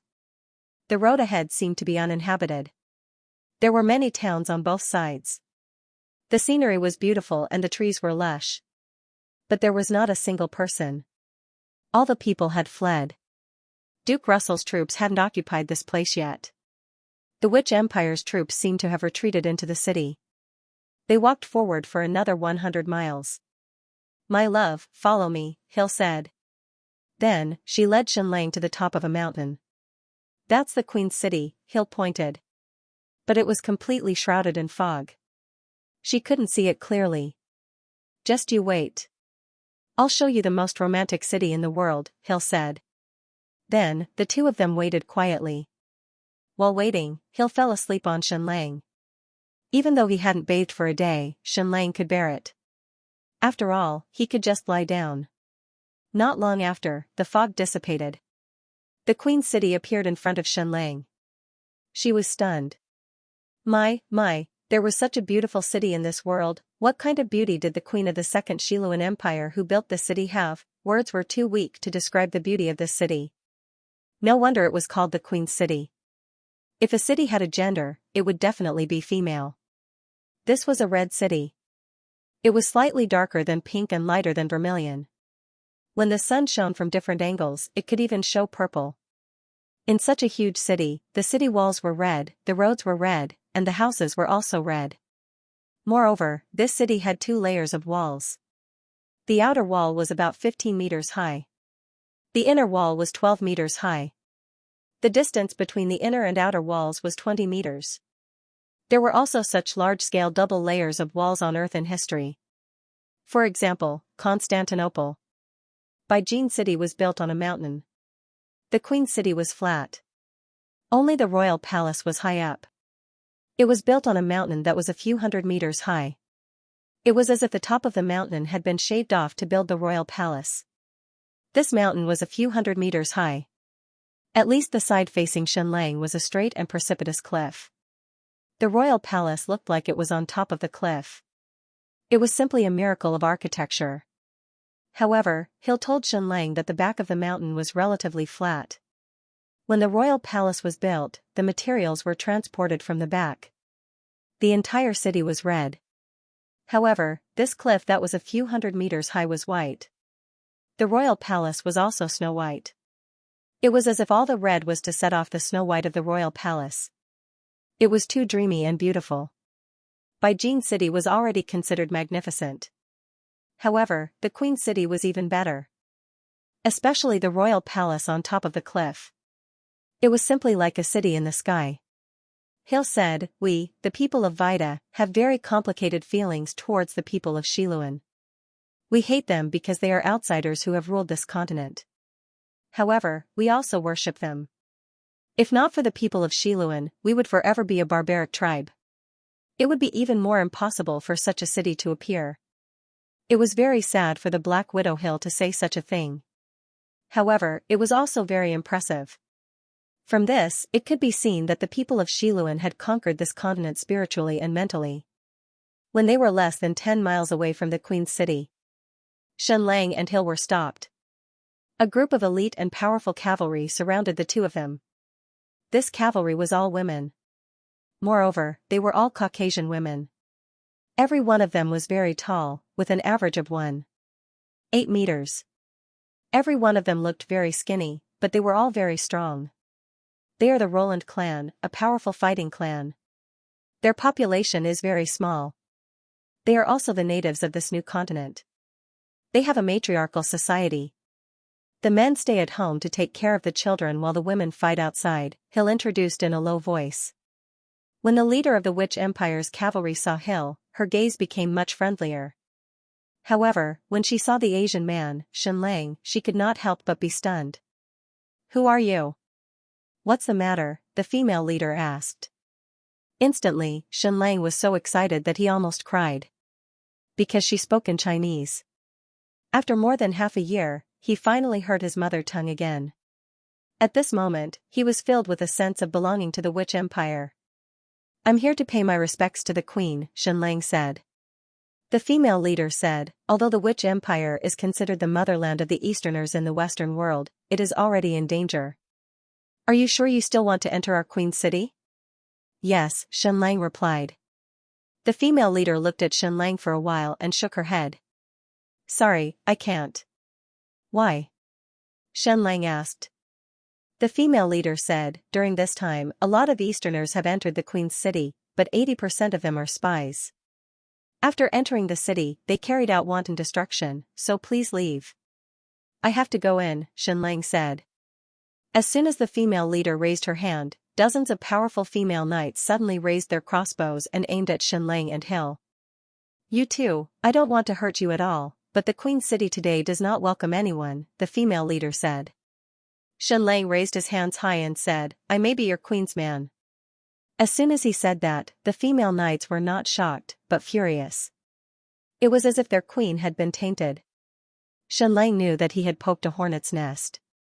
This Queen Medusa was even more powerful and extraordinary than he had imagined. Therefore, in the hearts of these female knights, no one was worthy of being the queen's husband. Hill also looked at Xianxia in disbelief. "Capture him," the female knight leader ordered. Xianxia was captured, and a hood was put on his head. Xianxia looked at Hill and said, "Beautiful Hill, it's time to say goodbye."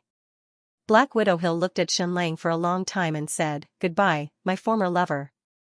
I will never forget this month. It was the most wonderful moment of my life. It was as if all my happiness in my life was condensed here. I will never meet a man like you again. I will never love someone so much again." Then, Black Widow Hill got on her horse and turned to leave. She was indeed a sea merchant and the daughter of a pirate. She was decisive. With his head covered, Xianxia was brought into the Queen's City. He could not see anything, but he could smell it. Even at this time, the Queen's City was still filled with fragrance. It was completely different from the stench of Beijing City. Beautiful music even reached Xianlang's ears. Some people were singing, while others were playing the piano. At this time, seeing that the witch empire was about to be destroyed, they were still in the mood to sing, but no matter what, this city was still beautiful. God bless our queen. God bless our queen. Xianlang kept hearing these words in his ears. This city was too big. After walking for a long time, Xianlang felt that he was starting to go up the mountain. After walking for a long time, everything around him quietened down. The fragrance around him became even more enchanting. He should have entered the palace. It was the white palace on the cliff, like a city in the sky. After walking for a long time, it was as if he had entered a palace. It was very quiet here, and it was enveloped in a special aura. Lady, we caught an Asian man. He claims to be the queen's man. Should we tear his carriage apart? The female leader said. Hearing this, Xianlang's balls shrank. You can't go so far as to tear my carriage apart just because I said I was the queen's man? Was Queen Medusa's dignity so inviolable? Then was she still immortal? The female leader said, take off his mask. Just hearing this voice, Xianlang was stunned. His whole body couldn't help but tremble. Old friend. Another old friend, one that he hadn't seen for years. He really hadn't heard this voice for years. Xianlang had asked about her many times, but there was no news. The female leader took off Xianlang's mask, revealing his incomparably handsome face. When the female leader saw Xianlang's face, her beautiful face was instantly stunned. She looked at him in disbelief. Xianlang. Xianlang looked at this familiar face, and his heart couldn't help but tremble. Zhang Chenhua, Zhang Cheng's daughter, Zhang Chenhua. He didn't expect to see this vixen tens of thousands of miles away. Note, another 2 episodes for 16,000. Benefactor, do you still have monthly tickets? Give it to me. Continue to the end. Thank you, young Master Jiang, for the 50,000 yuan tip. To be honest, Xianlang was a man without a conscience. Zhang Chenhua and Su Qianqian were both people who left many marks in his life, but Xianlang would only think of them occasionally. There was no doubt that these 2 women were very special. From the beginning, Su Qianqian wanted to climb up to the rich and powerful, so that her family business could be promoted from a businesswoman to a powerful person. The result was, of course, tragic, and she suffered the destruction of her family. From then on, she underwent a transformation, became stronger and more independent, and struggled to make a comeback. However, it seemed that her fate was doomed to be full of misfortune. She finally made a comeback, but because of Xianlang, she was almost beaten back to her original state. Zhang Chenhua, on the other hand, was full of character from the beginning. She had taken the initiative to seduce Xianlang many times. And this kind of seduction was not just to flirt, but to get married. At that time, Xianlang was the son-in-law of the Kim family, so Zhang Chong wanted to marry Xianlang. There were many times when Xianlang almost got into this vixen's skirt. But in the end, the struggle between Zhang Chong and Xianlang failed, and Zhang Chenhua also drifted further and further away from her. After that, Zhang Chong and Xianlang became absolute allies, but Zhang Chenhua never appeared again. Tell me first. Xianlang suppressed his excitement. Zhang Chenhua had become more mature, and the vixen aura on her seemed to be hidden. Her face and figure seemed to be the perfect interpretation of Oriental beauty. The most perfect oval face, slim and slender figure, incomparably graceful. Whether it was the curve of the chest, the small waist, or the buttocks, they were all textbook Oriental beauties. Such a woman's waist was the most attractive, a true willow waist. How is my father? How are my 2 brothers? Zhang Chenhua asked. Xianlang did not know how to answer for a moment. Before the collapse of the heavens and the earth, Zhang Chong and his 2 sons were undoubtedly very good. Zhang Chong became the military governor of Tianbei province, his eldest son followed by his side to lead the troops, and his second son became an official in the imperial censorate. Very soon, he would be released to take charge of an area. It could be said that if everything did not change drastically, within 3 years, Zhang Chong would enter the office of the minister, and within 5 years, he would become the prime minister of the office of the minister, the head of the civil officials of the state of Yu. His former idol was Zhu Hongzhu, but in the end, he might surpass Hongzhu and become a truly excellent prime minister. However, now that Shenlang's identity as Jiang Li's son had been exposed, everyone related to him would be implicated and affected. Both Zhang Chong and Bian Shao were intelligent people. Before the incident, Shenlang had written secret letters to both of them. He believed that the two heroes would find a way to protect themselves and their families. As for power, they didn't dare to ask for too much. Bian Zhao's position as the privy emissary would definitely be lost, and Zhang Chong's position as the governor of Northern Heaven Province would also be lost. But at this time, preserving one's life was the most important. Shenlang said, "At least when I left the Great Yan Empire, Mr. Gong was doing very well. He had already become the governor of the Northern Heaven Province." Hearing this, Zhang Chunhua was completely stunned. Seriously? When she left, her father, Zhang Chong, was still in the Supreme Court prison. She thought that even if her father could come out alive, his official career would only be a fourth-rank governor. He wouldn't even dare to dream of becoming the governor of Yenzhou. She didn't expect that in just a few years, he would become the governor of the Northern Heaven Province. Wouldn't this mean that he was on the same level as his father, Zhu Yong? What kind of fortuitous encounter did father encounter? Zhang Chunhua said, "Then is my father still your enemy?" Shenlang said, "We're definitely allies. We're as close as uncle and nephew." Upon hearing this, Zhang Chunhua sighed in relief and said, "That's good, that's good." Then, she rushed over and hugged Shenlang fiercely. "I miss all of you so much. I miss everything in Great Yin. I miss my father, my brother, my sister-in-law, my nephew, and even you," Zhang Chunhua murmured as though she was talking in her sleep. "What do you mean by even me? Looks like I'm nothing in your heart." That was only natural. In truth, there were no feelings between Zhang Chunhua and Shenlang, only hormones. To Zhang Chunhua, Shenlang was probably the most attractive man she had ever met. He was able to fill her heart with the urge to procreate and procreate. However, in terms of feelings, the two of them had never been together, nor had they ever lived together, so how could they talk about feelings? For any man or woman, even if they fell in love at first sight, or even wished they could give birth to a child for the first time they met, it was all impulses and desires, not feelings. True feelings had to be settled over time and blend with each other. "There was me in you, and you in me." Shenlang said, "Didn't you go to Xianxia Pavilion when the monarch imprisoned Duke Gong? Why was there no news of him after that?"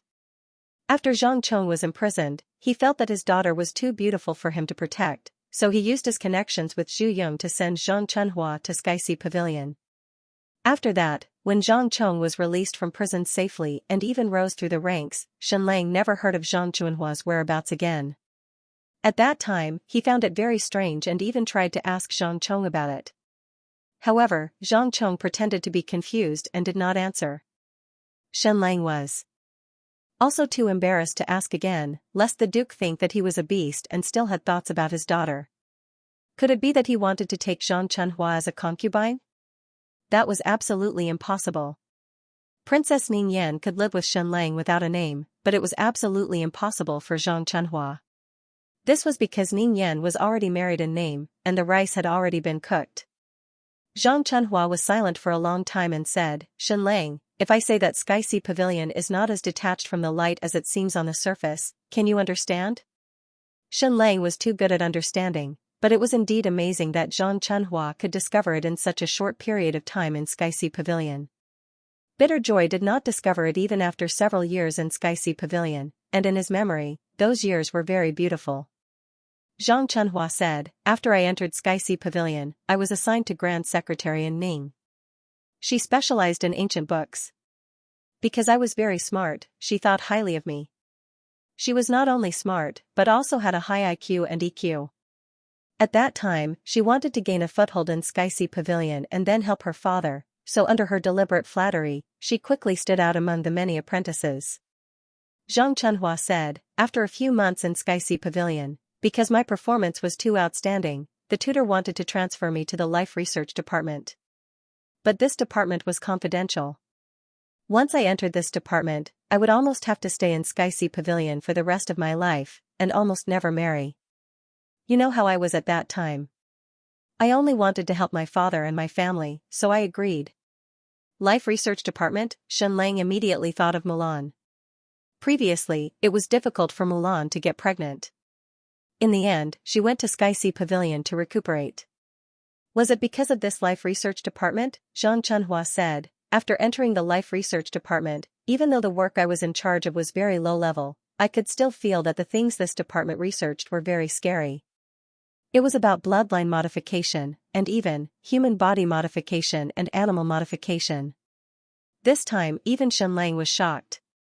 Bloodline modification was a kind of upgrade and transformation, but what about human body modification and animal modification? Xianxia said, in this secret department, I learned for the first time what ancient humans were like. They were far stronger than us, and naturally had a very close relationship with the whole world. And until now, I still don't know where this Life Research Department is. It is completely isolated from the world. Xianxia asked, what happened after that? How did you come to this new world? Xianxia said, one day, we received an order to go to a secret island overseas to explore a possible ancient ruin. The combat department was in charge of exploration, and we were only in charge of records and research. We secretly sailed out to sea, and after a long time, we finally arrived at that secret island. Xianxia thought of the legend of Chou Yaoer.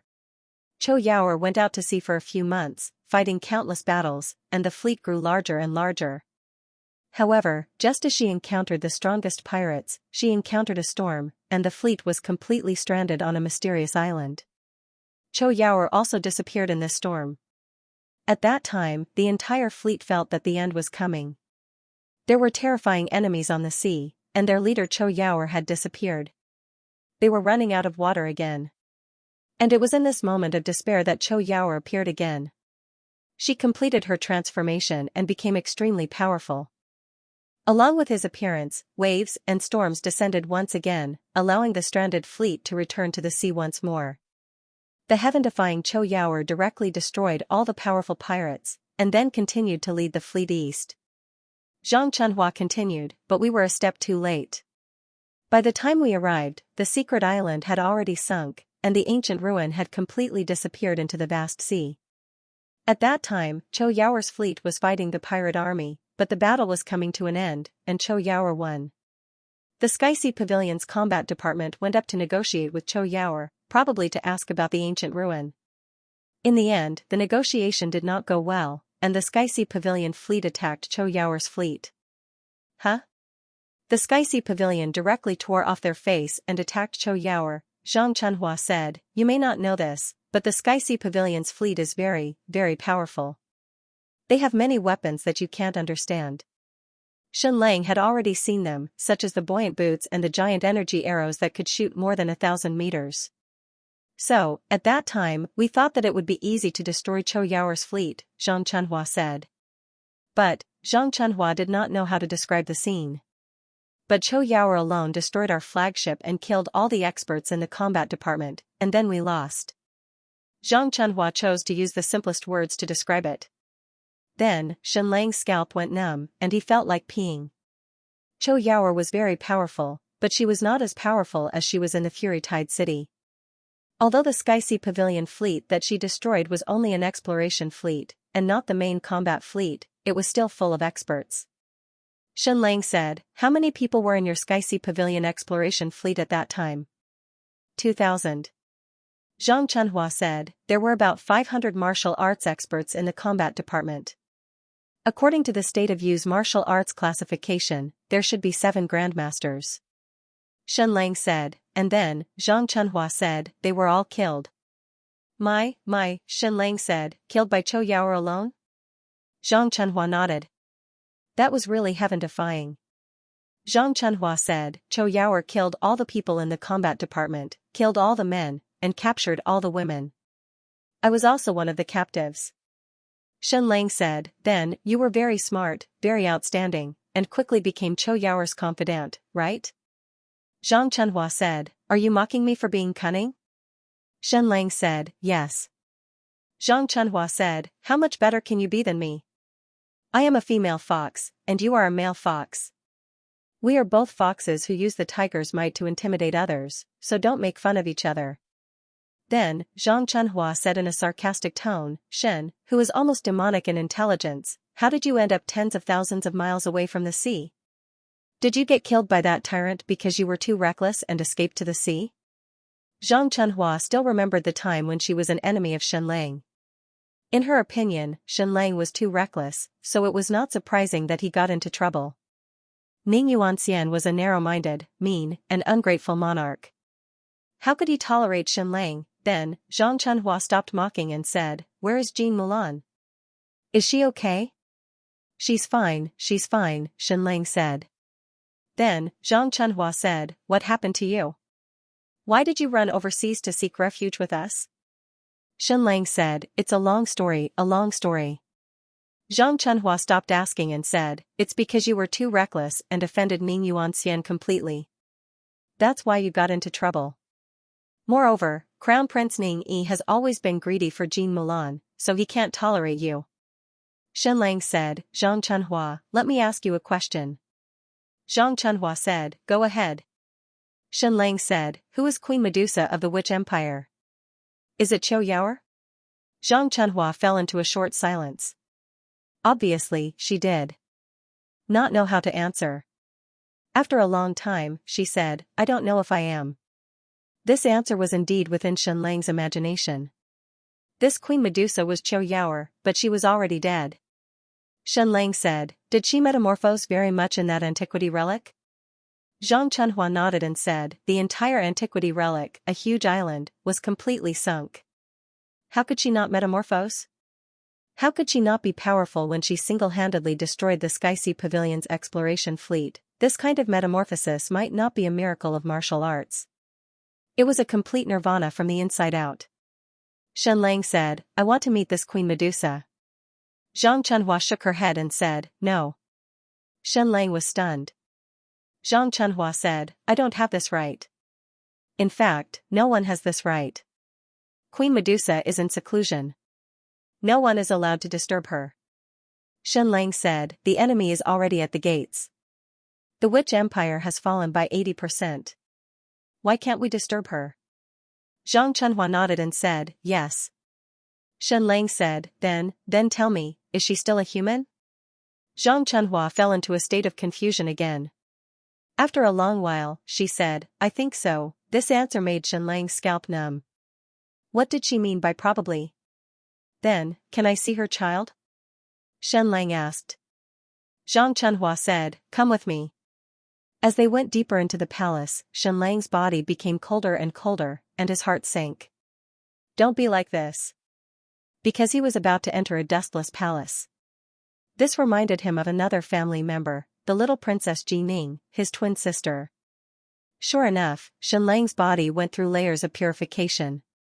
After passing through layers of defense, they came to a small pyramidal palace. Almost from a distance, Shenlang felt his whole body tremble. He could hardly take a step, and even his limbs were a little weak. Because he saw a little person lying quietly on a jade bed. Shenlang gasped for breath as he stood on the spot with his eyes closed. He wanted to recover the strength in his limbs. Zhang Chunhua helped Shenlang walk in and came to the jade bed. When Shenlang saw this little person, she should be almost 5 years old. She was simply too beautiful. She was the most beautiful girl Shenlang had ever seen in his life. Baby Shenmi was his sweetheart, but her beauty was still within the scope of normal cognition. Baby Xinye's beauty was outside of normal cognition, and the beauty of this little person in front of him was also outside of normal cognition. She was as beautiful as jade, like a masterpiece of heaven. The foreign doll didn't seem like a real person. Her skin was snow white and delicate, almost transparent. But, she was like his aunt, little Princess Jining, so fragile, as if a gust of wind could blow her away. "What's her name?" Shenlang said hoarsely. "No surname, just call her Yaoi." Yaoi, also known as one, represented small. Yaoi could also be called Qingyi, or small. When Shenlang saw little Princess Jining, he immediately felt a strong bloodline resonance before he even touched her. And now, this feeling was even stronger than Shenmi and Xinyi. When Shenlang got close to this little girl, he immediately felt his body go numb, as if all the pores on his body were trembling, and he felt like his heart was about to melt. He seemed to hear something. The little girl on the jade bed opened her eyes. In that instant, Xianxia seemed to see the stars in the sky, the ocean, and the dreamy gems. There might not be a girl more beautiful than her in the world, no more. After she saw Xianxia, she sleepily stretched out her little arms and wrapped them around Xianxia's neck. Xianxia picked up her soft little body and hugged her. Baby, daddy's little baby. I'm sorry. Xianxia did not pay much attention to this child because he felt that Chou Yao air was too powerful. It was as if Xianxia had donated a seed, and the child that was born had nothing to do with him. However, ever since this little baby was born, she had suffered greatly. Now, she still had to stay in this spotless palace. Seeing this, Zhang Chunhua was stunned. Yaoi had never let anyone hug her since she was young. Apart from her mother, no one else could hug her. And now, she had let Xianxia hug her. She was so young, so how could she recognize that this was her daddy? Baby, from now on, you'll be called Xianyi, okay? Xianxia asked.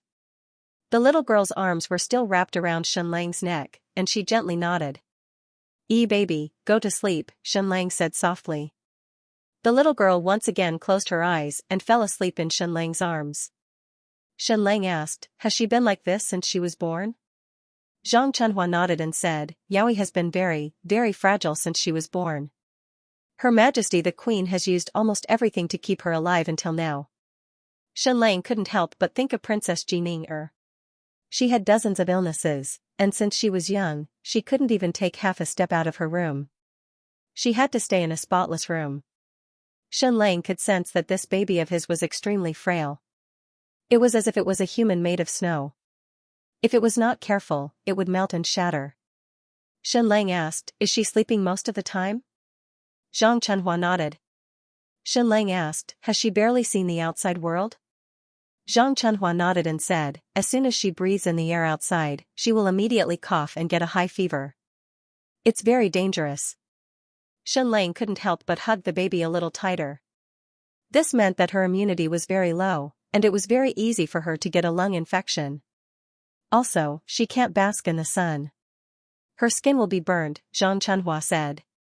Then she must be protected against UV rays. Xianxia immediately thought of all kinds of treatment plans in his mind. He must make his baby healthy. At least let her play in the outside world. At least let her not lie in bed every day. Her mother was very powerful, but as her father, he must protect her. How many troops are there in the Queen City now? Xianxia asked. Zhang Chunhua said, 30,000. What? Xianxia cried out in a low voice. He was in complete disbelief. The capital of the Witch Empire only had 30,000 soldiers guarding the city, Xianxia said. Duke Russell's 250,000 troops have captured Shiva City, Duke Debus's 100,000 troops have captured Dolong City, and the Third Empire of Shiluan's hundreds of thousands of troops are about to arrive. Zhang Chunhua said, I know. Xianxia said, how can such a powerful witch empire only have such a small army? Zhang Chunhua said, actually, there is no official name of the witch empire. Queen Medusa has never declared herself a king. Everything is what others call her. The so-called witch empire is a loose city-state built by these city-states who voluntarily pledged allegiance to Queen Medusa. We didn't send any troops or any officials. All the city-states are autonomous. Xianxia said, in other words, in a sense, there is no witch empire? Zhang Chunhua nodded and said, if there is, Queen Medusa is the witch empire, and the empire is Queen Medusa. Along the way, she wanted to liberate all the slave city-states she encountered. So the number of troops following behind her increased. After that, countless slaves and organizations overthrew their original masters in her name and established a new rule. They were also nominally loyal to Queen Medusa. There were also many nobles who hated the Shiluan dynasty. After Queen Medusa came, they took the initiative to abolish slavery and declared their loyalty to Her Majesty. Xianxia said, for example, the former Baijin City and Shiwa City? Zhang Chunhua said, yes, so we don't know how big this witch empire is. The number of people around Queen Medusa didn't exceed 30,000 at most. Half of them were Easterners, and the other half were slave warriors and Roland warriors. No wonder, Shen Lang wanted to find official information about the Witch Empire, but he couldn't find it. Along the way, there were fierce battles everywhere. These city-states of the Witch Empire were fighting for themselves because it was never a truly complete empire. It was just a loose alliance. All the city-states were nominally loyal to Queen Medusa. There were freed slaves, rising heroes, and some original nobles of the Xiluan nobles. The so-called Witch Empire only really controlled the Queen's city in front of them. Shen Lang said, "Then tell me honestly, once Duke Russell's army attacks, can you defend?" Zhang Chunhua shook her head and said, "We can't defend. There are only 10,000 true elites under Queen Medusa. The remaining 20,000 are just to make up the numbers." What the F***ck Shen Lang said, then how did you conquer 4 million square kilometers of territory in just a few years? Is it 4 million square kilometers? Zhang Chunhua replied, "Along the way, Her Majesty the Queen would attack any city that had slaves. After conquering it and liberating all the slaves, she would leave. Only when she reached the Queen's city did she stop. This was like a bear breaking corn, throwing one after another. She only killed and didn't care. But this was also in line with Qiu Yaoer's personality. She didn't know how to govern a country." Shen Lang said, "Then you have at least defeated dozens or even hundreds of city-states. How did you do it with your small army?" Zhang Chunhua said, "Queen Medusa led the charge. She just rushed over.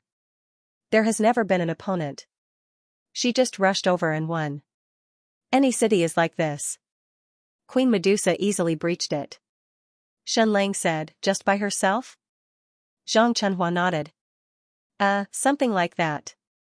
My God, this was a heaven-defying powerhouse. The so-called Witch Empire was completely built on her heaven-defying and invincible martial power. She didn't have any officials or generals under her command, nor did she have an empire. In short, she had nothing.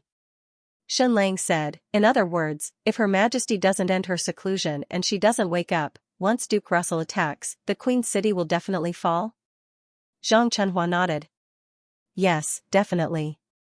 F***ck. Shen Lang said, "Is this an empire? You guys are just playing house."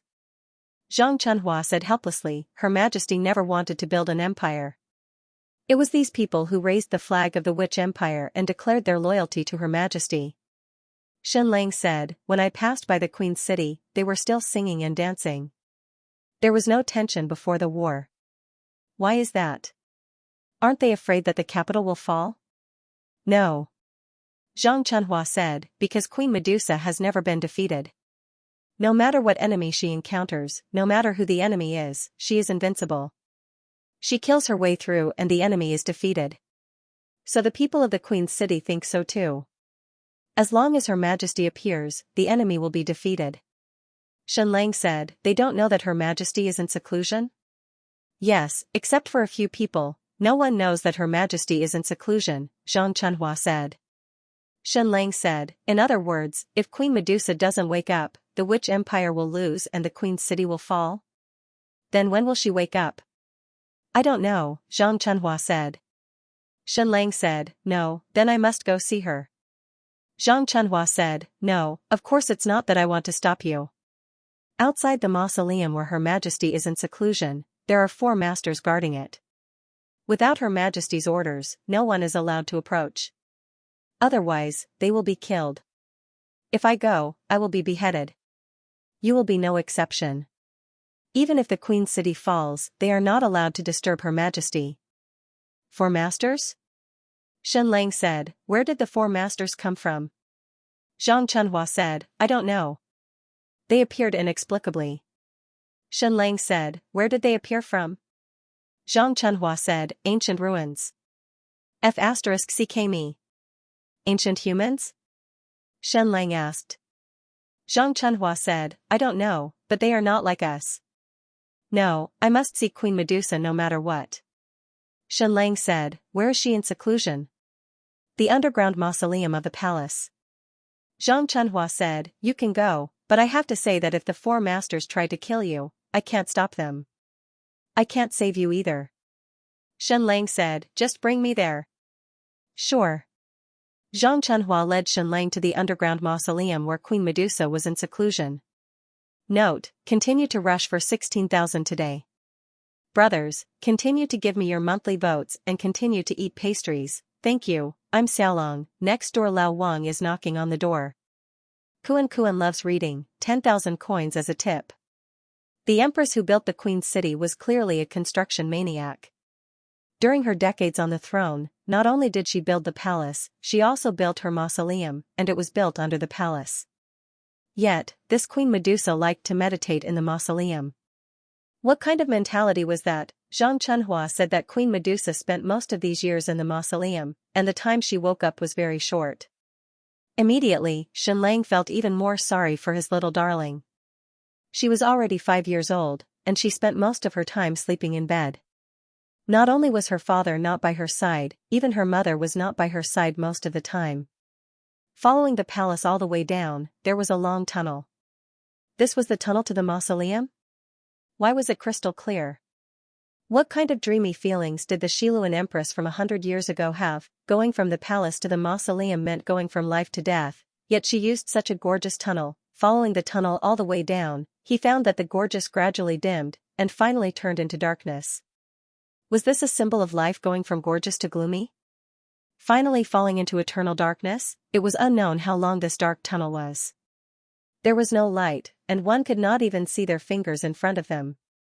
It symbolized a long sleep after closing their eyes. Following that, a bit of light gradually appeared in the tunnel, just like the night sky. There were stars everywhere, as if it was filled with stars. Continuing down, the stars in the tunnel became more and more concentrated, as if they were in a bright starry sky. These stars were inlaid with special luminous gems. Just this tunnel alone was enough to astonish Shenlang. Finally reaching the end of the tunnel, Zhang Chunhua went forward to open the mechanism. The door at the end of the tunnel opened. Behind this door was the mausoleum. Shenlang could not help but imagine what the mausoleum looked like. Swoosh! A ray of light instantly stimulated Shenlang to the point that he could not open his eyes, because the long tunnel was in darkness. This was the mausoleum. Wasn't this clearly heaven? It was the first time Shenlang had seen such a mausoleum. It was a completely colorful world. There was a pink stone bridge, and below it was a quietly flowing underground river. At the end of the bridge was the mausoleum. It was built almost exactly like the palace at the top of the cliff, with walls and palaces. It was exactly the same as the palace, but it was upside down. Can you imagine? An inverted palace built underground as a mausoleum. It gave people the feeling that this place was the reflection of the palace. The art of the Empress of the Second Xiluan Empire really made Shenlang gasp in amazement. What kind of romantic feelings and talent did she have to have such an idea? Her Empress city was unique, and her mausoleum was unparalleled in the world. Zhang Chunhua and Shenlang walked across the stone bridge and arrived at the entrance of the mausoleum, which was also in front of the inverted palace. He could no longer take another step forward because he would have to stand upside down. He did not have such a powerful martial art that could allow him to stand upside down. There were indeed 4 people in front of the main entrance of the royal mausoleum palace. They did not move at all, as if they were statues. They were ancient humans. Shenlang could not tell because they were different from Mulan. They were not beautiful at all. Although they were women, they were as majestic and powerful as men. They all had square faces and were about 2 meters tall. I can't go over anymore. In fact, I can't go over anymore. Zhang Chunhua said, anyone who steps into the mausoleum will be killed by them. Shenlang said, then how do you prove that you can go over? Zhang Chunhua said, if you walk over and are not beheaded, it proves that you can go over. I will *CK you vixen to death. Do you really want me to be beheaded that much? Shenlang said to the 4 experts, excuse me, can I go over? The 4 experts ignored him. Shenlang shouted, Qiu Yaoer, Medusa, I am Shenlang. I am here to see you. There was no response. Shenlang said, for experts, I am little Princess Yaoya's father. Can I go over? The 4 experts remained motionless like statues, as if they did not hear him. Shenlang was completely confused. Could he go in or not? Has anyone tried to go in? Shenlang asked. Yes. Zhang Chunhua said, "One of my senior sisters made an important discovery and wanted to report it to the queen. She also came here, but she also encountered these 4 statue-like experts. She didn't react at all, but before she could take a step forward, she was chopped into 5 pieces. That's why I became the only female officer." Zhang Chunhua was very nonchalant when she said these words. This made Shen Lang want to *CK her to death again. Shen Lang looked at the 4 experts and scanned their bodies with X-rays. For safety reasons, he exposed the nightmare stone on his neck. The 4 experts guarding the mausoleum still did not react. Shen Lang closed his eyes. He firmly believed that these 4 people would not kill him. Gritting his teeth, Shen Lang took a step forward and stepped into the range of the mausoleum. Zhang Chunhua almost held her breath. She was really worried that Shen Lang would be cut into 5 pieces. Although she said it lightly, Shen Lang had once again appeared in front of her. Her heart was incomparably excited and ecstatic. She absolutely did not want to see anything happen to Shen Lang. However, nothing happened. The 4 experts standing upside down were still like statues and did not react. Based on what? Why?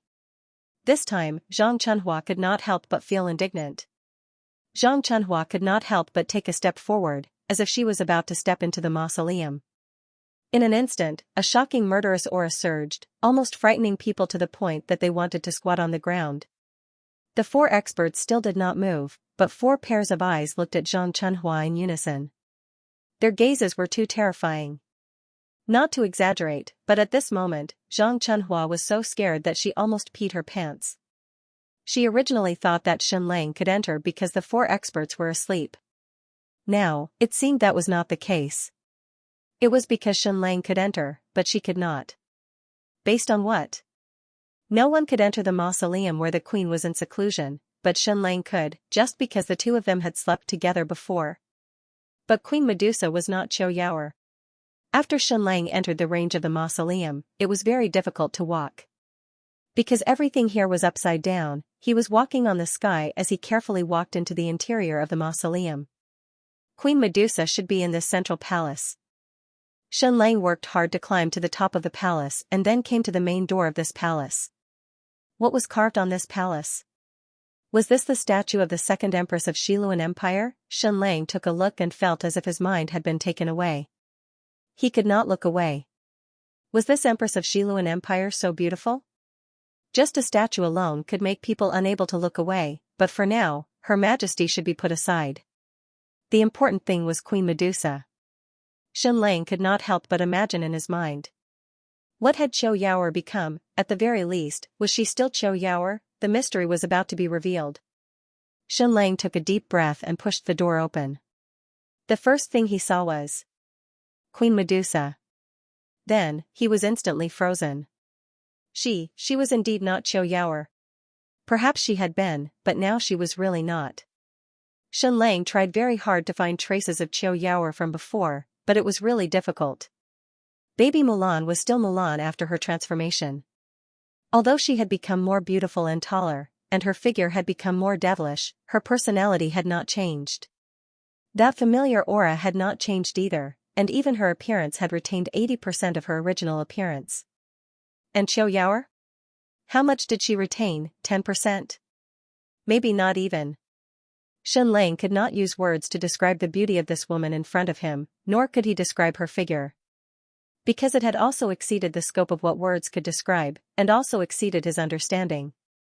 Whether it was her face or her figure, they were all filled with a magical aura. Even the word devastatingly beautiful was no longer suitable to describe this Queen Medusa. Perhaps there really could only be one word: magical beauty and alluring. No wonder Zhang Chunhua could not be sure if this Queen Medusa was human. Shen Lang tried very hard to find some characteristics of Qiu Yaoer on her body, but there was really only a little. She really did not look like a human. Then why was she called Queen Medusa? Was it because of her enchanting magical face? Were the curves of her figure that could not be described with a brush? Yes. Her figure was really like a beautiful snake, as if every inch of her released an unparalleled charm. Her face was like a combination of hell and heaven, causing people to sink in and be fascinated. What happened to her in that ancient relic? So much so that such a drastic change happened, no wonder no one called her Qiu Yaoer anymore. What did all of this have to do with her golden bloodline? Then what should he call this woman in front of him? 10% Qiu Yaoer, 90% Queen Medusa. Xianlang could not help but feel a little confused. Queen Medusa still did not open her eyes. Because this palace was upside down, Xianlang sat on the dome, and he and Medusa were also upside down. He just waited quietly, waiting for her to wake up. A few hours passed. A day passed. 2 days passed. The queen still did not wake up. Xianlang did not try to call out, nor did he try to use the nightmare stone to stimulate her. Because when one reached her level of power, she would naturally wake up when she needed to. During this period of time, Xianlang racked his brains to say 3 sentences to her. Facing Qiu Yaoer, he could still say some words and have a little common language, but facing this Queen Medusa, it was really a little too strange. The only connection between the two of them was baby Yaoxiao, at least she was Yaoxiao's biological mother. 2 days and 2 nights later, Xianlang left, but Queen Medusa still did not wake up. Because he could not wait any longer. If he waited any longer, he would starve to death and die of thirst. Returning to the palace, the first thing Xianlang did was to hug Yaoxiao. This little baby was still sleeping, just like her mother, but when she was picked up by Xianlang, she immediately woke up. Xianlang looked at her little face carefully. No wonder she was so shockingly beautiful. He had been wondering why this little baby was so beautiful when she did not look like him or Qiu Yaoer. Now, he finally found the reason. Her mother was so beautiful that it could shake the heavens and earth. The food that the little baby ate had to be specially made. It was a type of milk that Queen Medusa had personally made. Even Xianlang could not identify its main ingredients. Xianlang used a spoon to feed her, and Yaoxiao ate very obediently. She even had a blissful look in her eyes. She was very attached to Xianlang. From the moment she saw him, she was very attached to him. She knew how to talk, she knew everything, and she was extremely smart. But it seemed like she did not like to talk, and she really did not need to speak, because all her thoughts could be revealed through her eyes. It was really amazing. Her gem-like eyes moved, and Xianlang knew what she wanted to say. Our Yaoxiao is actually a big sister. This is Xinmi. Xianlang drew a picture of Xinmi on the paper. Yaoxiao looked very carefully, and she even tried to touch Xinmi's face with her little hands. Of course, she could only touch the paper. This is Xinye's little brother. He is very naughty, and he often cries. This is Shenli, he is Yaoxiao's youngest brother. He is very obedient, and he never cries. After looking at the pictures, Yaoxiao's gem-like eyes looked towards Xianlang. Yaoxiao also wants Daddy to draw a picture for you, right? Xianlang smiled. Yaoxiao nodded her head. Next, Xianlang didn't need to look at it at all, and he just drew Yaoxiao. The drawing was very good, and it was very similar. However, Yaoxiao was as beautiful as her mother, and it was a little beyond common sense, so it was hard for Xianlang to fully express it. Hee hee. Yaoxiao laughed, and she really liked these pictures. Then, she reached out her little hand towards Xianlang. Yaoxiao wants to draw too? Xianlang asked. Yaoxiao nodded her head. Xianlang passed the brush over, and then Yaoxiao started to draw. She drew Xianlang. Then, Xianlang was stunned, and so was Zhang Chunhua. Xianlang asked, Yaoxiao learned it before? Zhang Chunhua shook her head. Yaoxiao spent most of her time sleeping, so how could she have learned how to draw? She didn't even have time to learn how to speak. This time, Xianlang was really stunned. My daughter is so strong? This has already exceeded the scope of a genius, right? Yaoxiao's drawing was really good. She learned it from watching Xianlang draw, but her drawing style was different from Xianlang's. Xianlang's drawing was realistic, but Yaoxiao's drawing style was a bit like an anime. Her drawing was filled with childlike innocence and fantasy, but it was very similar. Xianlang stared at her big eyes and said in surprise, Oh my god, is my Yaoxiao baby so amazing? Daddy can't believe it. Yaoxiao was a little shy, and she shrunk into Xianlang's arms. Zhang Chunhua saw that Yaoxiao was a little tired, and she couldn't help but say, Yaoxiao, princess, it's time to sleep. Xianlang could also see that Yaoxiao was very tired after playing for less than an hour, but she was too happy, so she couldn't bear to sleep. Baby, go to sleep. As long as you open your eyes, Daddy will be by your side, okay? Xianxia said softly. Yaoxiao closed her eyes obediently, and soon fell asleep again sweetly. Xianxia was even reluctant to put her down, and he still held her in his arms. Maybe you should go out and take a look, Zhang Chunhua whispered. In fact, she didn't have to whisper, because once Yaoxiao fell asleep, it was difficult to be woken up. Xianxia carefully put Yaoxiao on the bed. He wanted to go forward and kiss her, but he didn't dare. This baby was too fragile. Baby, go to sleep. Xianxia said softly, Daddy, brother, and sister are with you. He placed the 4 portraits on the side of Yaoxiao's pillow. Yaoxiao could only be awake for a quarter of an hour before, but because of you, she was awake for more than an hour. Zhang Chunhua said, it can be seen that she is really very happy. These words almost broke Xianxia's heart. She could only be awake for a quarter of an hour out of 24 hours, or else her vitality wouldn't be able to hold on. What exactly happened to Yaoxiao? And it wasn't just her. Medusa also seemed to be in a long sleep in seclusion all the time, and the time she was awake was very short. Xianxia followed Zhang Chunhua to the highest point of the palace and looked out of the city.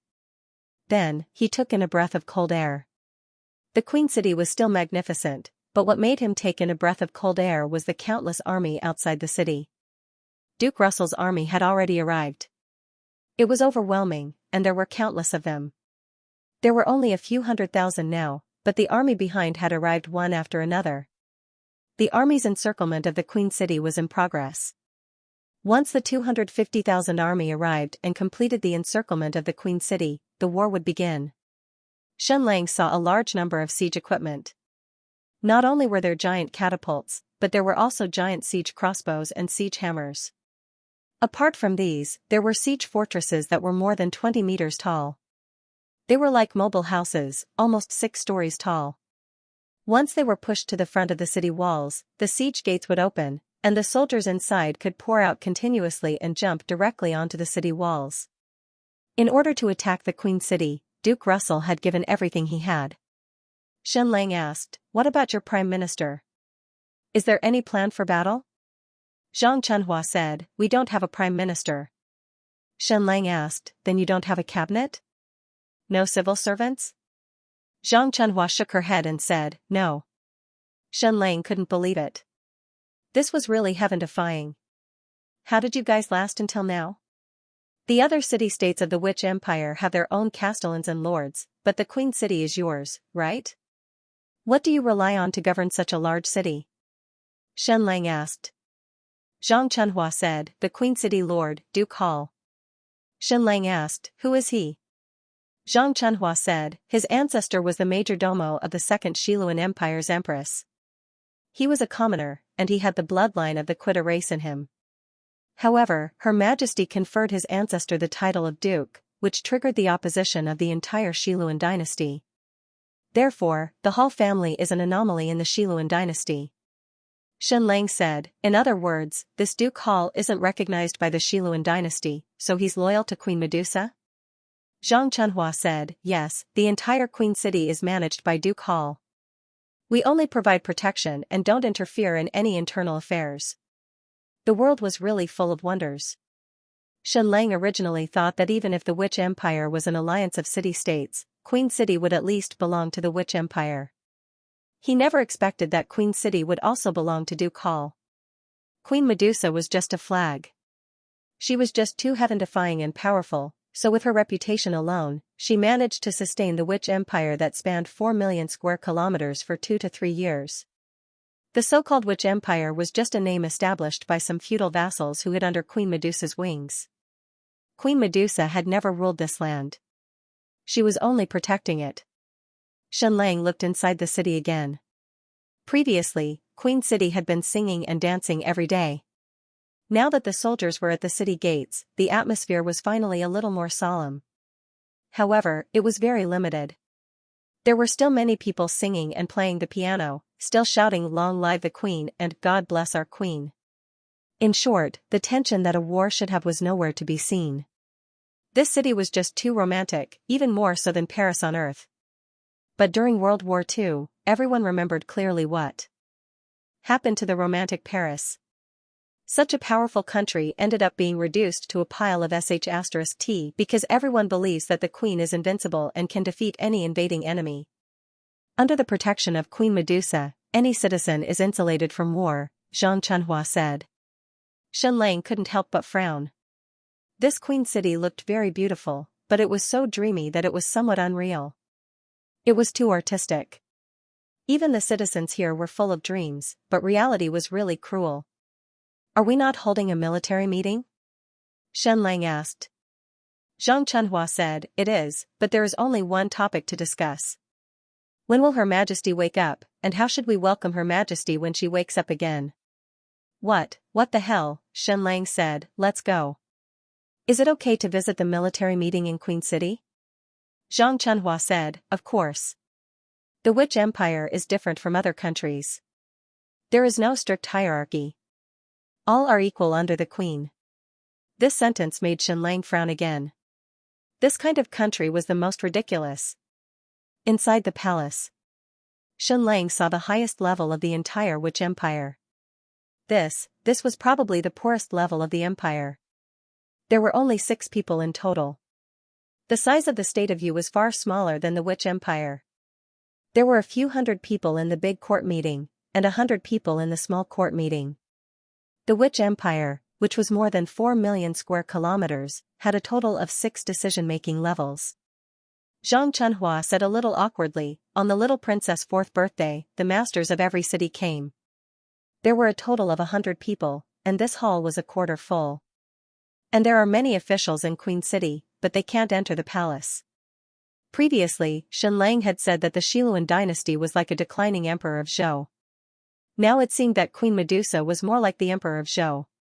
Hundreds of city masters were loyal to her and raised her flag. But she didn't want to hold any power.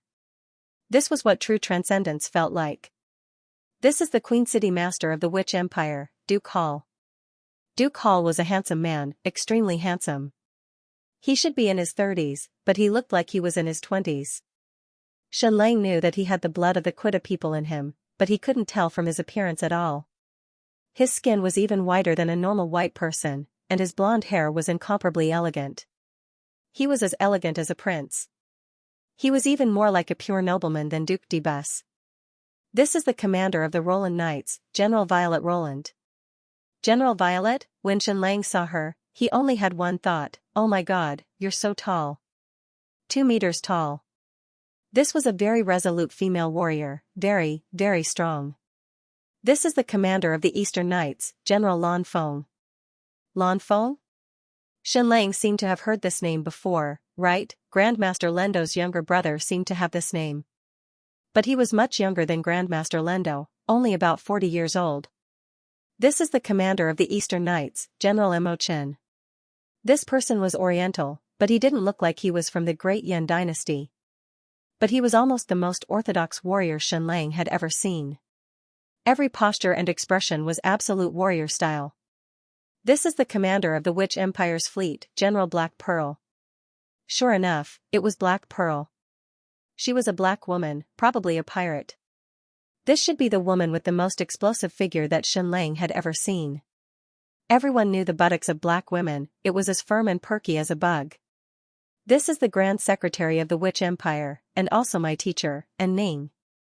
The Grand Secretary of the Sky Sea Pavilion had also pledged loyalty to Queen Medusa. What an elegant lady. The difference from the shrewish and wild Grand Secretary Zhang Yuan was like the clouds and mud. Zhang Yuan was a scholar, and the woman in front of him was a Grand Secretary. After introducing the 6 people, everyone looked at Shenlang. This is the son-in-law of the Great Yan Dynasty's Xianwu mansion in the Yu Kingdom, young Master Shenlang. Zhang Chunhua introduced. She didn't dare to introduce him as the father of little Princess Xiaoyao. If she did, Shenlang might be beaten to death. In everyone's mind, Queen Medusa was beyond mortals, and no man in the world was worthy of her. As for little Princess Xiaoyao, she was self-bred and had nothing to do with any man. If anyone dared to say they were Queen Medusa's man, they would be dead in the next second. I think we should use a pink banquet to celebrate the awakening of Her Majesty the Queen. I have already asked people to write hundreds of poems and dozens of songs, and have already begun to teach all the people in the Queen City to chant. Her Majesty the Queen has been in seclusion for a year. Our subjects miss her too much. We must use an unprecedented method to welcome her awakening. Why add a long sleep after seclusion? Only snakes would hibernate. However, Duke Russell's army of more than 200,000 was already at the city gates. Was it appropriate to discuss how to hold a party now? Shouldn't they be discussing the military deployment? How to fight against Duke Russell's army? The key was that it wasn't just Duke Russell's army. The Third Empire of Xiluan had hundreds of thousands of troops surrounding them from all directions. Finally, Xianxia couldn't stand it anymore and said, "Sirs, shouldn't we discuss how to fight?" Immediately, 6 pairs of eyes looked at Xianxia in unison. Young Master Xianxia, with Her Majesty the Queen, there is no need to worry at all. We will definitely win this battle. Her Majesty the Queen will always be with us. With her around, it will be extremely difficult to lose. As long as Her Majesty the Queen wakes up, all the enemies will be annihilated. So, it is more important to discuss how to hold a grand ceremony to celebrate Her Majesty the Queen's awakening. Not only that, it will be Her Royal Highness the Little Princess's 5th birthday in 2 months. We will need to hold a party then. Xianxia stared at the 6 of them in disbelief. After that, he left without a word. He had never seen a country like this, nor had he seen an imperial conference like this. It was as unreal as utopia. This witch empire was too unreal. It was like a fantasy castle built on the beach. Everything was built on Queen Medusa's heaven-defying strength. If Queen Medusa was really as talented and bold as the great emperor of Xiluan, then there would be no problem. Relying on her unparalleled prestige and power, she would first sweep the world and then rule the world. In less than a decade, she would be able to build a truly powerful empire. But this Queen Medusa did not care about killing or burying. It was a miracle that the witch empire could last until today. Zhang Chunhua, don't you think all this is ridiculous?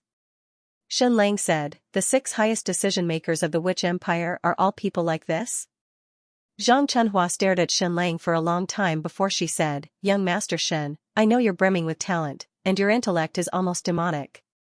However, these 6 people were actually very outstanding, and they were extremely outstanding. You don't understand anything here, so you have no way of knowing that a person can be so powerful. Xianxia said, you said before that as long as Queen Medusa does not wake up, the Queen's city will fall and the witch empire will perish. Zhang Chunhua said, that's right, I did say that. But I will also tell you one more thing, we will win this war because Her Majesty the Queen will definitely wake up. As long as she wakes up, the war will be over. Xianxia said, really? Zhang Chunhua said, really, you might as well quietly wait for Her Majesty the Queen to wake up like everyone else. Xianxia said, what if she doesn't wake up? That's impossible. Zhang Chunhua said, the witch empire has encountered many crises before, but every time, Her Majesty the Queen would wake up in time and turn the tide to end the war. This is not the first time the Queen's city has faced a crisis. Xianxia said, then why did she fall into a long sleep for so long? Zhang Chunhua said, we don't know because Her Majesty the Queen is not a mortal, so everything about her is not something we mortals can guess. Then, Zhang Chunhua wanted to say something but hesitated. Xianxia said, just say what you want to say. Zhang Chunhua said, I know you once had a one-night stand with Chou Yaoer, but I hope you can forget all this. Xianxia said, you think I am far from being worthy of Queen Medusa, right? Zhang Chunhua said, you are the most outstanding and charming man I have ever seen. Even now, my heart is moved. But Her Majesty the Queen is not a mortal, so. Then, Zhang Chunhua seemed to feel that her words were too heavy, so she immediately said with a seductive look, Shen, if you feel lonely, you can come to me. You are a virgin, isn't it interesting for us to continue our relationship thousands of miles away? Xianxia grinned and then instantly restrained himself. Time passed day by day. The army under the Queen's city grew in number. 5 days later, Duke Russell's army of 250,000 had arrived. 7 days later, the army officially surrounded the Queen's city. 9 days later, Duke Russell of the Third Empire of Xiluan gave an order. The army attacked the city, the Battle of the Queen's City officially began. The final battle of the Witch Empire officially began. However, at this time, Queen Medusa still did not wake up. Note, 2 updates for 16,000. Do you all still have monthly tickets? Continue to fight for pastries, fight to the end every day. This was a war that Xianxia could not intervene in. However, he had to retract his arrogance and prejudice. He had previously felt that the city was dreamy and unreal, like a soap bubble. He still maintained this view. However, Queen City was not Paris. During World War II, the most powerful army wasn't Germany, but France. It had millions of soldiers, tens of thousands of artillery, and thousands of tanks. However, it surrendered in just 44 days against Germany's attack. Xianxia originally thought that the people of Queen City were the same because their performance was too ridiculous. When the war descended, they were still singing and dancing, without the slightest hint of nervousness. When the war really broke out, the people of Queen City were still shouting "Long live the Queen" and still singing.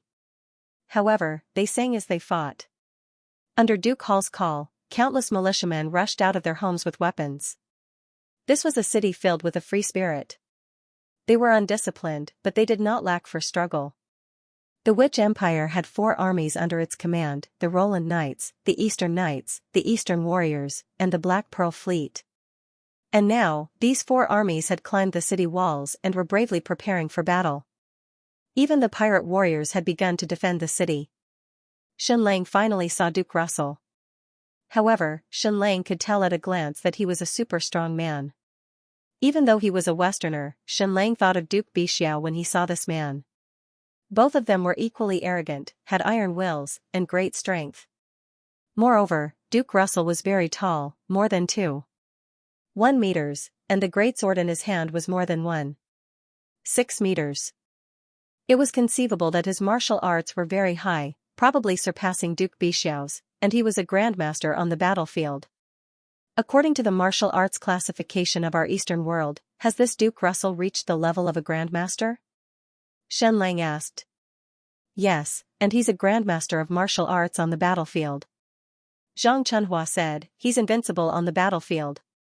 He hasn't been defeated since he was 25 years old.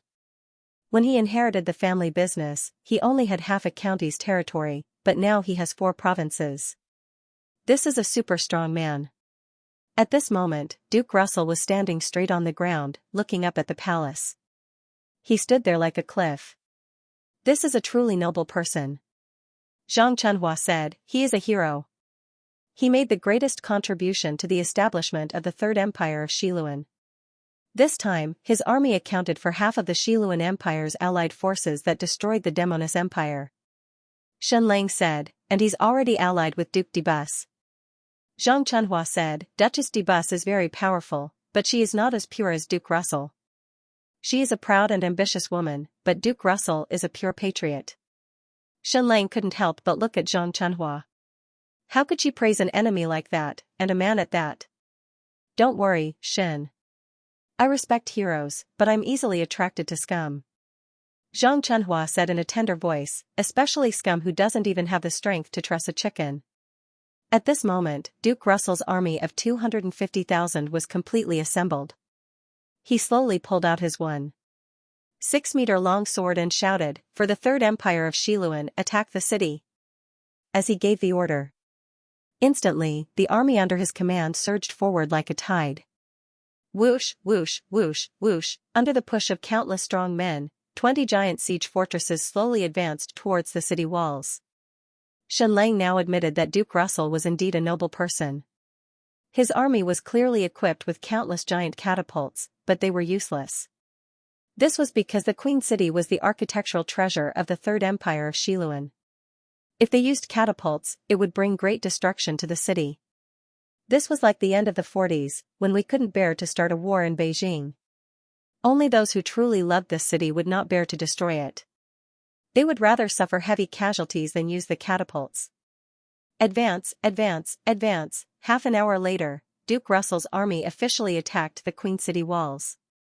The most tragic attack and defense battle broke out. Xianxia wanted to take back his previous prejudice. The Queen City Lord, Duke Hall, was as elegant as an elf prince, but on the battlefield, he was not afraid of death and fought crazily. He led a few thousand Hall family warriors to resist an enemy 3 or 4 times their size, fighting to the death without retreating. Fight for freedom, fight for the queen. For freedom, fight for the queen. Duke Hall's swordsmanship was very elegant, but it was extremely powerful. Shen Lang could even see a layer of white light emitting from his sword. Was this the legendary fighting energy? The martial arts of the Eastern world were inner strength and vital energy, while the Western world was fighting energy. These two should be the same thing, but why was his sword emitting light? For freedom, for the queen. The Roland Knights were all knights, but at this time, they actually abandoned their horses and fought on the city walls. The leader of the Violet tribe was an absolute warrior on the battlefield. He was a pure strength type with absolute agility and strength. Her martial arts were very similar to baby Mulan's, and even her combat power was not inferior to Mulan's. Moreover, the Roland Knights under her were so strong that they blocked an enemy that was more than 5 times their size and even had the upper hand. The Roland Knights are actually so strong? They are obviously white, so why would they be loyal to Queen Medusa? Shen Lang asked. Zhang Chunhua said, "Have you heard of the Amazons?" Shen Lang couldn't help but be taken aback. This was clearly an ancient legend on Earth, and it was a Greek myth. Even Wonder Woman in the DC movies was the princess of the Amazons. Zhang Chunhua said, "Of course, they weren't originally called that. However, there are records of the Amazons in ancient Western legends. When the Xiluan dynasty went south, they conquered everyone in this new continent. There were only a few indigenous races that they couldn't conquer. One of them was a matriarchal tribe. Their female warriors were very powerful. Back then, the Xiluan dynasty fought for 100 years and hundreds of thousands of people died, but they still failed to conquer this tribe. They felt that this matriarchal tribe was very similar to the Amazons in ancient legends. Over time, they called this tribe the Amazons. So that was how it was." Shen Lang thought about it.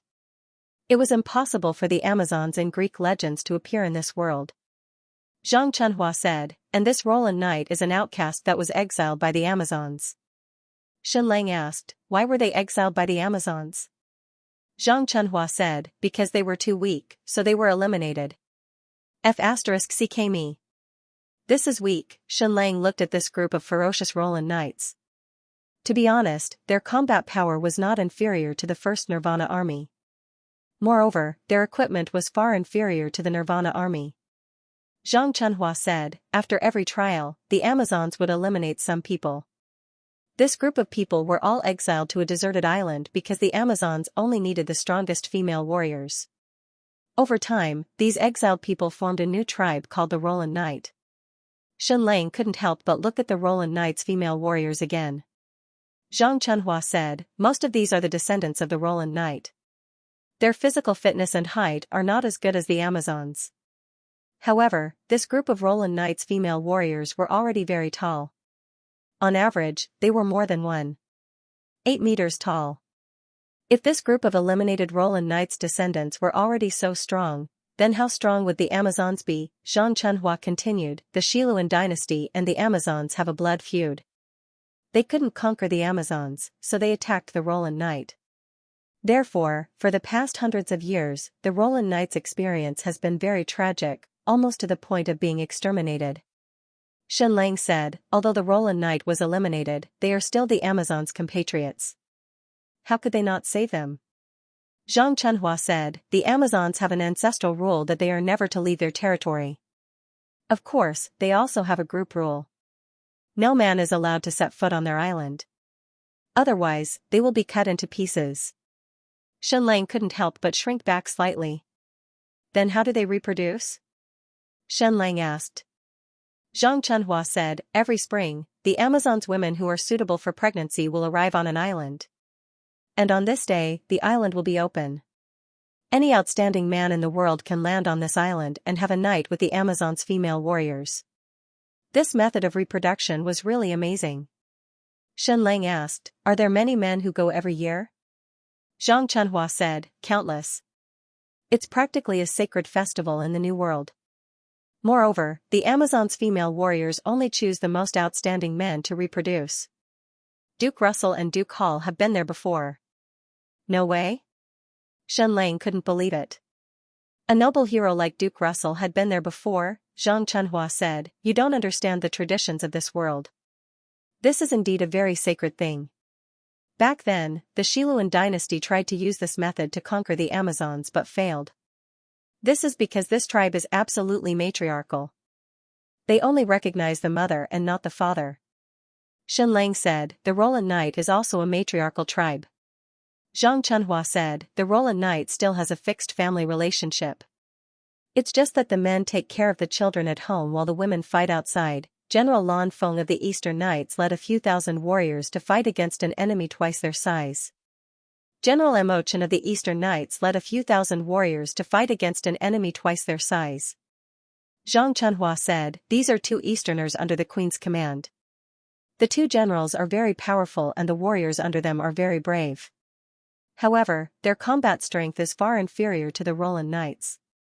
Shen Lang looked at the Black Pearl Pirate Legion again. This pirate legion only had 3,000 people, but they were facing an enemy 4 or 5 times their size. The composition of this group of pirates was very complicated. There were black, white, and brown people, but every one of them had amazing swordsmanship.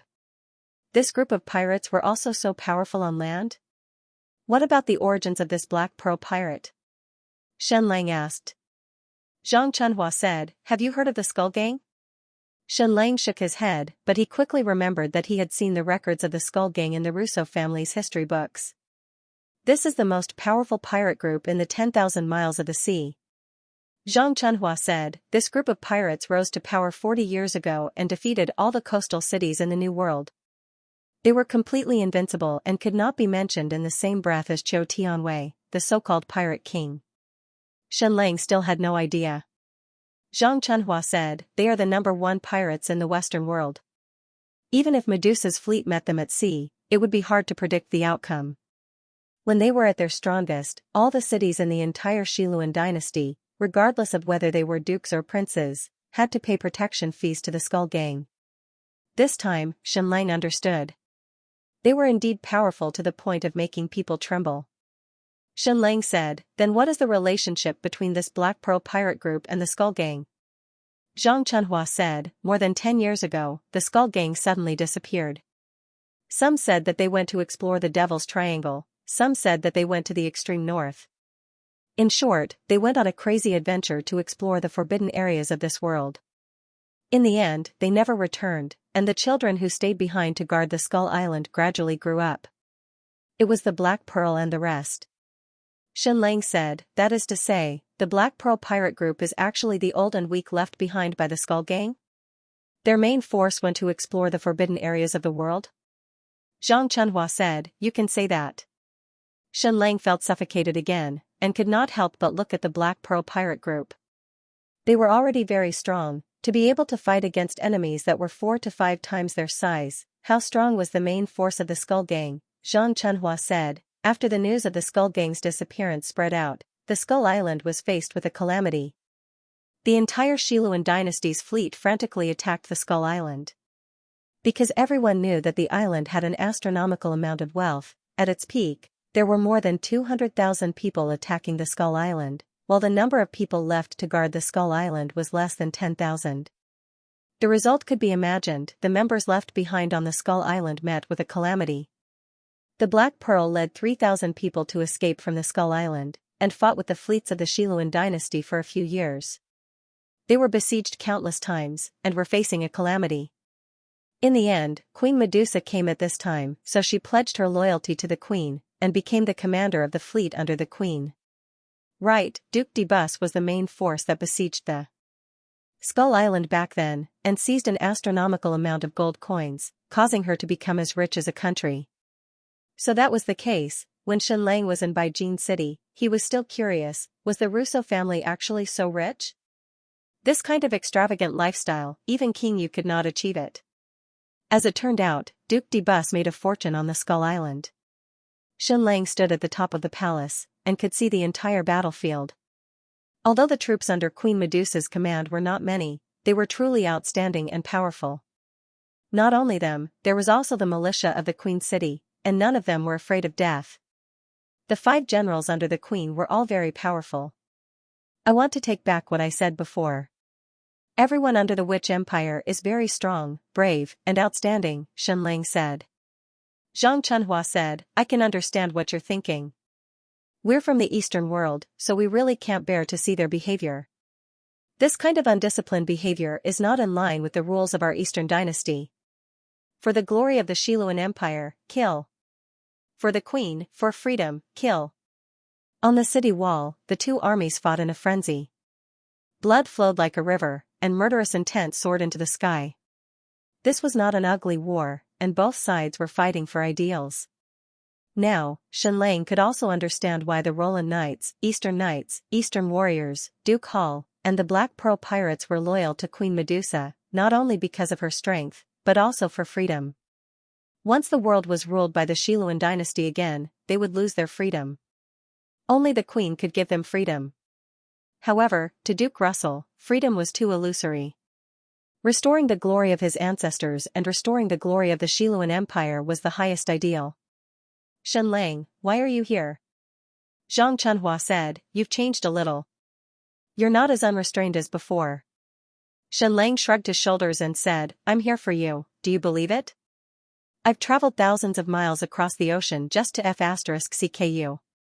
Zhang Chunhua said coquettishly, sending a bird from thousands of miles away?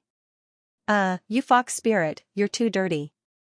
What else can't you say? Zhang Chunhua looked at Xianxia seriously, Lang, I don't know what happened to you, nor do I know why you came to the Western world out of desperation. I just want to ask you, do you still want to go back? Xianxia said, yes, of course I want to go back. But I want to go back with a powerful army. Zhang Chunhua said, Lang, we're an adulterous couple, right? Xianxia said, yes, an adulterous couple who are eager to make trouble. Zhang Chunhua said, then your hope is not in the Queen's city. These armies are not suitable for you. They can't leave the Western world. They fight for freedom, not for power. They're not loyal to Queen Medusa so much as they're loyal to freedom. Xianxia said, the goal in my heart is gradually becoming clear. I've already gotten most of the things I want in the Queen's city. Ever since he came to the New World, Xianxia had been going with the flow for the past 6 months. This was because this world was too unfamiliar. In a world with a language barrier, even if he was almost demon-like in intelligence, he couldn't use it. But as long as he completely understood this world, then he could tear open a gap, completely take root, and establish his own power. Once his strategic goals and strategic routes were clear, he could rise quickly. It wasn't just Xianxia, it was the same for a country. Finding a direction and a strategic route was the most important. Otherwise, he would be like a headless fly. Just like our country, once a development strategy was established, it rose to become a top power in the world in just a few decades. The battle on the Queen's City Wall had entered the most intense stage. The two armies fought almost crazily. Although Queen Medusa's army was small, their combat power was strong. In addition, there were 100,000 militia in the city to help. So, although Duke Russell's army continuously climbed up the city wall, they couldn't break through. On and below the city wall, corpses piled up like a mountain.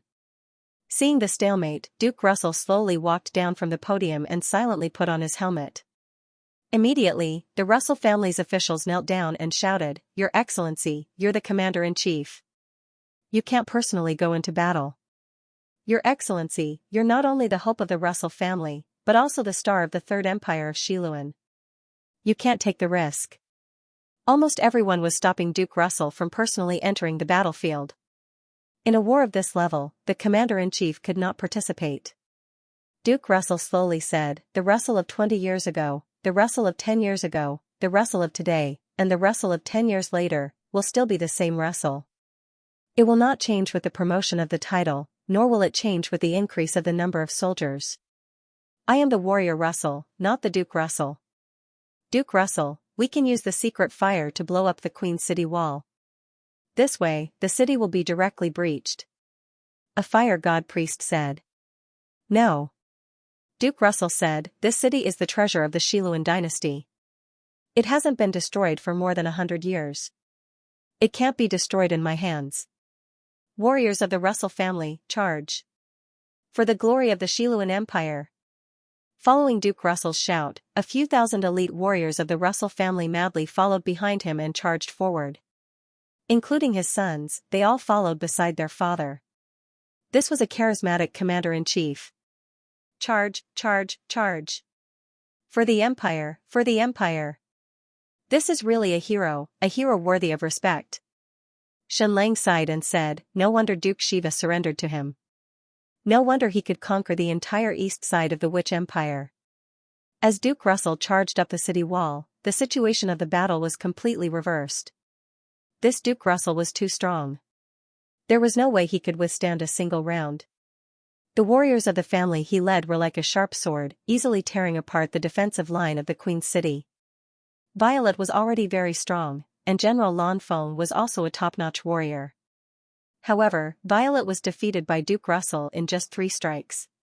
General Lanfeng was only able to block 3 strikes before falling from the city wall. The 5 generals under Queen Medusa were all easily defeated by Duke Russell. However, the 2 of them did not die. Duke Russell had shown mercy. Queen City was about to be breached.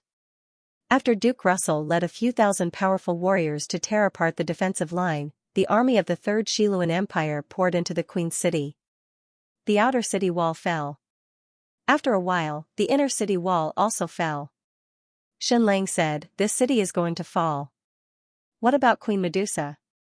Zhang Chunhua was silent for a moment and said, I don't believe that the Queen's city will fall. But even if it does, you will not be in danger. The little princess will not be in danger either. Duke Russell is a noble. He will not hurt you. He is not like Duke de Bus. For freedom, for the Queen. There were still countless militias and warriors rushing up like a tide to resist Duke Russell's army. For the glory of the Empire. Duke Russell was too strong. His army was too strong. More and more troops poured into the city. The fall of the Queen's city was only a matter of time. Finally, the people in the city lost all hope. Is freedom going to fall?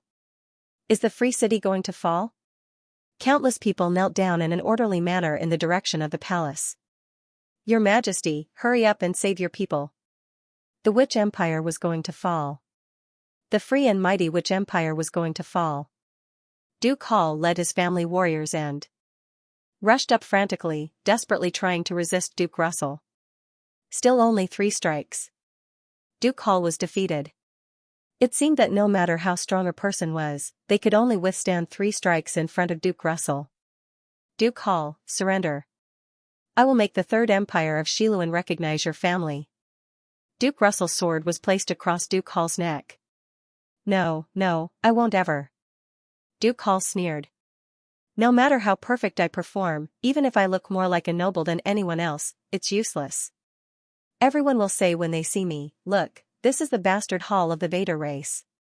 The ancestor of the Hall family was a servant, and a servant who married a woman from the Vader race. He will never become a noble. Duke Russell said, your Hall family was once a retainer of the Queen of Xiluan. Now you have surrendered to a foreigner from the east? No. Duke Hall said, Queen Medusa is not a foreigner. She represents freedom. The whole world is the motherland of the free. Only under Queen Medusa can we obtain dignity and freedom. Duke Russell said coldly, now that the Queen's city is about to fall, and the Witch Empire is about to fall, where is your Queen Medusa? Why hasn't she appeared yet? Duke Hall said, everything the Queen has done is right and righteous. The reason why she hasn't appeared is perhaps because the welcoming party we have prepared isn't ready? Ha ha ha. Mighty Duke Russell, kill me. Cut off my head so that the nobles of the Xiluan dynasty won't be humiliated. Go establish your Third Empire. Then, Duke Hall closed his eyes and waited for death. Duke Russell spared the others because they weren't from the Xiluan dynasty, but Duke Hall was a noble of the Xiluan dynasty. His actions were equivalent to betrayal. He could either surrender or die. Duke Xiluan surrendered, so he lived. Duke Russell said slowly, Duke Hall, you didn't bring shame to your family. Perhaps after your death, the Xiluan dynasty will recognize your bloodline. It doesn't matter. Duke Russell placed his palm on Duke Hall's head and said solemnly, the judge of the Xiluan dynasty, Duke Hall, refuses to surrender. I am sentencing you to death on behalf of the Empire. Then, he slowly raised his greatsword. He was about to cut off Duke Hall's head. Duke Hall represented the Queen's city. With his death, the Queen's city would fall. Even if Queen Medusa was here, no one would rule the city. Swoosh, Duke Russell's greatsword slashed down with an incomparably powerful aura. And at this moment, bang, there was a sudden loud noise, a huge hole appeared in the ground. A snow-white light suddenly rushed into the sky. The entire ground seemed to be frozen, covered with a layer of frost. Queen Medusa had arrived, Queen Medusa, whose beauty could cause the downfall of nations and cities, and whose charm was magical, had appeared. She didn't descend from the sky, but came out from the ground. Everyone was shocked and suppressed by her beauty. Countless people knelt down one after another. Thousands, tens of thousands, hundreds of thousands of people knelt neatly on the ground, their foreheads touching the ground. Long live the Queen! Long live the Queen! God bless the Queen! All the people of the Queen's city didn't dare to look at her face. Behind her, there were 4 incomparably tall female warriors. The barefoot Queen Medusa slowly walked towards Duke Russell's army with the 4 of them, and wherever she went, the air became cold. Although it wasn't snowing, she could exhale white air. One had to know that this was the south, and the weather was very hot. Wherever she walked, the ground would be covered with frost. Seeing this scene, Duke Russell was shocked speechless. Duke Russell put on his helmet again and said slowly, "Queen Medusa, this is the first time I've seen you. Please forgive me for not having a single prince present in the Xiluan dynasty, and His Majesty the Emperor isn't here, so we can't receive you equally. So I, the Duke of the Empire, will fight you. For the glory of the Empire, fight." Duke Russell shouted loudly, and a few thousand family warriors rushed towards Queen Medusa in a frenzy. The army of tens of thousands behind him rushed towards Queen Medusa like a tide. It was as if she would be drowned in an instant. A moment later, Duke Russell's army was like countless kites, flying out one after another. Dozens, hundreds, thousands of people flew out. No one was a match for them. A few minutes later, Queen Medusa appeared in front of Duke Russell. She led 4 experts and easily tore apart the defense of Duke Russell's army. Duke Russell said slowly, "Your strength is ranked in the top 3 among the people I've seen. But such a powerful person like you shouldn't be here. You should be fighting for the future of mankind." Queen Medusa didn't speak, and her gaze fell on Duke Russell's sword. Her meaning was clear, she wanted him to draw his sword. Duke Russell raised his greatsword and roared as he charged towards Queen Medusa. "For the glory of the Empire, for the glory of the Russell family." Clang! Clang! Clang! It was also 3 swords, the battle was over. The powerful Duke Russell was invincible and invincible. But in front of Queen Medusa, he could only last 3 swords. This was Duke Russell's tradition. Even if he could kill the enemy in 1 strike, he would let the enemy last 3 swords. He had to give the enemy dignity. And now, Queen Medusa returned this dignity to him. After 3 swords, he stared blankly at the super big sword in his hand, as if there was a layer of ice on it. Gotcha! Then, the big sword cracked inch by inch. A moment later, the big sword shattered and fell to the ground. Queen Medusa placed her scimitar on Duke Russell's neck and said slowly, "Retreat." Duke Russell shouted, "Don't retreat, don't retreat. I can die, but the Empire must not retreat." Then, before he finished speaking, he fainted. Queen Medusa wore gloves and held Duke Russell's collar as she slowly walked out, as light as a feather. Kill, kill, kill. Queen Medusa's appearance made the Witch Empire's army and militia go crazy. They followed behind the queen and fought back crazily. Queen Medusa was still barefoot and spotless. She almost didn't make a move, but the 4 experts beside her were already incomparably powerful. Wherever she passed, Duke Russell's troops were unable to resist at all. All of them turned into kites and flew away one after another. And the Witch Empire's warriors behind her seemed to have been buffed, becoming incomparably brave. Not only the Witch Empire's warriors, but also countless militia and even countless civilians joined the battle like madmen. She set off an even more shocking tide that swept towards Duke Russell's Xiluan Empire's army. After she ascended the city wall, the battle ended, all the enemy troops in the city were defeated. Below the Queen's city, Duke Russell's army was still densely packed and boundless. They looked up at Queen Medusa. Then, they instinctively lowered their heads, not daring to look directly at her, because she seemed to be filled with magic. "Let's go," Queen Medusa said slowly, then she threw him lightly. Duke Russell flew directly from the city wall, not like a straw, but like a kite. He flew a few hundred meters and landed lightly on the high platform of Russell's army. He did not fall in a sorry state. Duke Russell was unscathed. He struggled to get up and shook his head vigorously. Then, he looked at Queen Medusa on the city wall from a few hundred meters away.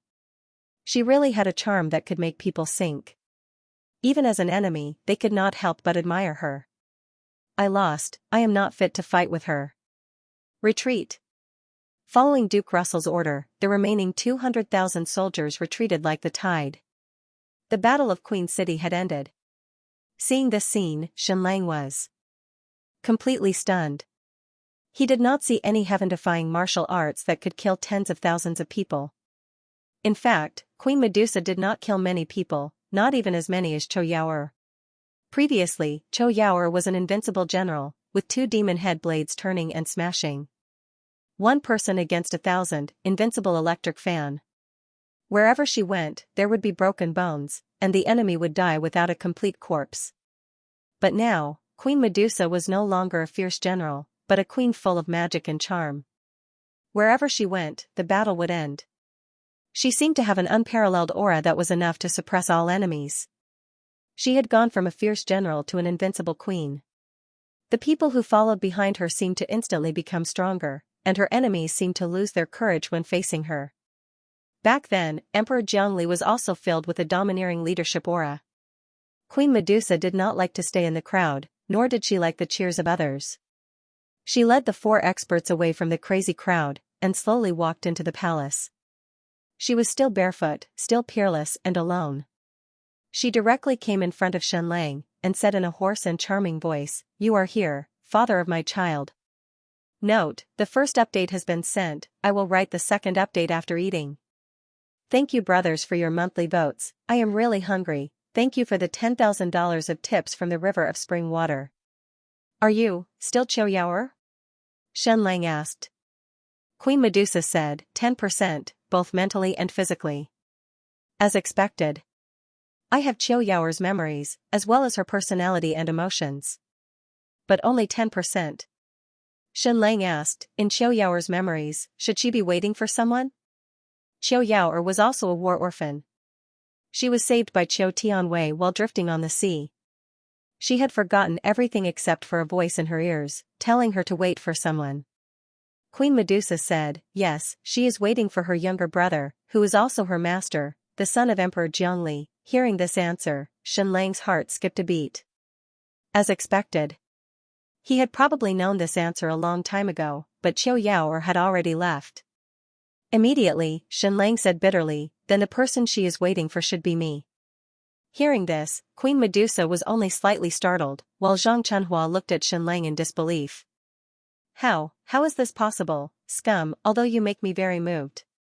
However, His Majesty Xianxia was a hero of the world. You. How could you be his successor? Xianxia's son greets your majesty. Xianxia bowed meticulously. Zhang Chunhua covered her mouth. After a long while, she looked at Xianxia and said, You are Emperor Xianxia's son, the master of the great Qian Empire? The ruler of the world and the hearts of countless people in the Eastern world? Xianxia said, yes, I'm sorry, I've disappointed you. Zhang Chunhua said, then I am really not used to it. I feel like my idol has been destroyed. Xianxia shrugged and said, I did not want it to be like this, but this world is just so ridiculous. I used to be living off a woman, living like an immortal. Suddenly, I became Xianxia's son, the ruler of the world in the hearts of countless people. In the great Yan Empire, the 6 transcendent forces have mobilized half of the world's armies to hunt me down. More than 100,000 people have sacrificed their lives for me. Because of me, my father-in-law's Kim family lost their century-old foundation and raging Tide City. Ning Yuanxian and Ning Jing lost their thrones and the state of Yu because of me. Your father was supposed to be the prime minister of the state of Yu, but because of me, he should have lost all his official positions. I hope you can protect him before you leave. All of a sudden, Zhang Chunhua felt extremely distressed. She had thought that Shenlang must have offended Ming Yuanxian, so he was killed and fled overseas. He did not expect this to be the reason. He was the ruler of the world, yet the great Yan Empire had mobilized an army of half the world to hunt him down. How did he manage to escape then? Moreover, he was alone. One must know that this scumbag did not even have the strength to truss a chicken. What exactly did he experience to come to this queen city that was tens of thousands of miles away? I need to calm down. See you later. Zhang Chunhua looked at Shenlang, then she bowed to Shenlang and turned to leave. She really needed to calm down because the impact was too great. Shenlang, whom she had fallen for, should have been an ordinary scumbag, a talented hooligan. However, he had suddenly become like the sun in the sky. It was really unimaginable. Be it in the east or the west, bloodline was very important. Did the Queen City Lord, Duke Hall, not do well enough? He was a very good city lord, but because his ancestors were slaves, he had never been able to raise his head in the Xiluan Empire. There was also Duke de Bus and Duke Russell, even though they were old nobles for hundreds of years. However, regardless of whether it was the First Empire, the Second Empire, or the Third Empire, they would always be subjects. Even if the Xiluan Empire was declining and fragmented, only the bloodline of the Xiluan royal family could ascend the throne. As for the others, even if they were heaven-defying powerful, they would not be recognized by the entire Western world. Not to mention the Xiluan Empire, they could not even be a prince. In everyone's knowledge, in the East and the West, there were a total of 3 families that were qualified to become emperors. The Ji family, the Jiang family, and the Xiluan family. Shenlang was one of the 3. Zhang Chunhua could not imagine how she would face Shenlang in the future. The son of Emperor Jiangli? Queen Medusa said, then you are indeed the person Qiu Yaoer has been waiting for. Shenlang was suddenly shocked. Wait, you just said that Jiangli's son is Qiu Yaoer's master, or her younger brother? If that was the case, the bloodline would be messed up? Our Jiang family is not the Targaryen family. We don't have brother and sister marriages. And my little darling's body is so weak and special? Please don't. Don't worry, you are not related by blood, Queen Medusa said. That's good, that's good. Shenlang could not help but let out a long sigh of relief. Son of Emperor Jiangli, please follow me. Queen Medusa said to Shenlang. Shenlang followed behind her and walked into the depths of the palace. So when she fell into a long sleep, her body was exquisite. The curves of her body were filled with a magical charm. When she moved, it was even more incredible. It was really like a whirlpool, wanting to completely swallow people. This had nothing to do with emotions. It was completely a seduction between a man and a woman. The charm released by Queen Medusa in front of him seemed to be irresistible to any woman in the world. This was the underground tomb of the palace. After passing through a long tunnel, there was a section that was very dark. One could not even see their fingers in front of them. But Shenlang strangely discovered that Queen Medusa's body was actually glowing. This was not an adjective. It was really glowing, like moonlight. What kind of body glowed? After passing through a long tunnel and a bridge, they entered the royal tomb. This place was upside down. Shenlang should not have been able to walk, but it was as if there was a huge force supporting him, allowing him to walk upside down. They went deep into the palace and entered an inconspicuous little house. There was nothing inside, just a box. This box was left behind by Emperor Jiangli. I think I should give it to you, Queen Medusa said. When Shenlang heard this, he could not help but be surprised. Jiangli had been here before, this was too mysterious, wasn't it? What did he come here for? Why? Was there no record? Whether it was the history books or the legend of Dongli, there was no record of this. He took the box and saw that the words Jiangli were written on it. It was his handwriting. But the box could not be opened. It was as if it was a whole body. There were no gaps or locks. If the box is opened by force, everything inside will be destroyed. Queen Medusa said, because this is someone else's item, I cannot open it by force. Today, I will officially hand it over to you. Shen Lang said, Emperor Jiangli had been to the Western world before? When did this happen? Queen Medusa said, it should have been more than 40 years ago. He was still very young then. They returned to the royal palace. Queen Medusa said, Father of my child, the reason you came to me must be to kill your way back to the Eastern world to take revenge, right? Shen Lang said, yes. Queen Medusa said, then what do you want? Shen Lang said, a powerful army, an extremely powerful army. Queen Medusa said, you want to completely destroy the Great Yan Empire and the 6 transcendent forces, right? Shen Lang said, yes. Queen Medusa said, then I'm afraid that the army you need is much more powerful than you think. At the very least, it is impossible to rely on my army, even if it includes me. Shen Lang was stunned. Queen Medusa said, is my martial arts strong? Shen Lang said, extremely strong. Queen Medusa said, but my current martial arts is not as good as Emperor Jiangli's or his wife's. Currently, there should be 3 people in the Eastern world whose martial arts surpass mine, and 5 people who are on par with me. Instantly, Shen Lang could not believe it. Queen Medusa said, my strength lies in my aura, not my martial arts. At least within the current rules, even the most powerful martial arts is limited. Controlling an invincible army is the key to destroying the Great Yan Empire. Emperor Jiangli was so powerful, but even he failed. Therefore, if you want to succeed, you must be stronger than him. Shen Lang said, Your Majesty, are you still human? Queen Medusa said, Me? I should be considered an ancient human. Medusa is just a name people call me. I look like a snake, like the legendary beautiful snake, right? Shen Lang nodded and said, You look like one when you are asleep, and you look even more like one when you are awake. Queen Medusa said, There are many types of ancient humans, and I happen to be one of them. Baby Mulan had also transformed a bit like an ancient human, but she was far less powerful. 1/10 of my body belongs to Qiu Yaoer, and you are her master.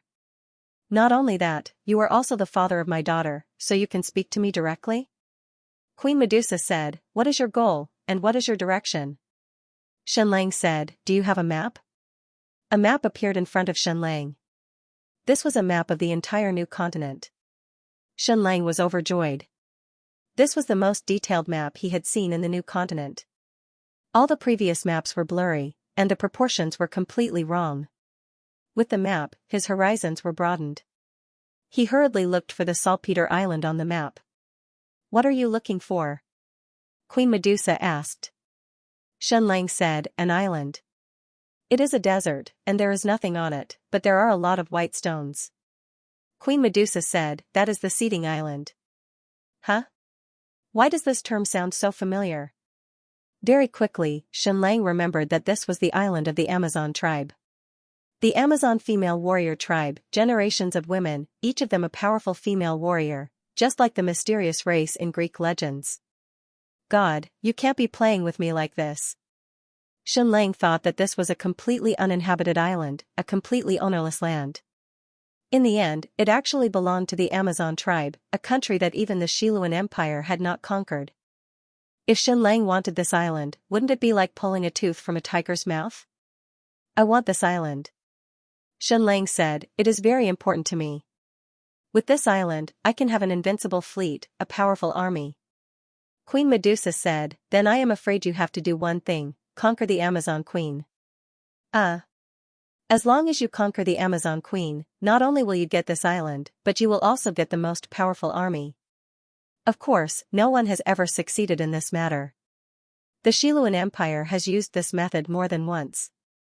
About 100 beautiful men's heads have been cut off and made into wine cups. Where is the Amazon Queen's kingdom? There is no sign on the map. Shen Lang asked. Queen Medusa said, Because no outsiders can set foot on the Amazon Queen's territory, there is no sign on the map, but I think it is not far from this seed island. Shen Lang's gaze fell on the east side of the saltpeter island. There was also a large island here. What is this place? Shen Lang asked. Fire Island, because there is a volcano on it. Queen Medusa said. Shen Lang asked, Is this island flat? Is it suitable for survival? Queen Medusa said, This volcano has not erupted for a long time, but the island is full of magma stones, it is not suitable for survival. Xianxia searched the map again, and found that the closest place to the saltpeter island was a peninsula, about 3,000 miles away. He only needed 3 things to kill his way back to the Great Yan Empire: an invincible fleet, artillery, and a powerful army. Queen Medusa's fleet was too small. He needed a fleet like the Skeleton Party, the world's #1 pirate legion, with hundreds of thousands of people. He needed a powerful army, and only the Amazon Queen's kingdom was suitable. Of course, the most important thing was the artillery. He not only needed to obtain the saltpeter island, he also needed to build a base on the side. If necessary, he would build the base directly on the saltpeter island. What place is close enough to the saltpeter island, with a large amount of iron ore, and suitable for building a city? Xianxia asked. Here. Queen Medusa said, Jade-Tide Peninsula. Xianxia looked, it was indeed the peninsula about 3,000 miles away from the saltpeter island. However, this name was somewhat similar to the Jade Wave province. After looking carefully, it was indeed on the side of the Jade Wave province, the southern part of the entire new continent, less than 1,000 miles away from Duchess de Bus Jade Gold City.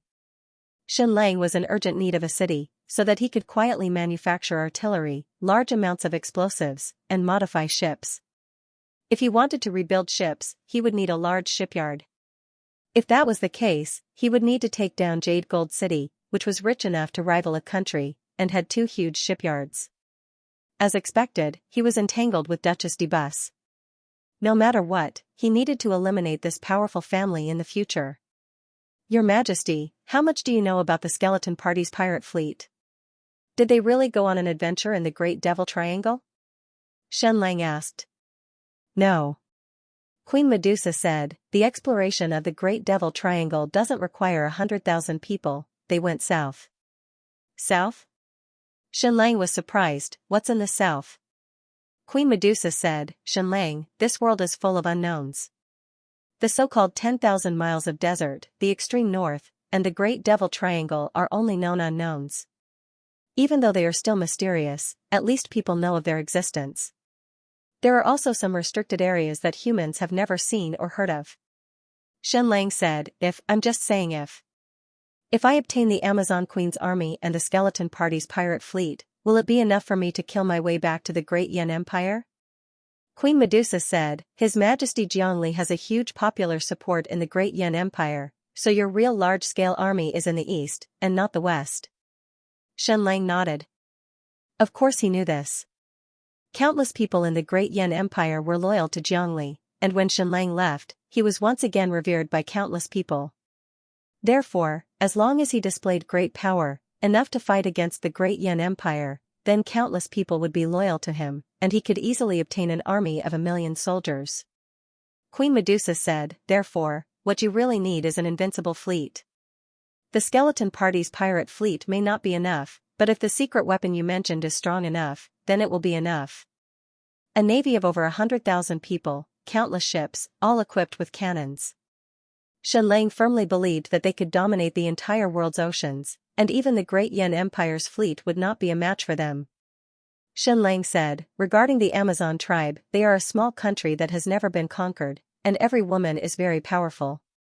Is it because their bloodline is the closest to the ancient humans? Queen Medusa nodded, yes. Xianxia said, have you seen the Amazon Queen?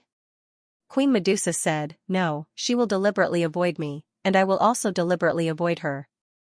This is because there is no conflict between us.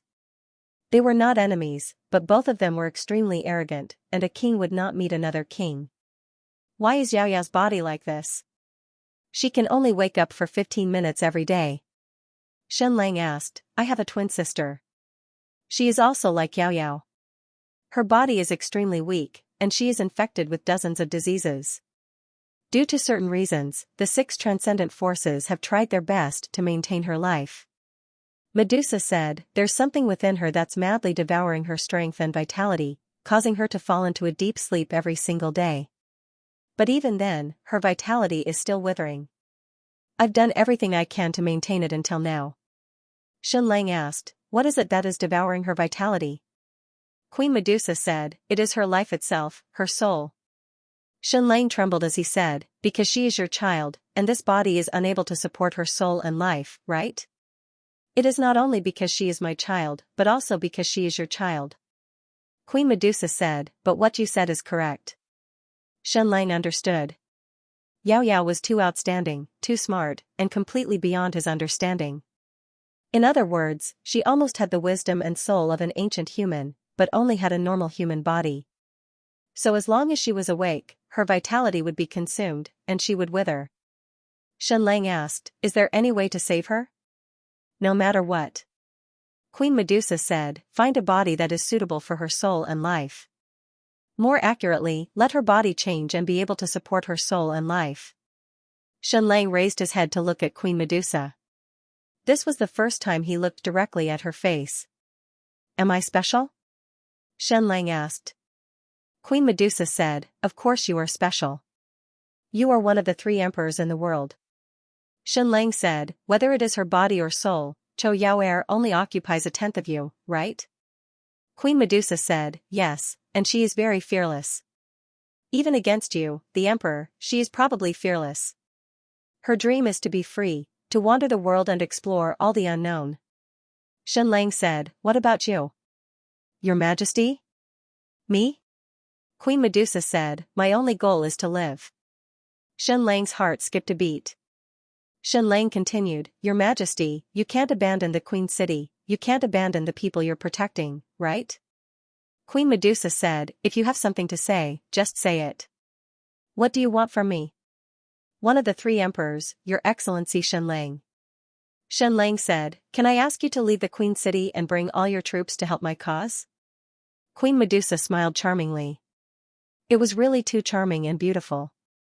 It was impossible to look straight at her because at this moment, it was as if his entire heart was about to stop beating.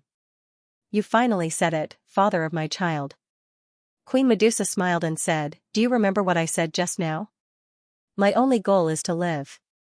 Only by living can I protect my daughter and the others I want to protect. Shenlang's heart trembled. What did Queen Medusa mean? Queen Medusa smiled and said, Shenlang, am I powerful? This was the second time she had asked this question. Shenlang said, incomparably powerful. Queen Medusa said, when you heard about the Witch Empire and saw the Witch Empire, how did you feel? Dream, unreal, like a beautiful soap bubble, Shenlang said. Yes, you are indeed talented. No wonder you wrote such a beautiful book. Queen Medusa said, a soap bubble or a mirage. When sailing on the sea or walking in the desert, sometimes I see a mirage. For a moment, I think it's a fairyland, but when I walk over, I find it empty. Not only the Witch Empire is like this, but I, Queen Medusa, am also the same. Future Emperor, I don't have much time left. I might be dying soon, Queen Medusa said.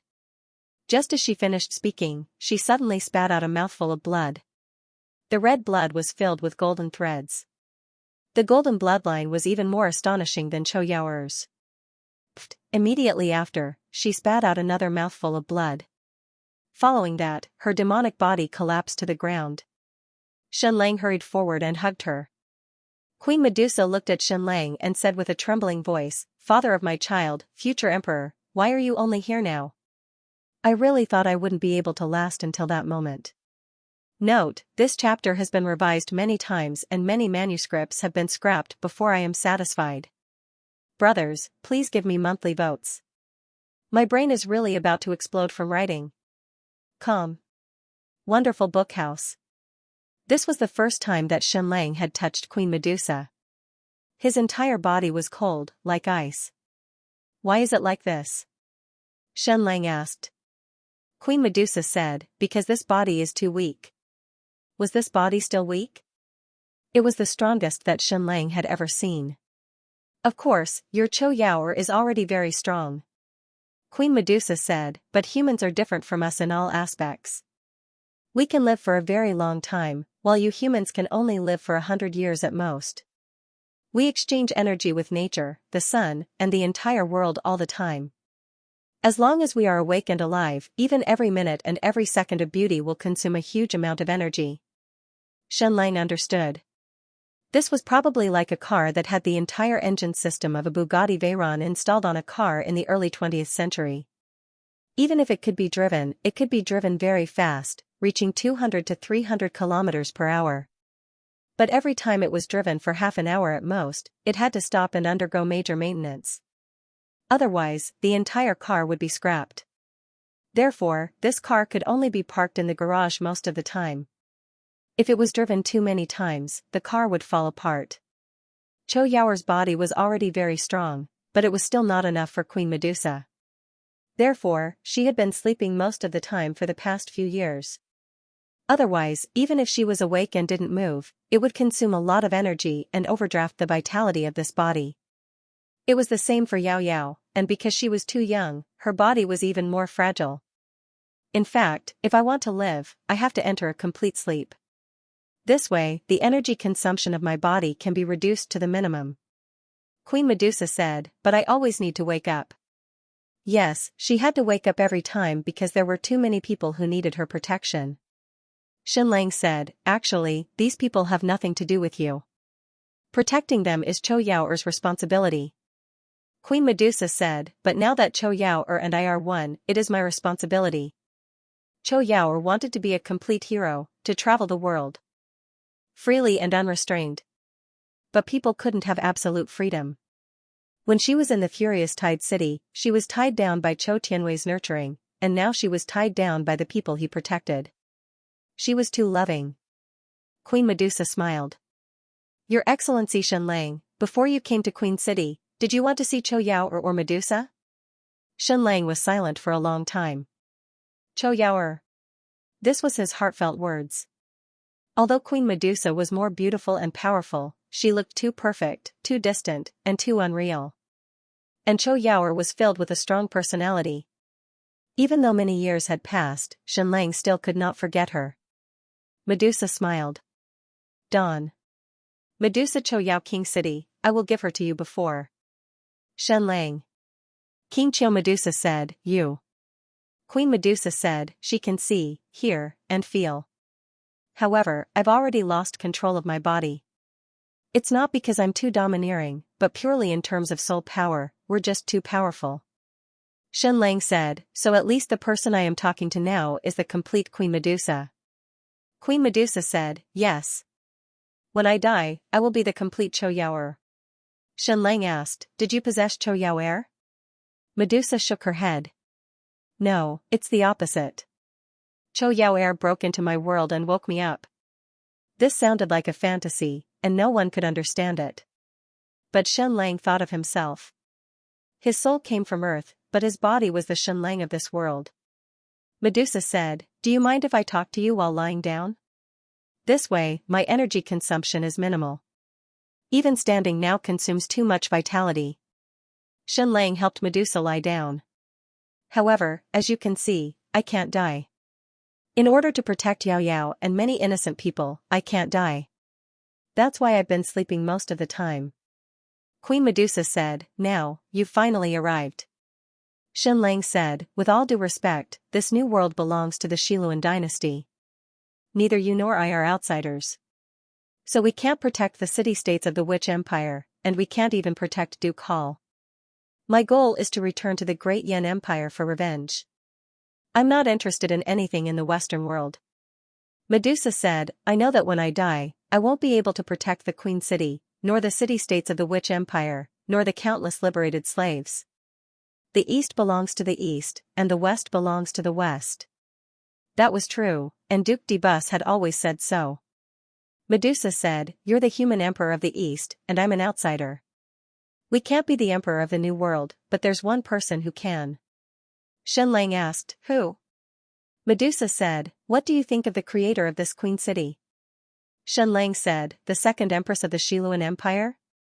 She's a genius, an absolute artistic genius, but she's been dead for 100 years. Medusa said, yes, but she has a great-great-granddaughter. She's qualified to inherit the throne of the Xiluan dynasty. Xianxia said, so what? She has nothing to do with us. I'm not interested in the fight for the throne of the Xiluan dynasty. Medusa said, what if she's your half-sister? Xianxia was speechless. Medusa said, I'm just guessing. You should have seen part of the history of the Xiluan dynasty. After Queen Helen ascended the throne, she was opposed by the nobles in the north, so she moved the capital south and built the Queen City. It was from then on that the south of the Xiluan dynasty developed vigorously. At that time, in order to develop the south of the empire, Queen Helen announced the abolition of slavery on a large scale, liberated countless slaves in the south, and even promoted many natives of the Vader race to become officials of the Xiluan Empire. This was something Xianxia didn't know at all. He didn't see it in all the history books of the Xiluan dynasty. However, this was normal. Although Queen Helen was recognized by everyone and no one rebelled during her reign, most of the nobles in the Xiluan dynasty secretly opposed her policies. So the destruction of the Second Xiluan Empire was sown during Queen Helen's reign. She didn't do anything wrong, but it caused the north and south of the empire to split. After Queen Helen of the Second Xiluan Empire died, her son inherited the throne and returned to the Xiluan imperial capital. Queen Helen's daughter stayed in the Queen City and became a princess of the empire. Xianxia said, in other words, the daughter and granddaughter of Queen Helen who really ruled the Queen City? Queen Medusa said, that's right. The whole family has been loyal to Queen Helen for generations. Xianxia said, please continue. Queen Medusa said, 40 years ago, the ruler of the Queen City was Queen Helen's great-granddaughter, Princess Shelley. She was the most talented woman in the entire Xiluan dynasty at that time and was known as the Pearl of Xiluan. She had great wisdom and didn't get married until she was in her 30s. This made countless nobles in the Xiluan dynasty sad. But suddenly, she disappeared for a period of time. When she appeared again, she had already given birth to a daughter named Helen, the same name as her great-grandmother Queen Helen. Xianxia said, you mean that this Princess Helen was born from His Majesty Zhongli and Princess Shelley? Queen Medusa said, the palace of the Queen City is an absolute female palace, especially the palace mausoleum. Even the husband of the princess can't enter. But there is a lot of evidence of His Majesty Zhongli's existence inside, so there is reason to suspect that His Majesty Zhongli stayed here for a long time. And after this Princess Helen was born, she seemed to be of mixed blood with Oriental characteristics. Xianxia said, she has Oriental blood in her. It's impossible for her to become the queen of the Third Xiluan Empire, right? Queen Medusa said, the entire south will support him, especially the indigenous people of the Quita race. The Xiluan dynasty is now divided and needs a queen who can accommodate all races. And her mixed blood can become a symbol of the Xiluan dynasty's open-mindedness and the coexistence of all races. Xianxia said, then what about this Princess Helen? Queen Medusa said, she is a crazy adventurer. She left the Queen City when she was only 16 years old and has not returned since. It has been 17 years. Xianxia said, if she is still alive, she would be 33 years old this year? Queen Medusa said, if she appears, the entire south of the Xiluan dynasty will have a true person to be loyal to. And once she can become the queen of the Third Xiluan Empire, she will undoubtedly be your absolute ally, because the two of you are likely to be biological siblings. Alright, let's not talk about this Princess Helen of the Xiluan dynasty for now. Xianxia said, Your Majesty, how much time do you have left? Queen Medusa said, if she stays in the underground mausoleum of the palace and sleeps most of the time, then I still have a year. A year? Please don't worry. When I am about to die, I will not drag Qiu Yaoer down with me. I will return her to you. Xianxia said, in other words, within this year, you can't leave the Queen City, not even half a step out of the palace mausoleum? Queen Medusa said, yes, Yao Yao can't leave either. Xianxia said, then after a year, what about Yao Yao? Queen Medusa said, before I die, I will not only return Qiu Yaoer to you.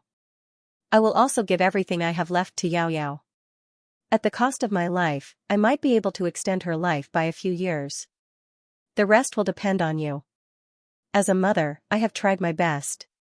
The responsibility of protecting Yao Yao will be handed over to you as a father. Then she looked at Xianxia and said, actually, if I commit suicide now, I can return Qiu Yaoer to you. Xianxia shook his head. Queen Medusa could not die now. Once she died, the Queen City would fall and no one would protect Yao Yao. Because as a father, Xianxia, he was not strong enough. Queen Medusa said, Your Excellency Xianxia, so your time is very tight. Within a year, you must become strong and have the ability to protect Yao Yao. You must have the ability to protect everyone. Right now, the eyes of the Third Empire of Shiluan are on me, on the Queen City. As long as I am alive, this city will not fall. This is the golden time for you to develop. Your greatest enemy, Duc de Bus, is also being held back here by me. There is no time to pay attention to your existence. Shenlang said, how many people can I take away at most? Queen Medusa said, in the battle with Duke Russell, our army suffered heavy casualties. I was asleep most of the time, so we need a certain number of troops to defend the Queen City.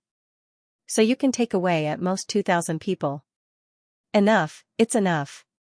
Shenlang said, I want to take away 500 Roland Knights, 1,000 Black Pearl Pirates, and 500 Eastern Knights. The Queen said, okay. Shenlang said, Your Majesty, I also need a group of intelligent people. Queen Medusa said, I have captured a few hundred scholars and apprentices of the Xianxia Pavilion. They are very smart. Shenlang said, the Xianxia Pavilion is my enemy. Are they loyal enough? Queen Medusa said, not enough, especially the older scholars. The Xianxia Pavilion has left a deep impression on them. But some of the younger apprentices should be able to be reformed. They may not have that much wisdom and knowledge, but at least they have not been completely brainwashed by the Xianxia Pavilion. In fact, for Shenlang, a group of wise people was the most important. Because next, Shenlang would have to invent new things on a large scale. If he wanted to train talents from scratch, who knew how long it would take? Of course, he could directly capture a large number of alchemists, but their loyalty was questionable. Those who were not of the same race must have different intentions. Shenlang found Zhang Chunhua. Chunhua, I'm leaving, Shenlang said. Zhang Chunhua was stunned, so soon? Shenlang said, the situation is more urgent than I thought. Then, he asked, are you willing to go with me? Zhang Chunhua said, go with you? Leave Her Majesty? Shenlang said, yes. Zhang Chunhua said, why would I go with you? Sleep with you? Shenlang said, be my strategist, be my female manager. Zhang Chunhua hesitated. Shenlang did not say that the queen only had a year to live, nor did he say that the queen had pinned her hopes on Shenlang. Shenlang, you will fight your way back to the great Yan Empire, right? Zhang Chunhua asked. Shenlang said, yes. Then I will follow you, Zhang Chunhua said, but let me say this in advance, I am not just a plaything to accompany you to bed. Shenlang said, just wait until you vomit blood from exhaustion. Zhang Chunhua said, vomit both from top to bottom? Huh, Shenlang said, Miss Zhang Chunhua, you are the daughter of the eunuch, the daughter of the scholar officials of the Eastern Dynasty. In overseas countries, your every word and action represents the dignity of your people and country, so please pay attention to your speech and your image. Most importantly, the person standing in front of you may be one of the 3 great emperors of the world, so you must maintain your dignity. Moreover, your words are not precise enough, it should be spitting on top and splashing on bottom. Zhang Chunhua said, these years have been too much of a torment, I hope I still have blood to shed. No, I can't stand it, this talented woman is too dirty. Zhang Chunhua, are the scholars from the Xianxia Pavilion who were captured with you trustworthy? Shenlang asked. Not worth it. Zhang Chunhua said, even if they go to the ends of the world, their minds are still loyal to the Xianxia Pavilion. Shenlang said, I need to use some smart people. Next, we will be researching all kinds of new weapons together, weapons that are at the trump card level. I need a team that is absolutely trustworthy, can you choose a few for me? Zhang Chunhua said, there is no one who is absolutely trustworthy, unless you give them more value than the Xianxia Pavilion gives them. Only young apprentices have room for improvement, I can find you 30 or 40 people like this. At that time, Queen Medusa had captured hundreds of people, but Shenlang could only take these few people away. The key was that they had been on the run for many years, tens of thousands of miles away from the Eastern world. The brainwashing ability of the Xianxia Pavilion was really strong. Baby Yao Yao was very happy. Because at this time, her parents were by her side. She had been sleeping most of the time since she was young, and even when she woke up, her mother was not by her side. Shenlang hugged her soft little body and told her a fairy tale. Yao Yao listened very seriously, as if she wanted to engrave every word in her mind. After telling the story, Yao Yao was a little tired. She wanted to sleep, otherwise she would hurt her body, she was really too fragile. Shenlang hugged her a little harder, she was really Papa's Snow White. This is a toy that Papa made for you, of course, it is too simple for our baby Yao Yao, Shenlang said softly.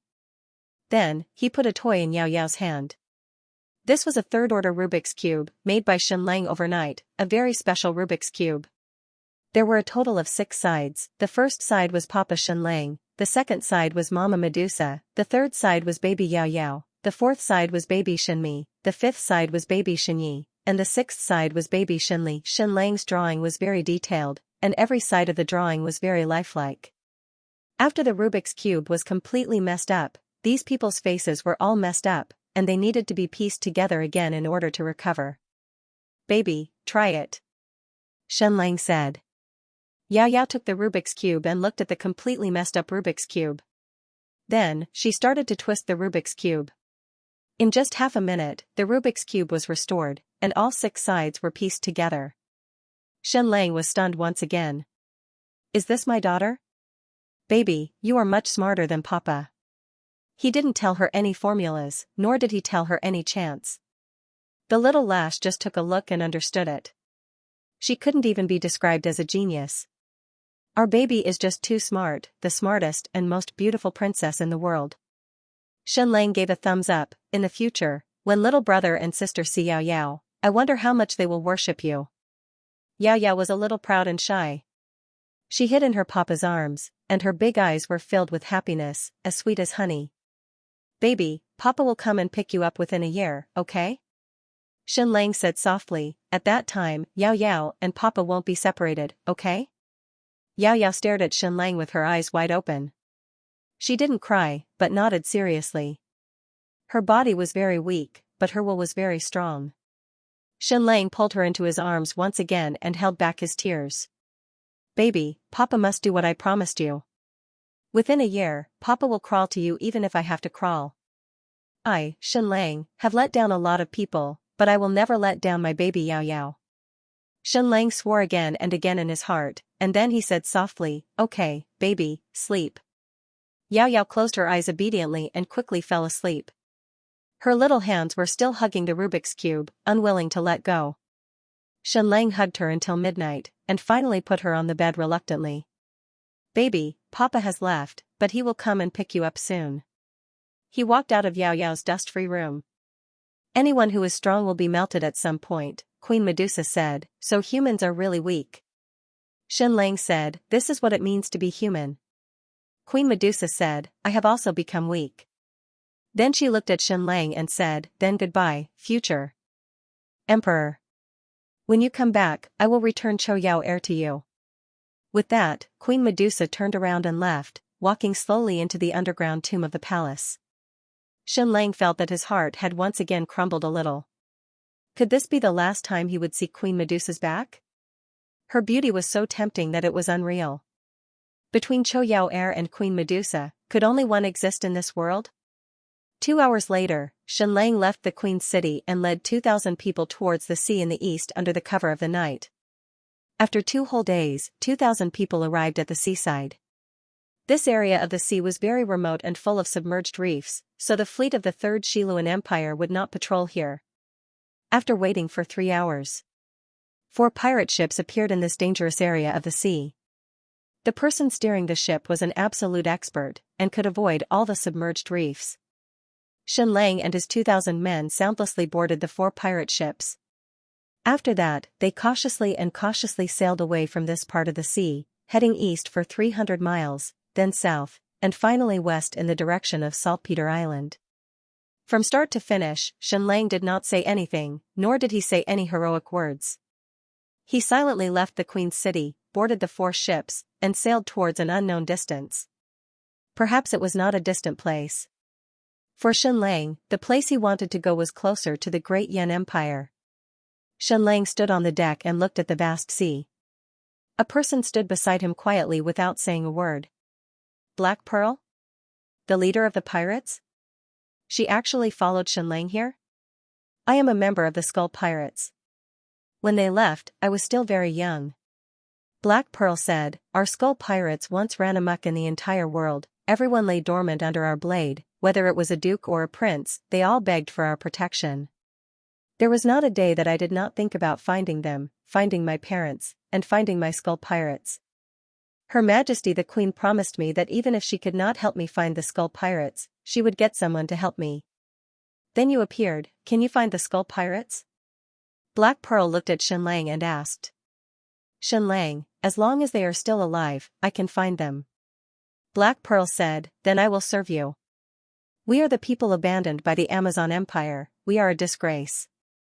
We desperately fight to tell the Amazon Empire that a person's strength does not only depend on their body, but also their will.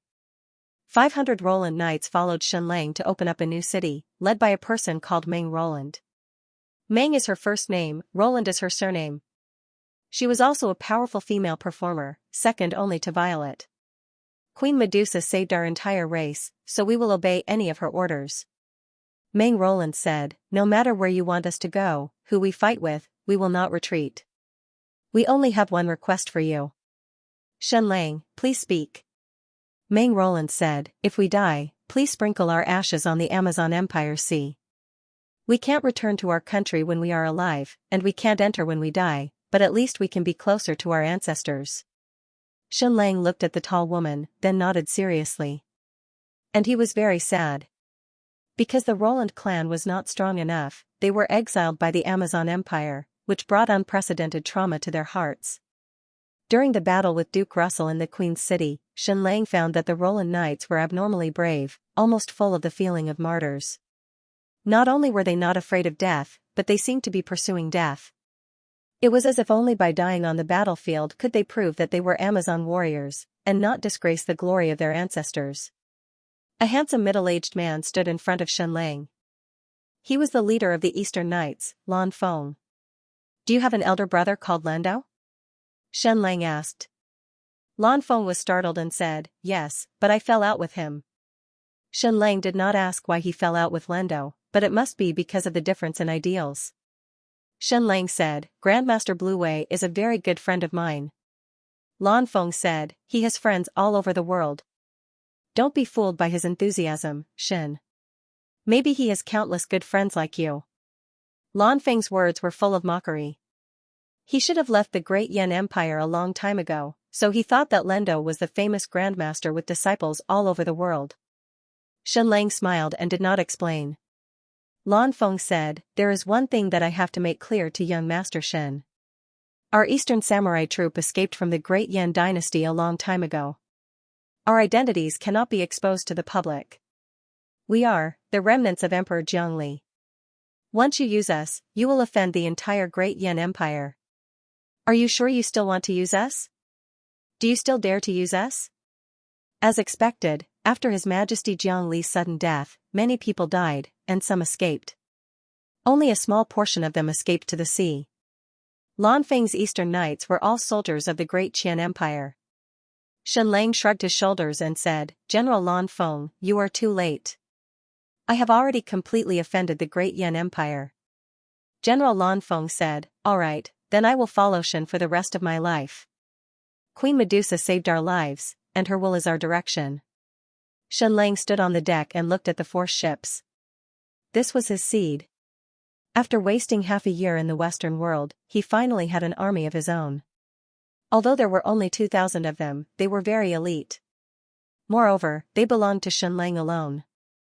Of course, this was still obtained by living off a woman. However, living off a woman was also a form of strength, right? Black Pearl, Meng Luolan, Lan Feng, and Zhang Chunhua were his 4 direct subordinates in the Western world. It was worth it. He had traveled tens of thousands of miles in the Western world and spent half a year to obtain these 2,000 people. It was worth it. The most difficult part of building a house was the foundation. Once the foundation was built, skyscrapers were just around the corner. I am going to build a city that belongs to me. I am going to start developing gunpowder and cannons. Xianxia's fleet kept heading east, and then east. Along the way, they continuously encountered the fleet of the Third Empire of Shiluan and countless ships transporting grain. However, Xianxia's fleet was flying the flag of a pirate. Hence, they did not interfere with each other. Although they encountered some trouble along the way, they were all daunting but not dangerous. Black Pearl easily dealt with them. It turned out that the law of pirates on the sea was very useful. Other than a pervert like Cho Yaoer, it was rare to start a fight. Negotiation was the main method. What's more, they encountered many merchant ships along the way. As they avoided them, they followed the rules and sent gold coins, indicating that they would not rob them. Even if they encountered a larger group of pirates, they would not start a fight. Both sides used flag language to communicate. Black Pearl indicated that they were just passing by and had no intention of invading their sea rights. Xianxia could not help but sigh. With the fragmentation of the Xiluan Empire, this sea was simply a paradise for pirates. There were almost no natural enemies and no official fleet to encircle and suppress them. As long as the pirates did not invade each other's sea territory, there would be no conflict. The other party would even send food and wine. Queen City was more than 15,000 miles away from Xianxia's destination. They needed to stop for supplies. If it were anyone else, they would definitely be finished. However, Black Pearl was very familiar with every pirate supply base. Every supply run was smooth as long as they paid. They sailed for a full 27 days. Xianxia finally reached his destination, the southernmost tip of the Jade Tide Peninsula. This place was close enough to Saltpeter Island, and there was an abandoned iron mine on the island. It was the most suitable base for Xianxia. Of course, this place was too close to Duchess Deborah's by Jean City. However, the Duchess was more than 10,000 miles away. She was now ambitiously preparing to build the Third Xiluan Empire and completely destroy the Witch Empire. Therefore, Xianxia had a few months of golden development period. During this period, there would not be any enemies. From today onwards, this peninsula belongs to me, Xianxia. Land on the island, build a city. At Xianxia's command, more than 2,000 people disembarked from the ship and boarded the southernmost tip of the Jade Tide Peninsula. At this point, Master Lang's great development was officially on the right track. Time flowed like water, and the years flew by. The days of not being able to show off flew by quickly. 50 days had passed. Note, Master Lang's great development is finally on the right track. Dear benefactor, please help me with your monthly tickets, please, thank you, young Master Jiang, for your 10,000 coins. It had only been a month and a half since Xianxia's 2,000 men landed on the Forcing Tide Islands. Everything had been surprisingly smooth. There was no resistance after they landed on the island because there was no one there. Many years ago, this used to be a mine of the Russo family that specialized in smelting iron. Now there were many mines and abandoned smelting workshops. But a few years ago, Duc de Bus had abandoned this mine. Why? Because the iron ore here was too high in sulfur, and the smelted iron was too brittle. Of course, even so, it was still a mine. Smelting iron for daily use would bring huge profits. But later, the Russo family discovered a better iron ore, so they abandoned this mine. So Xianxia's 2,000 men easily occupied this place and started to build a city. That's right, a city. How long did it take to build a city, even a castle? Qiu Tianwei's Raging Tide Castle took more than 10 years, the Russo family's Duke's Castle took more than 20 years, and the Queen's Palace took 27 years. So how long would Xianxia's city take? Xianxia's goal was to build a city with 100,000 people in half a year. When he said this goal, everyone was shocked, thinking that he was talking in his sleep. How big was a city with 100,000 people? Even if it was crowded, it would need about 10 square kilometers. A city with a width of 6 miles and relying on 2,000 people to build it would take about 2 to 3 years if only wood was used. If stone was used, it would take about 5 years. Half a year was like a fool's dream. But like a magician, new things popped out one after another. It was simply too much to take in. First, he abandoned the 2 building materials, wood and stone. These 2 things were good, but they took too much time. The first thing he took out was cement. Some people might say, isn't cement even slower? It needs to be calcined and crushed. It was a completely labor-intensive industry. This was only half right, but Xianxia had found a good place with good feng shui. Not far away was the Inferno Island. There was an active volcano on it that would erupt once every few years. So what was the most abundant thing on the fire island? Volcanic ash. When it was combined with lime, it would become volcanic ash cement. It sounded very primitive, but this kind of cement was already very strong. He only needed to send ships to transport volcanic ash back. As for lime? There were several lime mines in the Jade Tide Peninsula where Xianxia was located. Therefore, from the very beginning, the cement production was already very high, and it was completely dependent on the transportation capacity of his fleet. As for the second item, it was even less rare, and that was bricks. He employed thousands of people to bake bricks and built brick kilns one after another. As soon as the bricks were fired, they immediately built a house. All of them were two-story buildings. Because there were no steel bars yet, they could only build 2 stories with bricks and cement. In the end, Xianxia felt that this method of building was still too slow. So, he simply produced large cement bricks on a large scale so that the construction speed would be faster. Therefore, the development of the Jade Tide Peninsula was changing with each passing day. One house after another was erected like bamboo shoots after a spring rain. It had only been a month and a half, and a medium to large town had already taken shape. Xianxia no longer had 2,000 people under his command, but had skyrocketed to 5,000 people. The remaining 3,000 people were all slaves that he bought with money. Of course, after buying them, they were all given the status of free people. However, these slaves did not seem to feel particularly happy and were still numb. But when they moved into their new houses, their ecstasy could no longer be suppressed. Almost all the slaves lived in pigsty. Even the slaves of the nobles had dozens of people to a room. When they came to Xianxia, they all shared a room with 2 people. 12 people lived in a house. They were so happy that they wanted to cry. Moreover, these brick houses with flat roofs were like palaces to these slaves. However, the work efficiency of these slaves was really much slower than that of the army. It was not that they did not work hard enough, but that they were too stupid. Most of the slaves could only do the simplest repetitive work, such as firing bricks, burning lime, or making cement according to a fixed proportion. But after buying this batch of slaves, Xianxia's 2,000 troops were finally freed from the boring work. They could now do more advanced work.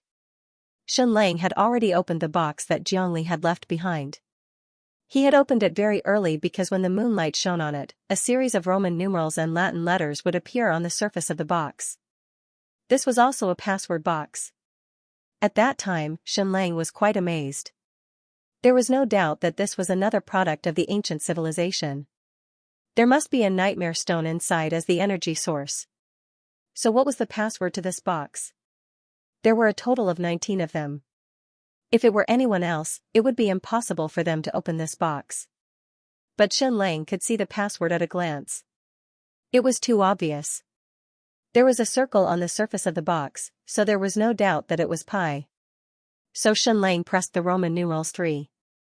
141592653589793, and the box immediately opened. It was filled to the brim. There were 5 bottles of pills, 5 ancient books, and all kinds of information recorded by Jiangli. There were more than hundreds of thousands of words. After reading it, Xianxia was really amazed. This was a huge treasure trove. Especially the information recorded by Jiangli. Many of them were key secrets of the entire Western world. But the awkward thing was that this box was not left for Xianxia, but for Princess Helen. Xianxia loved his daughter dearly, and Jiangli was no exception. But not long after Princess Helen was born, he left the New World and returned to the great Yan dynasty. So he left behind the most precious things for his daughter. In this 1.5 months, Xianxia spent most of his time studying the treasures left behind by Emperor Jiangli. They were simply too important. They were the guiding light for Xianxia to open up a new situation. Here were a few examples. In the information, Jiangli told Helen where there was a huge kerosene mine. The so-called kerosene was, of course, petroleum. Where there was a large gold mine, there would be iron ore of the highest quality. But that was not all. The key was that Jiangli also marked the locations of 2 ancient ruins, as well as the history and taboos of the Amazonian female warriors, and many of their secrets. In short, the chest left behind by Emperor Jiangli was a huge treasure to Xianxia. He studied it day in and day out, forgetting to eat and sleep. And in this 1.5 months, Zhang Chunhua was really tired to the point of vomiting blood. As the ruler, Shenlang really did not do anything. He only gave orders to do this and that. All the deployment was handed over to Zhang Chunhua and the Sky Sea Pavilion students she brought with her. The internal affairs of 5,000 people had already left her in a terrible state. She slept for no more than 6 hours every day. Because everything was starting from scratch, only God knew how difficult it was. Fortunately, the framework had already been set up, and she finally did not have to do everything herself. Shenlang, we are out of money. Zhang Chunhua walked in, sat directly in front of her, and gulped down a cup of tea. Out of money? Shenlang said in shock, didn't we bring 300,000 gold coins when we left Queen City? We spent it all, Zhang Chunhua said. Shenlang was astonished. How could he spend it so quickly? We've bought enough food for more than 100,000 people, a lot of cotton cloth, a lot of pig iron, a lot of blacksmiths, and a lot of seeds. We've already bought 3,000 slaves, and there are still 20,000 slaves on the sea route. Half a month ago, you spent a lot of money to buy 13 ships. Even if you ask me to sell them, I can't make so much money. Also, Sir Shenlang, may I ask why you bought these things? Shenlang asked, what things? You bought 150 bolts of silk in all colors for 30 gold coins each. Why did you do that? And this belt made of gold and white jade. You bought 10 of them in one go? Why is that? The most expensive sturgeon caviar, 150 live deer, 300 dairy cows, 270 cattle, and 530 barrels of 15-year-old red wine, white wine, sweet, semi-sweet, dry red, and dry white wine. There are 356 bottles of various flower essences. There are also combs, cowhorn combs, ivory combs, and jade combs. There are more than 100 of them. And all kinds of gems. You bought more than 150 caddies. This is the first time I've seen gems sold by caddies. Your Majesty, may I ask why you bought these things? Shenlang said, to use them, to eat, and to drink. Zhang Chunhua was on the verge of tears. She wanted to pick up the stool under her butt and smash this future emperor to death. What kind of a time is this? As an emperor, not only do you have to read books leisurely every day, but you also have to live like a noble. We're struggling to start a business, but you've spent tens of thousands of gold coins on luxurious things. Are you really going to fight your way back to the great Yan Empire? Why do I feel that following you is not reliable? Immediately, Zhang Chunhua said sternly, Shenlang, you're my emperor, so I must advise you. Starting a business is difficult, so how can you be so extravagant? We're a government in exile. We've worked hard to start a business, so what right do we have to be extravagant? If you're so extravagant and invincible, you're not letting down your ancestors and your loyal subjects. Zhang Chunhua stopped before she could finish her sentence. This was because Shenlang brought a glass of semi-sweet wine to her mouth and fed it to her. Then, he cut up a medium-rare steak and fed it to her. Finally, he put a gemstone necklace on her and brought over a gorgeous dress. It smells so good. Zhang Chunhua said, this dress is too beautiful. Now, it's still missing a brooch. Dream Luo City has the most exquisite jewelry. Next time, we can buy those brooches and hair flowers. Just like that, Zhang Chunhua carried a large pile of gifts and returned dizzily. But after a while, she returned again. This time, she did not reprimand Shenlang for being wasteful. Instead, she said bitterly, Shenlang, we're really out of money. Previously, we placed an order with the pirates for 13 ships. They've already brought the ships and will be docking soon. If we don't have the ships, we won't be able to transport enough volcanic ash, and the production of cement will be greatly limited. Shenlang asked, how much money do we need this time? 150,000 gold coins, Zhang Chunhua said. Shenlang was shocked. Why didn't they just rob? A ship costs more than 10,000 gold coins?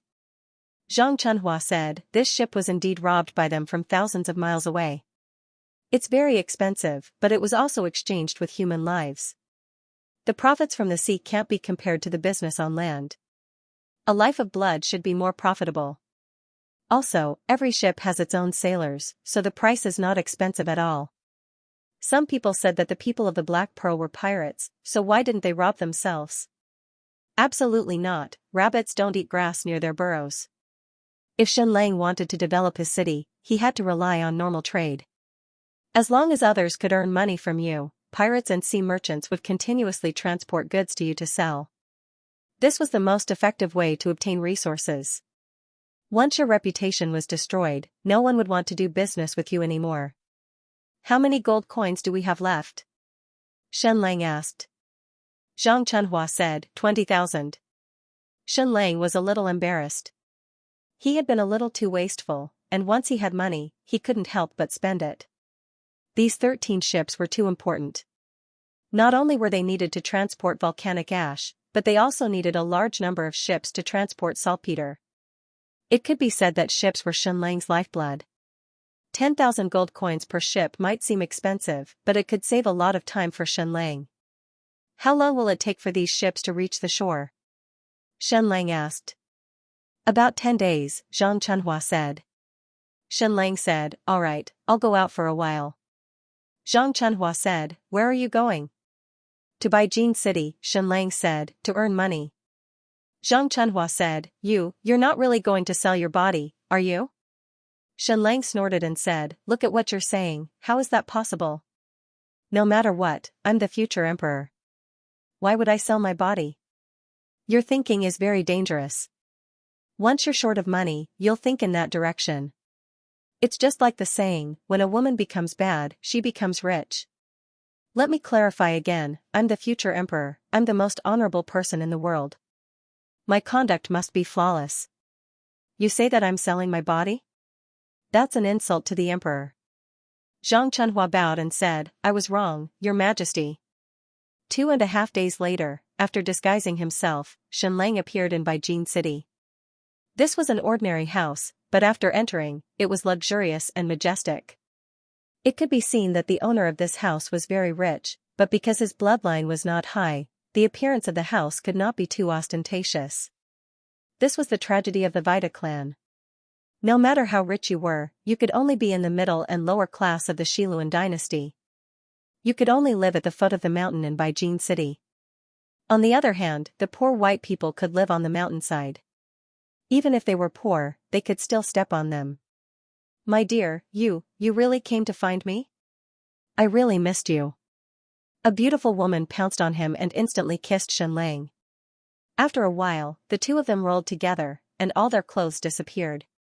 When Meng Luolan, who was protecting Xianxia outside, heard this, her scalp went numb. Is this the ruler we're supposed to be loyal to? She had heard it clearly. Previously, Xianxia had said that he was a noble human emperor and that he had to be flawless. In the end, in order to get money, he really slept with a beautiful female sea merchant. Wasn't this selling his body? He had no bottom line and didn't seem like a ruler. Queen Medusa, whom she was loyal to, was so noble and high up. Why was there such a big difference between them? Half an hour later. My dear, weren't you in the Queen's City a few months ago? Aren't you the husband of Queen Medusa? Why did you come back to see the poor and lowly Hill? Black Widow Hill said coquettishly. Did she miss Xianxia these few months? Very much. Every time she thought of him, she felt like she was drunk. But lovesickness?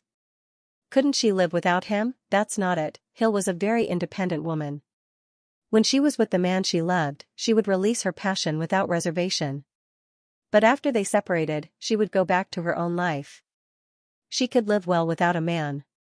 Xianxia said, my dear, I want to make a business deal with you. Hill's beautiful eyes trembled. She didn't want to hear that word. When she said that she wanted to marry Xianxia and share all his wealth with him, she meant it. Once they got married and had children, they would be a family. Everything would be family property. However, it was obvious that Xianxia would not marry her. She could give Xianxia many gifts, no matter how precious they were, to express her love for him. But directly giving money? No way. It went against her principles as a sea merchant. Hill pulled away from Xianxia's arms and put on her silk pajamas. She said seriously, my dear, I love you very much. I'm head over heels in love with you. But love is love, and business is business. If you want to do business with me, then I can only follow the rules of the sea merchants. Xianxia said, of course. Hill said, then what kind of business do you want to do with me? My beloved man, could it be that you want to sell your body to me? That's fine too. 10 gold coins per session. That's the highest price. Black Widow Hill felt that her words were too serious just now, so she added another sentence in a teasing and intimate manner. Xianxia said softly, but Hill is priceless to me. Every time I'm with you, I feel like I'm in heaven. I'm willing to give everything in exchange for a night of joy with you. As he said that, he carefully opened the box and took out a bowl and a wine glass. Hill's eyes lit up. She trembled and said, porcelain? Doing business in the West and the East was completely different. Some things were worthless in the East, but they were very valuable in the West. Before the East and West completely cut off contact, silk, tea, and porcelain from the East had entered the West. Just like on Earth in ancient times, it caused a huge trend. Later, after the East and West completely cut off contact, some people from the East entered the Xiluan dynasty. They found wild silkworms in the wild and began to breed them in captivity. They barely managed to develop the silk industry of the Xiluan dynasty. But even so, the price of silk in the Xiluan dynasty was still more than 5 times that of the Great Yan Empire because their production was much lower. Tea was easy. Once tea plants were found, they could be transplanted on a large scale. Now, the Xiluan dynasty had many tea plantations, and the price of tea was only 1.5 times that of the Great Yan Empire. But porcelain was difficult. Those who escaped from the East to the Xiluan dynasty were either soldiers or nobles. Who knew how to make porcelain? It was the same on Earth. Although the West bought porcelain from China a long time ago, they only started to produce their own porcelain in modern times. For thousands of years, Europe and Central Asia used silver and pottery in large quantities. Now, it was the same in the Xiluan dynasty. The nobles used gold, the rich used silver, and the ordinary people used pottery. Porcelain? With the interruption of trade, it had long become a rare item. Only a few nobles had porcelain.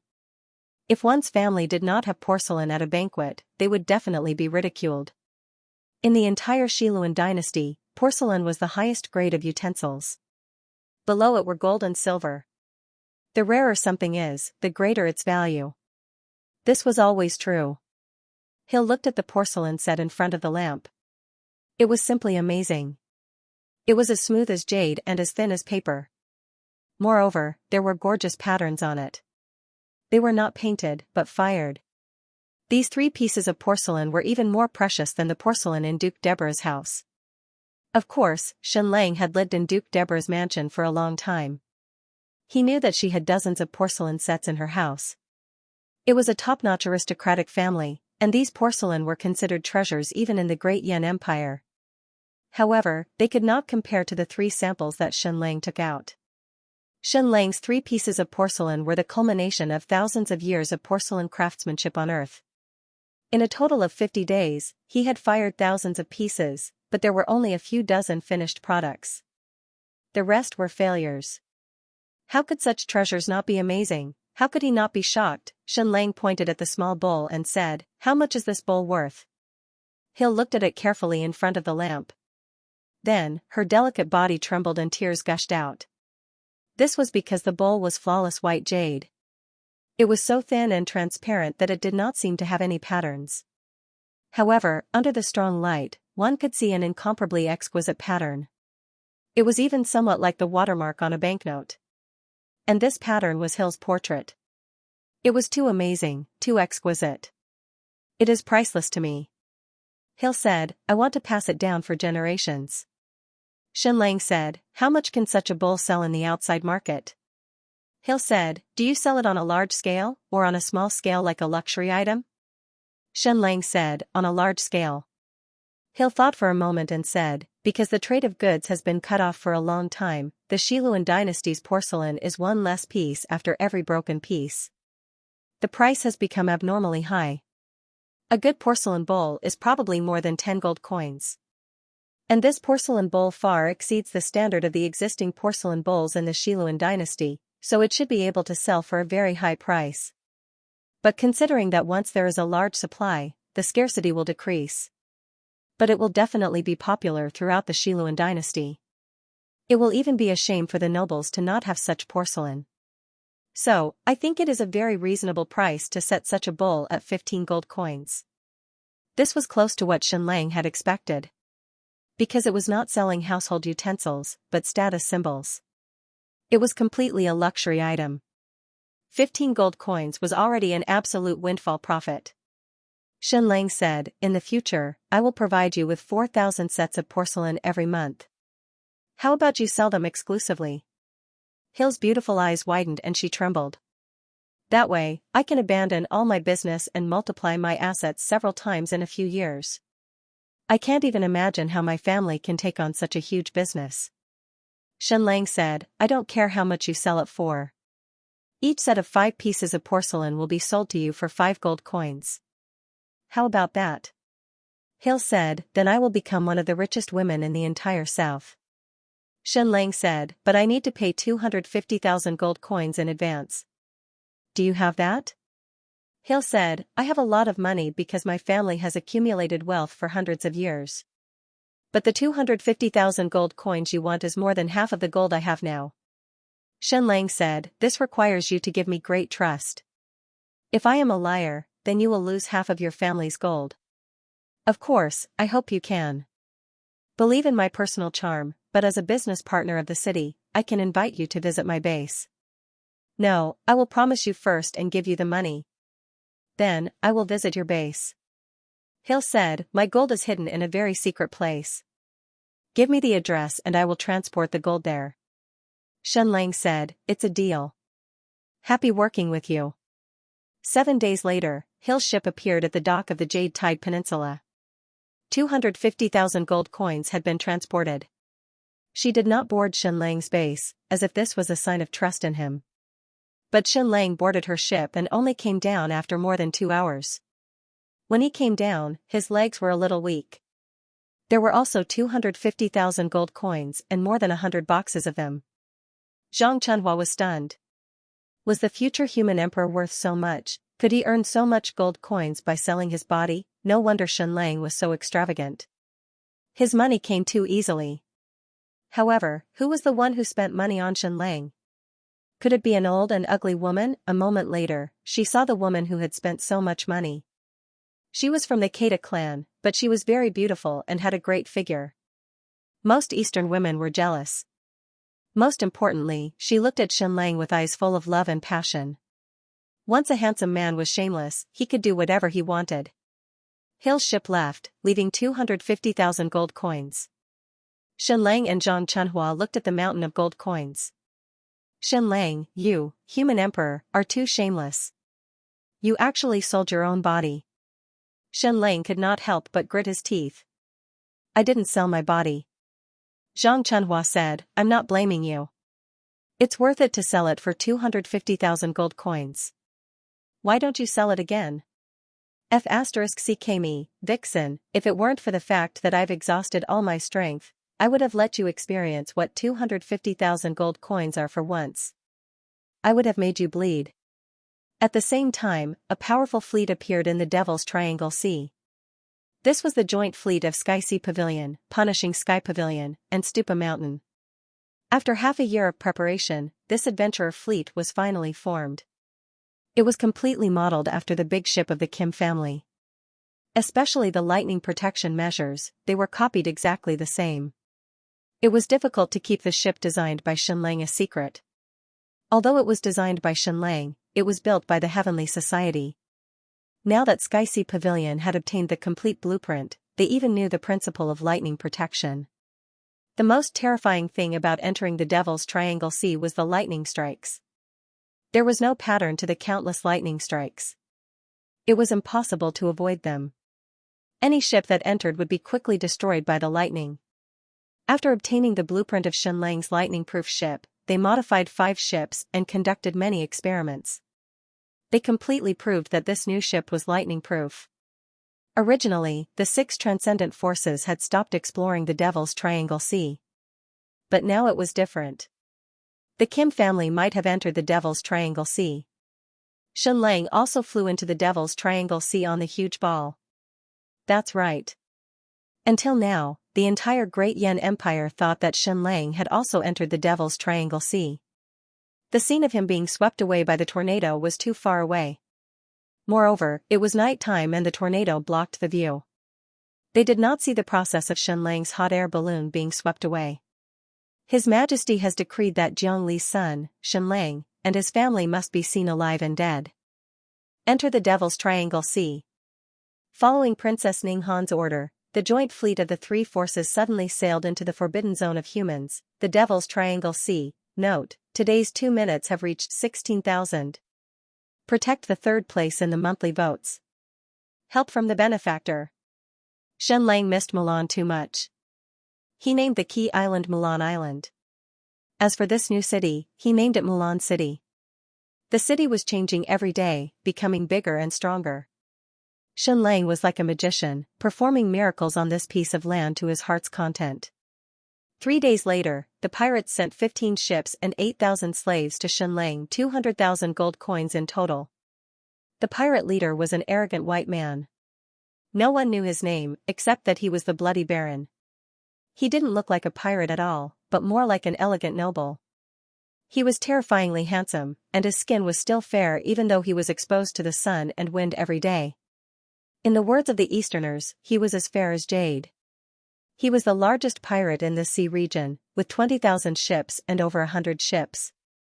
He was in charge of the Order of the Sea region for 2,000 to 3,000 li. He had a certain friendship with the Black Pearl, which was why both sides traded a lot. He was the biggest supplier of supplies to Xianxia. Xianxia bought most of his food, fruits, and meat from him. It could be said that you could buy anything from the Bloody Baron. There were only things that you couldn't think of, but there was nothing you couldn't buy. He was very good at martial arts, but how good was he? No one knew, but the Black Pearl said that she was no match for the Bloody Baron. Also, no one knew how old the Bloody Baron was, nor did they know where he came from. I've seen you, the Easterner who came back from the dead, the Bloody Baron said to Xianxia, Duke de Bus's husband. Xianxia said, I've seen you too. At the wedding, you were the 7th person to stand on this side. The Bloody Baron said, I was the only pirate who participated in the wedding. Xianxia said, no, you don't look like a pirate. You look more like a noble. Can I invite you into my castle for a drink? The Bloody Baron glanced at it and said, is that your castle? It's really special. Obviously, he didn't like Xianxia's castle. It was too ugly, too small, and didn't have any artistic feeling at all. Moreover, there seemed to be another reason why he did not intend to enter the city of Xianxia. If I invited you to my flagship for a drink, would you refuse? The Bloody Baron asked. My pleasure, Xianxia said. The gold coins and goods had been accounted for. Xianxia boarded the Bloody Baron's flagship. It was a huge warship with a displacement of more than 2,000 tons. There were nearly 1,000 sailors and warriors on board, and a total of 8 giant crossbows. Moreover, it was very comfortable and could even be called a magnificent ship. Congratulations on becoming the overlord of this sea region, Xianxia said with a smile. Under your protection, this sea region will definitely have the best order. You flatter me, mysterious Mr. East. The Bloody Baron said, I'm better at trading, not killing. *T, this Bloody Baron had killed countless people. He had plundered countless cities, destroyed countless fleets, and killed tens of thousands of people. He could be called a person who could stop a child from crying. In this world, there were only wrong names, not wrong nicknames. However, he was indeed very gentle in this sea. Most of his business was trade, and he was also a fair arbitrator. He was indeed like a noble of the sea. Mysterious Mr. East, you're more like a magician, the Bloody Baron said with a smile. In less than 2 months, a city has appeared at the southern end of this peninsula. It's a miracle.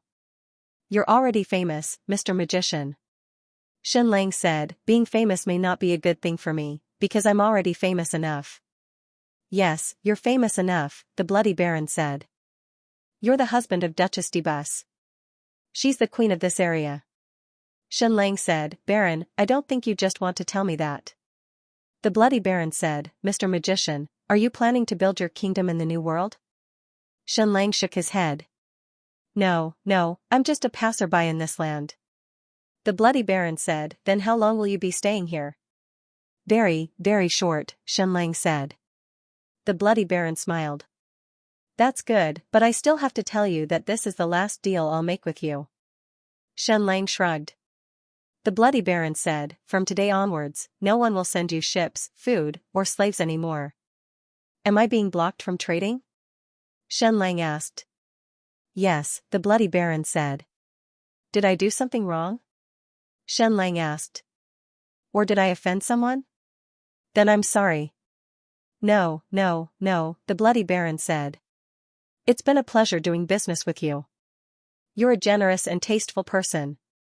We're all very happy to do business with you. However, the Third Empire of Xiluan's southern guardian, Duchess Deborah, has ordered a ban on you. Don't forget that the Jade Tide Peninsula you're staying in is still her territory. If you treat her territory as a woman, then you're stepping on her toes. I thought she wouldn't mind, Xianlang said. After all, she's been riding me for 3 months. The Bloody Baron shrugged and didn't say anything. Is it a complete ban? Xianlang asked. The Blood Baron said, yes, a complete ban. No merchant or pirate can do business with you. If they do, they will become enemies with the Russo family. They will become enemies with the Third Empire of Xiluan. Xianlang said, has the Witch Empire's capital, Queen City, been attacked? The Blood Baron said, but apart from the Queen City, all the other cities in the Witch Empire have fallen. The most important thing now is not to attack the Queen City, but to elect the Emperor of the Third Empire of Xiluan. But there will be more than 1 million soldiers surrounding the Queen City, so your Queen Medusa will be in danger. Xianlang asked, may I ask which princes will compete to be the Emperor of the Third Empire of Xiluan? Of course, if this is top secret, then you don't have to tell me. There are 3 princes in total, the Bloody Baron said. The first is Alfonso, the grandson of the last emperor of the Second Empire of Xiluan. The second is Xiluan IX, who has the purest royal blood and is the heir of the First Empire of Xiluan. He doesn't have Queen Helen's blood in his veins, so he has the support of all the nobles in the north. Queen Helen was the builder of the Queen City. She was known as the rebellious queen of the Xiluan dynasty a long time ago. Even now, many nobles in the north were hostile to everything she did. It seems that Xiluan IX will become the emperor of the Third Empire of Xiluan? Xianlang asked. The pirate leader, the Bloody Baron, said, no. There is a third contender, His Highness Sauron. He is the strongest contender for the throne. Why? Xianlang asked. His Highness Sauron has golden fighting energy, and he was already the strongest in the Xiluan dynasty 10 years ago. 10 years ago, he ventured to the far north for an adventure. You should know that it is a hero's honor to venture into the Forbidden Lands. Of course, these heroes usually didn't come back alive. They all died. Whether it was the 10,000-mile desert, the Devil's Triangle, or the far north, they all died. However, His Highness Sauron, who has golden fighting energy, returned successfully. He became the supreme hero of the entire Xiluan dynasty. He was already so strong 10 years ago, and now he might be the strongest in the Xiluan dynasty. Moreover, some people said that His Highness Sauron has received the blessing of the entire White Capital. White Capital? Xianlang was shocked. What did this have to do with White Jade Capital? The Bloody Baron said, White Capital. Legend has it that it is the residence of God, a place where there is never night. Xianlang asked, did the White Capital ship appear in the Western world? Wherever it went, there would be snow? The Bloody Baron said, this is true among the pirates, but maybe it is just the ravings of drunkards. I have another legend here. Would you like to hear it? I'm all ears, Xianlang said. The Bloody Baron said, when the White Capital ship appears on the sea, don't look at it. Even if you see it, forget it. Because wherever it disappears, the race will perish. If it docks next to a country, that country will perish. Xianlang asked, however, this is just an absurd legend, right? The Bloody Baron said, unfortunately, this is not a legend. It is true. A few decades ago, the White Capital ship arrived at the Aztec Empire in the south. As a result, the Aztec Empire perished. 150 years ago, the white capital ship arrived at the Mixi Empire in the east. That empire perished. 1,000 years ago, the white capital ship arrived at the Daya Empire. As a result, the Daya Empire perished. Xianxia said, "The Daya Empire? Isn't it the only powerful empire in the history of the Quita Empire?" The Bloody Baron said, "Yes. In fact, the ruins of the Daya Empire can still be seen. Although there are no historical records, I have been to the cities of the Daya Empire and found that it was definitely a powerful empire. If it did not perish, the great emperor of Xiluan would not have easily conquered the entire new continent and established the Xiluan Empire. After all, he only had 30,000 men under his command." Xianxia was confused. Was the white capital of the Western world the white jade capital of the Eastern world? It was true that the white jade capital of the Great Yan Empire was mysterious and powerful, but it was not as powerful and strange as the Western legends said. Wherever its ship floated to, empires and tribes would perish. Or could it be that the white jade capital's influence spanned across the Eastern and Western worlds, but its core was in the Western world? Moreover, when the Great Yan Empire besieged Xianxia, the white jade capital's ship appeared. This meant that it obeyed the emperor of the Great Yan Empire. Was the emperor of the Great Yan Empire even more powerful than he had imagined? Xianxia felt that this world was too mysterious. Just when he thought he was close to the truth, an even bigger truth was revealed. It was like a blind man groping an elephant. No, Xianxia had to continue studying the information left behind by Emperor Jiangli. Jiangli had explored the Western world for many years. His records were the closest to the truth. Back to the main topic. The Bloody Baron said, after receiving the white capital's blessing, His Highness Sauron wore half of the crown on his head. The other half was worn by the feudal vassals in the south. Duke Debus and Duke Russell supported His Highness Sauron. The initiators of the siege against the Witch Empire were Duke Debus, Duke Russell, and the others. They mobilized more than 1 million troops. Xianxia had thought that their goal was only to destroy the Witch Empire.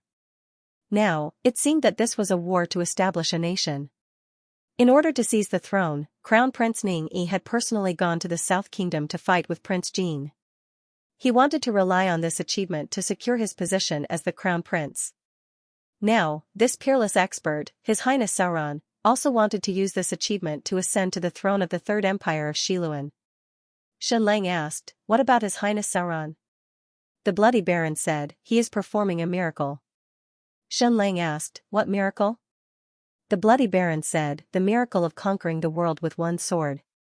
He went south from the Frozen Sea to the Xiluan Empire. He passed by many cities. Those who submit will prosper, and those who resist will perish. So awesome, Xianxia could imagine the scene. The noble prince had risked his life to come from the northern continent. He was already a hero. One man with one sword went south, entered one city after another, and pointed his sword at the owner of the city. Whether it was the count or the duke, there was only one question. Were they loyal to him, not loyal? Kill them, what an imposing manner.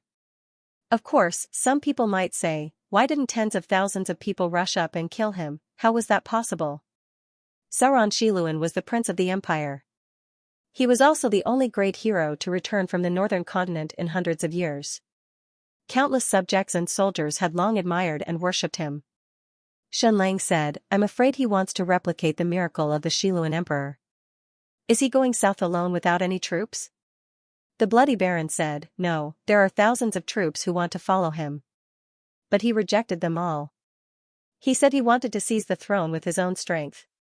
Xianxia asked, "Now, how many cities has he conquered?" 39, the Bloody Baron said. Xianxia said, "Did he single-handedly conquer every city with a single sword?" The Bloody Baron said, "Yes, 15 lords were killed, and 24 chose to be loyal." Xianxia was speechless. He could imagine this scene. It was simply amazing. One man with one sword, pacifying half of the world. Such a person would soon conquer the hearts of all the nobles and subjects of the Xiluan dynasty. Then, he would ascend to the throne without any resistance and truly unify the entire Xiluan Empire. Now, Queen Medusa has become the final target of conquest, the Bloody Baron said. She will either be killed or kneel on the ground and willingly become a concubine. Shen Lang could imagine this Royal Highness Sauron going south, conquering one city after another with one sword. In the end, millions of troops would surround the Queen's city, and he would have a decisive battle with Queen Medusa. Then, he would completely ascend to the throne. Shen Lang said, Duke Russell is a true patriot. He longs to see a peerless master descend to the Xiluan dynasty and unify the West once again. But Duke Deborah is not so pure. What made her give everything to support this Royal Highness Sauron? The Bloody Baron said, when Royal Highness Sauron ascends to the throne, Duke Deborah will become a concubine. At that time, she will become the southern guardian of the empire. Her son will change his surname to Xiluan Russo and become one of the princes of the empire. The so-called concubine was just a respectful title. In fact, it was a lover without a wedding. It was equivalent to a concubine in the Eastern world, but it also had the attribute of a contract. Shen Lang said, but Duke Deborah is no longer a virgin. The Bloody Baron said, the West is not like the East, we are not so particular. Queen Medusa has also given birth, but Royal Highness Sauron still wants to marry her and become the Empire's queen. Of course, his original words were, become the queen or die. Shen Lang's eyes could not help but narrow. To a certain extent, Queen Medusa had nothing to do with him, but she was the mother of his child. Now, this Prince Sauron actually made such a domineering declaration. He wanted Queen Medusa to either become his woman or die. And Duke Deborah. No wonder she was willing to spend so much capital and almost gave everything she had. She even looked down on a handsome man like Shen Lang. It turned out that she had already set her eyes on the future Emperor Sauron. Once she succeeded this time, the whole family would be reborn and become the top aristocratic family of the Xiluan Empire. However, why did this Bloody Baron tell him all this? Shen Lang asked, Your Excellency, may I ask if you know Princess Helen? Does she have any hope in this battle for the throne of the Xiluan Empire? The Bloody Baron could not help but be stunned. It was obvious that he was very surprised that Shen Lang mentioned Princess Helen's name. No hope. The Bloody Baron said, Princess Helen has been missing for 17 years. She may be dead.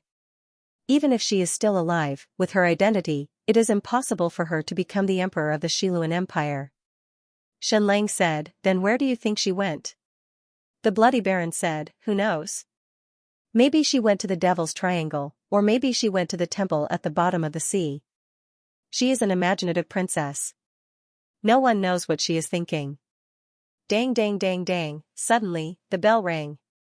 It was an extremely urgent bell sound. If Shen Lang had eyes in the sky, he would see the urgent bell sound from every ship on the sea. Be it the pirate ships or the merchant ships, they all rang the same bell sound.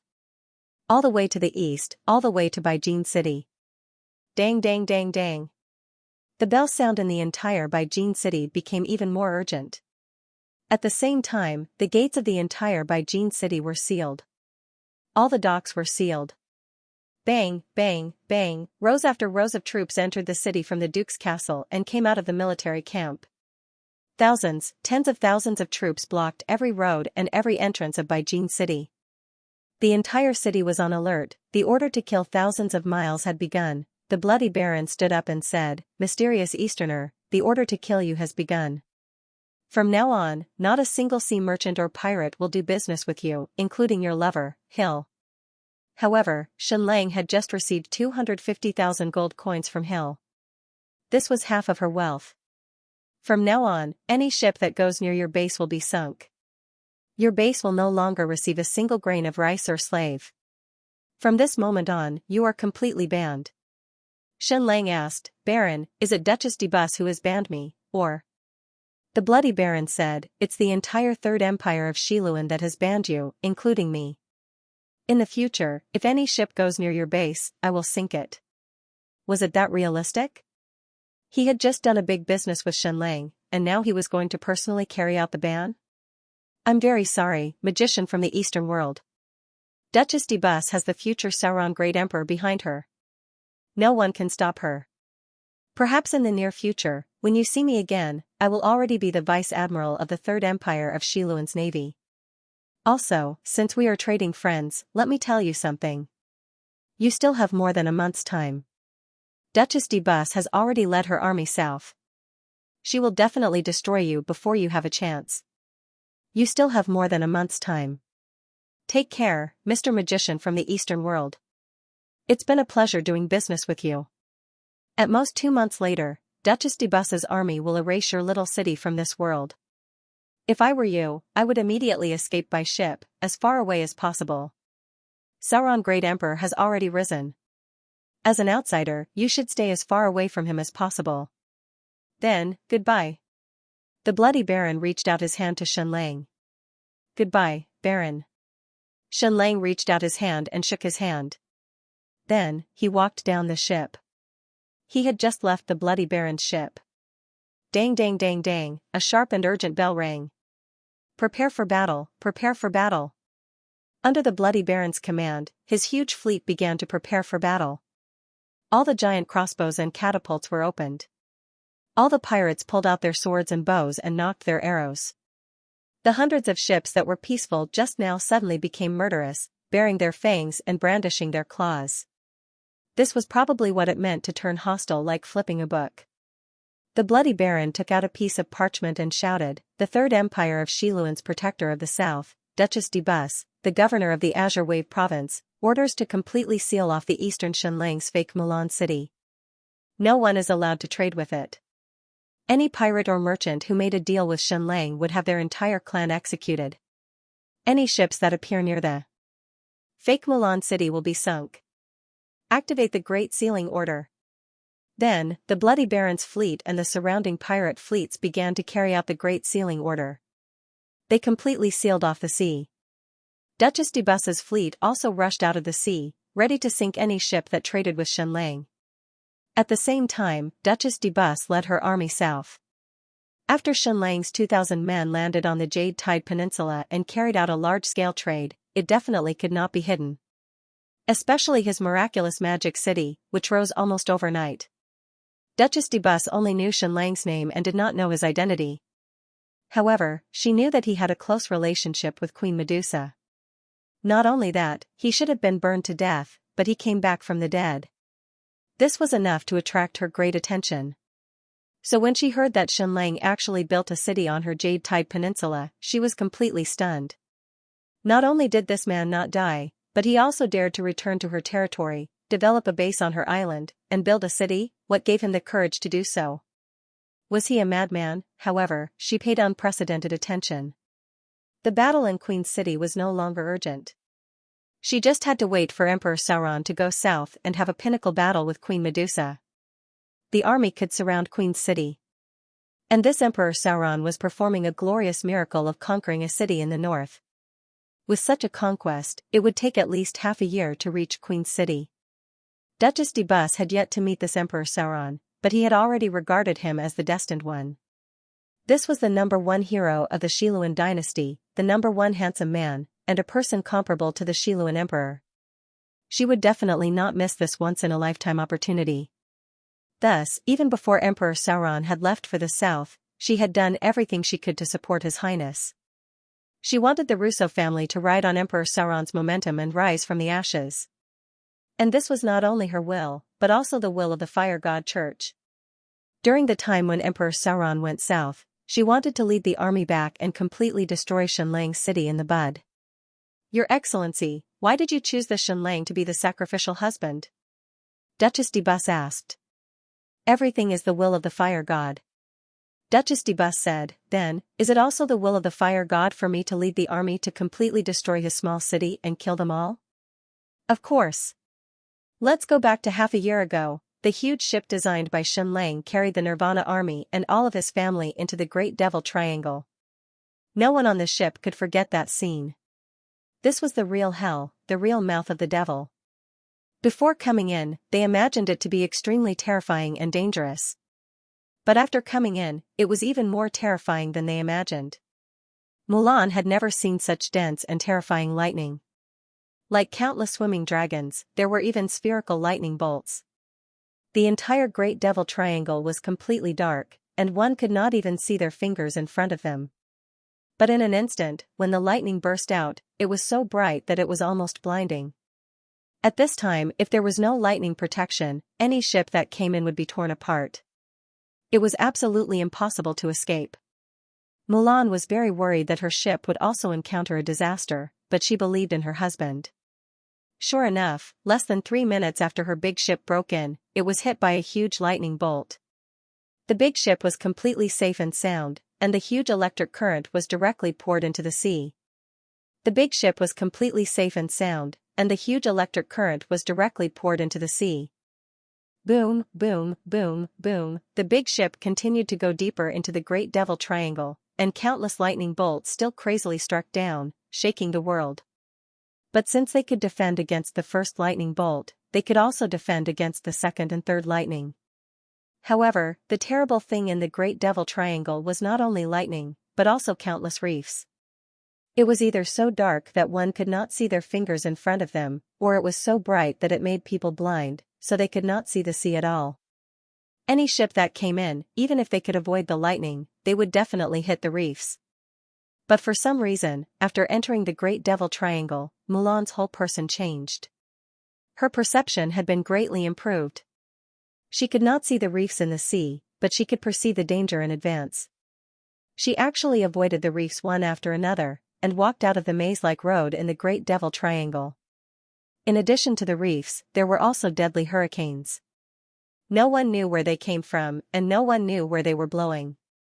Strange tornadoes could be born at any time, raging throughout the Great Devil Triangle. In a situation where they could not see at all, no ship could escape the hurricanes and tornadoes. But Jean Mulan could. After her nirvana, she had the perception of the ancient humans, and she could lead the ship to avoid the hurricanes and tornadoes. But the whole process was mentally and physically exhausting, because sometimes the big ship not only had to move forward, but also had to stop and retreat. The entire dark area of the Great Devil Triangle was more than 500 miles. Almost every second was walking on the edge of hell, and if they were not careful, the whole ship would be turned into powder, and everyone on the ship would be buried here. After 2 days and 2 nights, Mulan was already exhausted, and her originally endless spiritual power seemed to have been completely consumed. She had to sleep at all times, and this kind of advanced perception really consumed too much energy. Her body was already completely cold, without any warmth, and she was on the verge of collapsing at any time. I can't sleep, the lives of the whole family are in my hands, the lives of the few babies are also in my hands, I can't disappoint husband's trust. Husband and I have lost too much, I can't lose anyone else. When she was exhausted to the extreme, Mulan took out one needle after another and injected it into her body, crazily overdrawing her spiritual power. Another 2 days and 2 nights passed. Mulan baby was really about to completely collapse. Boundless darkness attacked crazily, as if to completely drown all her spiritual world. Husband, I really can't hold on anymore, I'm going to let you down. No, I can't let husband down, I have to protect the whole family. Mulan picked up another needle and injected it into her body, but the medicine was completely ineffective on her. Husband, I really can't hold on anymore. Your Mulan baby is going to let you down? The boundless darkness surged crazily, and it was almost completely irresistible. She had exhausted all her spiritual power in 2 days, and the next 2 days and 2 nights were completely overdrawn by the medicine. Now she had completely reached the end of her spiritual power, like a pool, completely dried up. However, at this time, whoosh! The big ship suddenly rushed out of the darkness. Her eyes suddenly lit up. Hell was finally over, and now she was going to enter heaven. The big ship passed through the 500-mile dark zone and completely entered the new world inside the Great Devil Triangle. The most mysterious area of this world, one of the ultimate goals of the entire world's adventurers. A forbidden area for humans. After passing through the dark zone, this new world instantly came into view. Everyone was completely stunned, looking at this world in complete disbelief. This was a world that no one could imagine even if they exhausted their imagination. Mulan only took a glance. She said in a trembling voice, "Husband, we really came to heaven." Then the boundless darkness attacked, and Mulan baby fell directly, unconscious. Mulan Xuan, who was next to her, immediately hugged her, feeling like hugging a block of ice. A moment later, Xuan felt a fatal danger, unprecedented danger, even more terrible than the lightning and hurricane in the dark zone just now. All the pores on her body exploded. She couldn't help but look at the sea. Then she was completely horrified. Their ship was surrounded. He was surrounded by an endless horde of strange creatures. There were countless creatures that had never been seen before. A moment of silence. This group of creatures that emerged from the sea showed extremely ferocious eyes. Whoosh whoosh whoosh whoosh. After a moment, these strange creatures frantically rushed towards Jean Milan's big ship, wanting to completely tear it into pieces. The astronomical number was like a tide. Note, first update, the monthly votes list is very critical. Please help me, brothers. Pastry is really desperate. End of chapter 439. Don't forget to subscribe, like, and share the video to support the channel.